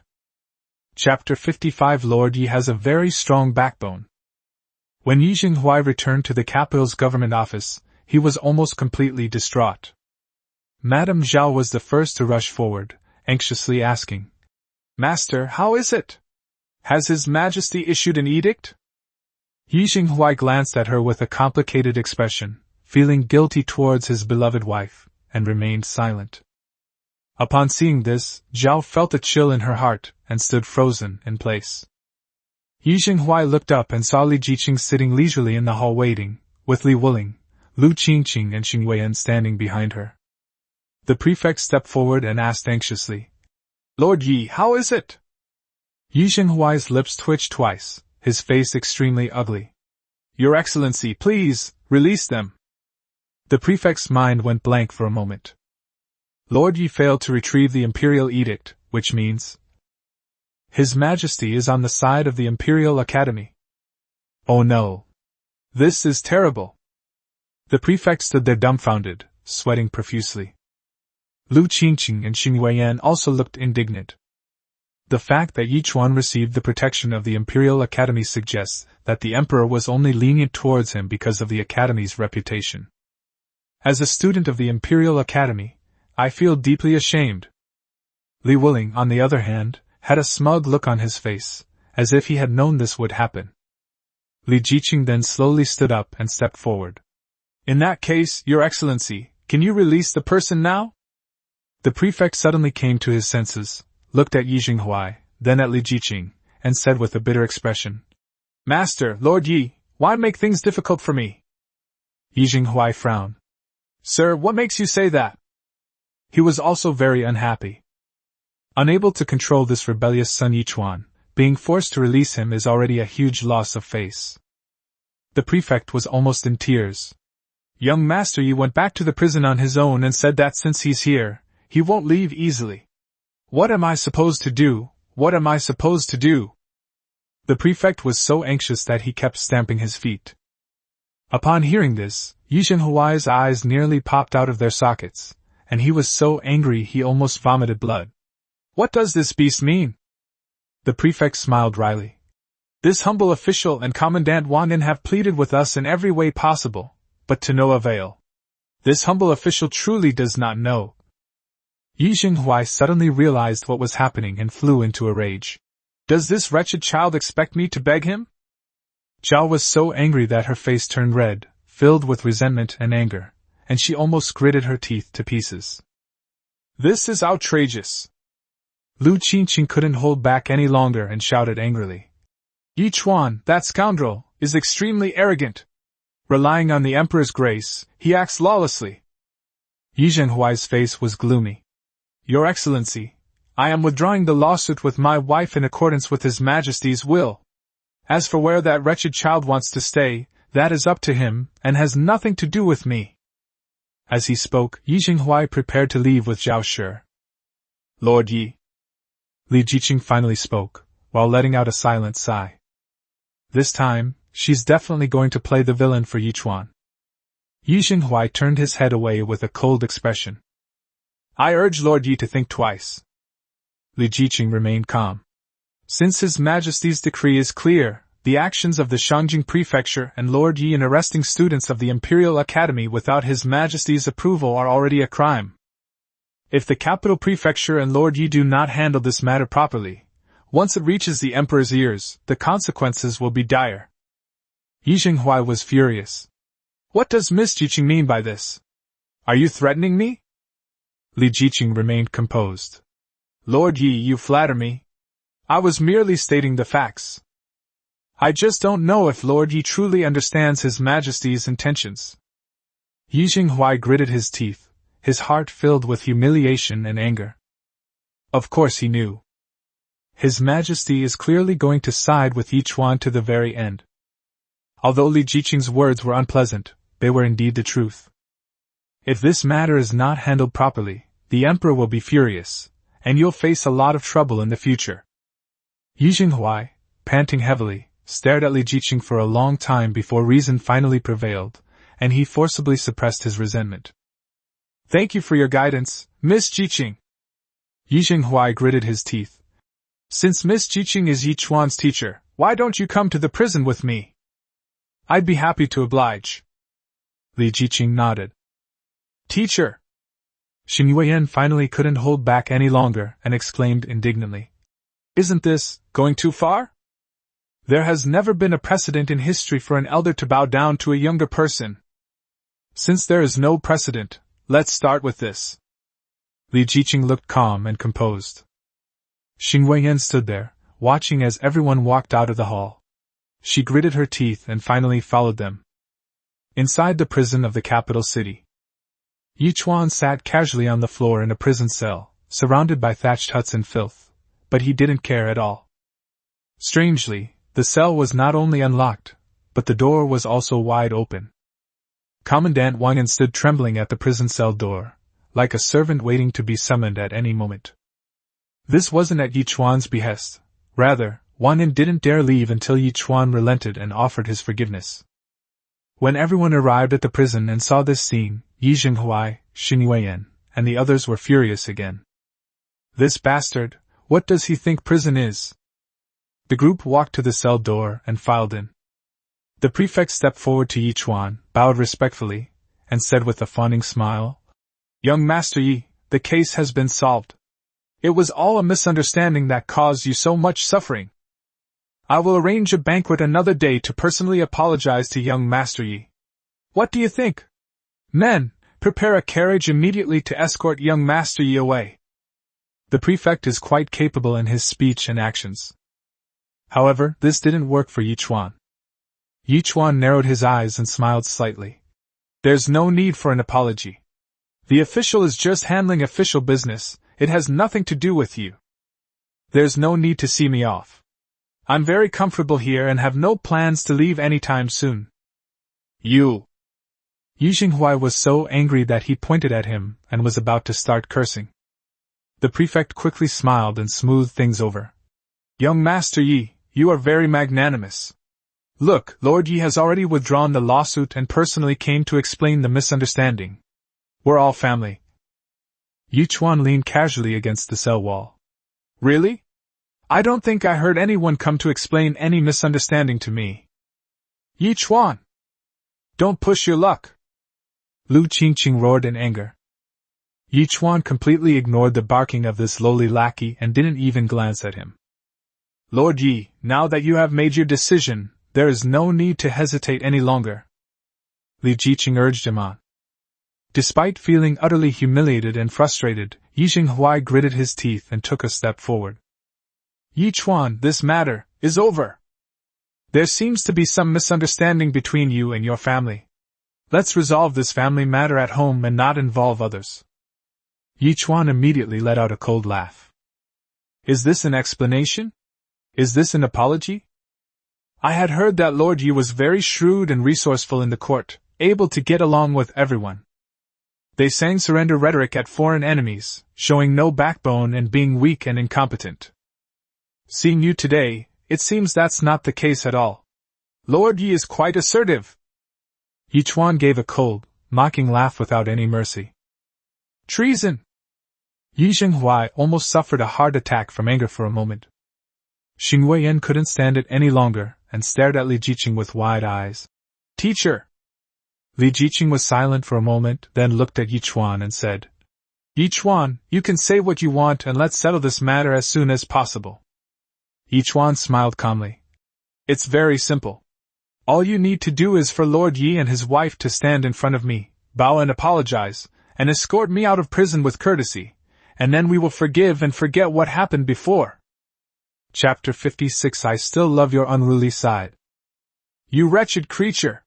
Don't even think about it." Yi Jinghuai was already panting heavily with anger.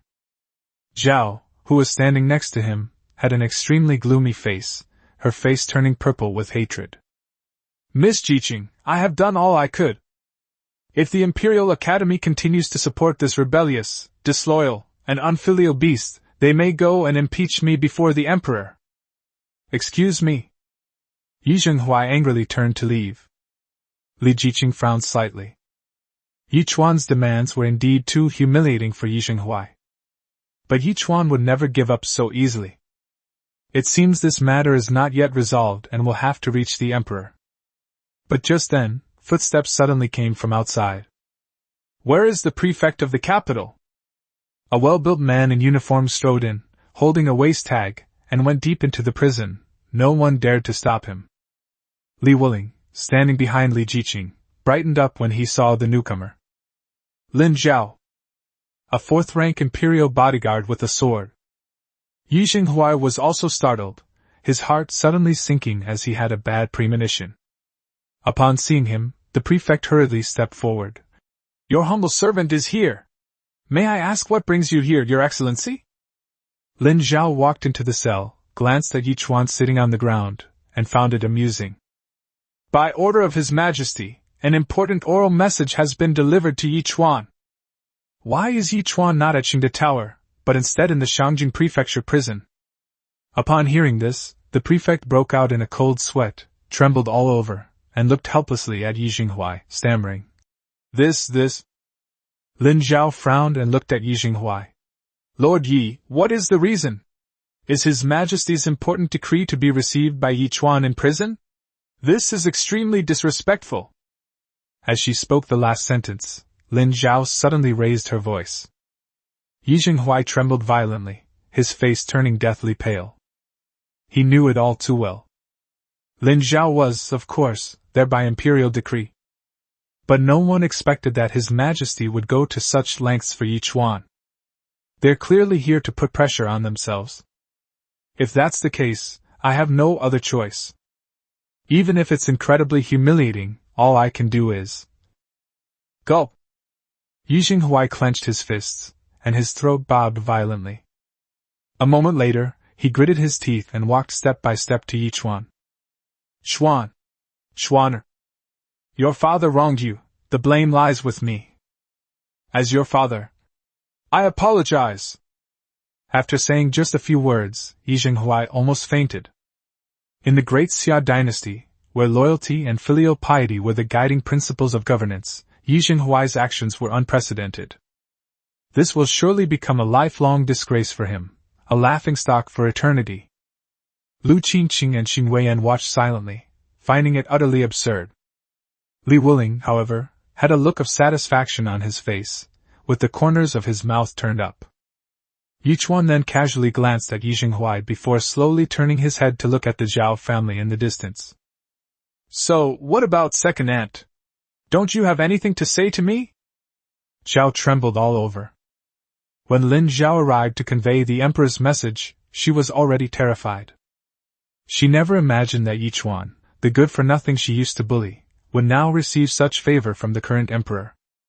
Fear, unease, anger, humiliation, a mix of emotions surged within him, making his vision blur and almost causing him to faint. Second aunt looks unwell. Do you want to pass out and rest for a while? It's okay, there's no shortage of time in this prison. Yi Chuan's mocking words rang out again, shattering the last shred of Zhao's resolve. She did try to fake fainting, but Yi Chuan didn't give her the chance. Finally, Zhao stepped forward and bowed her head before Yi Chuan. Chuaner, your second mother is so sorry, your second mother. I know I was wrong, please, for the sake of us being family. A few simple words seemed to have exhausted all her strength. Yi Chuan smiled slightly, slowly stood up, leisurely patted the dust off his backside, and walked directly towards the door. He paused briefly as he passed by Yi Jinghuai and Zhao Shi. Lord Yi, second madam, I still prefer your old, unruly ways. Ha ha ha ha! With a burst of wild laughter, Yi Chuan strode out of the prison gate. Li Jiqing had mixed feelings. She exchanged a glance with Lin Zhao and silently followed him out, with Li Wuling following closely behind. Lu Qingqing and Xing Weiyan looked helpless. Since things had come to this point, their so-called witnesses had played no role from beginning to end. After Yi Jinghuai and his wife apologized, the two looked like clowns and had no choice but to leave in anger. Puff! Provoked by Yi Chuan's parting words, Yi Jinghuai could no longer hold back, and in a fit of rage, he spat out a mouthful of blood. Master! Zhao cried out in fright. Yi Jinghuai waved his hand to indicate that he was fine, his face so gloomy it could drip water. Let's go back to the manor. Yi Mansion. After Yi Jinghuai and Zhao returned, Yiren rushed over. Father, mother, what's the situation with the case? Zhao's face was grim, and she gritted her teeth and remained silent. Yi Jinghuai's face was also cold. You come with me to the study. Hui Shu, go and take care of Chinger, he's badly injured. Zhao bowed her head, responded, and left. Yiren's heart sank immediately. He had guessed the outcome. But he found it hard to believe. The evidence today is irrefutable. How can we let Yi Chuan get away with it? Following Yi Jinghuai into the study, Yiren couldn't help but ask. Father, what exactly happened? Yi Jinghuai sat down and remained silent for a long time, his expression shifting between light and dark, as if he were deep in thought. It wasn't until Yiren became somewhat uneasy that he suddenly spoke up. Renner, your father and mother have always shown some favoritism towards your elder brother because he is not as outstanding as you. Do you harbor any resentment towards your parents? Yiren was taken aback, and replied cautiously. Father, what are you saying? My elder brother is my own brother. We are all sons of our parents, so there is no difference between us. That's good. Yi Xinghuai nodded with satisfaction, looking at him intently. You have been very promising since childhood. You have studied for many years and achieved great success. Now you are studying at the Imperial Academy. Your father is very pleased. Father, why are you suddenly bringing this up? Yiren asked with a smile. Now answer me, father, are you confident about this imperial examination? Yi Xinghuai asked expectantly. Yiren was taken aback again. After thinking for a moment, he cautiously replied, As for passing the imperial examination, I am confident that I can succeed. What about the top 3 in the palace? Yi Xinghuai pressed. This? Yiren hesitated for a moment, then his eyes hardened. If we fight with all our might, there is still hope. That's quite true. Yi Xinghuai naturally understood. After all, he had also risen to power through the imperial examination. Whether one can enter the ranks of the Jinshi, successful candidates in the highest imperial examinations, truly depends on genuine talent and learning. But going up to the next level, the 3 ranks before the palace, involves many more things. For example, reputation, background, appearance, and public image. Therefore, many candidates who feel confident in their chances will try to make a name for themselves in the capital before the big exam. Even if it's just to let their reputation reach the ears of the examiners, it's still a step towards success. Okay. Do your best. Yi Xinghuai nodded. I am not worried about your talent, so in the time leading up to the exam, you need to build momentum in the capital and make a name for yourself as much as possible. Yes. I understand. Yiren nodded in acceptance. Renner, the future of the Yi family may very well rest on your shoulders. Yi Xinghuai's expression was solemn, and his words were earnest. This was the only solution he could think of on his way back after being humiliated in prison. Yi Chuan is now highly regarded by the emperor. This rebellious son hates the Yi family to the bone. If things continue like this, the Yi family will surely be destroyed by this rebellious son. However, the emperor's appreciation was simply because this rebellious son had some talent. If Yiren can rank among the top 3 in the imperial examinations, he will also gain the emperor's favor. As long as I win the emperor's favor, I can not only rest easy, but also punish that wretched Yi Chuan and avenge today's humiliation. So he made up his mind that from now on, he would devote all his energy to raising his second son. To compete with Yi Chuan. Chapter 57. Female university students are not allowed to stay. The Imperial Palace, the eldest princess's bedroom. Princess, tell me, isn't Yi Chuan's behavior heinous and outrageous? Xing Yuyan's bright and pretty face was full of anger. 5 days have passed, and she is still indignant about the incident. When she visits her close friend Princess Yunxi, she can't help but vehemently condemn it. Princess Yunxi was stunned upon hearing this, her expression turning serious. Yuan, is this true? When did this happen? Just 5 days ago. Xing Yuyan sighed helplessly. I really can't understand why teacher Jiqing and the Imperial Academy would be so biased towards such scoundrels. Princess Yunxi suddenly stood up. Yuan, wait a moment. I need to see my father. Pinger, come with me. The princess was in a hurry to leave. She knew nothing about Yi Chuan's matter. Disobedient and unfilial, forcibly breaking into the residence of a high-ranking official in the imperial court. This is no joke. Does Father Emperor know? How will it be handled? Thinking of this, Princess Yunxi couldn't help but feel regretful. These past few days, my grandmother has been on a whim, making me study needlework, so I haven't had time to go out and keep an eye on that guy, and he's caused such a disaster. Princess, why are you in such a hurry? Xing Weiyan stood up in surprise. Yuan hasn't had a chance to read the little poet's amazing work to the princess yet. With just one sentence, Princess Yunxi was frozen in place. She abruptly turned her head and stared at Xing Weiyan. Little poet immortal? Yes. Xing Yuyan's face showed admiration and adoration. Does the princess not know? A little poet has emerged in the capital, Ever since His Majesty personally bestowed the title of Little Poet upon him in the Golden Palace with that magnificent poem he wrote for General Xuanwu, the name of the Little Poet has spread throughout the capital. After that, 3 more excellent works were published, which made the Little Poet immortal even more famous. In the past few days, his reputation has been unmatched in the entire capital. Princess Yunxi blinked twice, a look of confusion appearing on her stunningly beautiful face. She knew the first half. Yi Chuan is the Little Poet immortal. Her father has already told her this. She truly didn't know the second half. Yuan, what do you think of this Little Poet? Princess Yunxi asked tentatively. Princess, please don't make fun of me. Xin Yuan blushed slightly, lowered her head, and said with a shy and happy expression, Yuan only admires his talent and has long admired him, but has never had the chance to meet him, which is a pity. Princess Yunxi suddenly realized. No wonder. She didn't know that Yi Chuan was the Little Poet immortal, which is why there was such a big contrast between her past and present. Upon realizing this, Princess Yunxi felt a strange sensation in her heart. You mean the Little Poet immortal has another masterpiece? Princess Yunxi asked again. Yes. Xin Yuan became excited and recited the 3 poems that Li Wuling had relayed to her. Princess Yunxi was already moved when she heard the first song. During the second song, his eyes seemed somewhat unfocused.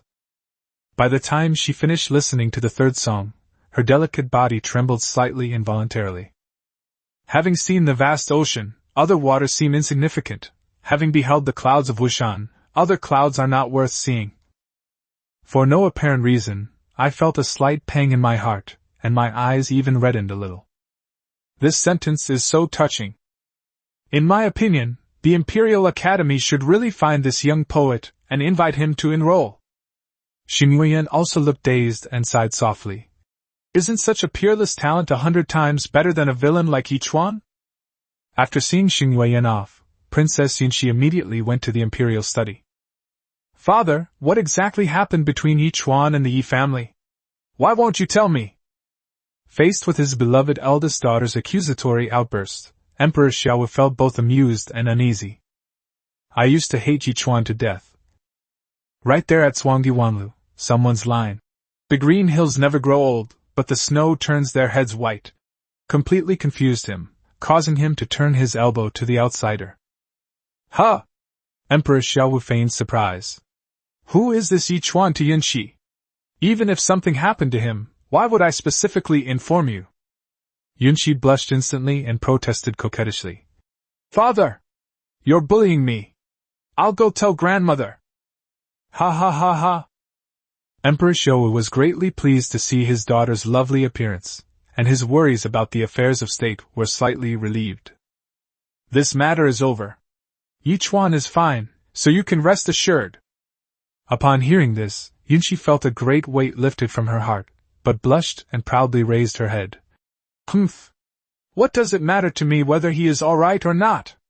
It is I, your son, who has an important matter to attend to. Oh? What brings you here now? Emperor Xiaowu asked cheerfully. Father, I demand an explanation. Yunxi slammed a piece of paper on the table. A poem was written on it. Emperor Xiaowu picked it up with a puzzled look, and his eyes immediately lit up. Good! Wonderful, wonderful! This is truly a timeless masterpiece! Emperor Xiaowu raised his head and asked urgently. Who did this? Yunxi pouted. Besides the Little Poet immortal bestowed upon us by your majesty, who else could it be? Yi Chuan? Emperor Xiaowu was overjoyed again, then nodded repeatedly. Then it's not surprising, then it's not surprising. Father! Yunxi pouted angrily. Shouldn't you have said something else?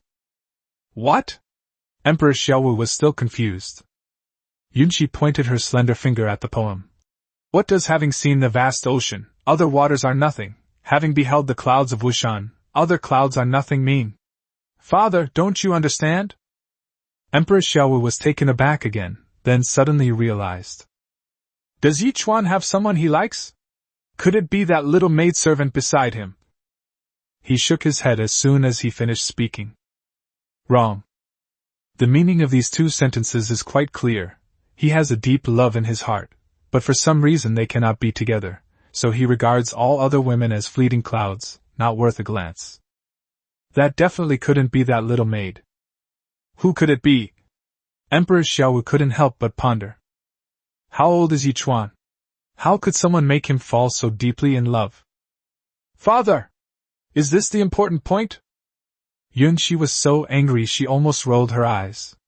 No matter who this person is, the important thing is Yi Chuan, he. Emperor Xiaowu was taken aback again, then burst into laughter. The important point is that he said in his poem that he would never fall in love with another woman, is that right? Snort. Yunxi turned her head away angrily. Emperor Xiaowu found it amusing, but at the same time, his father's displeasure intensified. I don't think so. Emperor Xiaowu snorted. Isn't that little brat all lovey-dovey with that maidservant beside him? Princess Yunxi was taken aback. Emperor Xiaowu had a sudden thought. I wish to leave the palace incognito to see that brat. Would you like to come along, my son? Upon hearing this, Yunxi's eyes lit up, and she made a face at Emperor Xiaowu. Your subject will go ahead first. I'm not going with father. Humph! After saying that, she turned and left, her steps light and brisk, seemingly very happy. Seeing her like that, Emperor Xiaowu could only sigh repeatedly. A daughter is like a tree that cannot be kept at home once she grows up. Then, he lowered his head and looked at the letter of state that he had just held in his hand. Great Zhou State Letter. The Great Zhou was located to the east of the Great Xia. The Great Zhou was founded almost as long as the Great Xia. The two countries originated from the same source and both claim to be the legitimate successors of the Central Plains. Over the years, they have alternated between war and peace, and their relationship is complicated. Add to that the Rouran people from the north, and the world situation is as it is today. Emperor Xiaowu had just resolved to wage war against the Rouran when he received a letter from the Great Zhou dynasty, informing him that they were sending envoys to the Great Xia. His heart is unclear. The relationship between the Great Zhou and the Rouran was much more amicable than that between the Great Xia and the Rouran. If the Great Xia and the Rouran were to go to war, the Great Zhou could seize the opportunity to invade and reap the benefits. This is something we absolutely must consider. How should we handle our relationship with the Great Zhou? To fight or to make peace? Emperor Xiaowu had a headache. Someone, change your clothes and summon General Xuanwu. Chapter 58 Ximen the Great. Yipanlu, a newly opened restaurant on Beimen Street in Beijing. Inside the lobby counter, the shopkeeper looked at the storyteller sitting at the book stand on the south side of the lobby, who was speaking fluently and eloquently. Then the Tripitaka master bid farewell to Emperor Taizong, mounted his white horse, led his entourage, and left Chang'an, traveling westward. The hall was full of guests, and everyone listened with great interest. Master, is this appropriate? The shopkeeper looked at the still attractive woman beside him with some concern. Xiao gave a light snort. What's wrong with it? This book, Journey to the West, The Tale of Exorcising Calamities, is published by Shangdala Publishing House. Everyone in Beijing knows it. It's the only one available here, with no other branches. After we go to their place and listen to their lectures, we just copy them down and use them. Isn't that a bit unfair? Zhao's eyes widened. Shangdala? On what grounds? Who made that decision? Who vouched for it? What proof do you have? This? The shopkeeper was stumped by the question. There are many storytellers in the world, and countless stories to tell. Who can tell which part belongs to whom? Zhao looked completely at ease. But the points and stuff for our restaurant set meals, they all belong to Shangdala. Shut up! Zhao's eyes widened. So, according to you, if someone opens a shop selling cloth, then others aren't allowed to sell cloth either? The shopkeeper was dumbfounded. Can these be the same thing? Stop talking nonsense! Do what I tell you! Zhao said coldly. If the restaurant does well, you'll get your share of the profits. If it doesn't, you'll starve. The shopkeeper could only remain silent. Madame Zhao glanced smugly at the hall packed with guests, gritting her teeth and sneering inwardly. That little beast Yichuan made me suffer such humiliation last time, and Cheng'er is still lying in bed. I swear I will not rest until I avenge this humiliation. Aren't you smart? Aren't you good at business? Aren't you full of clever ideas? All your clever ideas will ultimately benefit me. We'll keep stealing all your business. Because of Yi Zhenghuai's strict orders, they were not allowed to have any further direct conflict with Yichuan. But Zhao couldn't swallow her anger, so she came up with this idea to indirectly annoy Yichuan. At this moment, in a corner of the hall, Yi Ying'er listened to half of the storytelling, her delicate eyebrows furrowed slightly, her face filled with worry, and she hurriedly left. Back at Shangela, Yi Ying'er glanced at the guests in the lobby. It was only half full. It's far inferior to Yipinle. She became even more worried and went behind the counter. Yichuan was sitting there, writing something intently. Young master. Yichuan didn't even look up. Ying'er is back? Is everything alright with the suppliers? Our business will only get better and better, and the demand for ingredients will only increase. We absolutely cannot run out of stock. Yes, I've already negotiated everything, young master, please rest assured. Yi Ying'er first reported the situation to Yichuan, and then directly told him about the Yipinle incident. Young master, they're copying our family's books. Yi Ying'er's expression was serious. Besides, the seats over there are full of customers, but our side, it's obvious they've stolen our customers. Oh, I see. You've worked hard, Ying'er. Yichuan smiled slightly, his expression calm and composed, as if he didn't care at all. Young master! Yi Ying'er tugged at Yichuan's sleeve, saying helplessly, why aren't you worried at all? Yichuan was in no hurry. He had anticipated this. In this era, there's no concept of intellectual property rights. If you tell stories in public, it's only a matter of time before someone copies your work. The key is to have a backup plan. Just as I was about to explain to Ying'er, a customer suddenly arrived at the counter. Boss, second floor, 1 copy of the book with the character water. As he spoke, he handed Yichuan a card. Yichuan took it and checked it over. After confirming that it was correct, he handed it back to him, and took out a bracelet from the wooden box next to him. It had a tag with the word, water, on it. Please go upstairs to the second floor. The customer took the token, and went there eagerly. Yi Ying'er stared blankly, completely bewildered. Young master, what is this? Manager Feng, who was standing nearby, finally couldn't help but laugh and say, Miss Ying'er, I've already thought of what you're worried about. We still have the complete journey to the west in the lobby on the first floor, but we have many other books on the second floor, as you can see. The shopkeeper placed the storybook in front of Yi Ying'er.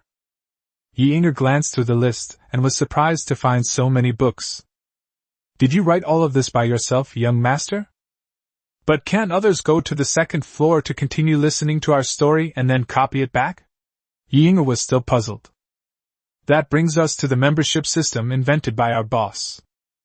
The shopkeeper was overjoyed. Not just anyone can go to the second floor.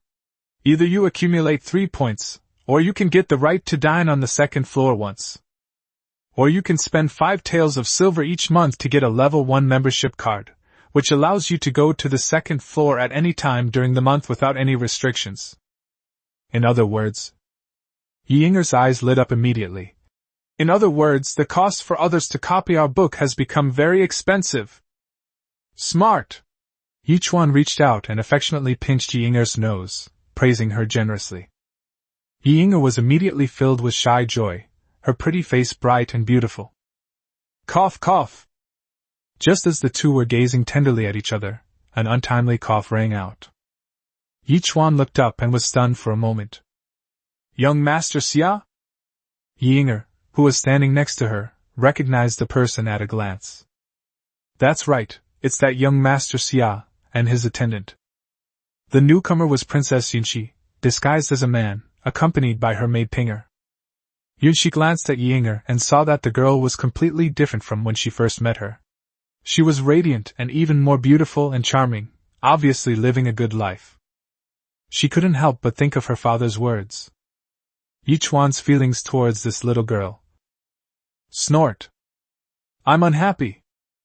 Boss, how do you run a business? I've been standing here for ages, and all you've done is flirt with your little maid. It's broad daylight, and it's indecent. Yunshi immediately started picking a fight. Yichuan found it strange. Every time young Master Xia saw him, he acted like he was on drugs. Could it be that he was on his period every time? Li Wuling had already told him that this young Master Xia was a girl, but Yichuan had never been interested in asking Li Wuling what her true identity was. Sir, I'm sorry. Inger, come and greet the guests. I need to use the restroom. Knowing this girl had a bad temper, Yichuan didn't want to provoke her, and simply made a quick escape to the bathroom. Seeing Yichuan running faster than a monkey, Yunshi was furious. I finally got a chance to leave the palace, and this guy dared to hide from me, the princess. Looking at Yichuan's retreating figure, Yunshi gritted her teeth. Sir, would you like to dine in the lobby or on the second floor? Yi Inger is very smart and very responsible. The second floor, I guess. Yunshi reluctantly composed herself and replied after a moment's thought. Actually, she had been there for quite a while and had been listening to a long segment of Journey to the West, the Tale of the Monkey King, in the lobby, completely engrossed in it. I just came to the counter and overheard Yichuan and the others talking about how there are even more books on the second floor. I couldn't resist checking them out. Okay. Yi Inger smiled sweetly as she explained the membership system and points card to Yunshi. Yunshi was stunned. These things are unheard of. Are all these weird contraptions that Yichuan tinkered with? That's really interesting. In the end, Yunshi, being wealthy, directly paid 5 taels of silver for a membership card. These are books. Take a look and see which one you choose. Yunshi glanced at it briefly and then casually pointed to one character. Let's go with the character Gold Dot. Yi Inger immediately took out the gold-lettered token from the wooden box next to her and handed it over. Led by the waiter, Yunshi led Pinger up to the second floor. The layout on the second floor is much more elegant. The room was divided into separate small halls, and the title of the book being lectured in that hall was displayed at the entrance of each hall. The waiter led the two to the entrance of a small hall, and then left. Yunshi glanced at the book list hanging by the door, and her eyes lit up. That's a unique name! The plum blossoms are displayed in a golden vase, which is quite elegant. It must be a refined story. Pinger, who was standing nearby, was also a little impatient and excitedly said, Young master, let's go in and listen quickly. Yunshi nodded and stepped inside. As soon as I entered, I could hear the storytelling coming from inside. Now, this Mr. Shimin asked Wangpo with great interest, May I ask, godmother, whose young lady is that? Chapter 59 Heavy Armored Halberdiers with Powerful Crossbows. Cavalry Killers. Huh! The wording in this book, something's not right. Yunshi and Pinger found a place to sit down. Observing the diners around the hall, all of them were men, none of them had any interest in eating. Their eyes were shining with a strange excitement, and they were so engrossed that they were almost obsessed. Young master, look, isn't that young Master Wu Ling from the general's mansion? Pinger looked around at the crowd and suddenly spotted a familiar face. Yunshi looked up and saw Li Wuling sitting in a good seat in the front row, with his legs crossed, neck stretched out, eating sunflower seeds, and eyes shining. That image. As sleazy as can be. Yunshi and Pinger exchanged a glance, both feeling the atmosphere was a bit strange, and began to listen attentively to the story. After a short while, the two young women blushed and were extremely embarrassed by the argument. Pinger's face turned bright red, and she lowered her head, extremely embarrassed. Young master, I'm so ashamed! Princess Yunshi's stunningly beautiful face was now as red as a ripe peach.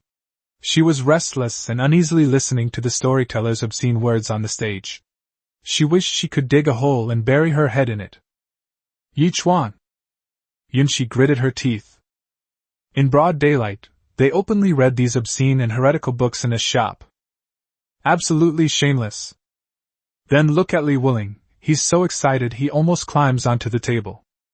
When the storyteller on stage began, Jinlian cried out sweetly, I beg my lord to hurry. Yunqi and Pinger both exclaimed, "Ah!" at the same time, unable to sit still any longer. It was as if there were thorns on the stool, and they jumped up and fled in panic. Princess Yunqi ran out of the hall and into the corridor, patting her chest and breathing rapidly, trying to calm herself down. "That's outrageous. It's so filthy. Absolutely outrageous." Just then, Yi Chuan went up to the second floor and was inspecting the situation in the various halls. Upon seeing this, Yunqi was furious. With her face still flushed, she glared at Yi Chuan and charged forward. "Yi Chuan! Look what you've done!" Yi Chuan was startled, turned around and saw young Master Xia, and was puzzled. What did I do? How dare you say that? Shameless scoundrel! To do such a filthy thing!" Yunqi was so angry that she threw the gold token at Yi Chuan. Yi Chuan caught it with both hands, looking bewildered. "What's wrong? You're not satisfied with the story? What story was it?" At the same time, he subconsciously glanced at his hand. The letter gold. Startled for a moment, Yi Chuan looked up at Yunqi again, and his mind quickly processed what had happened. Holy crap! This girl has some rather unusual tastes. She went straight for Jean Pingmei. "You're still pretending to be stupid? I never imagined you could be such a despicable and vile person." Yi Chuan was displeased and curled his lip. "There is market demand, the people like it, and everyone gets what they need. How is that despicable and vulgar?" "You!" Yunqi glared at him angrily, her eyes even getting a little wet. "Besides, young Master Xia, you've come to the wrong place." Yi Chuan laughed heartily. "Come with me." As he spoke, he led the way to the entrance of the small hall. Yunqi gritted her teeth and followed with Pinger. "Young Master Xia, was this the room you just entered?" Yi Chuan pointed to the small hall with the Jean Pingmei sign hanging at the entrance. Yunqi gave a soft snort, her face darkening as she remained silent. "You're wrong. There are 2 sections in the Golden Book. This hall is for men, and the women's section is on the opposite side. You should go in here." Yi Chuan chuckled and thought to himself that the waiter must not have realized that this young Master Xia was a woman disguised as a man, which was why he brought him here. Yunqi paused for a moment, then turned her head and saw that there was another hall opposite the small hall of Jean Pingmei, with a sign hanging on it, "The 12 Beauties of Jinling." "Male-oriented and female-oriented?" Yunqi blinked and frowned, asking, "What do you mean?" "As the name suggests, men go this way and women go that way." Yunqi was taken aback again, feeling slightly embarrassed. This guy knew she was a woman. "Ahem. Did Li Wuling tell you that?" Yunqi's pretty face flushed slightly. Yi Chuan smiled slightly. "That's not important. Young Master Xia, why don't you come into this hall and experience it for yourself? I guarantee you'll like it." Yunqi immediately became alert. Could it be some kind of vulgar and offensive stuff again? Yi Chuan smiled mysteriously. "You'll know once you go in and listen." After saying that, he turned around and went downstairs. "Princess, what should we do?" Pinger said, still shaken. "I don't want to hear those embarrassing things again." Yunqi blushed, thought for a moment, gritted her teeth, and said, "Trust him one more time." The 2 entered the hall. After going downstairs, Yi Chuan couldn't help but smile. Thinking about that girl's reaction just now. He was clearly moved by the passionate love story between the official and Jean Lian. "Young Master Xia has arrived!" As soon as she came downstairs, Yi Inger rushed over to report. "He has already been invited to the VIP private room in the inner hall. Master Xia would like you to go there when you have some free time." Yi Chuan looked helpless. Trouble has struck again. Sigh. It's because of what happened with Yi Jinghuai last time. I owe him a favor. Yi Chuan responded and went directly to the inner hall. "Young friend Yi, come, have a seat." Emperor Xiaowu and Li Xuanwu were drinking tea in a private room, with Lin Zhao attending to them. Emperor Xiaowu continued to treat Yi Chuan in the same way as before. But Yi Chuan could no longer pretend to be confused, so he immediately knelt down on one knee. "This humble citizen, Yi Chuan, pays his respects to your majesty. Emperor Xiaowu smiled slightly. We are not in the palace, so there is no need to stand on ceremony. Please sit down. Thank you, your majesty. Yichuan then got up and sat down. Old Li, tell me your story first. Emperor Xiaowu glanced at Li Xuanwu. Li Xuanwu exclaimed excitedly. Yichuan, you're really something. I've already had a craftsman make one of the repeating crossbows you drew for me. After trying it out, its power is amazing, and it's extremely convenient. It's several times stronger than the original crossbow. The old general's eyes shone with excitement. If we can mass-produce them, and equip thousands of heavily armored soldiers with these crossbows, their lethality against the barbarian cavalry in open battle will be immeasurable. Truly a priceless treasure. You're a real talent, kid. The old general's rough, strong hands patted Yichuan's back twice, almost making him vomit. Yichuan smiled wryly, but also secretly admired him. As expected of someone known as the God of War of the Great Xia dynasty, he immediately thought of the best configuration for this repeating crossbow when dealing with cavalry. Heavy armored soldier.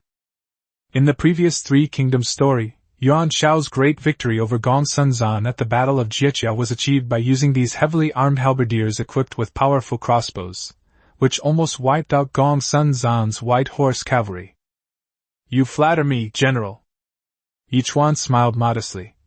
Although the design drawings were done by me, I am at most just a craftsman. Even the most valuable things need to be in the hands of those who know how to use them to truly shine. Upon seeing this crossbow, the old general knew how to use it to break through cavalry when paired with heavy armor, truly living up to his reputation as a god of war. A barrage of honest flattery made old Manly laugh heartily, his mouth stretching to his ears. You little brat! Ha ha! Emperor Xiaowu felt disgusted by Li Xuanwu's inability to accept praise and rolled his eyes. All right, you're not young anymore, and you're laughing like this without any manners. What kind of behavior is this? Emperor Xiaowu spoke with displeasure. Finished? It's my turn! As he spoke, he pulled a book out of his sleeve and handed it to Yichuan. Yichuan took it with a puzzled look, and his eyes narrowed immediately. Great Zhou State Letter. Chapter 60. Go take the exam. I guarantee you'll pass. Yichuan was about to hand the item back immediately. Your Majesty, this is not something a commoner like me should see. Emperor Xiaowu stared at him. I'll let you see. Yichuan's lips twitched slightly. But this humble citizen doesn't want to see. The Emperor insisted on showing me such an important letter of state. Isn't the meaning obvious? The point is to gradually get involved in politics starting now. But Yichuan really didn't want to. Emperor Xiaowu narrowed his eyes. What crime is disobeying an imperial edict? I don't need to remind you. Yichuan gave a helpless, bitter smile and looked at Emperor Xiaowu with serious eyes. Your Majesty, I thought we were friends. These words terrified Lin Zhao, who was standing behind them. In the entire Great Xia dynasty, there was only one person who dared to say that. That is Li Xuanwu. Anyone who says otherwise is asking for trouble. However, Emperor Xiaowu was unexpectedly stunned upon hearing this, and couldn't help but be lost in thought. Friend. He has held the highest position, sitting on the dragon throne, for many years now.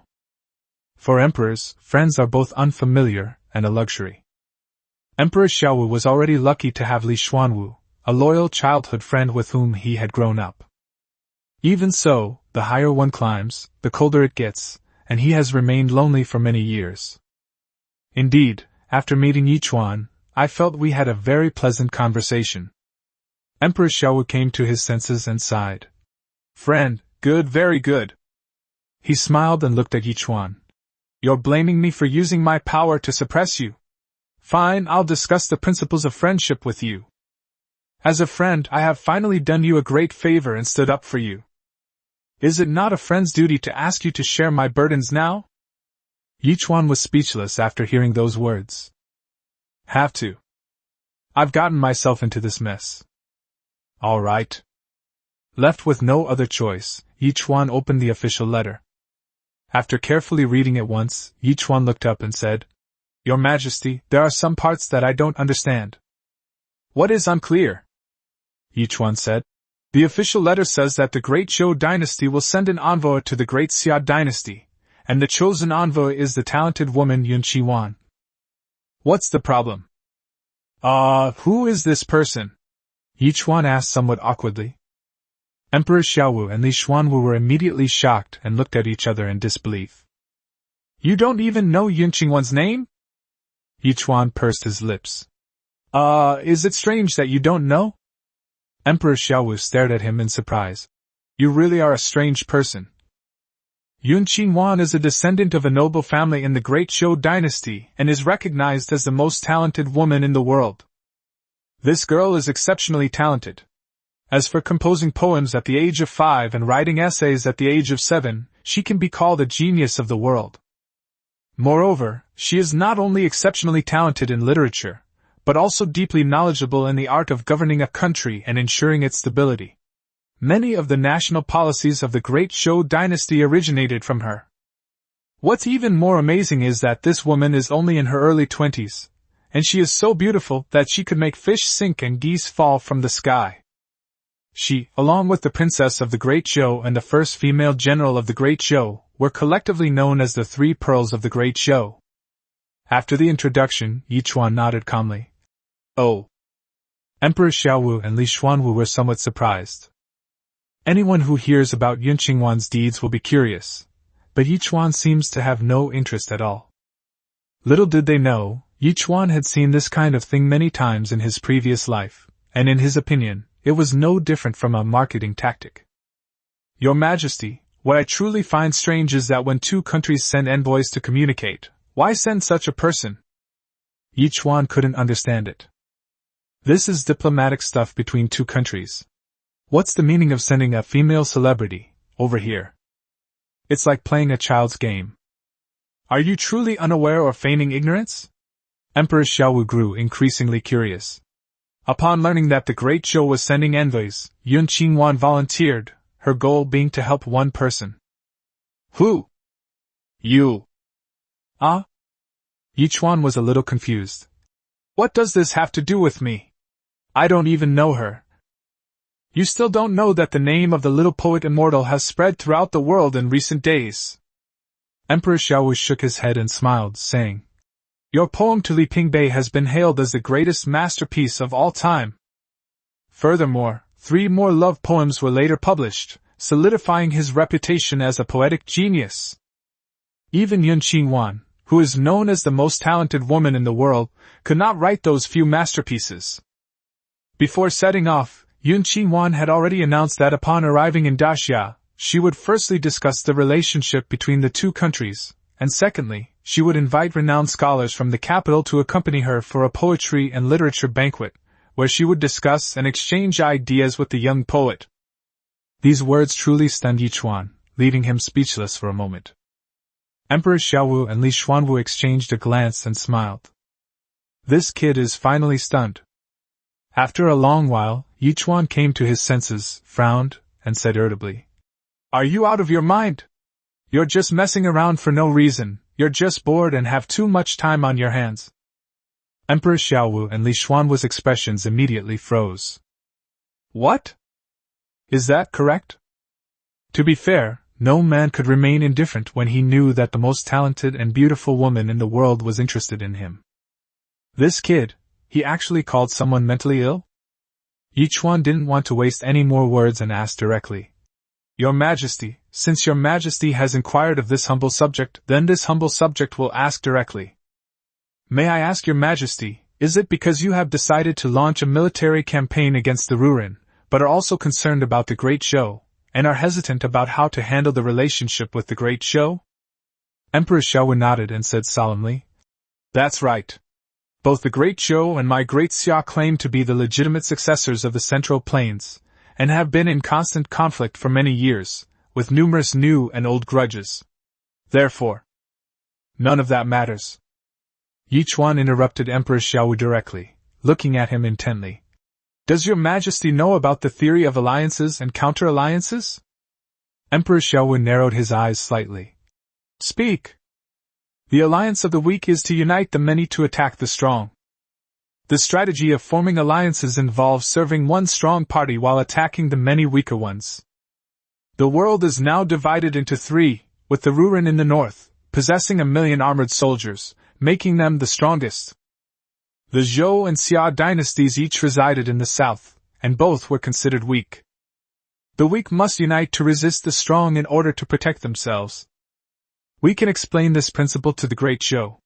If the Great Zhou intends to adopt a policy of brute force and attack Xia while maintaining a gentle approach, then after Xia is destroyed, Zhou will also cease to exist. No matter how many family feuds and old grudges there are, they are not as important as the immediate crisis of survival. The national policy of the Great Xia dynasty must be to unite with the Zhou dynasty to resist the Hu, and this must not be shaken. His words were incisive and resolute.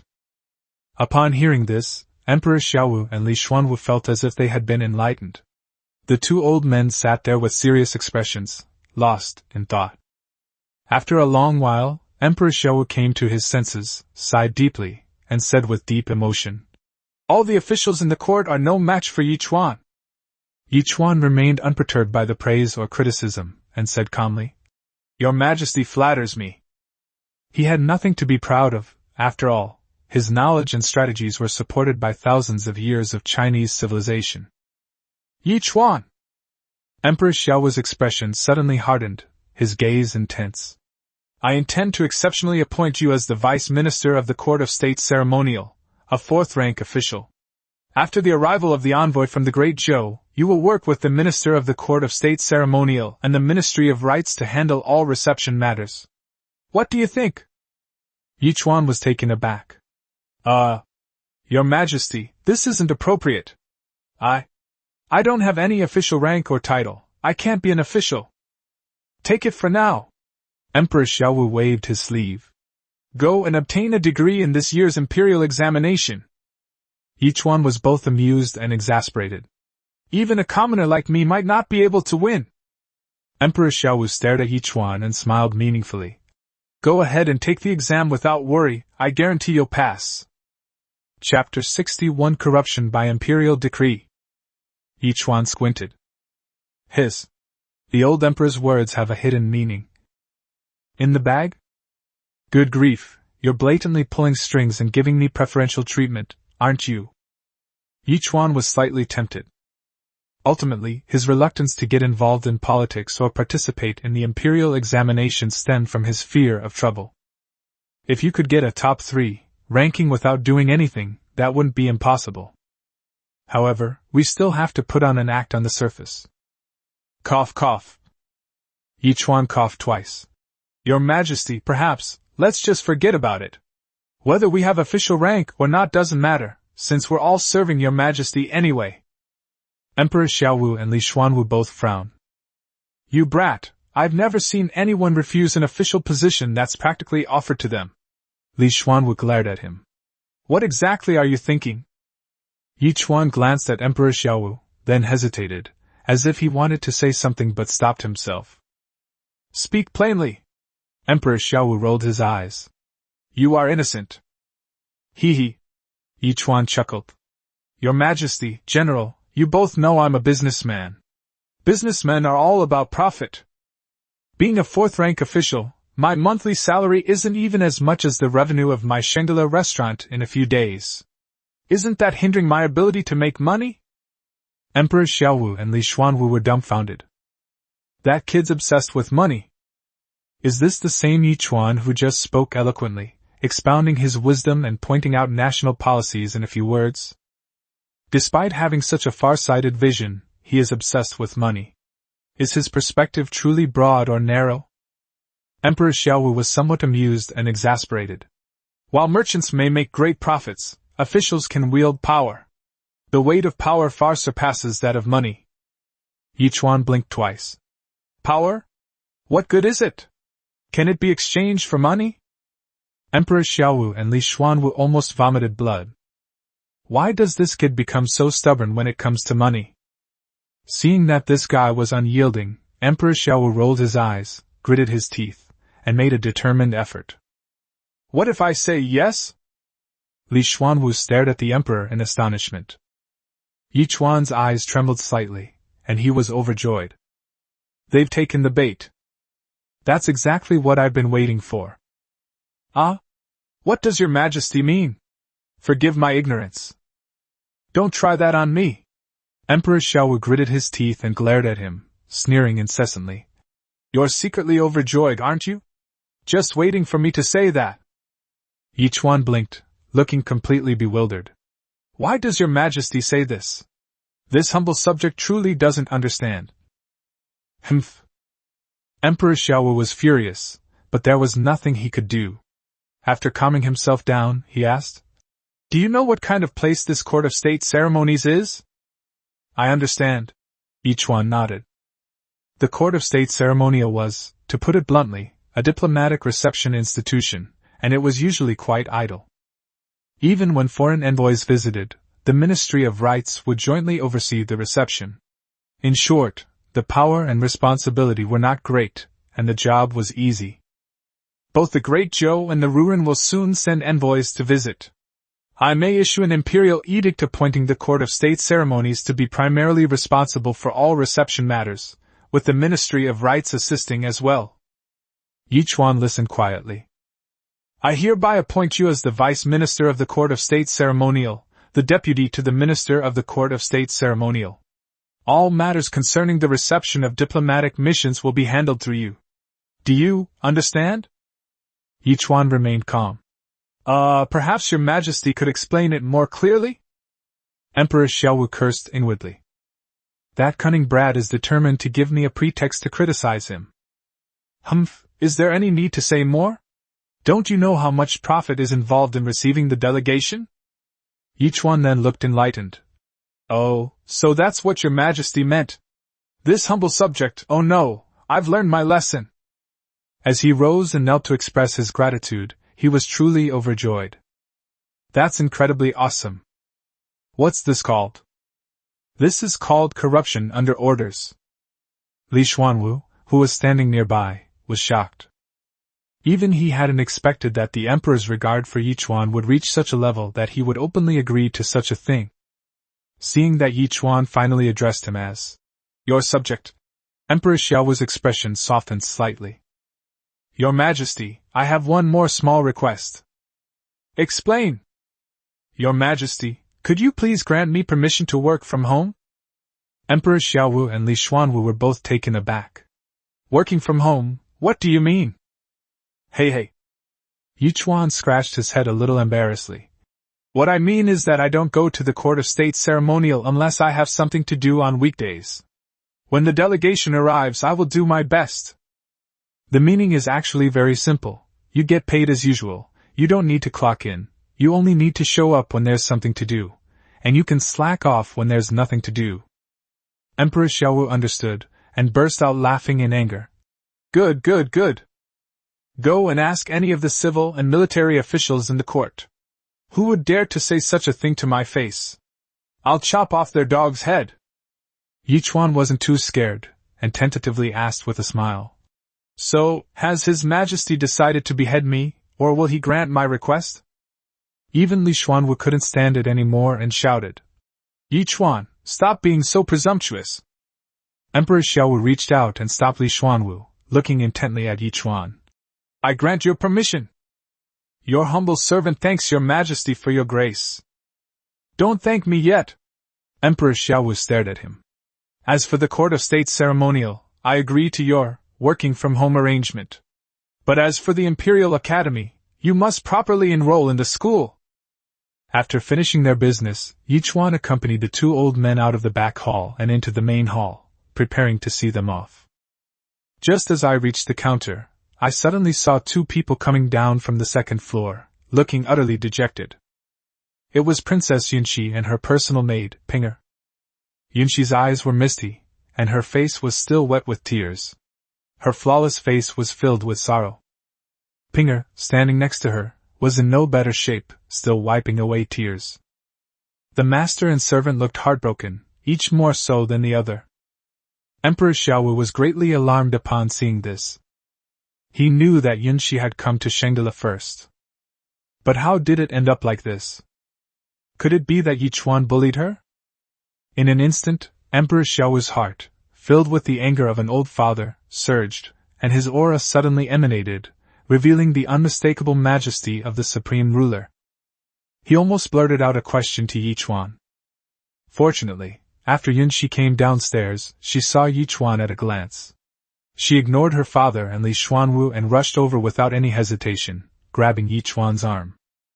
Yi Chuan! Yi Chuan! How could this happen? Her voice still trembled with tears, so soft and lovely that it tugged at people's hearts. Yi Chuan was slightly confused. What did you say? Daiyu! Yunxi couldn't hold back her tears and they fell again. So pitiful. She and Baoyu. Wah! Yi Chuan then realized what was going on. So you really took listening to Dream of the Red Chamber to heart. No wonder, the sense of infatuation and resentment in the novel Dream of the Red Chamber is absolutely irresistible to young girls like this. Emperor Xiaowu and Li Xuanwu looked at each other in bewilderment. What are you talking about, Daiyu and Baoyu? What exactly is going on? Alas, people experience sorrow and joy, separation and reunion. The moon waxes and wanes, and nothing in this world is ever perfect. It's just a story, don't take it too seriously. Yi Chuan casually offered a word of comfort. However, this casual remark sent a chill down the spines of Emperor Xiaowu, Li Xuanwu, and Yunxi. Yi Chuan, you! Yunxi blinked her big eyes, which were still brimming with tears, and stared at Yi Chuan with a somewhat infatuated look. People experience sorrow and joy, separation and reunion. The moon waxes and wanes, and nothing in this world is ever perfect. Li Xuanwu and Emperor Xiaowu exchanged a glance, utterly shocked. This kid is amazing. Even a casual remark during a casual chat can be such a beautiful phrase. Chapter 62 is a little sweet. However, by this point, the two old men had figured it out. They already knew that Yi Chuan had set up a major feature at Shangela, listing many wonderful books.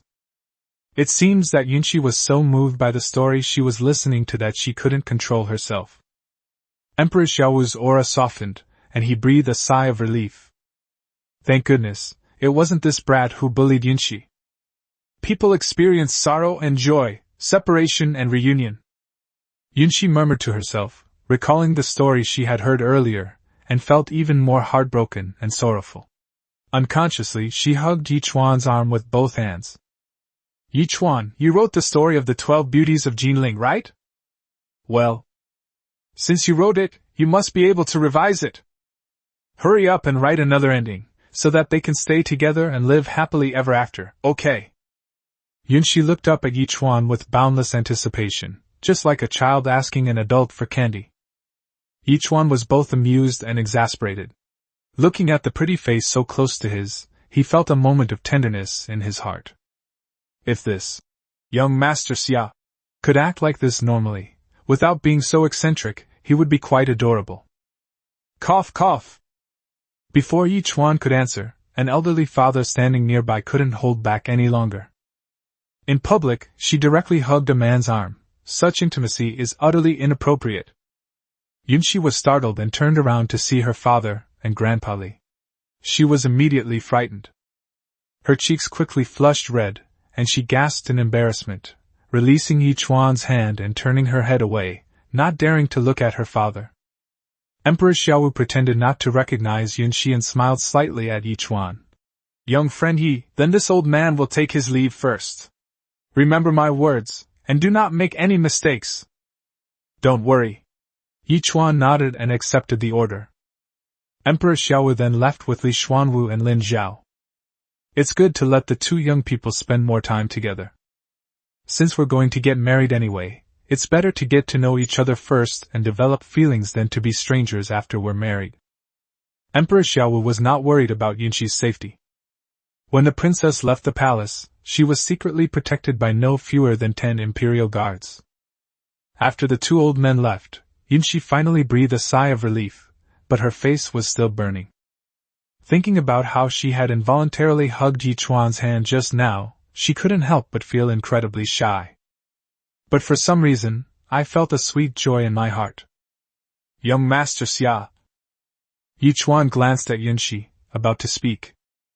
My name is Yunxi. Princess Yunxi suddenly interrupted, her face flushed and her eyes looking away, not daring to meet Yichuan's gaze. Seeing this, the palace maid Pinger couldn't help but chuckle.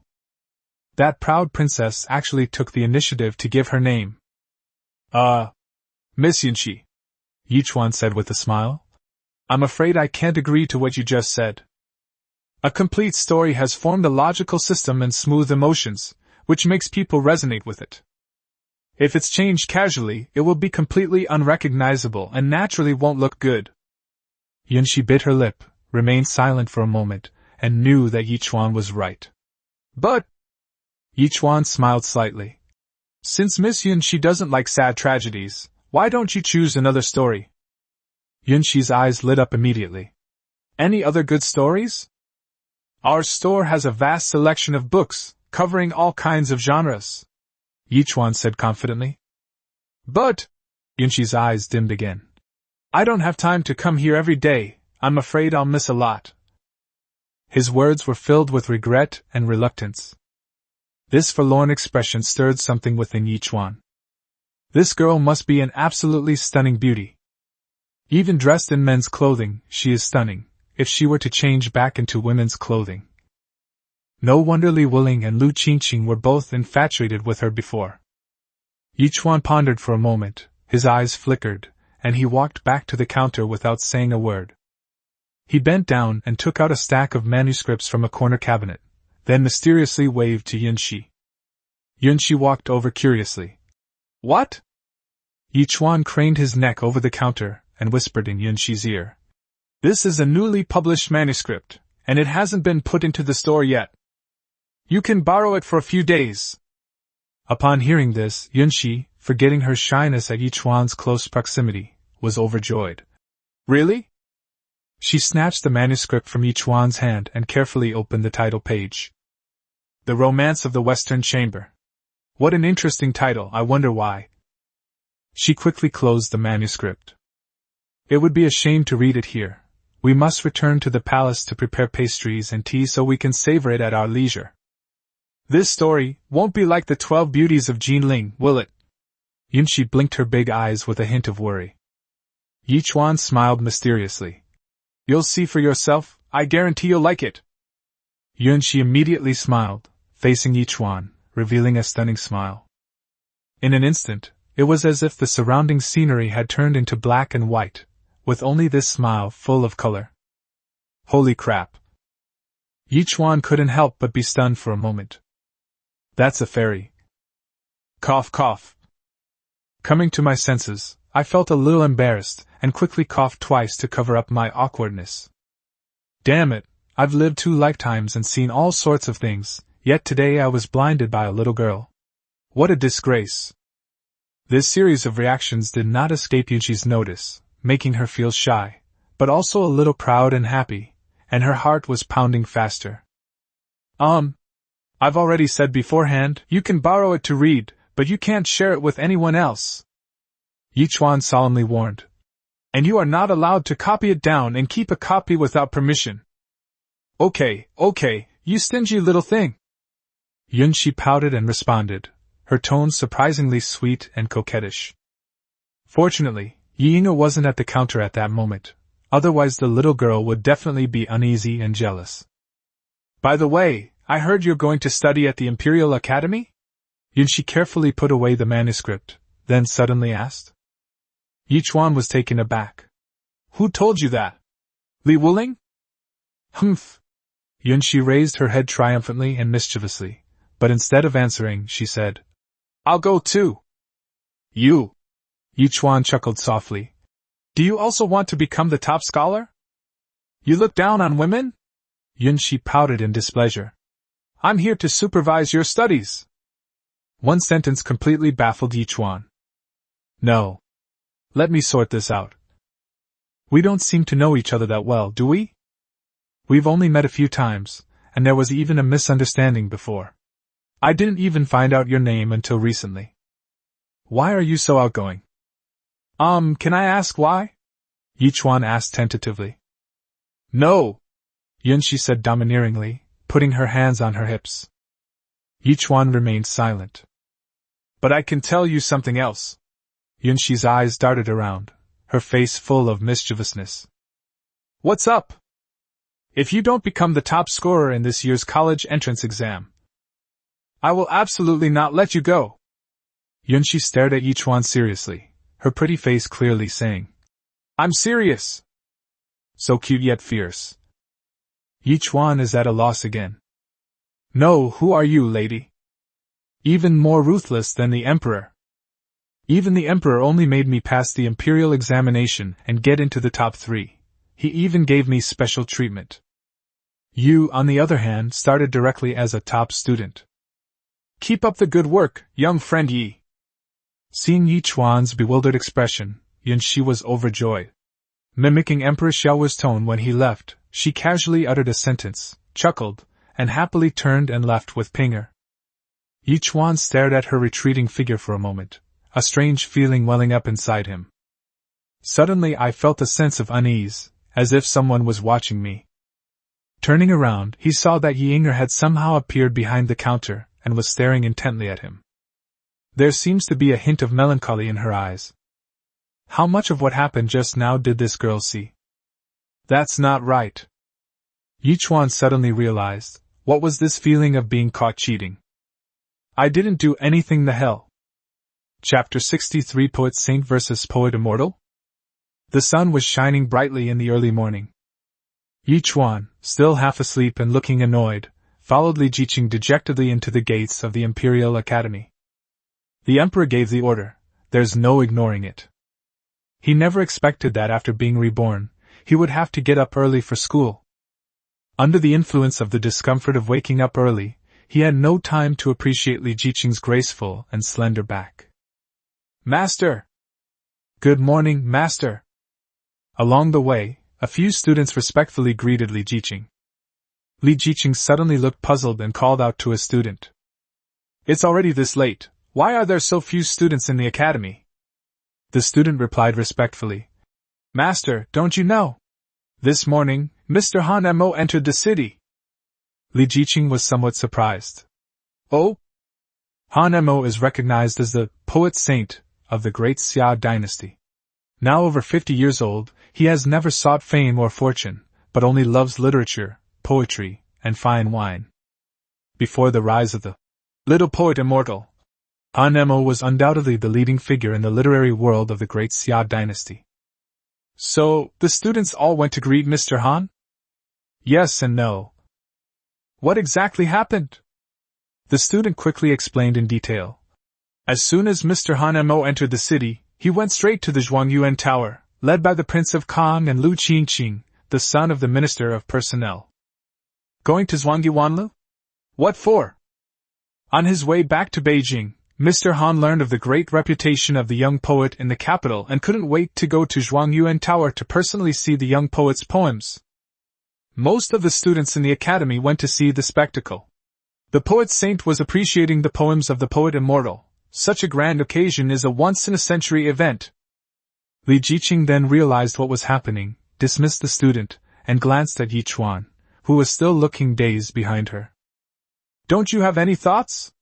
Li Jiqing asked as the two walked forward. What are your thoughts? Yichuan yawned repeatedly. Han Mo is the great poet saint of the Xia dynasty, and has been famous for a long time. When he comes to appreciate your poetry, aren't you nervous? Yichuan rolled his eyes. What I really want to know is why you have to go to Zhuangyuanlu to read my poems.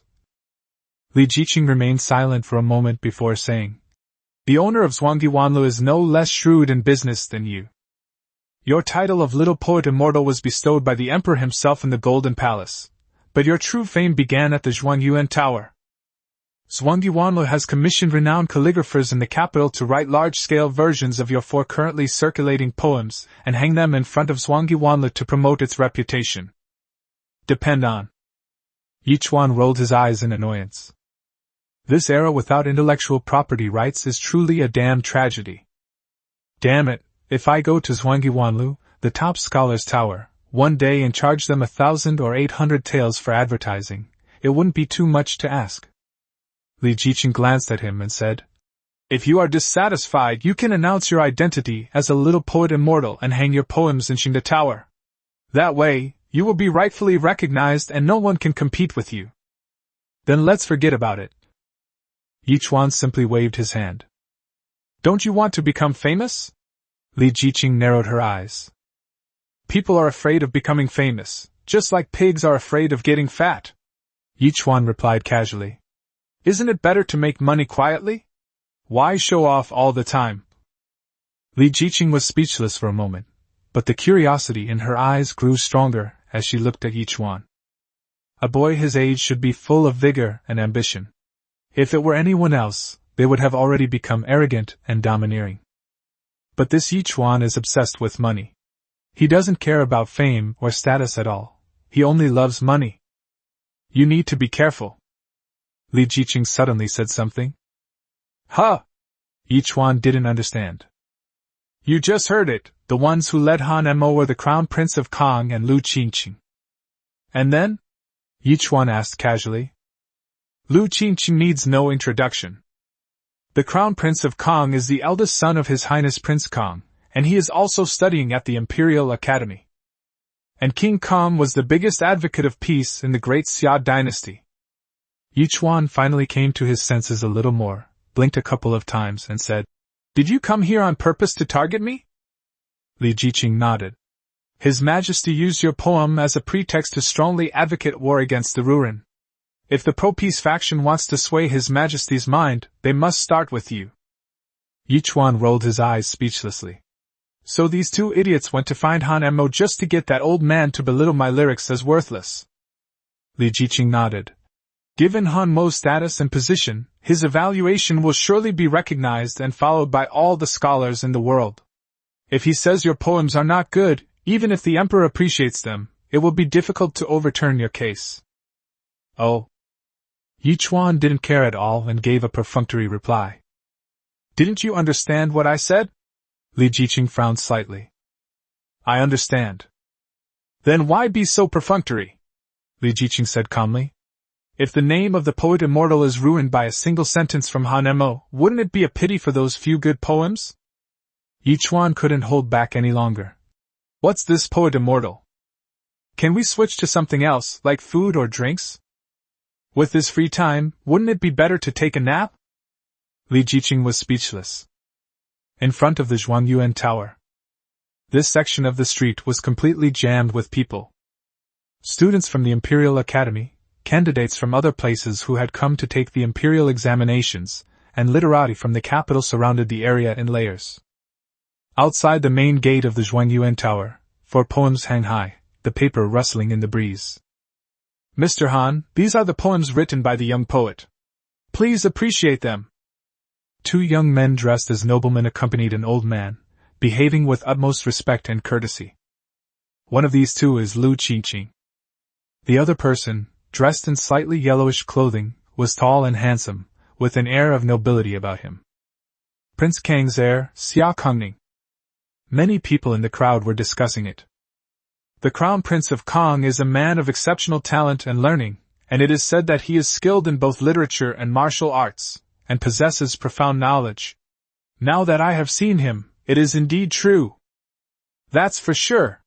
It's already being said that none of His Majesty's princes can compare to the Prince of Kang's heir. Shut up. Are you stupid? How dare you say such things out loud? So what? It's not like I'm the only one spreading it, everyone's saying it. At the front of the crowd, Yunxi, dressed as a man, and her close friend Xing Weiyan stood quietly. Hearing the crowd's comments, Yunxi's expression turned somewhat unpleasant. Princess, these are just idle words from commoners, don't take them to heart, Xing Weiyan whispered, offering a word of comfort.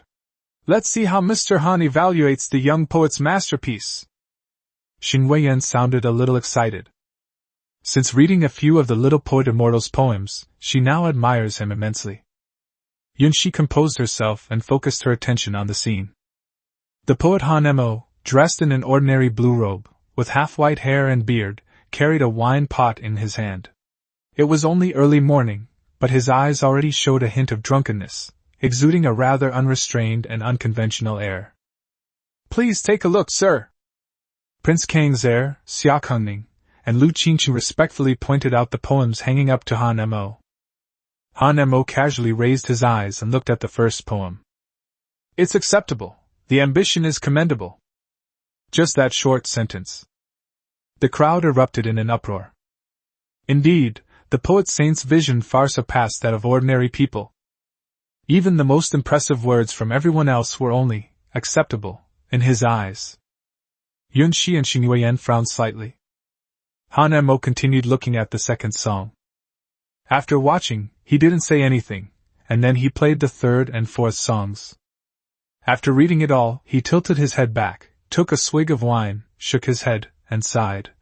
"So sentimental, so fussy, so affected, it's a complete mess. Not the behavior of a real man." A wave of shock swept through the long street. A complete mess. The sage of poetry's evaluation of the immortal of poetry was utterly terrible. Chapter 64. What a load of rubbish. A poetic genius who deceives the world and steals fame. The long street remained silent for a long time. A sudden burst of heated discussion erupted. The crowd erupted in chaos. If these words hadn't come from Han Mo, anyone else would have been met with disdain. But Han Mo is different. No one dared to refute his comments. Ultimately, this matter has nothing to do with the objective quality of the poetry. This is the power of authority. Princess Yunxi and Xing Yuan had solemn expressions. "Why did Elder Han?" Xing Yuan was deeply puzzled, and her eyes wavered slightly. Could it be that old Han was right? Is it because my skills are still shallow that I'm mistaking mediocre things for masterpieces? The power of authority is terrifying. Even a talented woman like Xing Yuan would be swayed by a single sentence from him.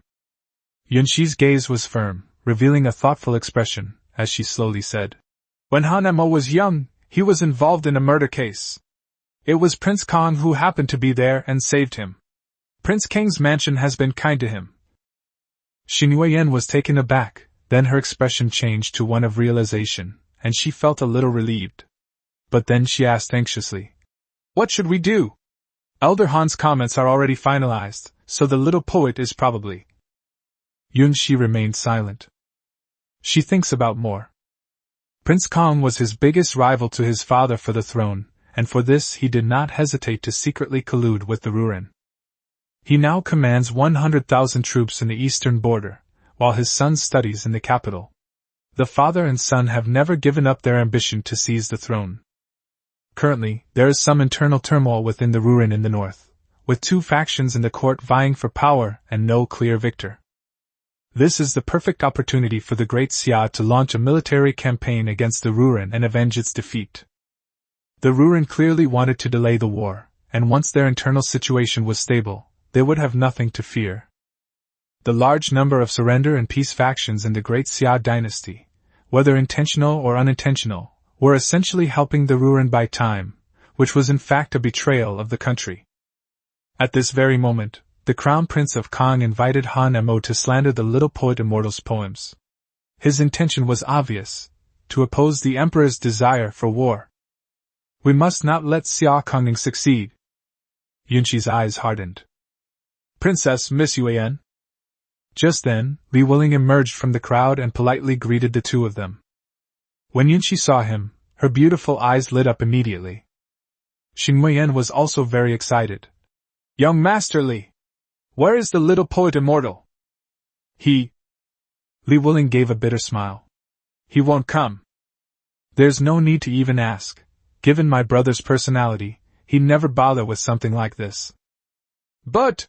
Xing Yuan suddenly became anxious. But before he could finish speaking, Lu Qingqing suddenly spoke up loudly. "Mr. Han, what makes you say that?"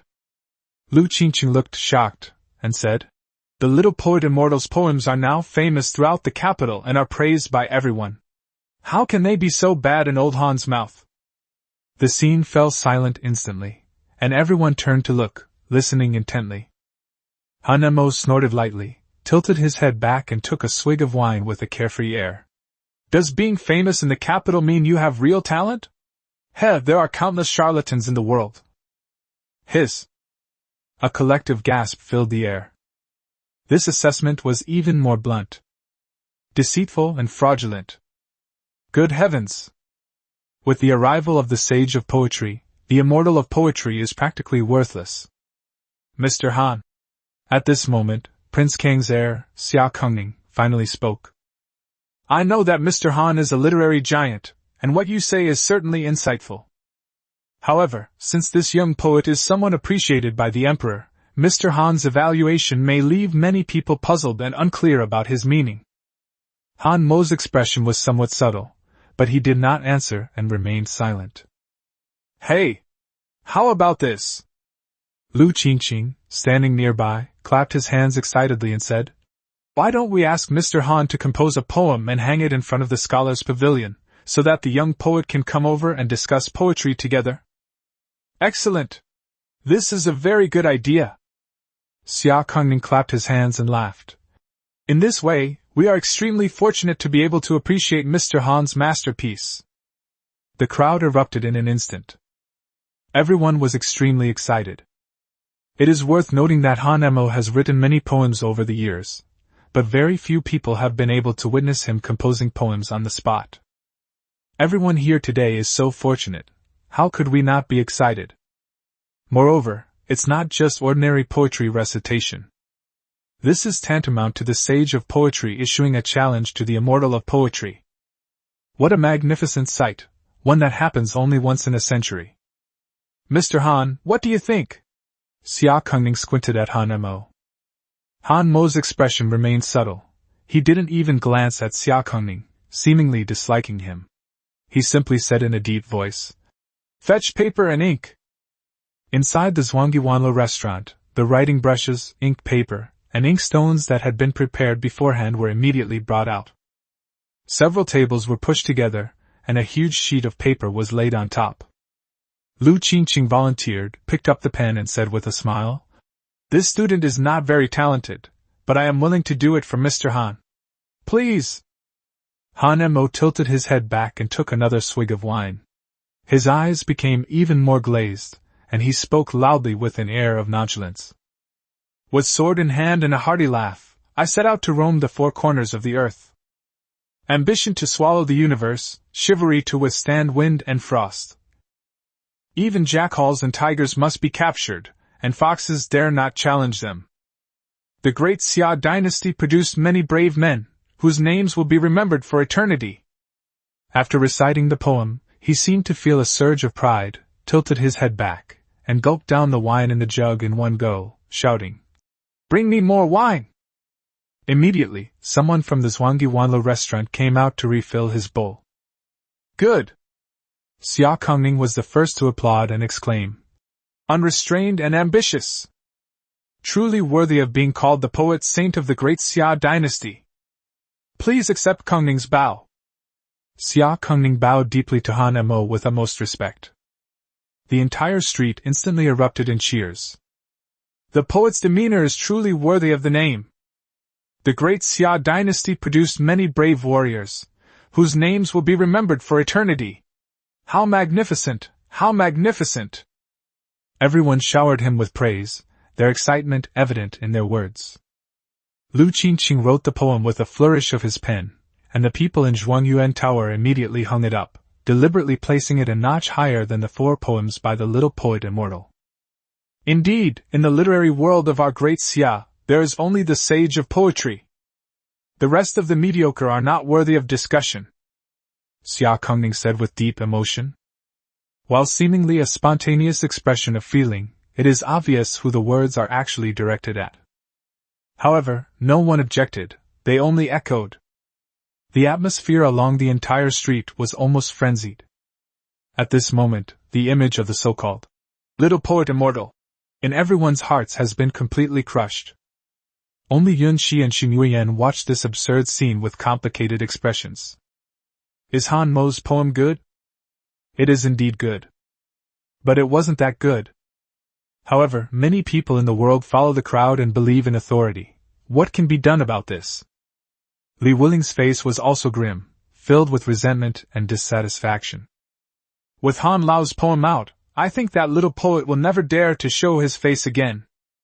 Oh, by the way, where is the little poet immortal? Where is he? He didn't even show up? How outrageous! With Elder Han's status, he came personally to give guidance, and he didn't even show up. He's utterly arrogant and presumptuous. Once someone starts a conversation, it quickly spreads and becomes unstoppable. Where is the little poet immortal? Little poet immortal, dare you show your face? Shouts and clamor rose and fell. Seeing this, Xia Kongning and Lu Qingqing exchanged a glance, and the corners of their mouths turned up, revealing satisfied smiles. It's done! Chapter 65 The traitors and spy-takers deserve to die. The situation was clearly out of control.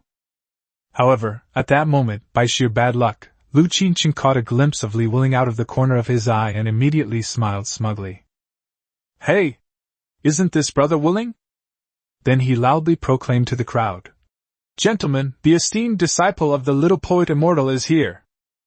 Everyone fell silent instantly, their eyes all turning to Li Wuling. Li Wuling instantly became the target of public criticism. Even though he was incredibly audacious, it was the first time he had faced so many unfriendly stares, and he felt extremely uncomfortable. Lu Qingqing strode towards Li Wuling and saw Yun Shi and Xing Yueyan. Oh, young Master Xia and Miss Yueyan are here too! Lu Qingqing bowed gracefully, then turned to Li Wuling with a smile. Brother Wuling, with Elder Han here today, may I ask where your master is? Li Wuling glared back coldly, straightening his back. The little poet immortal disdains such attention-seeking behavior. Hiss. Lu Qingqing was utterly shocked. Brother Wuling, be careful what you say. Master Han has returned to Beijing, intending to offer guidance and instruction to the younger generation. We, his juniors, should be grateful to him and listen attentively to his teachings. How can you say that old Han is just trying to attract attention?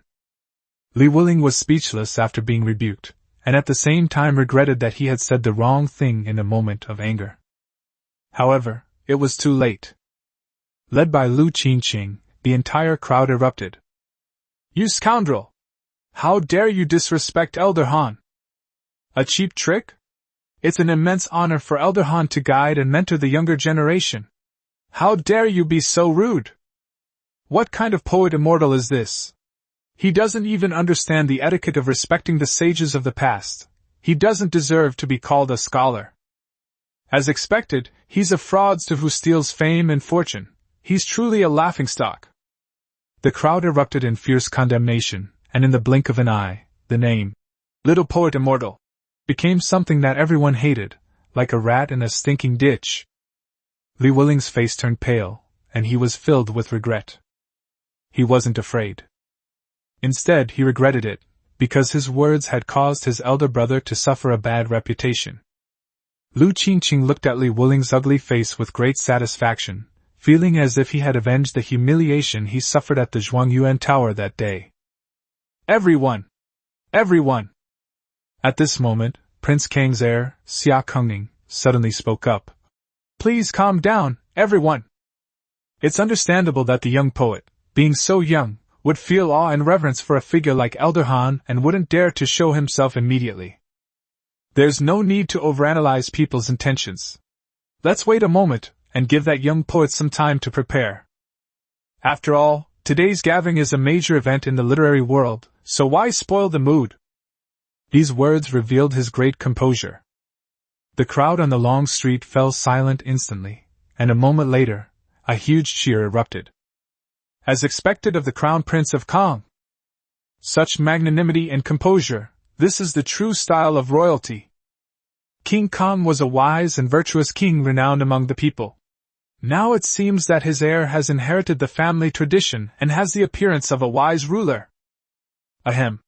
Brother, you've gone too far. There are some things you should refrain from saying. With just a few words, he won over a large group of people.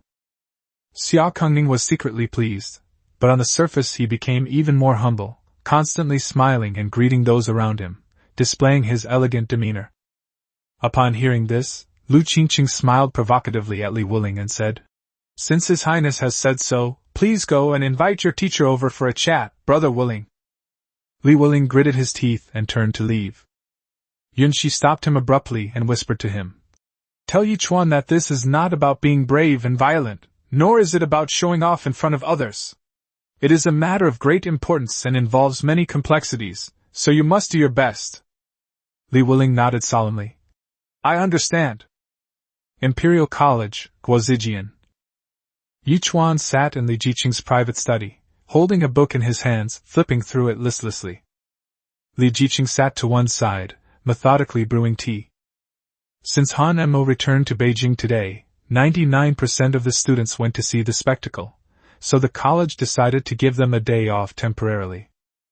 However, Li Jiqing refused to let Yichuan leave, and forced him to study in the study in her capacity as a teacher. He even supervised the process himself. Yichuan was speechless. I earned a PhD in my past life, and now I'm being forced to study again in this one. An hour or two passed, and he just went through the motions, not really getting into any of the words in the book. Just then, hurried footsteps sounded outside the door. Sister-in-law! Sister-in-law! Is my older brother home? Li Jiqing frowned slightly. Come in. The door was suddenly pushed open, and Li Wuling, covered in sweat, rushed in and immediately saw Yichuan sitting there. Big brother! Hurry! Something terrible has happened! She went up and tried to grab Yichuan's hand. Yichuan dodged directly and said irritably, What big thing happened has nothing to do with me. This is truly remarkable. Li Wuling was extremely anxious and quickly recounted the situation at Wang Yuan Tower.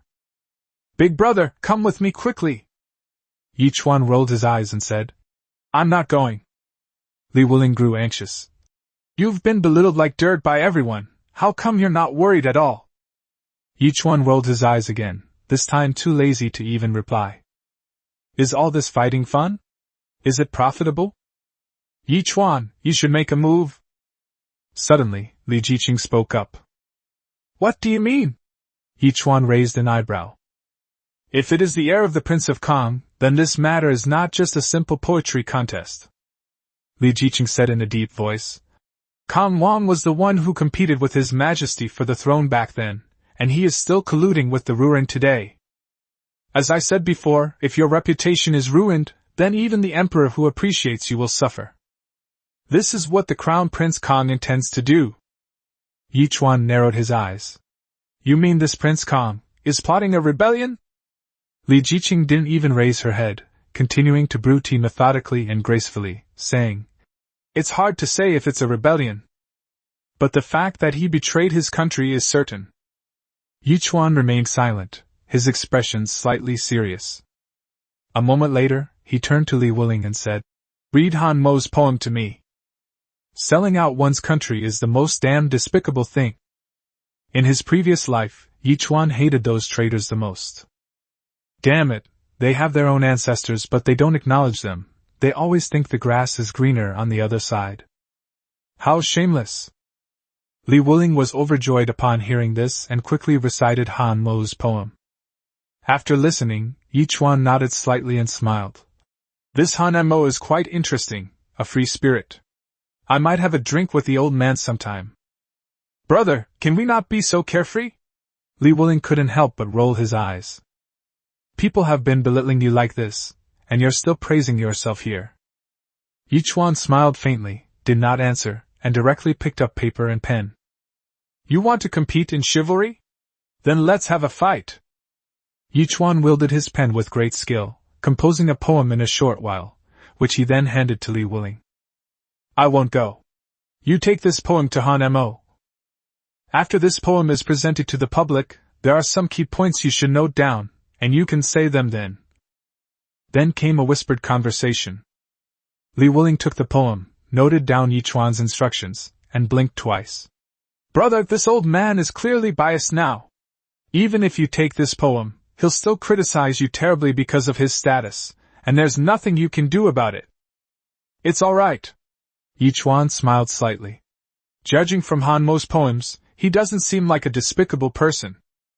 As he spoke, he picked up his brush again and quickly composed another poem, handing it to Li Wuling, saying, If anything happens, bring out this one again. Will it work? Li Wuling frowned.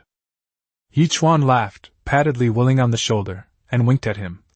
Have I ever failed at showing off before? Chapter 66. Kill 1 man in 10 steps, leave no trace for 1,000 miles. After Li Wuling left, Yi Chuan pretended to continue reading. Li Jiqing opened her mouth several times, hesitated for a long time, and finally couldn't help but ask. What poem did you just write? Yi Chuan put down his book, turned to look at Li Jiqing, and smiled, blinking his eyes. Teacher, are you very interested? Li Jiqing felt slightly embarrassed, looked away, and focused on the tea set in her hand. It was just a casual question. But the slight blush on her face betrayed her true thoughts. Oh. Yi Chuan picked up his book again and didn't reply. Li Jiqing was immediately speechless with anger. He did it on purpose. Even if you don't say it now, it will spread throughout the capital in half a day, and I will naturally know, Li Jiqing said in a deep voice. Oh. Yi Chuan didn't even turn his head this time. Then, teacher, please wait a moment. Li Jiqing's grip on the tea set tightened, and she almost couldn't resist throwing it at Yi Chuan's head. This guy is infuriating. Yi Chuan, I am Master Fu Zi, your teacher. Li Jiqing's composure was somewhat agitated, and her face showed anger. You have absolutely no respect for your teacher. What makes you say that? Yi Chuan finally put down his book, looking puzzled. When have I ever disrespected a teacher? Then why didn't you answer me? Li Jiqing said angrily. May I ask what you mean, teacher? You know perfectly well what I'm asking, your poem. Oh, so the teacher still couldn't resist wanting to know. Yi Chuan smiled. The faint blush on Li Jiqing's face suddenly deepened, 2 red mounds covering her pretty face, and she was even a little exasperated. I'll punish you by making you copy books, believe it or not. All right, I'll tell you, teacher, Yi Chuan said with a grin. But I have a request. Explain. Students want to see their teachers smile. You, how dare you? Li Jiqing felt a sudden panic, and her heart skipped a beat. She quickly covered it up with anger. The teacher is exceptionally beautiful, and the students admire her greatly. Their desire to see the teacher's smile is a sincere one, so how can it be considered presumptuous? Yi Chuan looked serious. Shut up! In short, I said it was outrageous, and that's it. Yi Chuan blinked. So praising a teacher's beauty is considered presumptuous? Then I can only be presumptuous to the end. You're incredibly audacious. You are utterly reckless. You have committed blasphemy. You. Li Jiqing panicked completely. Her ears turned bright red, and her eyes lost their usual calm and composure, becoming instead hazy. Being praised for her beauty has been a common occurrence for her since childhood. But she remained unmoved by those elaborate and exaggerated compliments. But for some reason today, Yi Chuan's praise made her heart flutter, and she couldn't help but feel joy. No! You can't be happy. This guy is making fun of his superiors. I should be angry. But no matter how hard she tried to control herself, her instinctive emotions couldn't be faked. So he could only panic and continue pretending to be angry. Sigh. I give up, I'll tell the teacher about those 2 poems. Yi Chuan looked at Li Jiqing, then suddenly sighed softly and said with emotion. I had imagined that teacher's smile would be absolutely stunning, but I never expected that teacher's anger would be so captivating. I am impressed. Ah. Li Jiqing's heart skipped a beat. Unable to bear it any longer, she stood up from her chair, turned around, and rushed out the door. They actually fled in disarray. Yi Chuan was stunned for a moment, then couldn't help but burst out laughing. This kind of lady, who is usually so proper, dignified and composed, is actually quite adorable when she's being teased. In front of the Zhuangyuan Tower. Outrageous! How could they keep Elder Han and the Crown Prince of Kong waiting for so long? This little poet is putting on too much airs. Humph, you've only just become famous at a young age and you're already so arrogant. What will you be like in the future? I think it's not that they're being arrogant, but rather that they're so scared of old Han that they're wetting themselves somewhere and dare not show their faces. Exactly. We've only ever heard of him, never seen him, and this whole charade must be a lie. Now he's been exposed. That makes sense, that makes sense. Ha ha. After waiting for a long time, everyone became impatient, and insults and curses arose everywhere. As Yunqi and Xing Huiyan listened to the surrounding discussions, their expressions grew increasingly grim, and their anxiety grew ever greater. Prince Kang's heir, Xia Kongning, and Lu Qingqing were not in a hurry at all. They were certain that the little poet would not dare to show himself. The ultimate result will inevitably be disgrace and ruin. Just as the atmosphere was becoming increasingly tense, Li Wuling rushed back. Get out of the way! Everyone get out of the way! Li Wuling held up a sheet of paper with poems written on it, shouting as he squeezed into the crowd. The little poet immortal has replied with a poem! Everyone turned to look, and after a moment of stunned silence, another uproar erupted. Ha! As expected, you didn't dare show yourself, only daring to reply with a poem. How pathetic, utterly disgraceful! The crowd launched into another round of mockery. Xia Kongning and Lu Qingqing exchanged another glance, their lips curving upwards. Lu Qingqing laughed loudly. Ha! Brother Wuling, your master is far too cowardly. Master Han is a great scholar of the literary world, how could he make things difficult for a junior? You are truly judging a gentleman by the standards of a petty person. The whole street burst into laughter along with Lu Qingqing. Princess Yunqi's gaze toward Lu Qingqing was now icy cold. What a fine son of the Minister of Personnel. They used to fawn over me, and now they're colluding with King Kong and his son. This score will be settled sooner or later.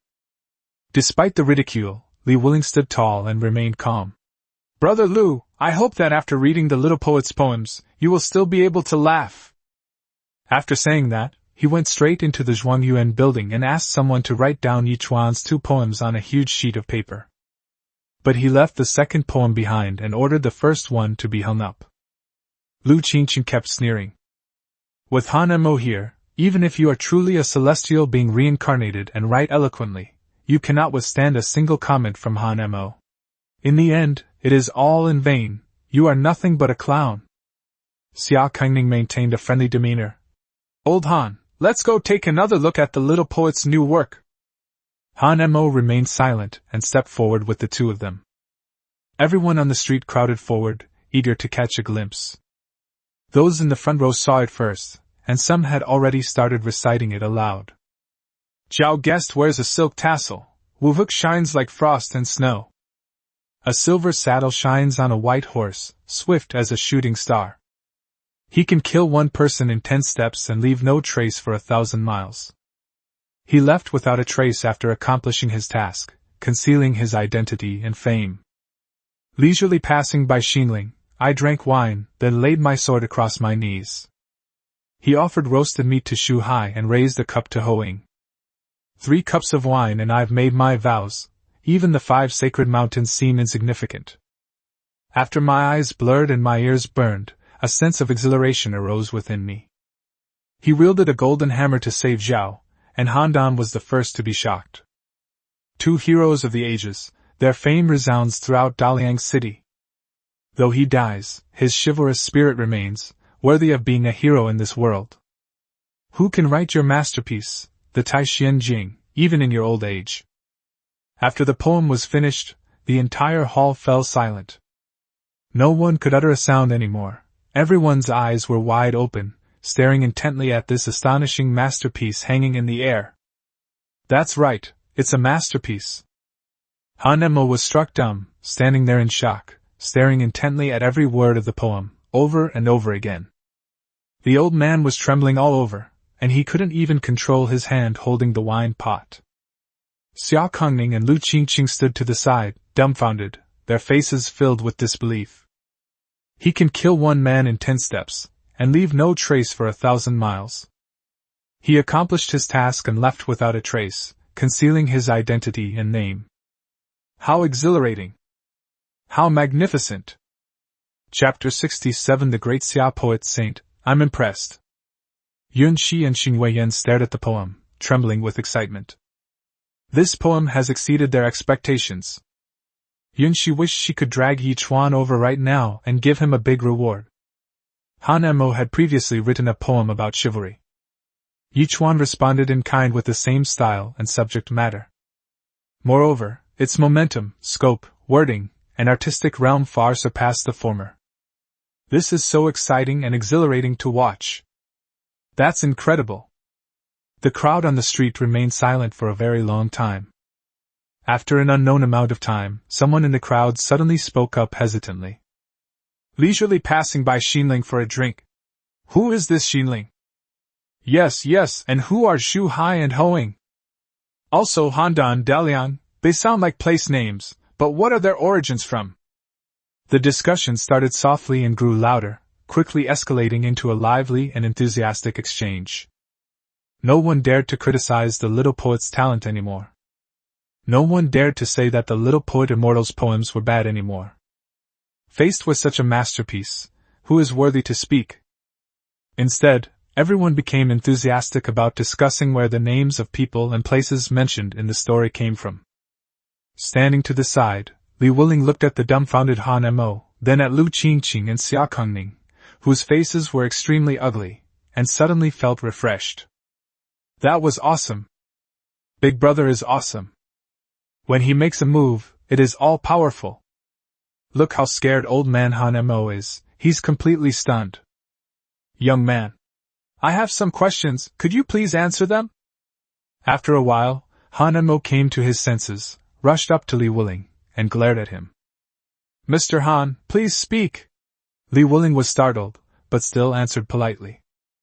Where do the heroes and place names mentioned in this poem come from? Han Mo asked impatiently, looking eager to know. Li Wuling had expected this, because Yi Chuan had already explained it. He smiled slightly, looked up, and shouted loudly at the crowd. Ladies and gentlemen, if you wish to learn about the various allusions in this poem, please go to the second floor of Xingda Building on Nanmen Street and enjoy the newly released and wonderful storytelling performance, Lord Xinling Steals the Tally to Rescue Zhao. This story is an original work by the Little Poet Immortal, sold to Shangri-La for exclusive performance. All are welcome to attend. In an instant, a tidal wave erupted from the crowd. I see. I've long heard that Shangri-La storytelling is famous throughout the capital, with many fascinating and entertaining stories. Who would have thought that it was actually the Little Poet Immortal who wrote this behind the scenes? No wonder. So, the place where the Little Poet Immortal rose to prominence was not Zhuangyuan Tower, but Xingda Tower. My goodness! This little poet is not only proficient in poetry, but also has such great talent, writing so many wonderful stories. He is truly a divine being. Immediately, a great deal of discussion arose. Upon hearing Li Wuling's words, Yunxi almost burst out laughing, her eyes brimming with tenderness. That bad guy. They never forget to profit from anything they do, taking the opportunity to build a reputation for their restaurant and steal business from Zhuangdi Wanlu.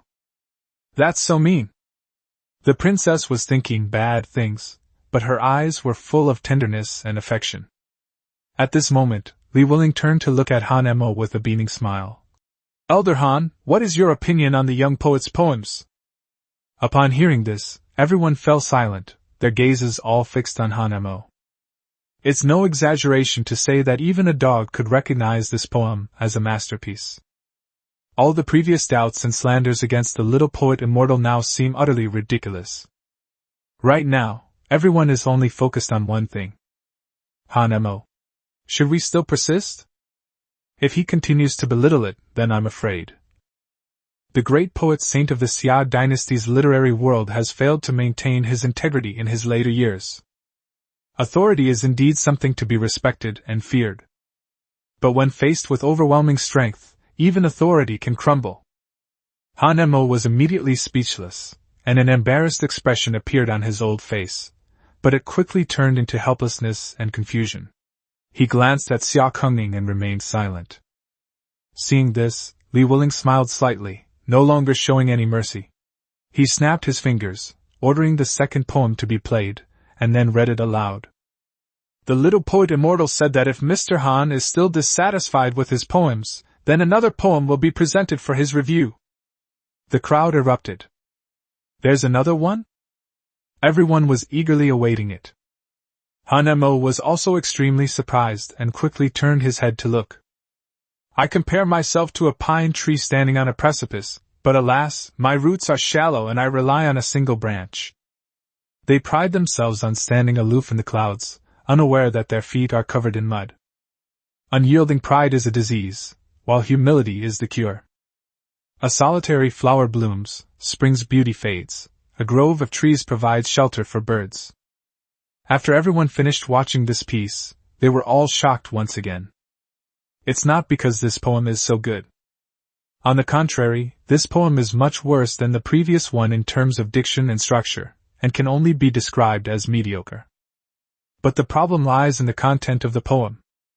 It's practically an insult directed at Han Mo's nose. It's like an elder reprimanding a troublesome and arrogant junior. The whole thing is full of condescending sarcasm. Everyone looked at each other, too shocked to speak. The little poet's counterattack was so sharp, so arrogant, and so overbearing. But they have the means to do so. The song I just sang was enough to crush Han Mo's song. The facts are right in front of us. The great Xia poet saint was utterly defeated. They were even lectured like juniors. How dare you! How dare you! After reading it, Lu Qingqing instantly lost his composure and shouted angrily. He has blasphemed the sage of poetry without any preparation. The scholars of Great Xia will never tolerate such an ignorant madman. However, he was the only one shouting. No one else echoed this sentiment. Everyone was quiet. Even Xia Kongning, the heir apparent of the Prince of Kang, remained silent, though his expression was somewhat unnatural. He knew that Han Mo was finished. A literary giant collapsed overnight. So easily. Ha ha! Han Mo stared at the poem for a long time, then his whole body trembled violently. Then, as if he had gone mad, he suddenly threw his head back and burst into laughter. He laughed almost maniacally, even with tears streaming down his face. He laughed for the time it takes to drink a cup of tea before finally stopping. Bring me a pen! Someone quickly handed me a pen. Han Mo picked up his pen and walked straight to the second poem. He then wrote bold strokes on the blank space below the poem. After finishing writing, he laughed loudly, threw the pen away, and turned to face Xia Kongning. Your Highness, I have settled all ties with the Kang Prince's mansion. After saying that, he burst into laughter again, turned around and left, his movements incredibly light, as if he had been relieved of a heavy burden. Everyone looked bewildered, and all turned to look at the word below the poem. Clothes. It's a big, fu, meaning, to submit, character. Everyone's heart was trembling violently. The great Xia poet saint, I'm impressed. He actually wrote the character, fu, in his own hand. Lu Qingqing and Xia Kongning stared at the word in disbelief, as if their hearts had been struck by a heavy hammer. They understood very well that after this incident, the name of the little poet immortal would surely soar to the heavens and become unstoppable. What a blunder! Meanwhile, Yunxi and Xingyue Yan excitedly clasped hands together. From then on, the literary world of the great Xia dynasty only had the immortal poet, but no sage poet. However, at this moment of intense anger, a furious shout suddenly rang out. You students, showing off your writings and engaging in such pointless activities, are utterly disappointing. Everyone was astonished and turned their heads. A guard led the way, and a man in official robes, with a dignified expression, strode in. Lord Yi, Vice Minister of the Ministry of Rights! Someone in the crowd exclaimed. Yi Xinghuai walked into the arena, looked around, and loudly rebuked. You are all scholars, either students of the Imperial Academy or candidates from other places. You are all the hope for the future of Great Xia. Do you know that at this very moment, the Ruin in the north have 200,000 troops stationed in Beijing, and their delegation will arrive in my capital in no more than 5 days? The Great Zhou on the east side intends to mobilize troops at the border, and its delegation will arrive in the capital in 5 days. In this world, our great Xia is surviving in this precarious situation, and it is precisely at this time that we need pillars of strength. At this very moment, His Majesty is also in the Golden Palace, discussing national policies with his ministers. And you? Yet they are here composing poems and arguing, vying for supremacy. Can these cliched poems save the country? Can they repel the army? Can they protect the people? To write 1 or 2 poems and then highly someone as a poetic genius or saint is an insult to literature. I find it utterly shameful. Yi Jinghuai's impassioned speech made everyone blush and feel extremely ashamed. Yun Qi and Li Wuling exchanged a glance, their faces grim. Yi Jinghuai. Why did he suddenly come here? Chapter 68. On diplomacy. Is astonishing. This child must not be allowed to live. Just as Yun Qi was wondering, Xia Kongning and Lu Qingqing realized what was happening and quickly came over to greet her. Lord Yi, why are you here during court sessions? I am feeling slightly unwell and will be taking leave today. Yi Jinghuai replied first, then leaned closer and lowered his voice. Your Highness, Nephew Lu, the minister has specifically ordered me to observe from the sidelines and respond promptly should anything change. Xia Kongning and Lu Qingqing suddenly realized and smiled. This was a scheme specifically targeting that little poet, and Han Mo was brought in with the intention of destroying him from the root. This was their unification strategy as a peace advocate, and Lu Yiqian, the Minister of Personnel, was naturally in charge. Lu Qingqing felt admiration. As expected, father's thinking is very thoughtful. After the two sides finished communicating, Yi Jinghuai raised his head and puffed out his chest. He scanned the room again, pointed to the poems hanging there, and said loudly with a cold smile. Ah, exchanging poems and prose, what a refined taste. I've been watching from the sidelines for quite some time. Since you all admire that so-called little poet immortal so much, very well. As I just said, to the north of Great Xia lies the Rurin, like jackals and wolves, and to the east lies the Great Zhou, which is eyeing us covetously. Why not invite your little poet genius to come out and offer advice for the country, to protect the borders and keep the people safe? If these poems were useful, what would be the point of studying the classics for years? What would be the point of strategies and theories? I think this little poet is causing endless harm.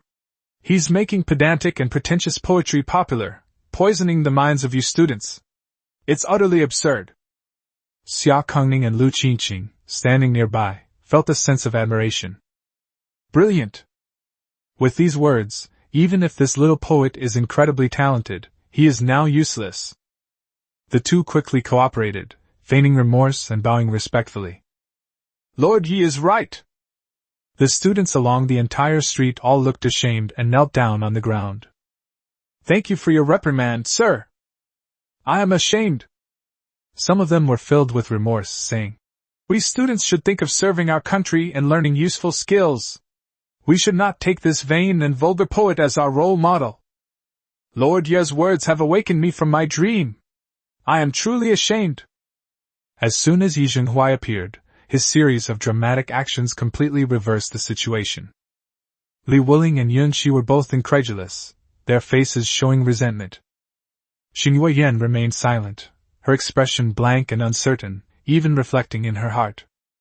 Is this too much praise for the little poet immortal? On the throne room. Your Majesty! Since the Great Zhou has also sent envoys to our Great Xia, and there are signs of troop deployment at the border, we must be on guard. Your Majesty, I beg you at the risk of your life to reconsider your decision to wage war against the Rurin. The Vice Minister of War knelt down and earnestly remonstrated. Your Majesty, I second that opinion. The Imperial Censor from the Ministry of War stepped forward and knelt beside the Vice Minister of War. The Rurin are barbarians. There is no need to rush to attack them. However, the Great Zhou has always been vying with my Great Xia for the right to rule the Central Plains. And the feud has lasted for many years. As the saying goes, if the name is not correct, the words will not be proper. I believe that we must first attack the Great Zhou to establish our legitimacy. What you two say is absolutely right, and I second that. Your Majesty agrees. In an instant, officials from all departments stepped forward and knelt in unison in the center of the Golden Palace. Your Majesty, for the sake of the nation and its people, you cannot act unilaterally. The officials kowtowed and begged. It was ostensibly a plea, but in reality it was a coup. Emperor Xiaowu sat high on his dragon throne, looking at these people with cold eyes and a strong sense of killing intent in his heart. He and Li Xuanwu exchanged a glance, both knowing exactly what was going on. This was a premeditated counterattack by the peace faction. He had just received news that a siege against Little Poet Immortal was taking place at Zhuangdiwanlu. With the court and the people working together, the pro-peace faction is finally serious this time. Minister Lu, what are your thoughts? Emperor Xiaowu glanced at Lu Yiqian, the Minister of Personnel, and asked in a low voice. Your Majesty, I agree. Lu Yiqian gritted his teeth, solemnly stepped forward, and knelt on the ground, saying, My great Xia's sworn enemy is the Great Zhou. Though the northern barbarians plunder our land, they cannot harm the very foundation of our great Xia kingdom. The Great Zhou has been usurping the rightful title of my great Xia, which is undermining my foundation. Emperor Xiaowu narrowed his eyes. Then what good plan do you have? Your Majesty, please negotiate peace with the Ruran envoys, offering them gold, silver, and silk to appease them. Afterwards, they sent back the envoys of the Great Zhou and declared war on the Great Zhou. After Lu Yiqian finished speaking, all the officials who had been kneeling kowtowed again in unison. Please make your decision, Your Majesty.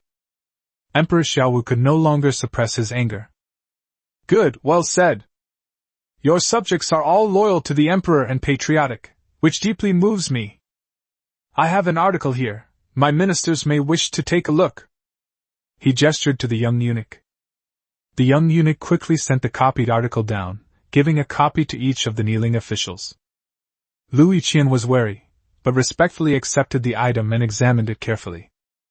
The theory of diplomacy? Those who form alliances unite the weak to attack the strong.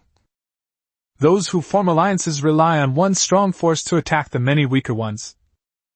The world is now divided into 3 kingdoms, and the Ruran in the north have 1,000,000 armored soldiers. Lu Yiqian read on, word by word, growing increasingly alarmed as he read, until finally breaking out in a cold sweat. Until that final, shocking line. To indulge in gentleness and destroy Zhou would bring calamity for 10,000 generations. To unite with Zhou and resist the Hu is the true way of the king. My esteemed ministers, have you all seen clearly? All the kneeling officials trembled with fear, their heads bowed to the ground, not daring to lift them. His Majesty has such foresight? Impossible. Who is behind this? Minister Lu, what do you think? Emperor Xiaowu asked coldly. This. Lu Yiqian was filled with panic. This argument is so profound and irrefutable that every word is a gem. I deserve to die. I am so foolish. I almost ruined the country. The other officials also hurriedly cried out in fear and trembling. Your Majesty, I deserve to die 10,000 times. Emperor Xiaowu sneered. No need for 10,000 deaths. He suddenly sighed softly, filled with emotion. I never imagined that all the high-ranking officials and mediocre ministers could be inferior to a mere poet. Lu Yiqian and the others trembled violently. A little poet? This theory of strategy and tactics, it turns out, also came from the hand of the little poet immortal? This young man is not only exceptionally talented, but also possesses such strategic vision. This child must not be allowed to live. Lu Yiqian was shocked, and a murderous intent arose within him. I am tired. Court is adjourned. As for you, Emperor Xiaowu glanced at the kneeling officials. Stay kneeling here and read this treatise on diplomacy and strategy to me for another hour. After saying this, Emperor Xiaowu immediately rose and left the court. The courtiers were terrified and respectfully wished the emperor a safe journey. As Emperor Xiaowu walked towards the imperial study, his expression was serious. Lin Zhao, take the theory of diplomacy to the scholars' pavilion immediately. You know what to do. Yes, Your Majesty understands. In front of the Zhuangyuan Tower. Seeing the students and examinees kneeling all over the street, each with a look of remorse on their faces, Yi Jinghuai couldn't help but feel satisfied. The minister is truly wise. He secretly thought that by doing this, he could completely destroy the reputation of the little poet immortal, making it impossible for him to make a comeback. By now, during the morning court session, the situation should have been settled. In this way, great things can be accomplished. Just as I was thinking this, I suddenly heard a loud shout. Imperial edict has arrived! Everyone was shocked and turned to look. Lin Zhao, a fourth-rank imperial bodyguard, rode up on horseback. Upon reaching the crowd, he dismounted, held up the imperial edict, and walked into the arena. Everyone present immediately knelt down and shouted, "Long live the Emperor! Your Majesty, I respectfully receive your imperial edict." Yi Jinghuai was shocked and didn't understand why an imperial edict had suddenly arrived. Could something have happened in the court? But he dared not delay and quickly knelt down to receive the imperial decree. Xiao Kongning and Lu Qingqing looked at each other and knelt obediently beside Yi Jinghuai. His Majesty's decree! In the north, there is the Ruren, who harbor ill intentions, and there is also the Great Zhou, whose movements are unclear. Between the two countries, Great Xia is facing numerous difficulties, and its national policy remains uncertain. A young man, hailed by the people as the Great Xia Poet Immortal, has presented me with a strategy entitled On Diplomacy and Strategies. After reading it, I have determined it to be a grand plan for the stability and prosperity of the nation for the next 100 years. This treatise, on strategic diplomacy, is hereby made public for all students and test takers to study.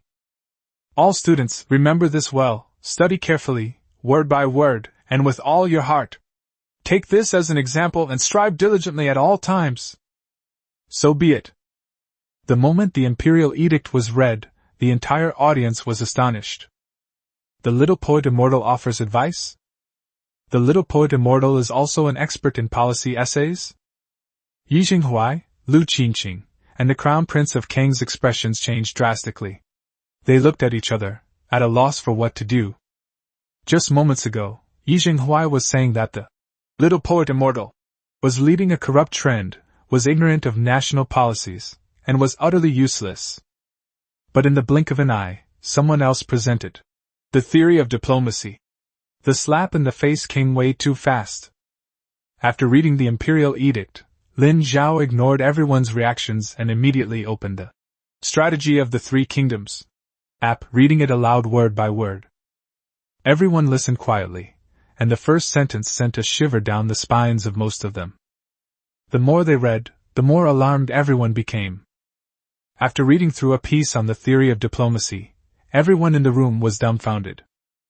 Every word and phrase here is incredibly skillful, revealing a profound vision and insight that gives one a sense of enlightenment. It truly is a plan for the ages. Little poet immortal, you are truly a divine being. Such talent. Could he possibly be a reincarnation of a deity?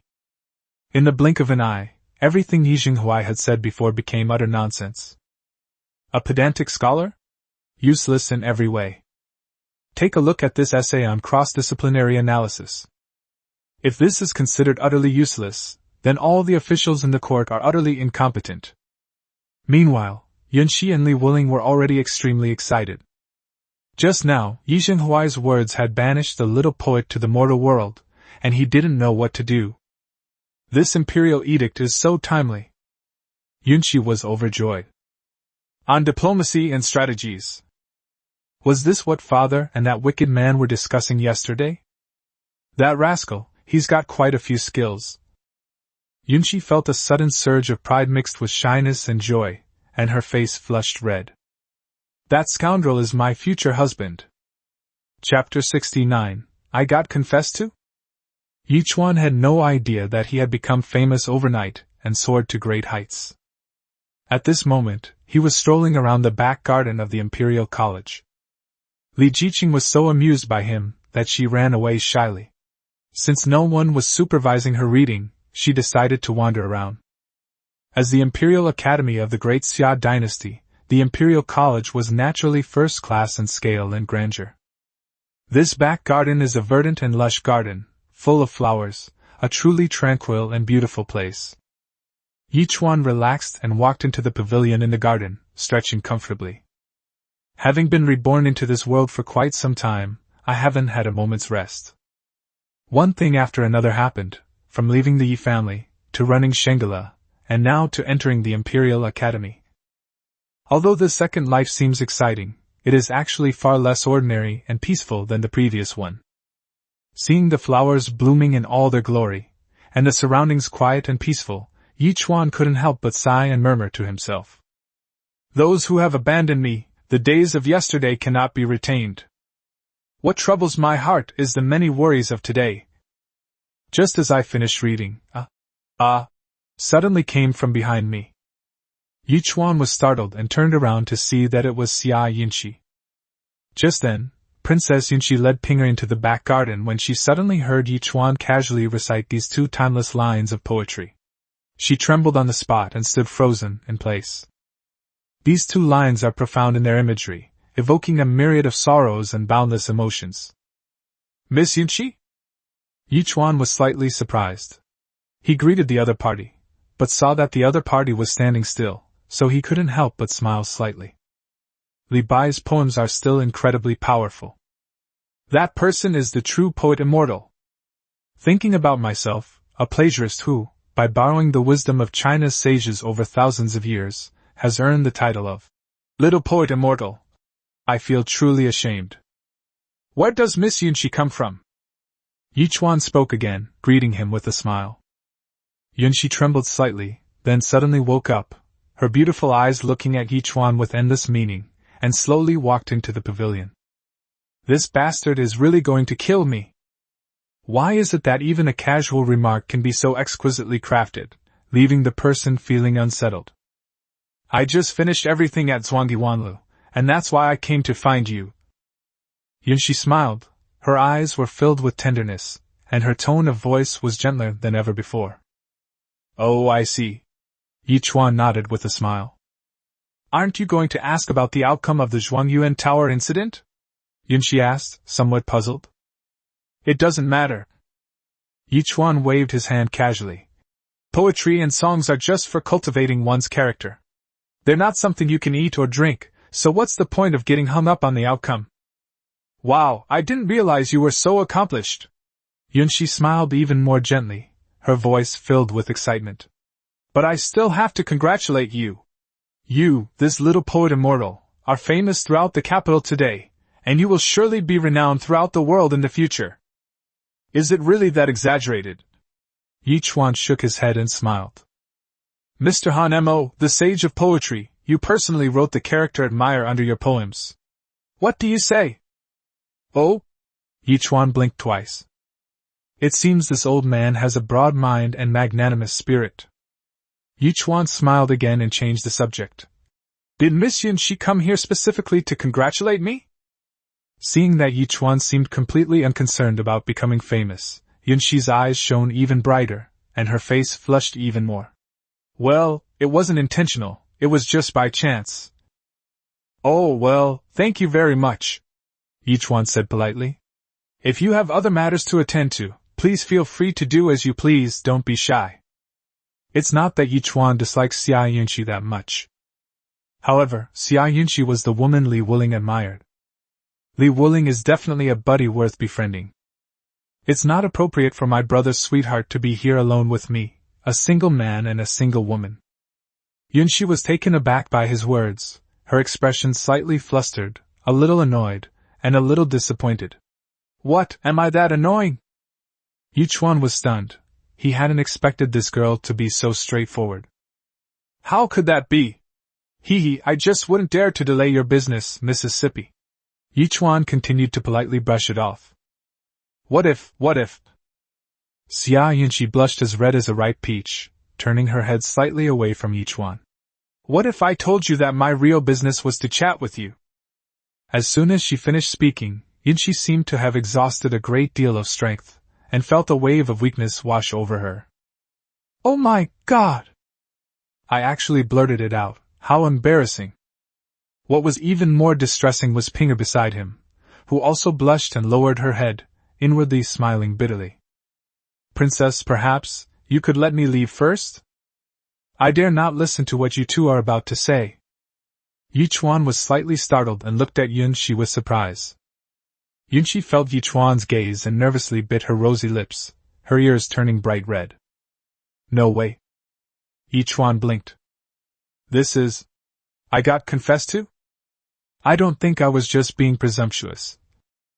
Seeing Yunshi's shy and radiant appearance, Yichuan's heart stirred slightly. But he regained his senses in an instant. No! This is my brother's sweetheart. You can't be a beast. Yichuan quickly took a half-step back, his face serious. Miss Yunshi, please don't joke with me. Who's joking with you? Yunshi reacted immediately. It was obvious that Yichuan's half-step back had injured her. Yichuan, are you humiliating me? He mustered up the courage to say such shameless things, and yet... Feeling wronged, Yunshi's eyes welled up with tears. His heartbroken and angry expression was truly pitiful. Yichuan could only manage a wry smile. How did things get like this? Yichuan is not a respectable person. Even though Li Jiqing is nominally his teacher, he still manages to flirt with her without hesitation.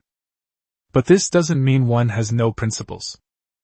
Li Wuling has helped me a lot, how could I take away what he loves? Seeing Yunshi's heartbroken expression, Yichuan didn't know how to refuse. Just as I was getting anxious, a sudden idea popped into my head. I am overwhelmed with gratitude and flattered by Miss Yunshi's kindness, Yichuan said with a serious expression. Really? Yunshi's expression softened slightly, showing a hint of surprise as if the cloudy sky was clearing up. Of course it's true, Yichuan nodded. However, I have my reasons and am truly unworthy to accept Miss Yunshi's kindness. Yunshi's wife trembled slightly, her heart sinking again. WH. What hardship? Sigh. Yichuan sighed softly. To be honest, I am already engaged. Yunshi was stunned by his words and stood there dumbfounded. Engagement. Could it be that he meant? In an instant Yunshi's heart fluttered wildly. This marriage was arranged for me by my late mother. My mother passed away early, and I miss her dearly every moment. I dare not disobey my mother's command. I hope Miss Yunshi will forgive me. Yichuan spoke sincerely, his face filled with sorrow. Even he himself was impressed by his own acting skills. Chapter 70. I'm jealous of myself. Yunshi stood there dumbfounded, her mouth agape, unable to utter a word for a long time. Engagement. So it turns out, he had always been thinking about his engagement with her. You are so old-fashioned! Yunshi finally spoke, but there was little resentment or anger in her voice. Instead, it sounded like a coquettish annoyance. Yichuan stared at her in astonishment. What's going on? Yunshi blushed and said, Since it's a marriage contract, let me ask you, do you have any proof?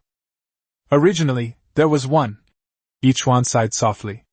My late mother left behind a jade pendant, but I was powerless, and it was taken away by my family, and it remains untouched to this day, alas. He looked pained and spoke as if it were the truth, as if he had completely forgotten that he had deliberately given away the jade pendant to trick Yi Jinghuai. Yunshi was startled and immediately remembered something. It seems my father mentioned that Yi Jinghuai once brought his eldest son to an audience with the emperor. Could it be that Yi Jinghuai is planning to use a substitute son to steal Yichuan's position as the imperial son-in-law? No wonder Yichuan caused such a commotion with his family when he was arrested and taken to the capital last time. Presumably, Yi Jinghuai tried to take his jade pendant, and he rebelled in anger. Unexpectedly, he did all this for himself. The more I thought about it, the more my heart raced, and I couldn't control myself. Therefore, once a young girl falls in love, her imagination is extremely rich. Yunshi herself inexplicably put on all of these things. If Yichuan knew what she was thinking right now, he would definitely sign this, screenwriter, with unlimited potential immediately.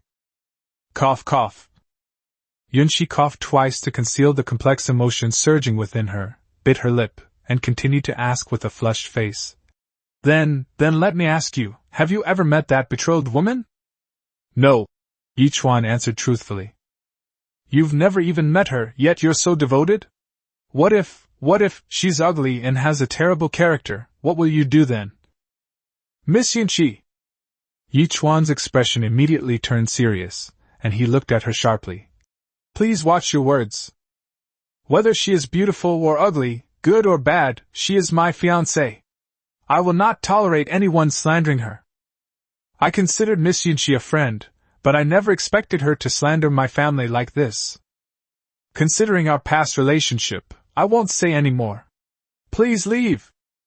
Yichuan maintained a cold expression, but inwardly he breathed a sigh of relief. Finally, I've found an excuse. To everyone's surprise, when Yunqi saw Yichuan utter such heartless words in his anger, she was not saddened or angry at all. Instead, her gaze towards Yichuan became even more complicated. Whether it's beautiful or ugly, good or bad, Yunqi murmured to herself, her eyes almost overflowing with tenderness. Just for someone I've never even met.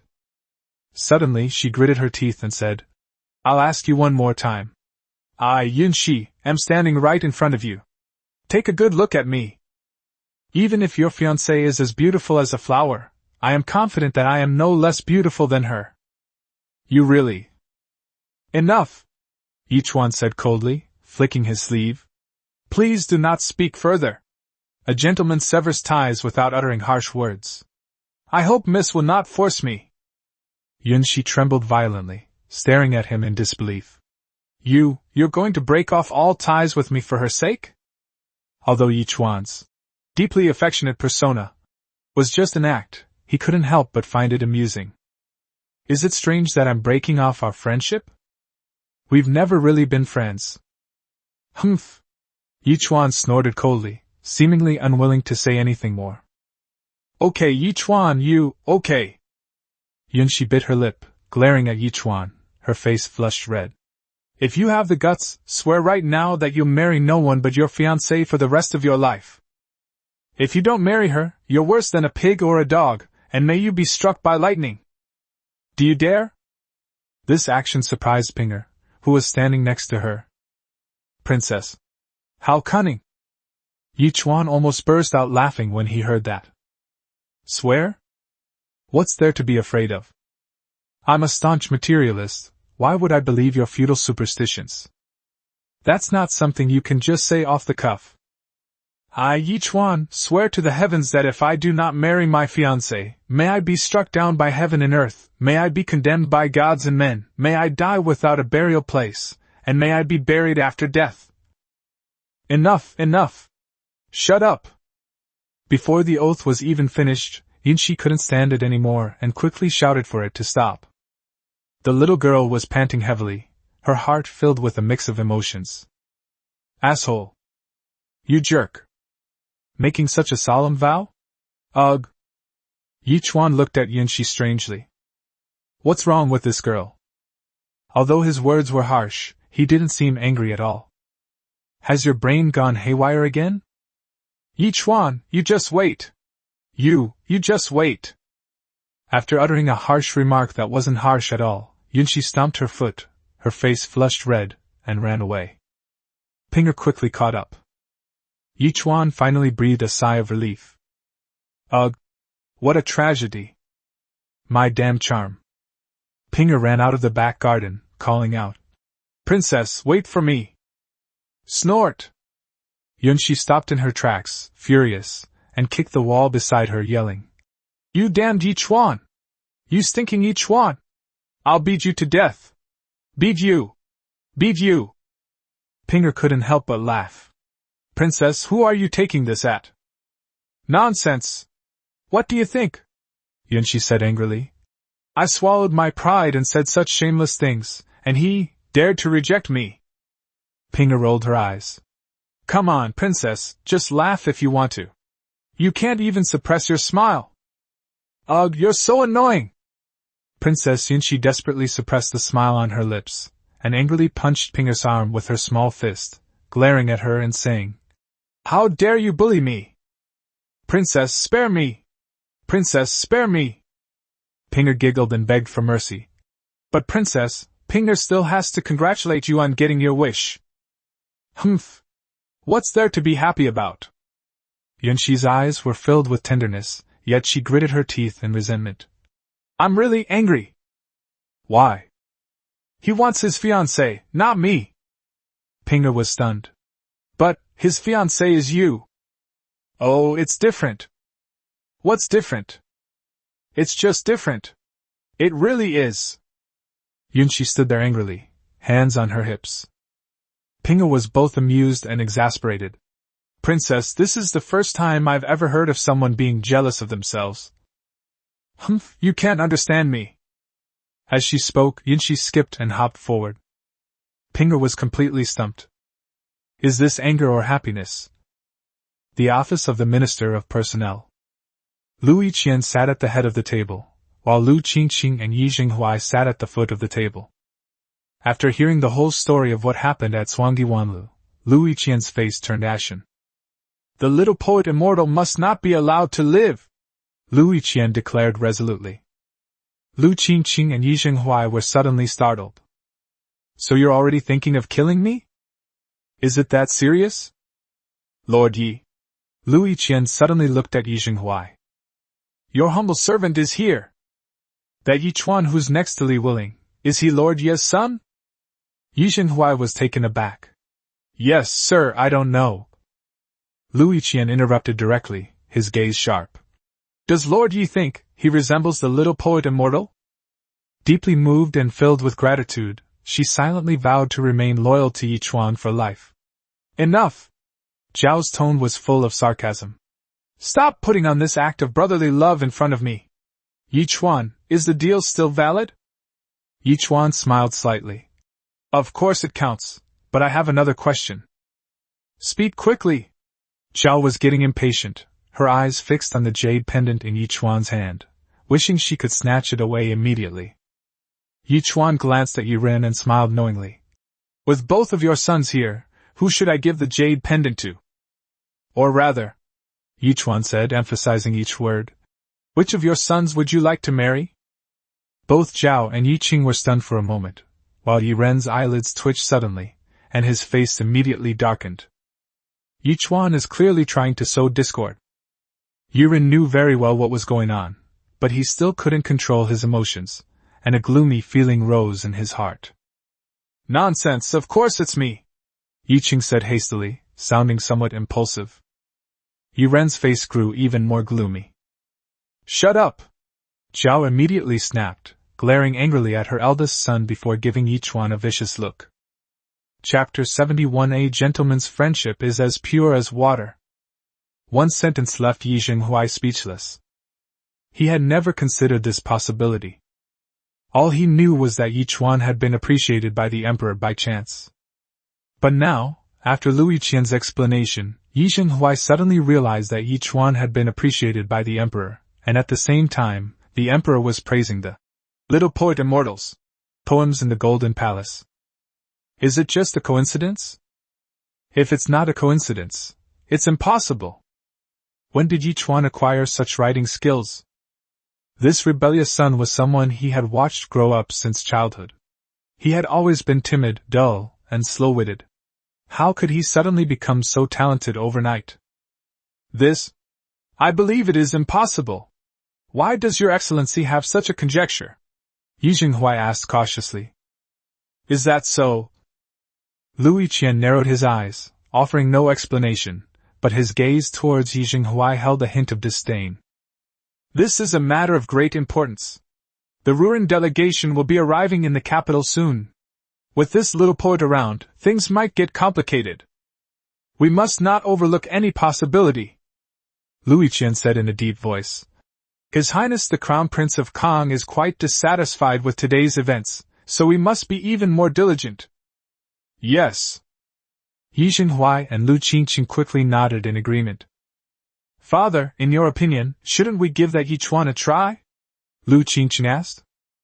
Lu Yiqian nodded, his gaze intense. I remember, the gathering of beauties at Qiangyue Tower is in 3 days, isn't it? Lu Qingqing's eyes lit up. Exactly. There's a beauty pageant like this every year before the big exam. I've heard that Yi Chuan has now entered the Imperial Academy, and he will surely participate in this year's Imperial examination. So he will definitely be at this gathering of beauties. Lu Yiqian pondered. Father, I understand. Lu Qingqing said excitedly. I will go with His Highness the Prince of Kong. Lu Yiqian remained non-committal, then turned his gaze to Yi Jinghuai. Lord Yi, I've heard that you have 3 sons, 2 of whom, Yi Ren, are exceptionally talented and have the potential to become a top scholar. Is that true? Yi Jinghuai quickly replied modestly. The rumors are exaggerated. My son has only gained a little from his studies. Lord Yi, you are too modest. Lu Yiqian chuckled. I wonder if your son could accompany His Highness the Crown Prince to the gathering of beauties in 3 days? I will obey your command, sir. Yi Jinghuai was overjoyed. This was tantamount to Minister Lu giving him an opportunity to let his son get close to the Crown Prince. If he can make meritorious contributions, Yi Ren might be able to rise to a position as a close advisor to the Prince of Kong. When Yi Chuan returned to Xingde Building, he was startled. Good heavens, the area in front of the gate was packed with people. It was incredibly lively. We have come here because of your reputation, just to have a glimpse of the little poet immortal. The young poet is a pillar of the great Xia dynasty, and he does not belong to your Xingde Tower. Why are you obstructing him? At the entrance, Manager Feng and his staff were doing their best to maintain order and prevent this large group of people from barging in. After the ceremony at Zhuangyi Wanlu, all the candidates and scholars from the city flocked to Shangri-La, hoping to catch a glimpse of the little poet immortal. Depend on. Yi Chuan was shocked. Is it really that big of a fuss? These literary students taking the exam must be bored. Seeing that the situation was getting out of control, Yi Chuan quickly squeezed into the crowd, shouting as he did so. Everyone, please be quiet. I am the owner of Shangri-La. When Manager Feng saw his boss arrive, he was as if he had seen a savior. He wiped his sweat and quickly led his employees to welcome Yi Chuan in. Please be patient, everyone. Yi Chuan stood in front of the door, raised his hand, and shouted. You're the owner of Shangri-La? Someone in the crowd immediately shouted. Why won't you let us see the little poet immortal? Yes. Does Shangri-La intend to hoard its goods? The young poet is a rare talent in our great Xia. How can he be confined by a mere Xingde restaurant? The crowd was outraged and made a great commotion. A little further down the long street, a carriage was parked. The curtain on the carriage was half lifted, revealing a stunningly beautiful face. It was Xing Yuan. As a loyal fan of the little poet immortal, she naturally couldn't resist coming to Shangri-La to take a look. Moreover, he did not come alone. He specifically asked Li Wuling to act as his introducer. Li Wuling stood under the carriage, looking utterly helpless. He knew his elder brother was unwilling to reveal his identity, but he couldn't resist Xing Yuan's persistent pleas. Humph, so this Shangri-La actually belongs to Yi Chuan. What bad luck! Xing Yuan frowned. How can the little poet live in such a filthy place? Where Yi Chuan is, there's bound to be chaos and smog. Li Wuling was both amused and exasperated. He said helplessly. Miss Yuan, look at the current situation. Perhaps we should come back another day. Xing Yuan bit her lip and remained silent for a long while before saying, Let's take another look. Seeing that these people were so excited, like they were on drugs, Yi Chuan didn't know whether to laugh or cry, and spoke up again. Please hear me out. It's not that Shangri-La is obstructing us. We simply have our own unavoidable difficulties. Someone in the crowd immediately shouted. What hardship? I want to hear your excuse. The crowd quieted down. Yi Chuan looked worried and sighed. Alas, to be honest, the little poet is indeed staying at my inn, but it's really inconvenient for her to meet with you all. Think about it, everyone. What kind of person is this little poet immortal? That's the person His Majesty praised highly, and who just offered suggestions for the establishment of national policies for the great Xia. How can such an important person be seen by just anyone? It's not that I don't trust you all, but with so many people, things can get chaotic. What if there are some people with ulterior motives hiding among us, who might get close to the little poet, and then... Upon hearing this, everyone looked shocked. Yi Chuan continued, "Everyone tell me, how can such a pillar of the great Xiao be left under a crumbling wall? Since the little poet is staying at my humble inn, even though I know I am not capable enough, I must do my utmost to protect her safety, so that I may be worthy of being a citizen of the great Xiao. I hope you can understand my good intentions." After Yi Chuan finished speaking, he was almost in tears. His acting was so realistic that Zhao Shi paled in comparison. Everyone fell silent, and then they all showed expressions of shame. Yes. How could I not have thought of such an important part? The crowd gathered and caused a disturbance, almost leading to a terrible mistake. Even Xing Weiyan, who was far away, was stunned when she heard this. This Yi Chuan actually has such awareness? I underestimated him. Seeing that everyone's emotions had calmed down, Yi Chuan glanced around briefly, and then suddenly changed the subject. Of course, I fully understand your admiration for the little poet immortal. It would be truly unbearable for you to leave empty-handed. Fortunately, the young poet had already said that the friendship between gentlemen is as light as water. You are all scholars and poets, why not come into my humble shop and listen to the stories written by the little poet immortal himself? Let's make friends through literature, why bother meeting in person? Upon hearing this, everyone's eyes lit up simultaneously. What a perfect saying. A gentleman's friendship is as pure as water. She truly deserves the title of little poet immortal. Let's make friends through literature. Elegant. So elegant. Boss, please don't say anything more. We were rash and presumptuous. Please open the door and welcome our guests immediately. Immediately, everyone joined in with enthusiastic and loud cheers. Yi Chuan's lips curled up. Excellent, today's account statements will definitely look quite impressive. Chapter 72 Gambling Debts? Yi Chuan will pay them off. As Shangri-La opened its doors to welcome customers, a large number of students and examinees poured into the store, all beaming with joy and high spirits. Xin Yuyan's expression turned somewhat unpleasant. This is Yi Chuan's true purpose. Snort. I thought this person, despite his wicked nature, still had some redeeming qualities. But now it seems he's just a cunning businessman driven by profit. Despicable and shameless! Xin Yuyan couldn't help but grit her teeth and curse aloud. How dare he openly solicit customers under the name of the little poet immortal? This person is truly hateful. Li Wuling, listening from below the carriage, wanted to laugh but dared not, and could only pretend to be serious, nodding repeatedly. Yes, yes, yes! Utterly despicable! So, Miss Yuan, we can't let this kind of person get away with it. We absolutely cannot spend a single tael of silver in his shop. Let's go back. Xing Yuan fell silent.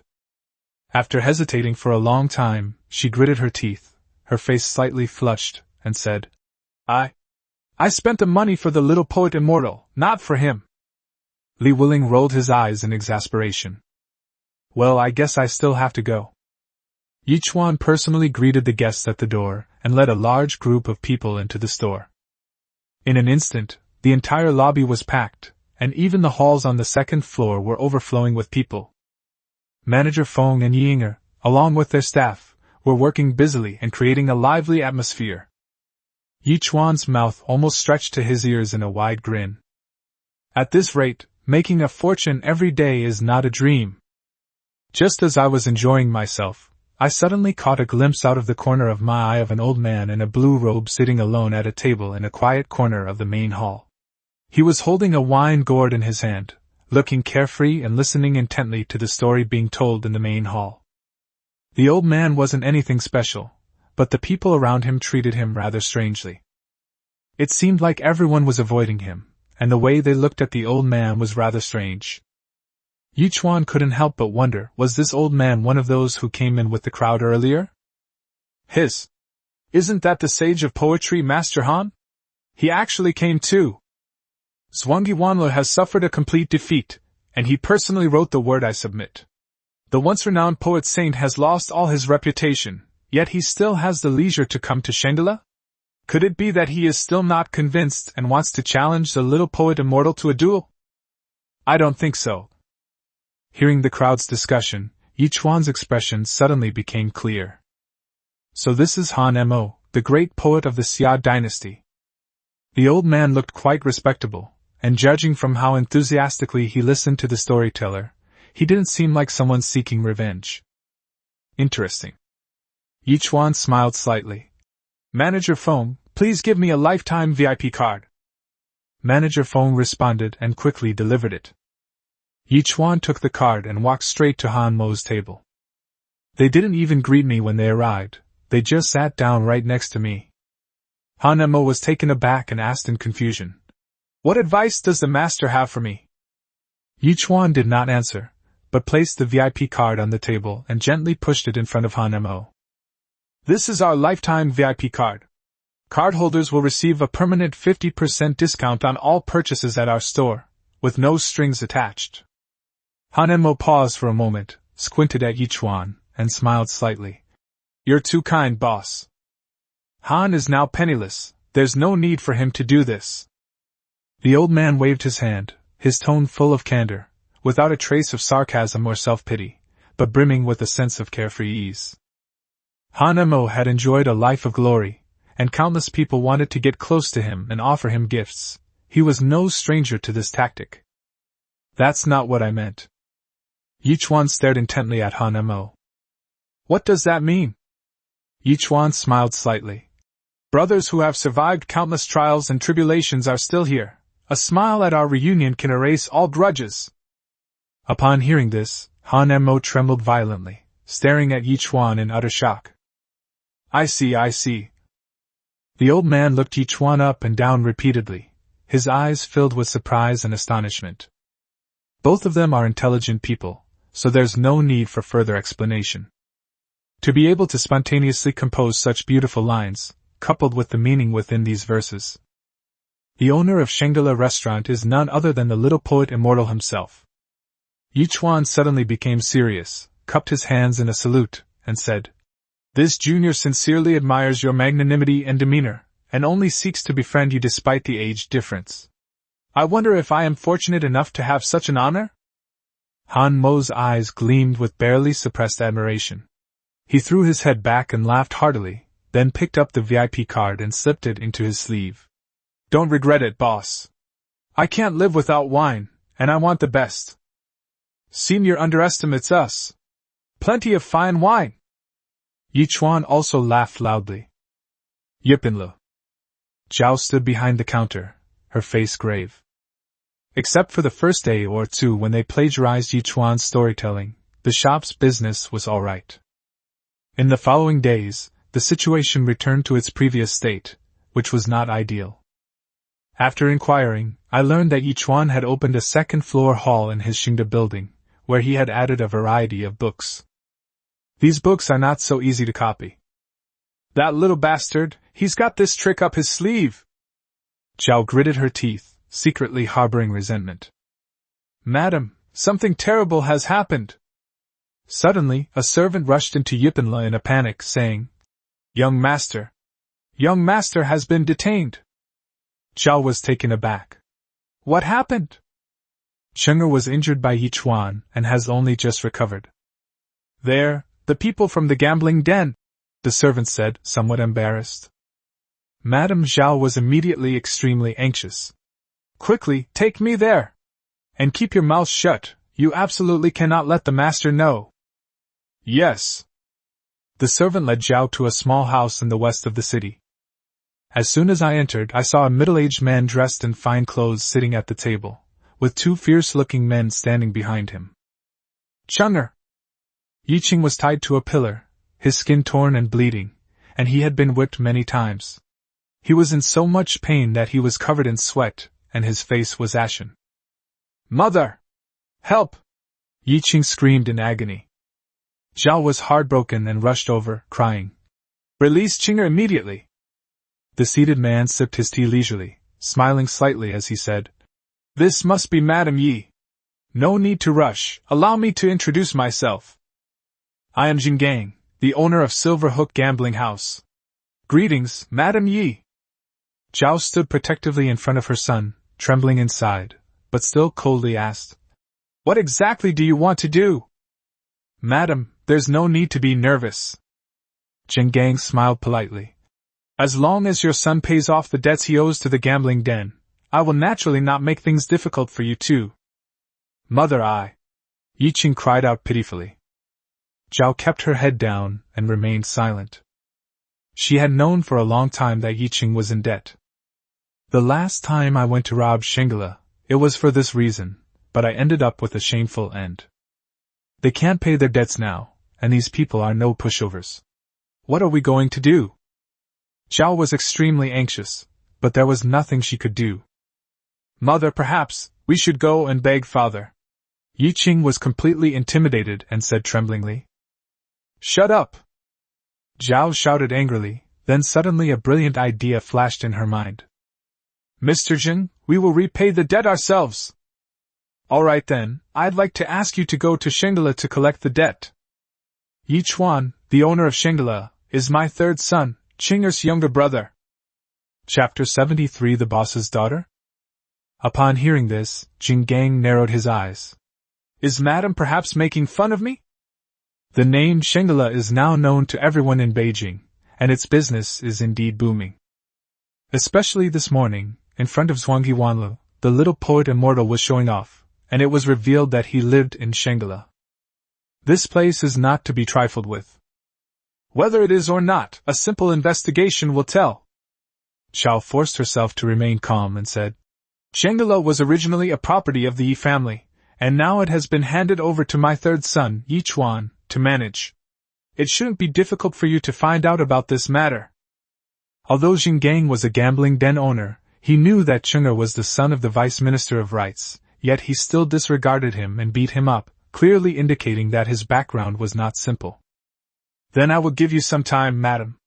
Please go to Xingda Tower and fetch the silver to redeem your young master." Jin Gang was a smart man and didn't fall for it at all. Zhao remained silent, her heart filled with anxiety. After a moment she gritted her teeth and said, "Let's not beat around the bush, sir. How about we make a deal?" "Please speak, madam." Jin Gang was very patient and polite. "I would like to trouble you, sir, to go to Shangela to collect the debt," Zhao said, enunciating each word clearly. "The recent revenue of Shangela far exceeds Qing'er's debts. How much we can collect depends entirely on Mr. Zhang's abilities." Jin Gang's eyes flickered slightly. This is tantamount to openly telling Jin Gang that he can ask for an exorbitant amount. "Madam is joking." Jin Gang curled his lip in disdain. "Gambling houses are legitimate businesses. I only dare to collect debts legally.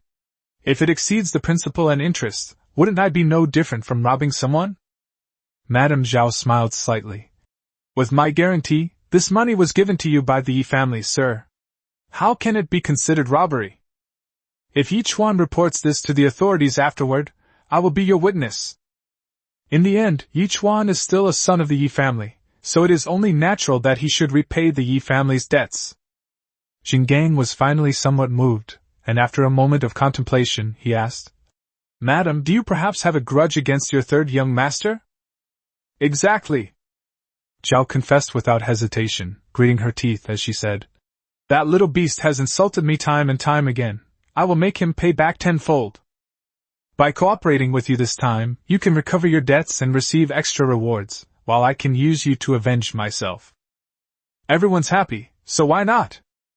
Zhao stared intently at Jin Gang, her expression calm. Jin Gang finally realized. After a moment of contemplation, he smiled slightly. "In that case, madam, please give me a written agreement. Businessmen like us value a written record." After hesitating for a moment, Zhao finally gritted her teeth and agreed. After receiving the document, and carefully reading it, Jin Gang put it away with a smile. "Madam, please return. However, I will have to trouble you to stay a little longer, young master. Once the debt is settled, I will personally escort you back to your residence." Zhuangyi Wanlu. Yi Chuan and Han Emo had a very pleasant conversation. Both of them were surprised to find that, despite the significant age difference, they hit it off immediately and felt an instant connection. Yi Chuan was engrossed in conversation and directly invited Han Mo to the third-floor lobby to enjoy the view. The second floor of Xingde Building is dedicated to storytelling performances and is divided into various small halls. The third floor was designed by Yi Chuan as a large hall with a wide view. Just as the two were about to set off, a voice suddenly sounded behind them. "Big brother!" Turning around, I saw Li Wuling walking over with a helpless expression. Behind him was a stunningly beautiful woman with an aloof expression. Xing Weiyan. Yi Chuan, understanding the situation perfectly, immediately waved his hand. "The little poet immortal is not here!" Li Wuling was speechless. He turned to look at Xing Weiyan, shrugged, and his expression clearly said, "See, I told you so!" Xing Weiyan was immediately annoyed and about to get angry when she caught sight of Han Mo next to Yi Chuan, and was slightly startled. "Student Xing Weiyan greets Mr. Han." Xing Weiyan bowed respectfully. Han Mo paused for a moment, then smiled slightly. "Oh, so you are Miss Shin, the daughter of the Minister of the Court of State Ceremonies." Xing Weiyan smiled happily. "The teacher once came to the Imperial Academy to give lectures. He only met me once, yet he still remembers me." "Wait a minute!" Yi Chuan was stunned for a moment, then blinked and looked at Xing Weiyan. "You are the daughter of Minister of the Court of State Ceremonial, Lord Xinjiwen?" Snort. Xing Weiyan snorted lightly, her face showing disdain for him. Yi Chuan narrowed his eyes with amusement. The Emperor bestowed upon himself the official title of Vice Minister of the Court of State Ceremonial. In other words, this girl's father is her boss. According to workplace etiquette, one should be fawning over someone and flattering them at this point. However, there is absolutely no need for that. Who told us to have powerful backers? Too lazy to argue with this woman, Yi Chuan turned to Han Mo and continued to invite him. "Mr. Han, let's go up to the third floor." Han Mo nodded and was about to leave. "Mr. Han, it's better to meet by chance than by invitation. I humbly request that you have a chat with me and offer some guidance." Yi Chuan couldn't help but roll his eyes. "You're deliberately causing trouble, aren't you?" "This?" Han Mo looked at Yi Chuan with a troubled expression. To be honest, the old man had a good impression of Xing Weiyan. In addition, Xing Weiyan's father, Xinjiwen, was a good official, honest and approachable, with an excellent reputation, so Han Mo was willing to give him face. Seeing Han Mo's look, Yi Chuan immediately understood and smiled nonchalantly. "It's all right, we can have a good drink and chat with Elder Han another day. Gentlemen, please go up to the third floor." He wouldn't bother arguing about something like this with a woman.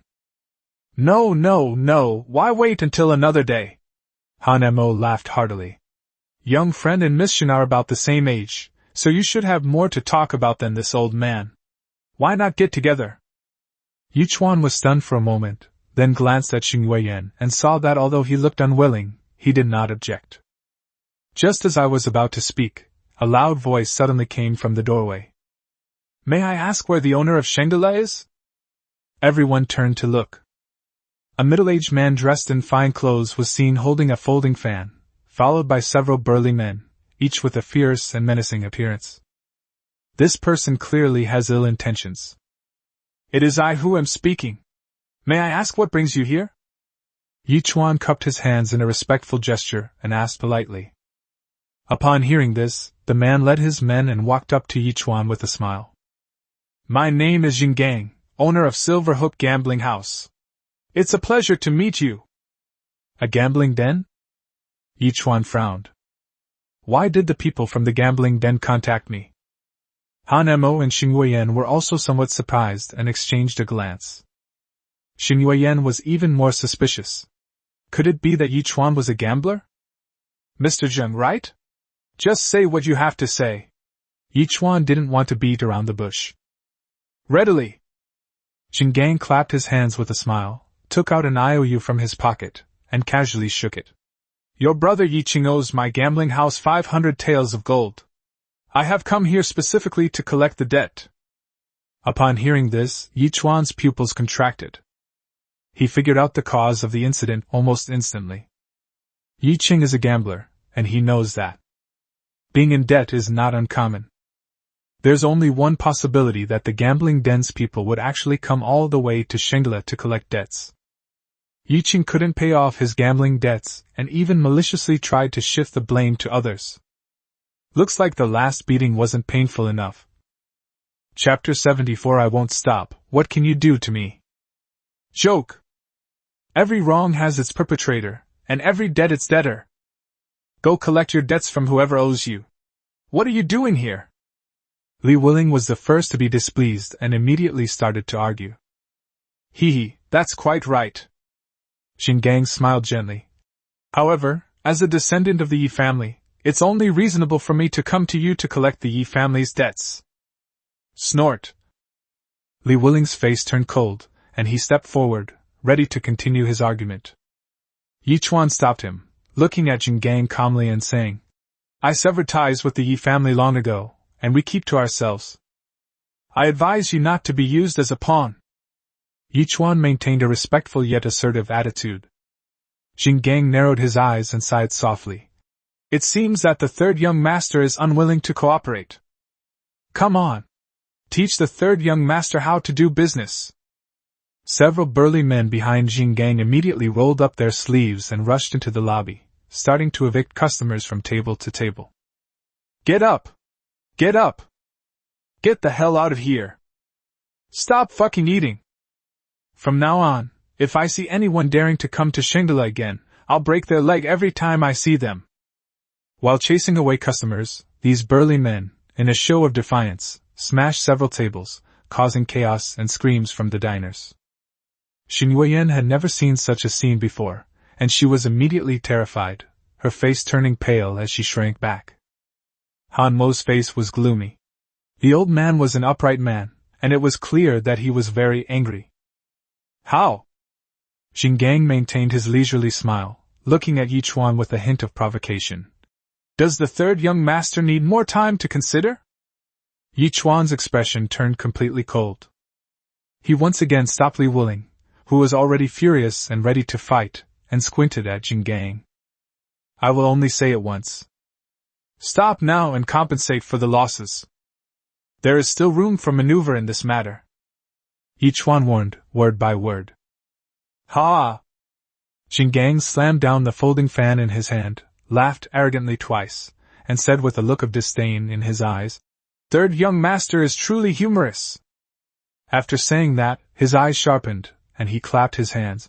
Give it your all! I'm curious, if I don't stop, what can the third young master do to me? Upon receiving the order, the burly men worked even harder, and screams filled the air. Most of these diners were scholars who had just entered the examination hall. They were all intellectuals, and they couldn't withstand such a commotion. Come on, third young master! Jin Gang raised his head, his face full of provocation. What does the third young master intend to do? I'm waiting!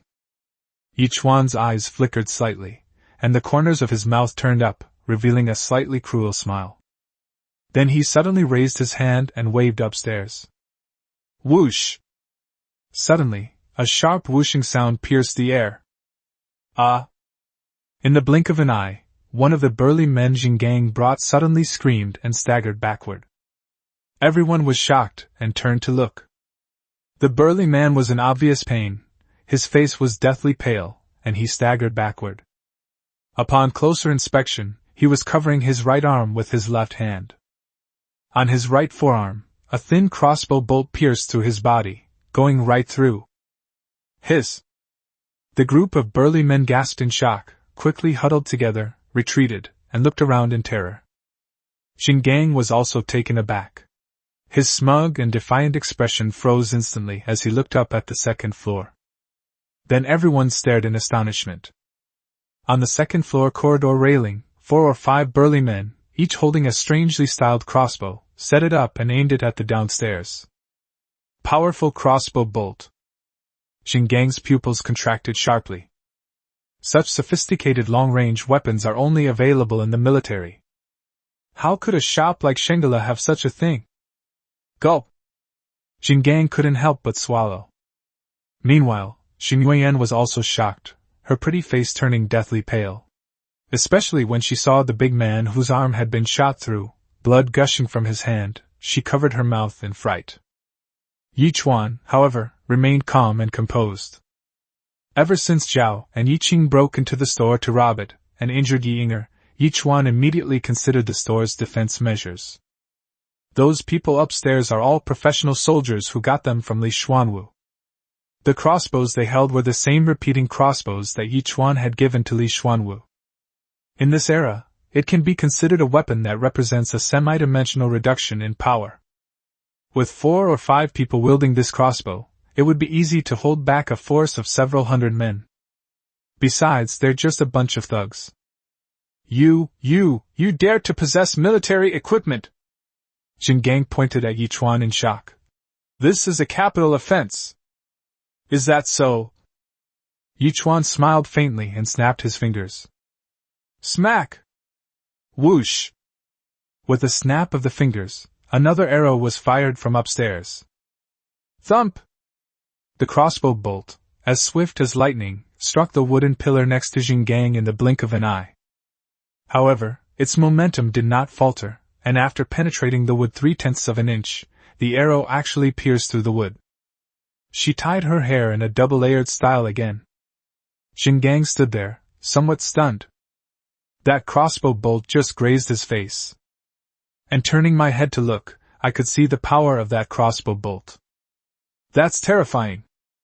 Such a powerful crossbow is probably hard to find even among the most elite troops of the great Xia dynasty. How could this person possess it? Could it have been manufactured privately? Xin Yueyan and Han Mo were completely dumbfounded. What is this thing? This is unheard of. Xin Yueyan stared at Yichuan with wide eyes as if she were seeing him for the first time. Jin Gang, Mr. Jing, right? Yichuan smiled, looking at him with a playful expression. What can I do to you? Do you see clearly? Gulp. Jin Gang swallowed hard again, cold sweat pouring down his forehead. Just moments ago they were incredibly arrogant, but now they've been thoroughly humiliated and dare not utter a single word in response. He was even afraid that if he moved even slightly, he would be pierced through the chest by an incredibly swift crossbow bolt. At this moment, staring at Yichuan's expression, he felt a chill run down his spine. This young man is not old, but he is decisive and ruthless. What's even more frightening is that he seemed completely unfazed while doing these things, as if he were a seasoned pro. Manager Feng! Yichuan suddenly spoke. Manager Feng quickly ran over. Let's settle accounts with Mr. Xing. We need to calculate all the tables and chairs, the compensation for the mental distress caused to the diners, and the losses incurred due to the disruption of our normal business operations, item by item. Yes. Manager Feng also became more assertive. With such a powerful employer and several crossbows on the second floor to back him up, he wasn't afraid at all. As the shopkeeper walked towards him, Jin Gang felt a heavy weight in his heart. Let's get away for now. Today's matter was indeed handled rather rashly. We must report to the commander immediately. If they can escape for the time being, Yichuan's possession of such a dangerous weapon alone will be enough to give him a hard time. Silver Hook Casino also has powerful backers. Chapter 75. Yet they say, what a fine autumn day! Tables, chairs, and other items were damaged. The shopkeeper picked up the abacus, tapped away for a while, then looked up, revealing a mouthful of white teeth. Round it down, I'll give you 500 taels of silver. Hiss. The crowd erupted in uproar. Jin Gang's face turned black. What kind of tables and chairs are worth this price? Are they gold-plated? Clearly, the bulk of the losses lie in the so-called other losses. This is just a sham account. The startled diners quieted down and looked at each other in bewilderment. In a short period of time, their emotions went through a roller coaster ride. I originally thought the people in these gambling dens were fierce and ruthless.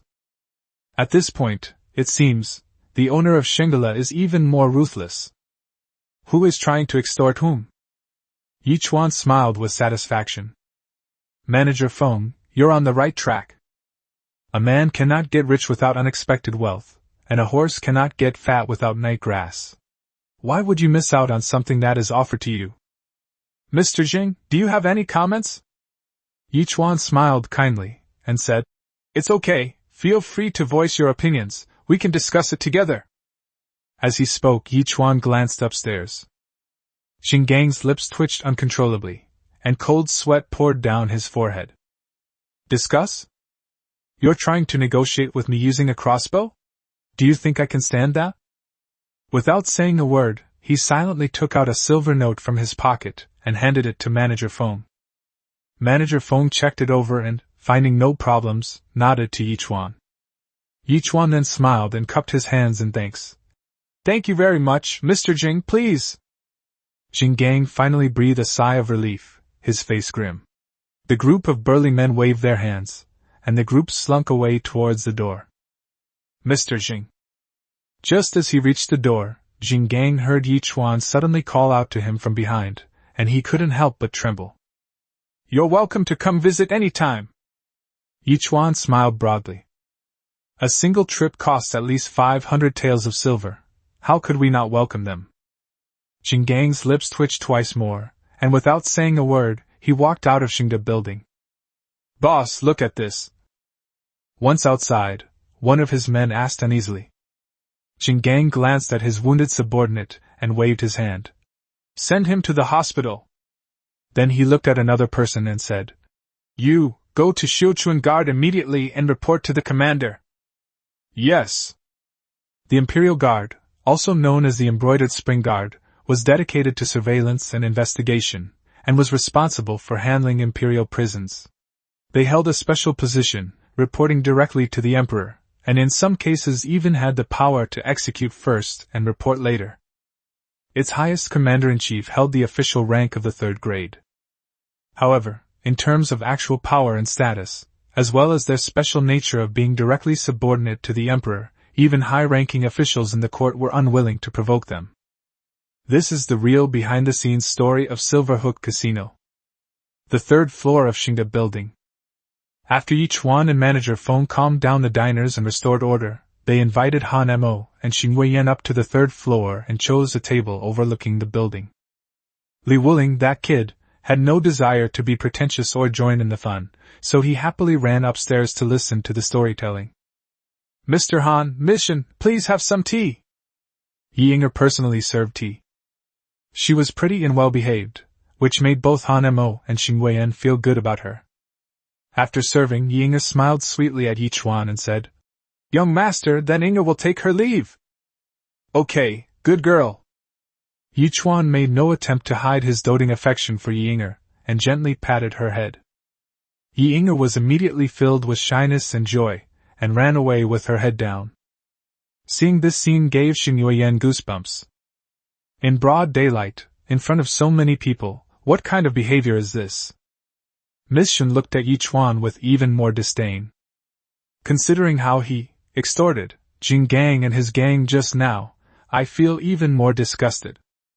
That's right, Xing Weiyan felt that it was extortion. Although it was indeed Xing Gang who was in the wrong first. However, such people should be handed over to the authorities for handling and punished according to the law. But Yi Chuan actually took advantage of the situation to swindle money. Clearly, he's no good either. Han Mo laughed and joked. Young friend Yi is so unrestrained and carefree, it makes this old man quite envious. As Yi Chuan poured tea for the two, he shook his head and smiled wryly. Senior, please don't make fun of me. This junior is blinded by greed, spending his days chasing profits and bound by worldly ties. How can I be carefree and unrestrained? Humph, at least they have some self-awareness. Xing Weiyan snorted and muttered to herself. Having experienced the ways of the world, Han Mo could tell from Yi Chuan's tone that he wasn't just being polite, but genuinely troubled. He couldn't help but ask, What troubles you, young friend? You are so young, yet you have such a large business. Surrounded by beautiful women, what could be more delightful than this? Looking into Han Mo's sincere eyes, Yi Chuan suddenly felt a pang of emotion and sighed softly. Those who understand me say I am worried. Those who do not understand me ask what I seek. Upon hearing this, both Han Mo and Xing Weiyan trembled. This single sentence encapsulates the helplessness of life. Xing Weiyan looked at him in utter surprise. This man is indeed quite talented, and his witty remarks are not something a young man would say. Rather, they come from a seasoned old man. This strange sense of incongruity left Xing Weiyan momentarily lost in thought. Well said! Han Mo slapped the table in admiration.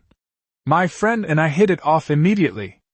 I never knew you before, but now I only wish to be your friend. Young friend, what troubles you? Why not have a chat, pour out your heart, and then drink to your heart's content? Wouldn't that be delightful? At this moment, a gentle breeze came from outside the building, ruffling Xing Weiyan's smooth, black hair. As summer draws to a close, autumn colors are on the horizon. Yichuan turned his head and glanced outside the building, taking in a glimpse of the bustling city of Beijing. Sorrow. Since being reborn, everything from my previous life seems like a fleeting dream. This life has been full of ups and downs, and the road ahead is unclear. But to whom can I share these thoughts? A profound sense of loneliness welled up in my heart. When Xing Weiyan and Han Mo were greatly surprised to see Yichuan suddenly show a lonely expression that was so incongruous with his age, they heard Yichuan slowly speak. In youth, one knows not the taste of sorrow, and loves to climb high towers. He loves to climb high towers, and forces himself to write new poems, feigning sorrow. Now I know the full taste of sorrow, but I cannot speak of it. I cannot speak of it, but instead say, how pleasant is the cool autumn day. After saying that, he picked up his teacup, treated the tea like wine, and drank it all in one gulp, like an ox chewing on a peony. Xing Weiyan and Han Mo were both stunned. Yichuan's casual remark turned out to be a masterpiece that will be passed down through the ages. Youth knows not the taste of sorrow, yet forces itself to feign melancholy in its verses. Xing Weiyan was deeply moved. These two sentences perfectly describe her. The following line, wanting to speak but holding back, perfectly captures the complex emotions of helplessness, numbness, and forced acceptance, leaving the reader deeply moved. This Yichuan. Xing Weiyan was extremely shocked. All the previous negative impressions of Yichuan seemed to have softened somewhat. The contrast is too great. He possesses such talent and a profound state of mind? Han Mo wasn't too shocked, but rather full of admiration, because he knew that the person in front of him was an unparalleled genius, a little poet. The embroidered spring guard is handling a case. Bystanders, please give way. However, this rare moment of tranquility was disrupted by a sudden roar. Chapter 76. The junior minister who even the embroidered spring guard couldn't find. More than a dozen fully armed Xiuquan guards, with long swords at their waists and round shields in their hands, suddenly rushed into Xingde Tower. The leader was dressed in armor, tall and imposing, with a stern and majestic expression.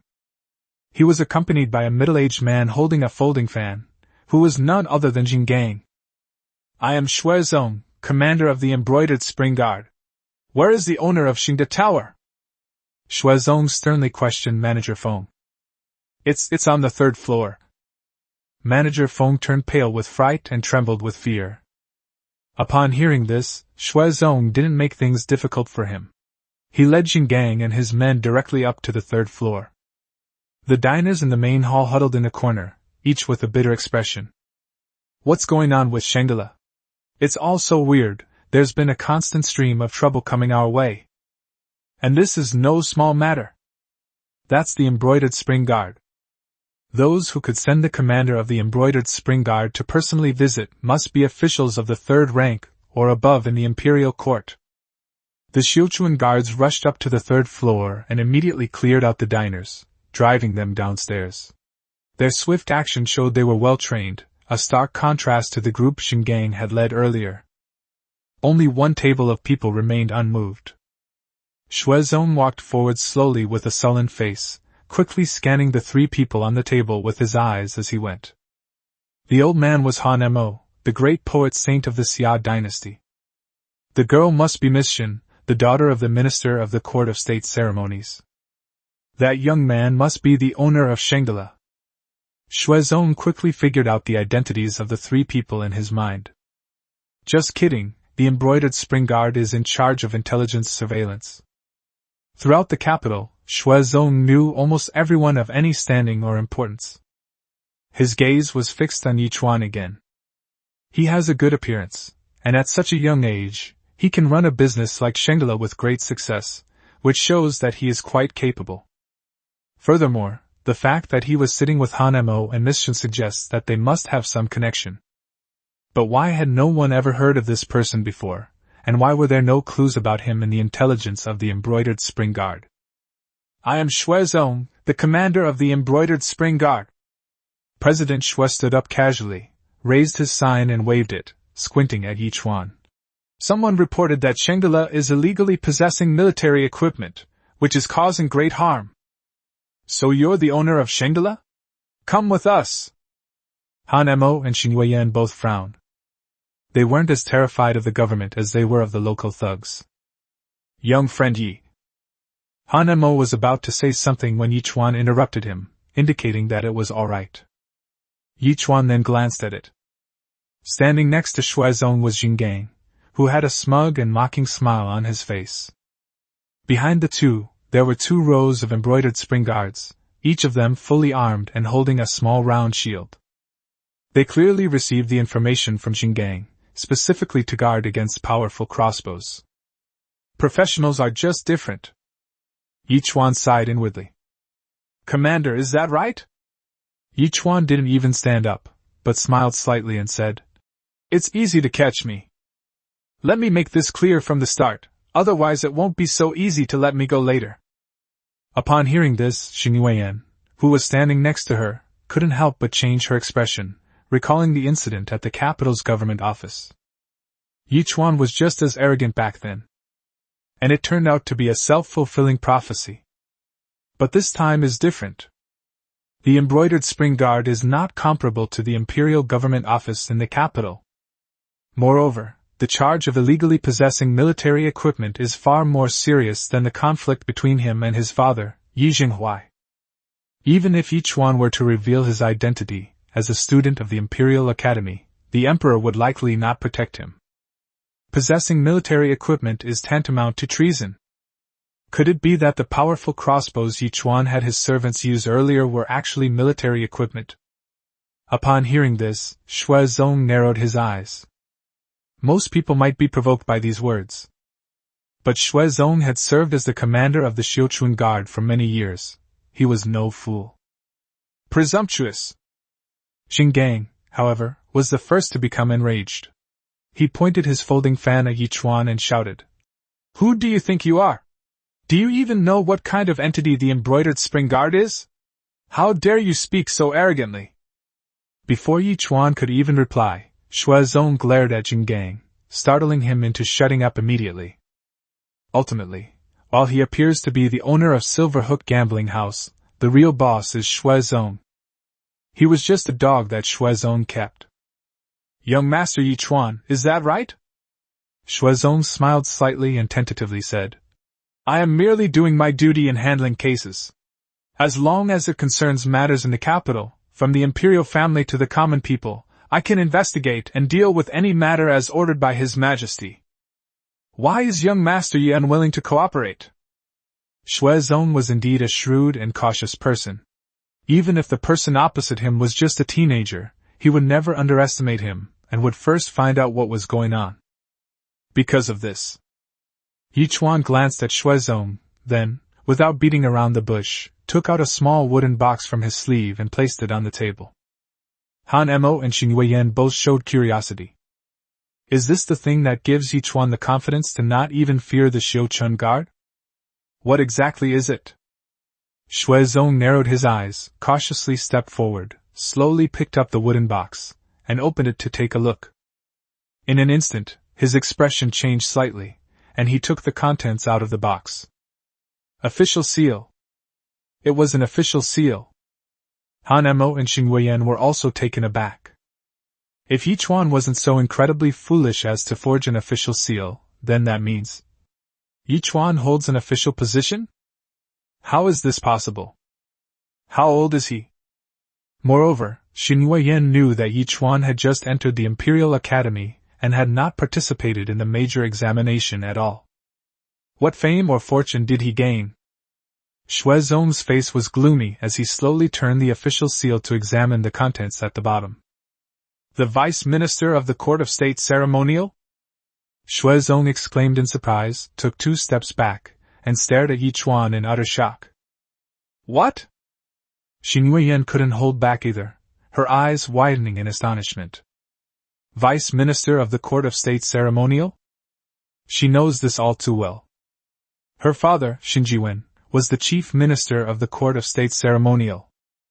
In other words, Yichuan is my father's direct subordinate? When did this happen? How come I had no idea? However, she and Han Mo soon realized something else. Xuezong's reaction. That shouldn't be the case. The Vice Minister of the Court of State Ceremonies was a 4th-rank official. In terms of rank, it can't be considered low.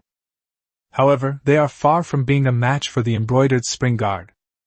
The Court of State Ceremonial has always been a quiet place, without any important power, and is mainly responsible for external affairs. If it were a high-ranking official of the 3rd rank, the Xiuquan Guard might have some reservations. How could a mere 4th-rank official cause Xuezong, a commander, to show such an expression? They didn't understand, but Xuezong understood perfectly. The Court of State Ceremonies was indeed a leisurely government office in the past. But things are different now. Now His Majesty's resolved to fight his firm, and he has proposed a national policy of allying with Zhou against the Hu. Whether it is forming an alliance with Zhou or declaring war on the Hu, it is a matter of foreign affairs. Anyone with common sense knows that under such circumstances, the status of the Court of State Ceremonial will inevitably rise. As the commander of the embroidered spring guard, Xuezong knew that the emperor had already begun to take action. The power of the Ministry of Rights was reduced, funds were allocated to the Ministry of Personnel, and personnel were transferred from the Ministry of War and the Ministry of Justice to gradually fill positions in the Court of State Ceremonies and elevate its status. This is the signal. At this critical moment, a young man, whose appearance was so unusual that he had never been listed in the intelligence files of the embroidered spring guard, suddenly appeared as the Vice Minister of the Court of State Ceremonies. Just thinking about it sends chills down my spine. Chapter 77 Lin Zhao loses her temper. Xuezong's forehead even began to sweat. Since there is no record of this Minister of the Court of State Ceremonial in the Xiuquan Guard's archives, there is only one explanation. This is a secret seal from His Majesty. He was given an important position in the Court of State Ceremonial, and was secretly appointed Vice Minister. It's obvious that this is closely related to the upcoming Rurin and Great Zhou delegations. This is the most important national event of the Great Xia dynasty. Such a crucial relationship is one that even the embroidered spring guard cannot afford to handle. Gulp! Xuezong's throat bobbed, and the official seal in his hand suddenly felt incredibly hot. My lord, what's wrong? Jin Gang, oblivious to his own impending doom, asked in bewilderment. A mere 4th-rank official dares to flaunt his official power in front of you, sir. He truly has no sense of his own mortality. Shut up! Xuezong was enraged. He turned his head abruptly, and his eyes even flashed with murderous intent as he stared at Jin Gang. He's starting to regret it. Maybe he made the wrong choice in hiring people. At first, I just felt that living on the government's salary wasn't enough, so I thought I'd do some business to make some money. However, as the commander of the embroidered uniform guard, he could not act openly, so he asked someone else to do it for him. Now it seems that Jin Gang is really not a capable person. The fact that things have escalated to this point isn't entirely his doing. When Jin Gang met Xuezong's gaze, he was terrified and his tongue trembled, rendering him speechless. Xuezong lowered his head and remained silent for a moment, then slowly raised his head, looking intently at Yichuan. Young Master Yi, may I have half an hour? He didn't say what he was allowed to do, nor did he need to. Yichuan naturally understood, nodded indifferently, and elegantly extended his hand. Please go ahead. Xuezong immediately summoned one of his men and whispered in his ear.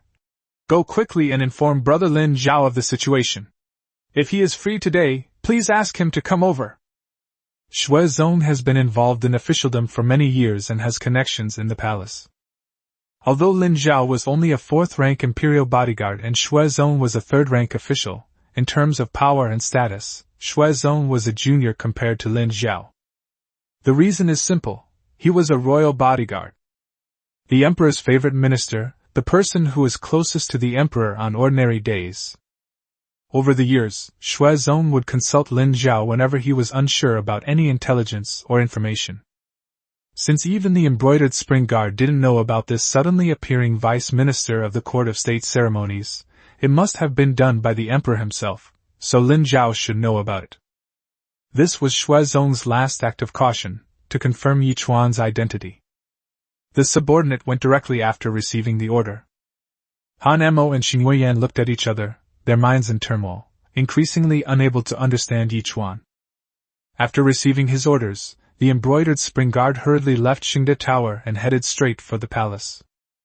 At this moment, Lin Zhao was waiting outside the imperial study. The emperor is inside discussing state affairs with several court officials. Lin Zhao heard a few shouts, and sure enough, the discussion was still about the upcoming envoys from the 2 countries. Alas, the great Xia dynasty is now in a turbulent time. As Lin Zhao was reflecting on this, a guard suddenly came to report that someone from the Xiuquan guard was requesting an audience. Lin Zhao was taken aback and immediately ordered someone to bring the person over. Master Lin! When the embroidered spring guard saw Lin Zhao, he immediately bowed down. Get up! What do you want with me? Lin Zhao asked directly without wasting any words. The embroidered spring guard quickly recounted the events, saying anxiously, The commander sent me to consult Lord Lin. However, before he could finish speaking, the embroidered spring guard was shocked to find that Lin Zhao's face had turned extremely ugly. Sir, you... Lin Zhao interrupted coldly. Chengde, Vice Minister of the Court of State Ceremonial, Yi Chuan. Are you sure you didn't make a mistake? Seeing the fierce glint in Lin Zhao's eyes and the chilling aura emanating from him, the embroidered spring guard was terrified and turned pale. Yes, yes. You bastard! Enraged, Lin Zhao raised his hand and slapped the embroidered spring guard to the ground. The Xiuquan guard was stunned by the beating and had no idea what was going on.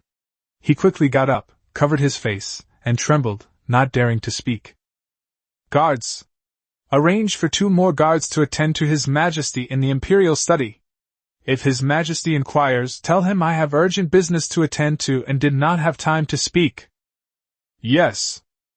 After making the arrangements, Lin Zhao completely ignored the embroidered spring guards and left in a hurry.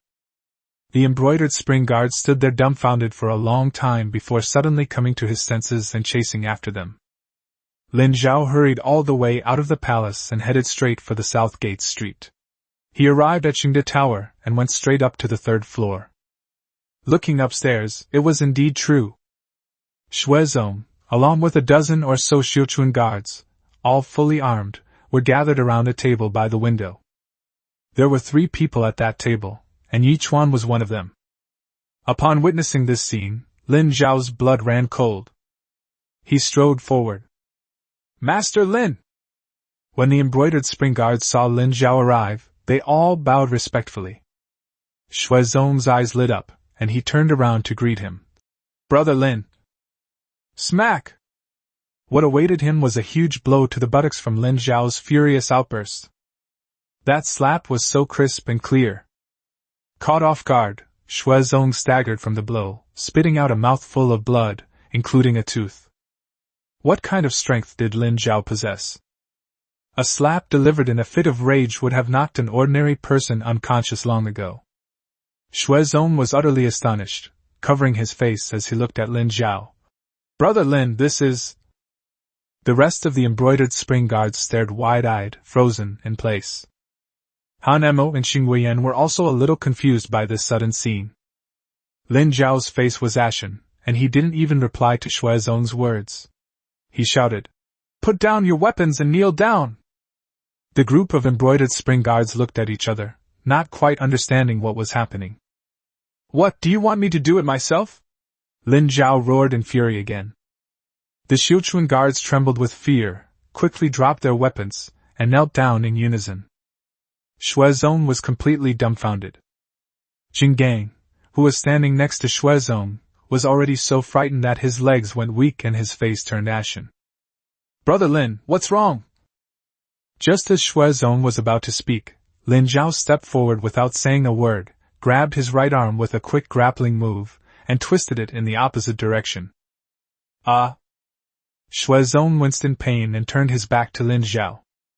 Lin Zhao showed no mercy, and with a swift movement, raised her foot and kicked Shuezong hard in the back of the knee. Smack! Shuezong immediately knelt down on the ground. Whoosh! Lin Zhao didn't stop moving at all, directly drawing the long sword hanging from his waist and holding it to Shuezong's neck.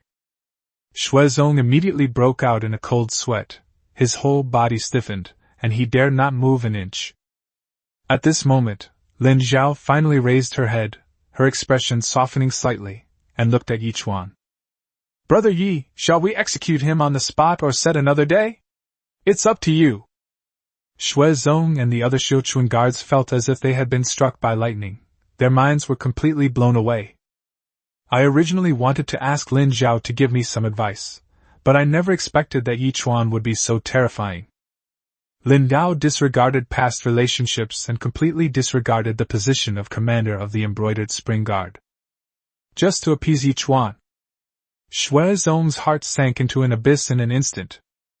Lin Zhao is a fourth-rank imperial bodyguard. He is a man deeply loved by the Holy One. There was only one reason why he dared to execute the Jinyue commander, a third-rank official, on the spot. That is, Lin Zhao knew that if the emperor knew about this, he would definitely allow him to be executed. So, what is Yichuan's identity? Just how terrifying is it? Chapter 78, Controlling Life and Death with a Laugh. An eerie silence filled the third floor of Xingde building. Han Emo and Xing Huiyan stared dumbfounded at the utterly absurd scene before them. Han Emo was even more confused, as he didn't recognize Lin Zhao. But Xing Huiyan is different. She was a close friend of the princess, and frequently visited the palace. She had met Lin Zhao. Those were palace guards. A top-tier imperial guard, for Yichuan's sake, actually killed the dignified third-rank commander of the embroidered spring guard without hesitation. How is this possible? Xing Huiyan stared wide-eyed at Yichuan, his calm face a picture of utter astonishment. It is already quite unbelievable that someone so young, without any official rank, could become the vice minister of the Court of State Ceremonies, a fourth-rank official. It is unheard of for someone who is the vice minister of the Court of State Ceremonial to have such great power. Who exactly is he, and what is his background? Xing Huiyan couldn't understand it. Yichuan, of course, wouldn't explain to her. He just looked at Lin Zhao with some surprise and smiled faintly. Brother Lin, that's too much. Lin Zhao said sincerely. Brother Yi, I'm sorry. The responsibility for this matter lies with me. It was my negligence in paying attention to Shangela. This left Xing Huiyan speechless with astonishment. Lin Zhao was so respectful to Yichuan. A dignified imperial bodyguard. This is simply unbelievable. With a long sword held to his neck and kneeling on the ground, Shuezong dared not utter a single word, cold sweat pouring down his forehead. He knew Lin Zhao was absolutely serious. This time, we've really bitten off more than we can chew. At this moment, Shuezong wished he could tear Jing Gang, that bastard, to pieces. His life was hanging by a thread, depending on Yichuan's word. Brother Lin, you're really exaggerating. Yichuan smiled helplessly. The commander was just doing his duty and was doing his job. He did not offend or rudely. It was just a misunderstanding. Given Shuezong's previous cautious behavior, he had not been overly arrogant, nor had he offended Yichuan too much. Yichuan was unwilling to push people too far. The commander of the Xiuquan Guard is someone worth trying to win over. He'll be useful in the future. Moreover, Shuezong is intelligent and not a reckless fool. Dealing with a smart person is always better than killing him and replacing him with a fool. Upon hearing Yichuan's words, Shuezong's heart, which had been hanging in suspense, suddenly relaxed. He was so exhausted that he almost collapsed to the ground. It was a matter of life and death. All right, since it's Brother Ye's idea. Lin Zhao nodded, sheathed his long sword, and returned it to its original position. Hurry up and apologize to Lord Yi. Immediately following was a sharp shout. Shuezong, who had just collapsed to the ground, jolted awake and quickly knelt down again. This humble official was reckless and offended young Master Yi. I am grateful for his mercy in sparing my life and will surely repay him in the future. Xinggang, who was already huddled in the corner, was completely terrified. He wanted to kneel down and beg for mercy like Shuezong, but his legs wouldn't obey him, and he froze on the spot. Commander, there's no need for this. It's all a misunderstanding. My shop has plenty of fine wine. Why don't you sit down with Brother Lin and have a drink together? Yichuan smiled slightly, raised his glass in a gesture of greeting, and appeared quite dashing. Looking at him like this, Xing Weiyan felt somewhat dazed. Despite being a young man, his every move exuded maturity and composure, as if he were a seasoned veteran of the officialdom. This Yichuan is becoming increasingly incomprehensible. He was disobedient and unfilial. He's a slick and unscrupulous businessman. He can compose poetry with every word. He can control the life and death of others with a mere laugh. That's who he is. Xing Weiyan suddenly realized that this person seemed even more mysterious than the elusive little poet immortal. Thank you, Lord Yi, for your love! Shuezong was filled with trepidation and quickly kowed out, saying, I have already spoiled Lord Ye's enjoyment today, and I would never dare to disturb him again. Please allow me to hold a banquet another day to apologize to Lord Yi. In that case, Commander, please make yourself at home. Yichuan nodded and smiled politely. Call. Shuezong finally breathed a sigh of relief. My life has been saved. Lin Zhao, standing beside him, also softened his expression. Brother Yi, I won't keep you any longer. I came in a hurry because I still have duties to perform at the palace. Okay, I'll treat you to drinks another day. Yichuan chuckled.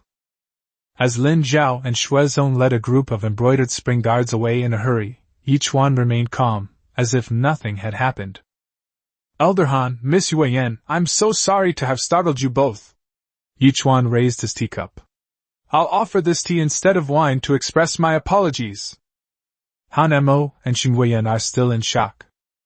After a long pause, Han Mo finally remarked, It has been a truly delightful experience to befriend you, young friend. Xing Weiyan kept her head down, her expression complicated, her eyes unfocused, seemingly lost in thought. After leaving Xingde Tower, Shuezong quickly called out to Lin Zhao, who was eager to return to the palace. Brother Lin, about what happened today, Stop talking! Lin Zhao glanced at him coldly. Don't ask any more questions. The only reason you've kept your head today is because Brother Yi didn't want to hold a grudge. You'd better watch yourself. Of course. Shuezong quickly bowed and asked tentatively. I wonder about this, Lord Yi. I told you, don't ask any more questions.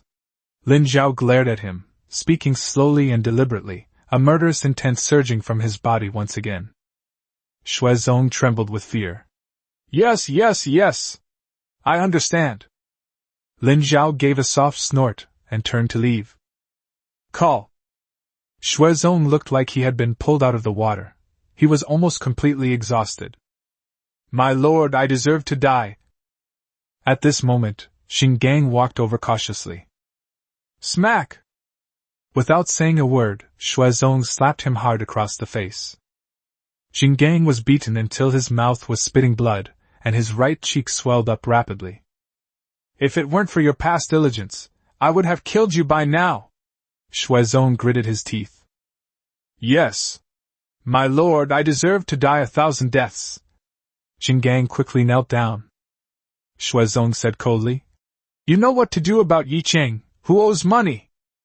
Yes, I understand. Shuizong and Jinggang both knew that although this mysterious Yi Shaoqing was also a member of the Yi family, the fact that Zhao Shi and Yi Qing were deliberately trying to harm him meant that Yi Shaoqing had a bad relationship with his family, and could even be said to be an enemy. Then there would be no more scruples. In the evening, Zhao secretly brought Yi Qing, who had been beaten and whose skin was torn and bleeding, back to the Yi residence. Seeing her son lying weakly in bed, barely clinging to life, Zhao felt both heartache and anxiety. For some reason, Jinggang went to Shangela and returned, but suddenly changed his mind and his attitude changed drastically, so he had Yi Qing beaten half to death. No matter how much Zhao pleaded, it was to no avail. When Yi Qing was on his last breath, Jinggang finally stopped beating him and gave him and his mother an ultimatum. This is the last chance to pay off the principal and interest within 2 days. Mother! Please save me! I don't want to die. Why don't we tell Dad right away? Yi Qing cried and grabbed Zhao's hand, pleading. No! Madame Zhao shook her head, her face bitter. Don't you know what kind of person your father is? If he finds out, using family discipline will be the least of his worries. What if he kicks you out of the house? That. Yi Qing was terrified, his whole body trembling. Zhao was extremely anxious and remained silent for a long time. Suddenly, a brilliant idea flashed into my mind. The jade pendant that I took from Yi Chuan. Since it's from the palace, it must be worth a lot of money. Chapter 79. How did Yi Chuan's jade pendant end up in Lu Qingqing's hands? The office of the Minister of Personnel. Lu Qingqing idly strolled in the back garden, sighing repeatedly. It's been a long time since I've seen the princess. There haven't been many opportunities to visit the palace lately. Since he couldn't see the princess, and couldn't ease his longing, Lu Qingqing decided to get closer to Xing Weiyan, just to have something to do with her. But for some reason, Xing Weiyan has also stayed indoors for the past 2 days, refusing to see guests, and even when invited to admire the flowers, she does not respond. Snort. What is that? She was merely the daughter of the Minister of the Court of State Ceremonies. Once I've won the princess's heart, I'll take you as my concubine and see how arrogant you become then. Lu Qingqing cursed under his breath, then became troubled again. With the princess's birthday approaching, choosing a gift that she would like would surely increase her favor. But no matter how hard he thought about it, he couldn't find anything rare or precious. Young master! Young master! Suddenly, one of his servants rushed over, looking extremely excited. Why are you in such a panic? Lu Qingqing glared at him with displeasure. Please forgive me, young master! The servant boy, holding a wooden box, said excitedly. Young master, I've found you a fine item. You! Lu Qingqing glanced at him disdainfully. Young master, please don't disbelieve me, the servant said confidently. Today I went to the jade shop and happened to see a woman trying to resell her items. The servant presented the wooden box as if it were a treasure, saying, Young master, why don't you take a look? I guarantee you'll like it. Helpless, Lu Qingqing casually opened the wooden box. One glance was enough to change his expression instantly. His eyes were glued to the screen. This is good stuff. He grabbed the jade pendant from the box, his face lighting up with delight, and played with it with obvious affection. The jade has a warm and lustrous texture, making it an extremely high-quality jade. This carving is the work of a master. Lu Qingqing exclaimed in surprise. How much silver did it cost? 800 taels, the servant said with a smile. What? Lu Qingqing exclaimed in disbelief. Only 800 taels? Young master, the seller was in a hurry for money and didn't bother to haggle, so I got a bargain, hee. Good. Well done. Lu Qingqing praised it highly. This jade pendant is made of rare ancient jade, and with the carving of a master craftsman, anyone who knows its value will recognize it at a glance as being worth no less than 2,000 taels of silver. It's all my duty, the servant chuckled obsequiously. I know you're looking for a gift for Her Highness the Princess, so I've been keeping a close eye out. Very well. This young master will reward you handsomely. Lu Qingqing excitedly packed the jade pendant into a wooden box and put it away. I'll go to the palace now and present it to the princess. Given Lu Qingqing's status, lacking official rank, being neither a court official nor a member of the imperial family, he was not permitted to enter the inner palace. They could only enter the outer palace, explain their purpose to the Directorate of Ceremonial, and hand over the items in their hands to the Directorate of Ceremonial for presentation. An hour later, the wooden box was in Princess Yunxi's hands. Princess, the son of Minister Lu of the Ministry of Personnel has brought you a gift, saying it's to wish you a happy birthday. Ping Er held the wooden box and said with a smile. Okay, put it there. Princess Yunxi was distracted and didn't bother to look at her again. She was holding a manuscript in her hands, engrossed in reading it. It was the copy of The Romance of the Western Chamber that he had previously obtained from Yi Chuan. He has read this story over and over again these past few days and really loves it. It's wonderful that lovers can finally be together. Princess, they're giving you a gift, you should at least take a look, Ping Er said helplessly. Yunxi finally put down her book, glanced at Ping Er, and sighed softly. Alas, when will I have a maidservant like a matchmaker? Ping Er immediately said with a mournful tone. Oh dear, the princess has read The Romance of the Western Chamber and is starting to look down on people. The master and servant had a very good relationship and often joked around like this. Yunxi smiled and said, Could you take a look for me? That way, I can give them a proper return gift later. Yunxi knew exactly what Lu Qingqing was thinking. Since you have no interest in him, you should return the courtesy politely. This is also a way of refusing. Ping Er rolled her eyes and gently opened the wooden box. Ah! Then came a gasp of surprise. Why are you making such a fuss? You scared me. Yunxi glared at Ping Er with displeasure. Princess, look! Ping Er, shocked, took the jade pendant and presented it to Yunxi. Yunxi turned her head and looked at it. She suddenly stood up, snatched the jade pendant, and looked at it from left to right. Then he took out an identical one from his sachet and compared the two. Princess, this is clearly Yi Chuan's territory, Ping Er said with certainty. There's no mistake. Yunxi's face darkened. Yi Chuan's peace was taken away by his family. Princess Yunxi was pondering how to help Yi Chuan get it back. Unexpectedly, I received it from Lu Qingqing today. Could it be? The Yi family is incredibly audacious. Will they sell the jade pendant or simply give it to the Lu family? Princess Yunxi's anger flared.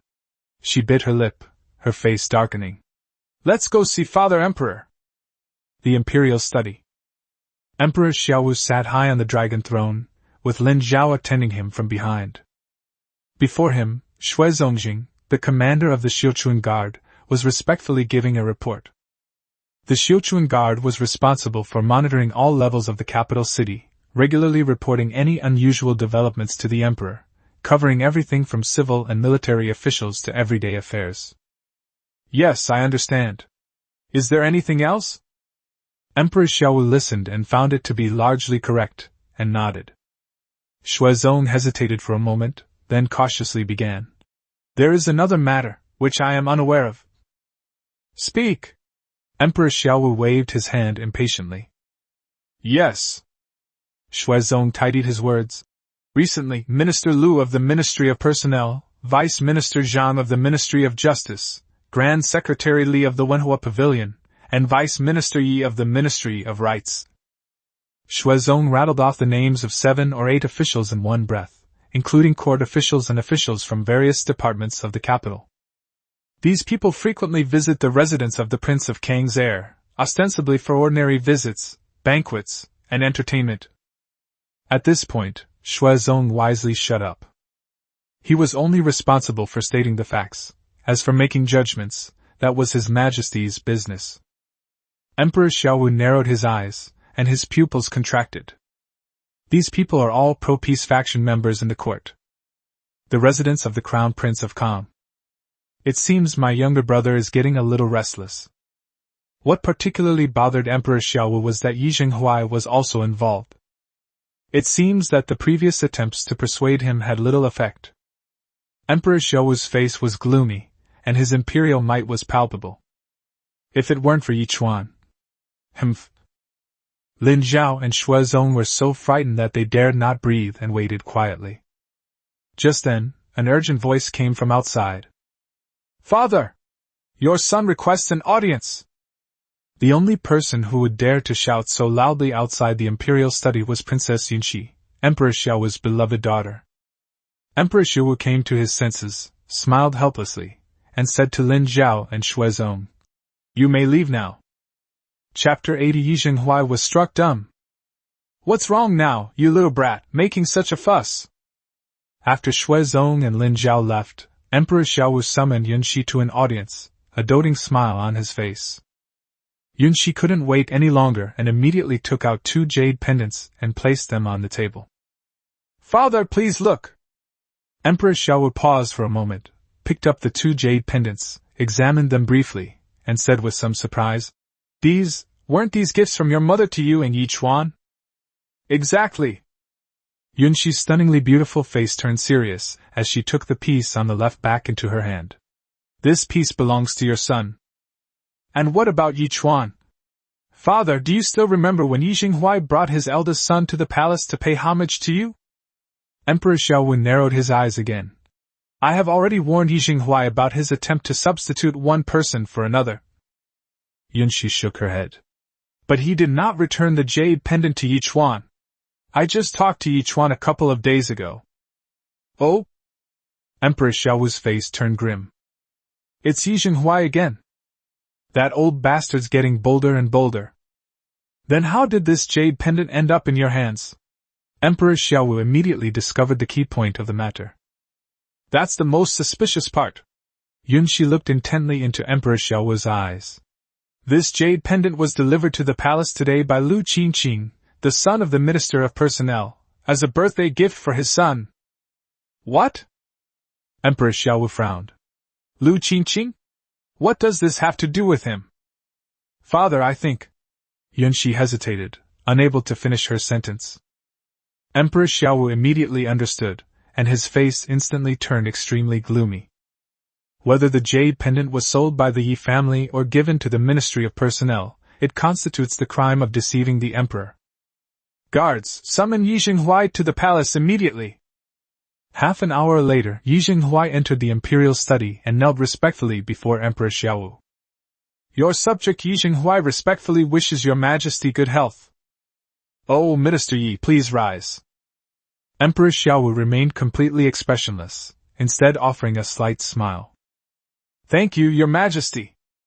Yi Jinghuai stood up with trepidation, muttering to himself.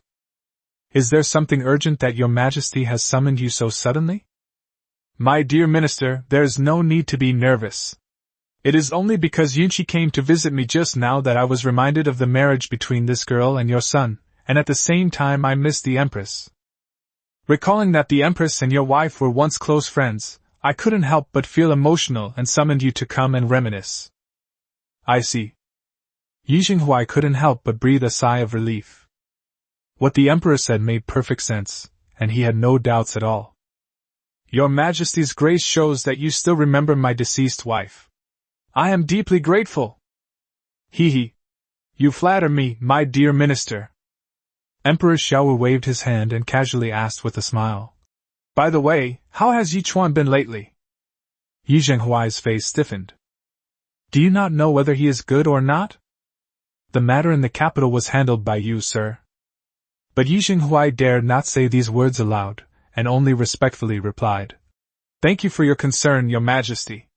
My son is well." "That's good." Emperor Xiaowu smiled kindly. "Come to think of it, Yi Chuan and Yunxi are both approaching the age. The day when I, Minister Yi, and I are happily married is not far off, haha." Yi Jinghuai smiled cautiously. "Your Majesty's favor is beyond my ability to repay." "Oh, right." Emperor Xiaowu seemed to suddenly remember. "I remember that back then, the Empress gave Yunxi and Yechuan each a jade pendant as a token of their marriage." Yi Jinghuai suddenly felt a jolt in his heart, a bad premonition. Sigh, when people get old, they just become nostalgic. The Empress has been gone for many years, and I miss her every single day. I always think of her when I see familiar objects. Minister Yi, I heard from Yi Chuan that your eldest son borrowed his jade pendant to admire it. My dear minister, would you do me the trouble to fetch it for me to see, so that I may find some solace in my longing for the empress? Yi Xinghuai was struck dumb, his legs went weak, and he collapsed to his knees with a thud. Last time, he brought Yi Qing along, intending to take Yi Chuan's place as the imperial son-in-law, but before he could even utter a word, he was directly rebuked by Emperor Xiaowu, who had already met Yi Chuan, leaving him half dead with fright. At that time, he naturally dared not take out the jade pendant again. Unexpectedly, that little beast Yi Chuan slandered the emperor again, actually telling him about the jade pendant. Yi Xinghuai felt both fear and deep hatred for Yi Chuan. Eh? What's the matter, my dear minister? Perhaps I wish to see the empress's belongings? Is there any difficulty for you, my dear minister?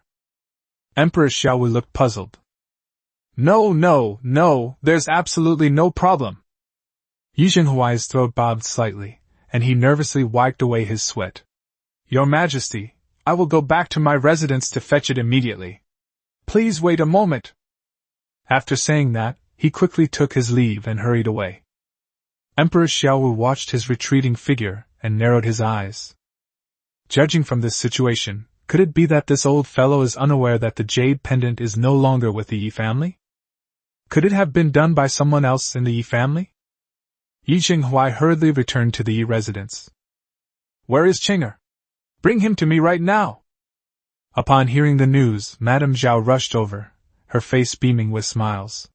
Master, what's wrong? Why are you in such a hurry? Oh dear, don't mix things up. Quickly call Qing'er over. Yi Xinghuai urged anxiously. Qing'er, he caught a cold and is bedridden. In her desperation, Zhao lied. Yi Qing was beaten so badly that his skin was torn and bleeding, and he was recovering from his injuries, so naturally Yi Xinghuai couldn't see him. Sick? Yi Xinghuai was stunned for a moment, and before he could think any further, he urged. Then hurry up and get Yi Chuan's jade pendant. Quickly! Upon hearing this, Zhao's heart skipped a beat. A jade pendant? Master, what's wrong all of a sudden? Why are you so anxious?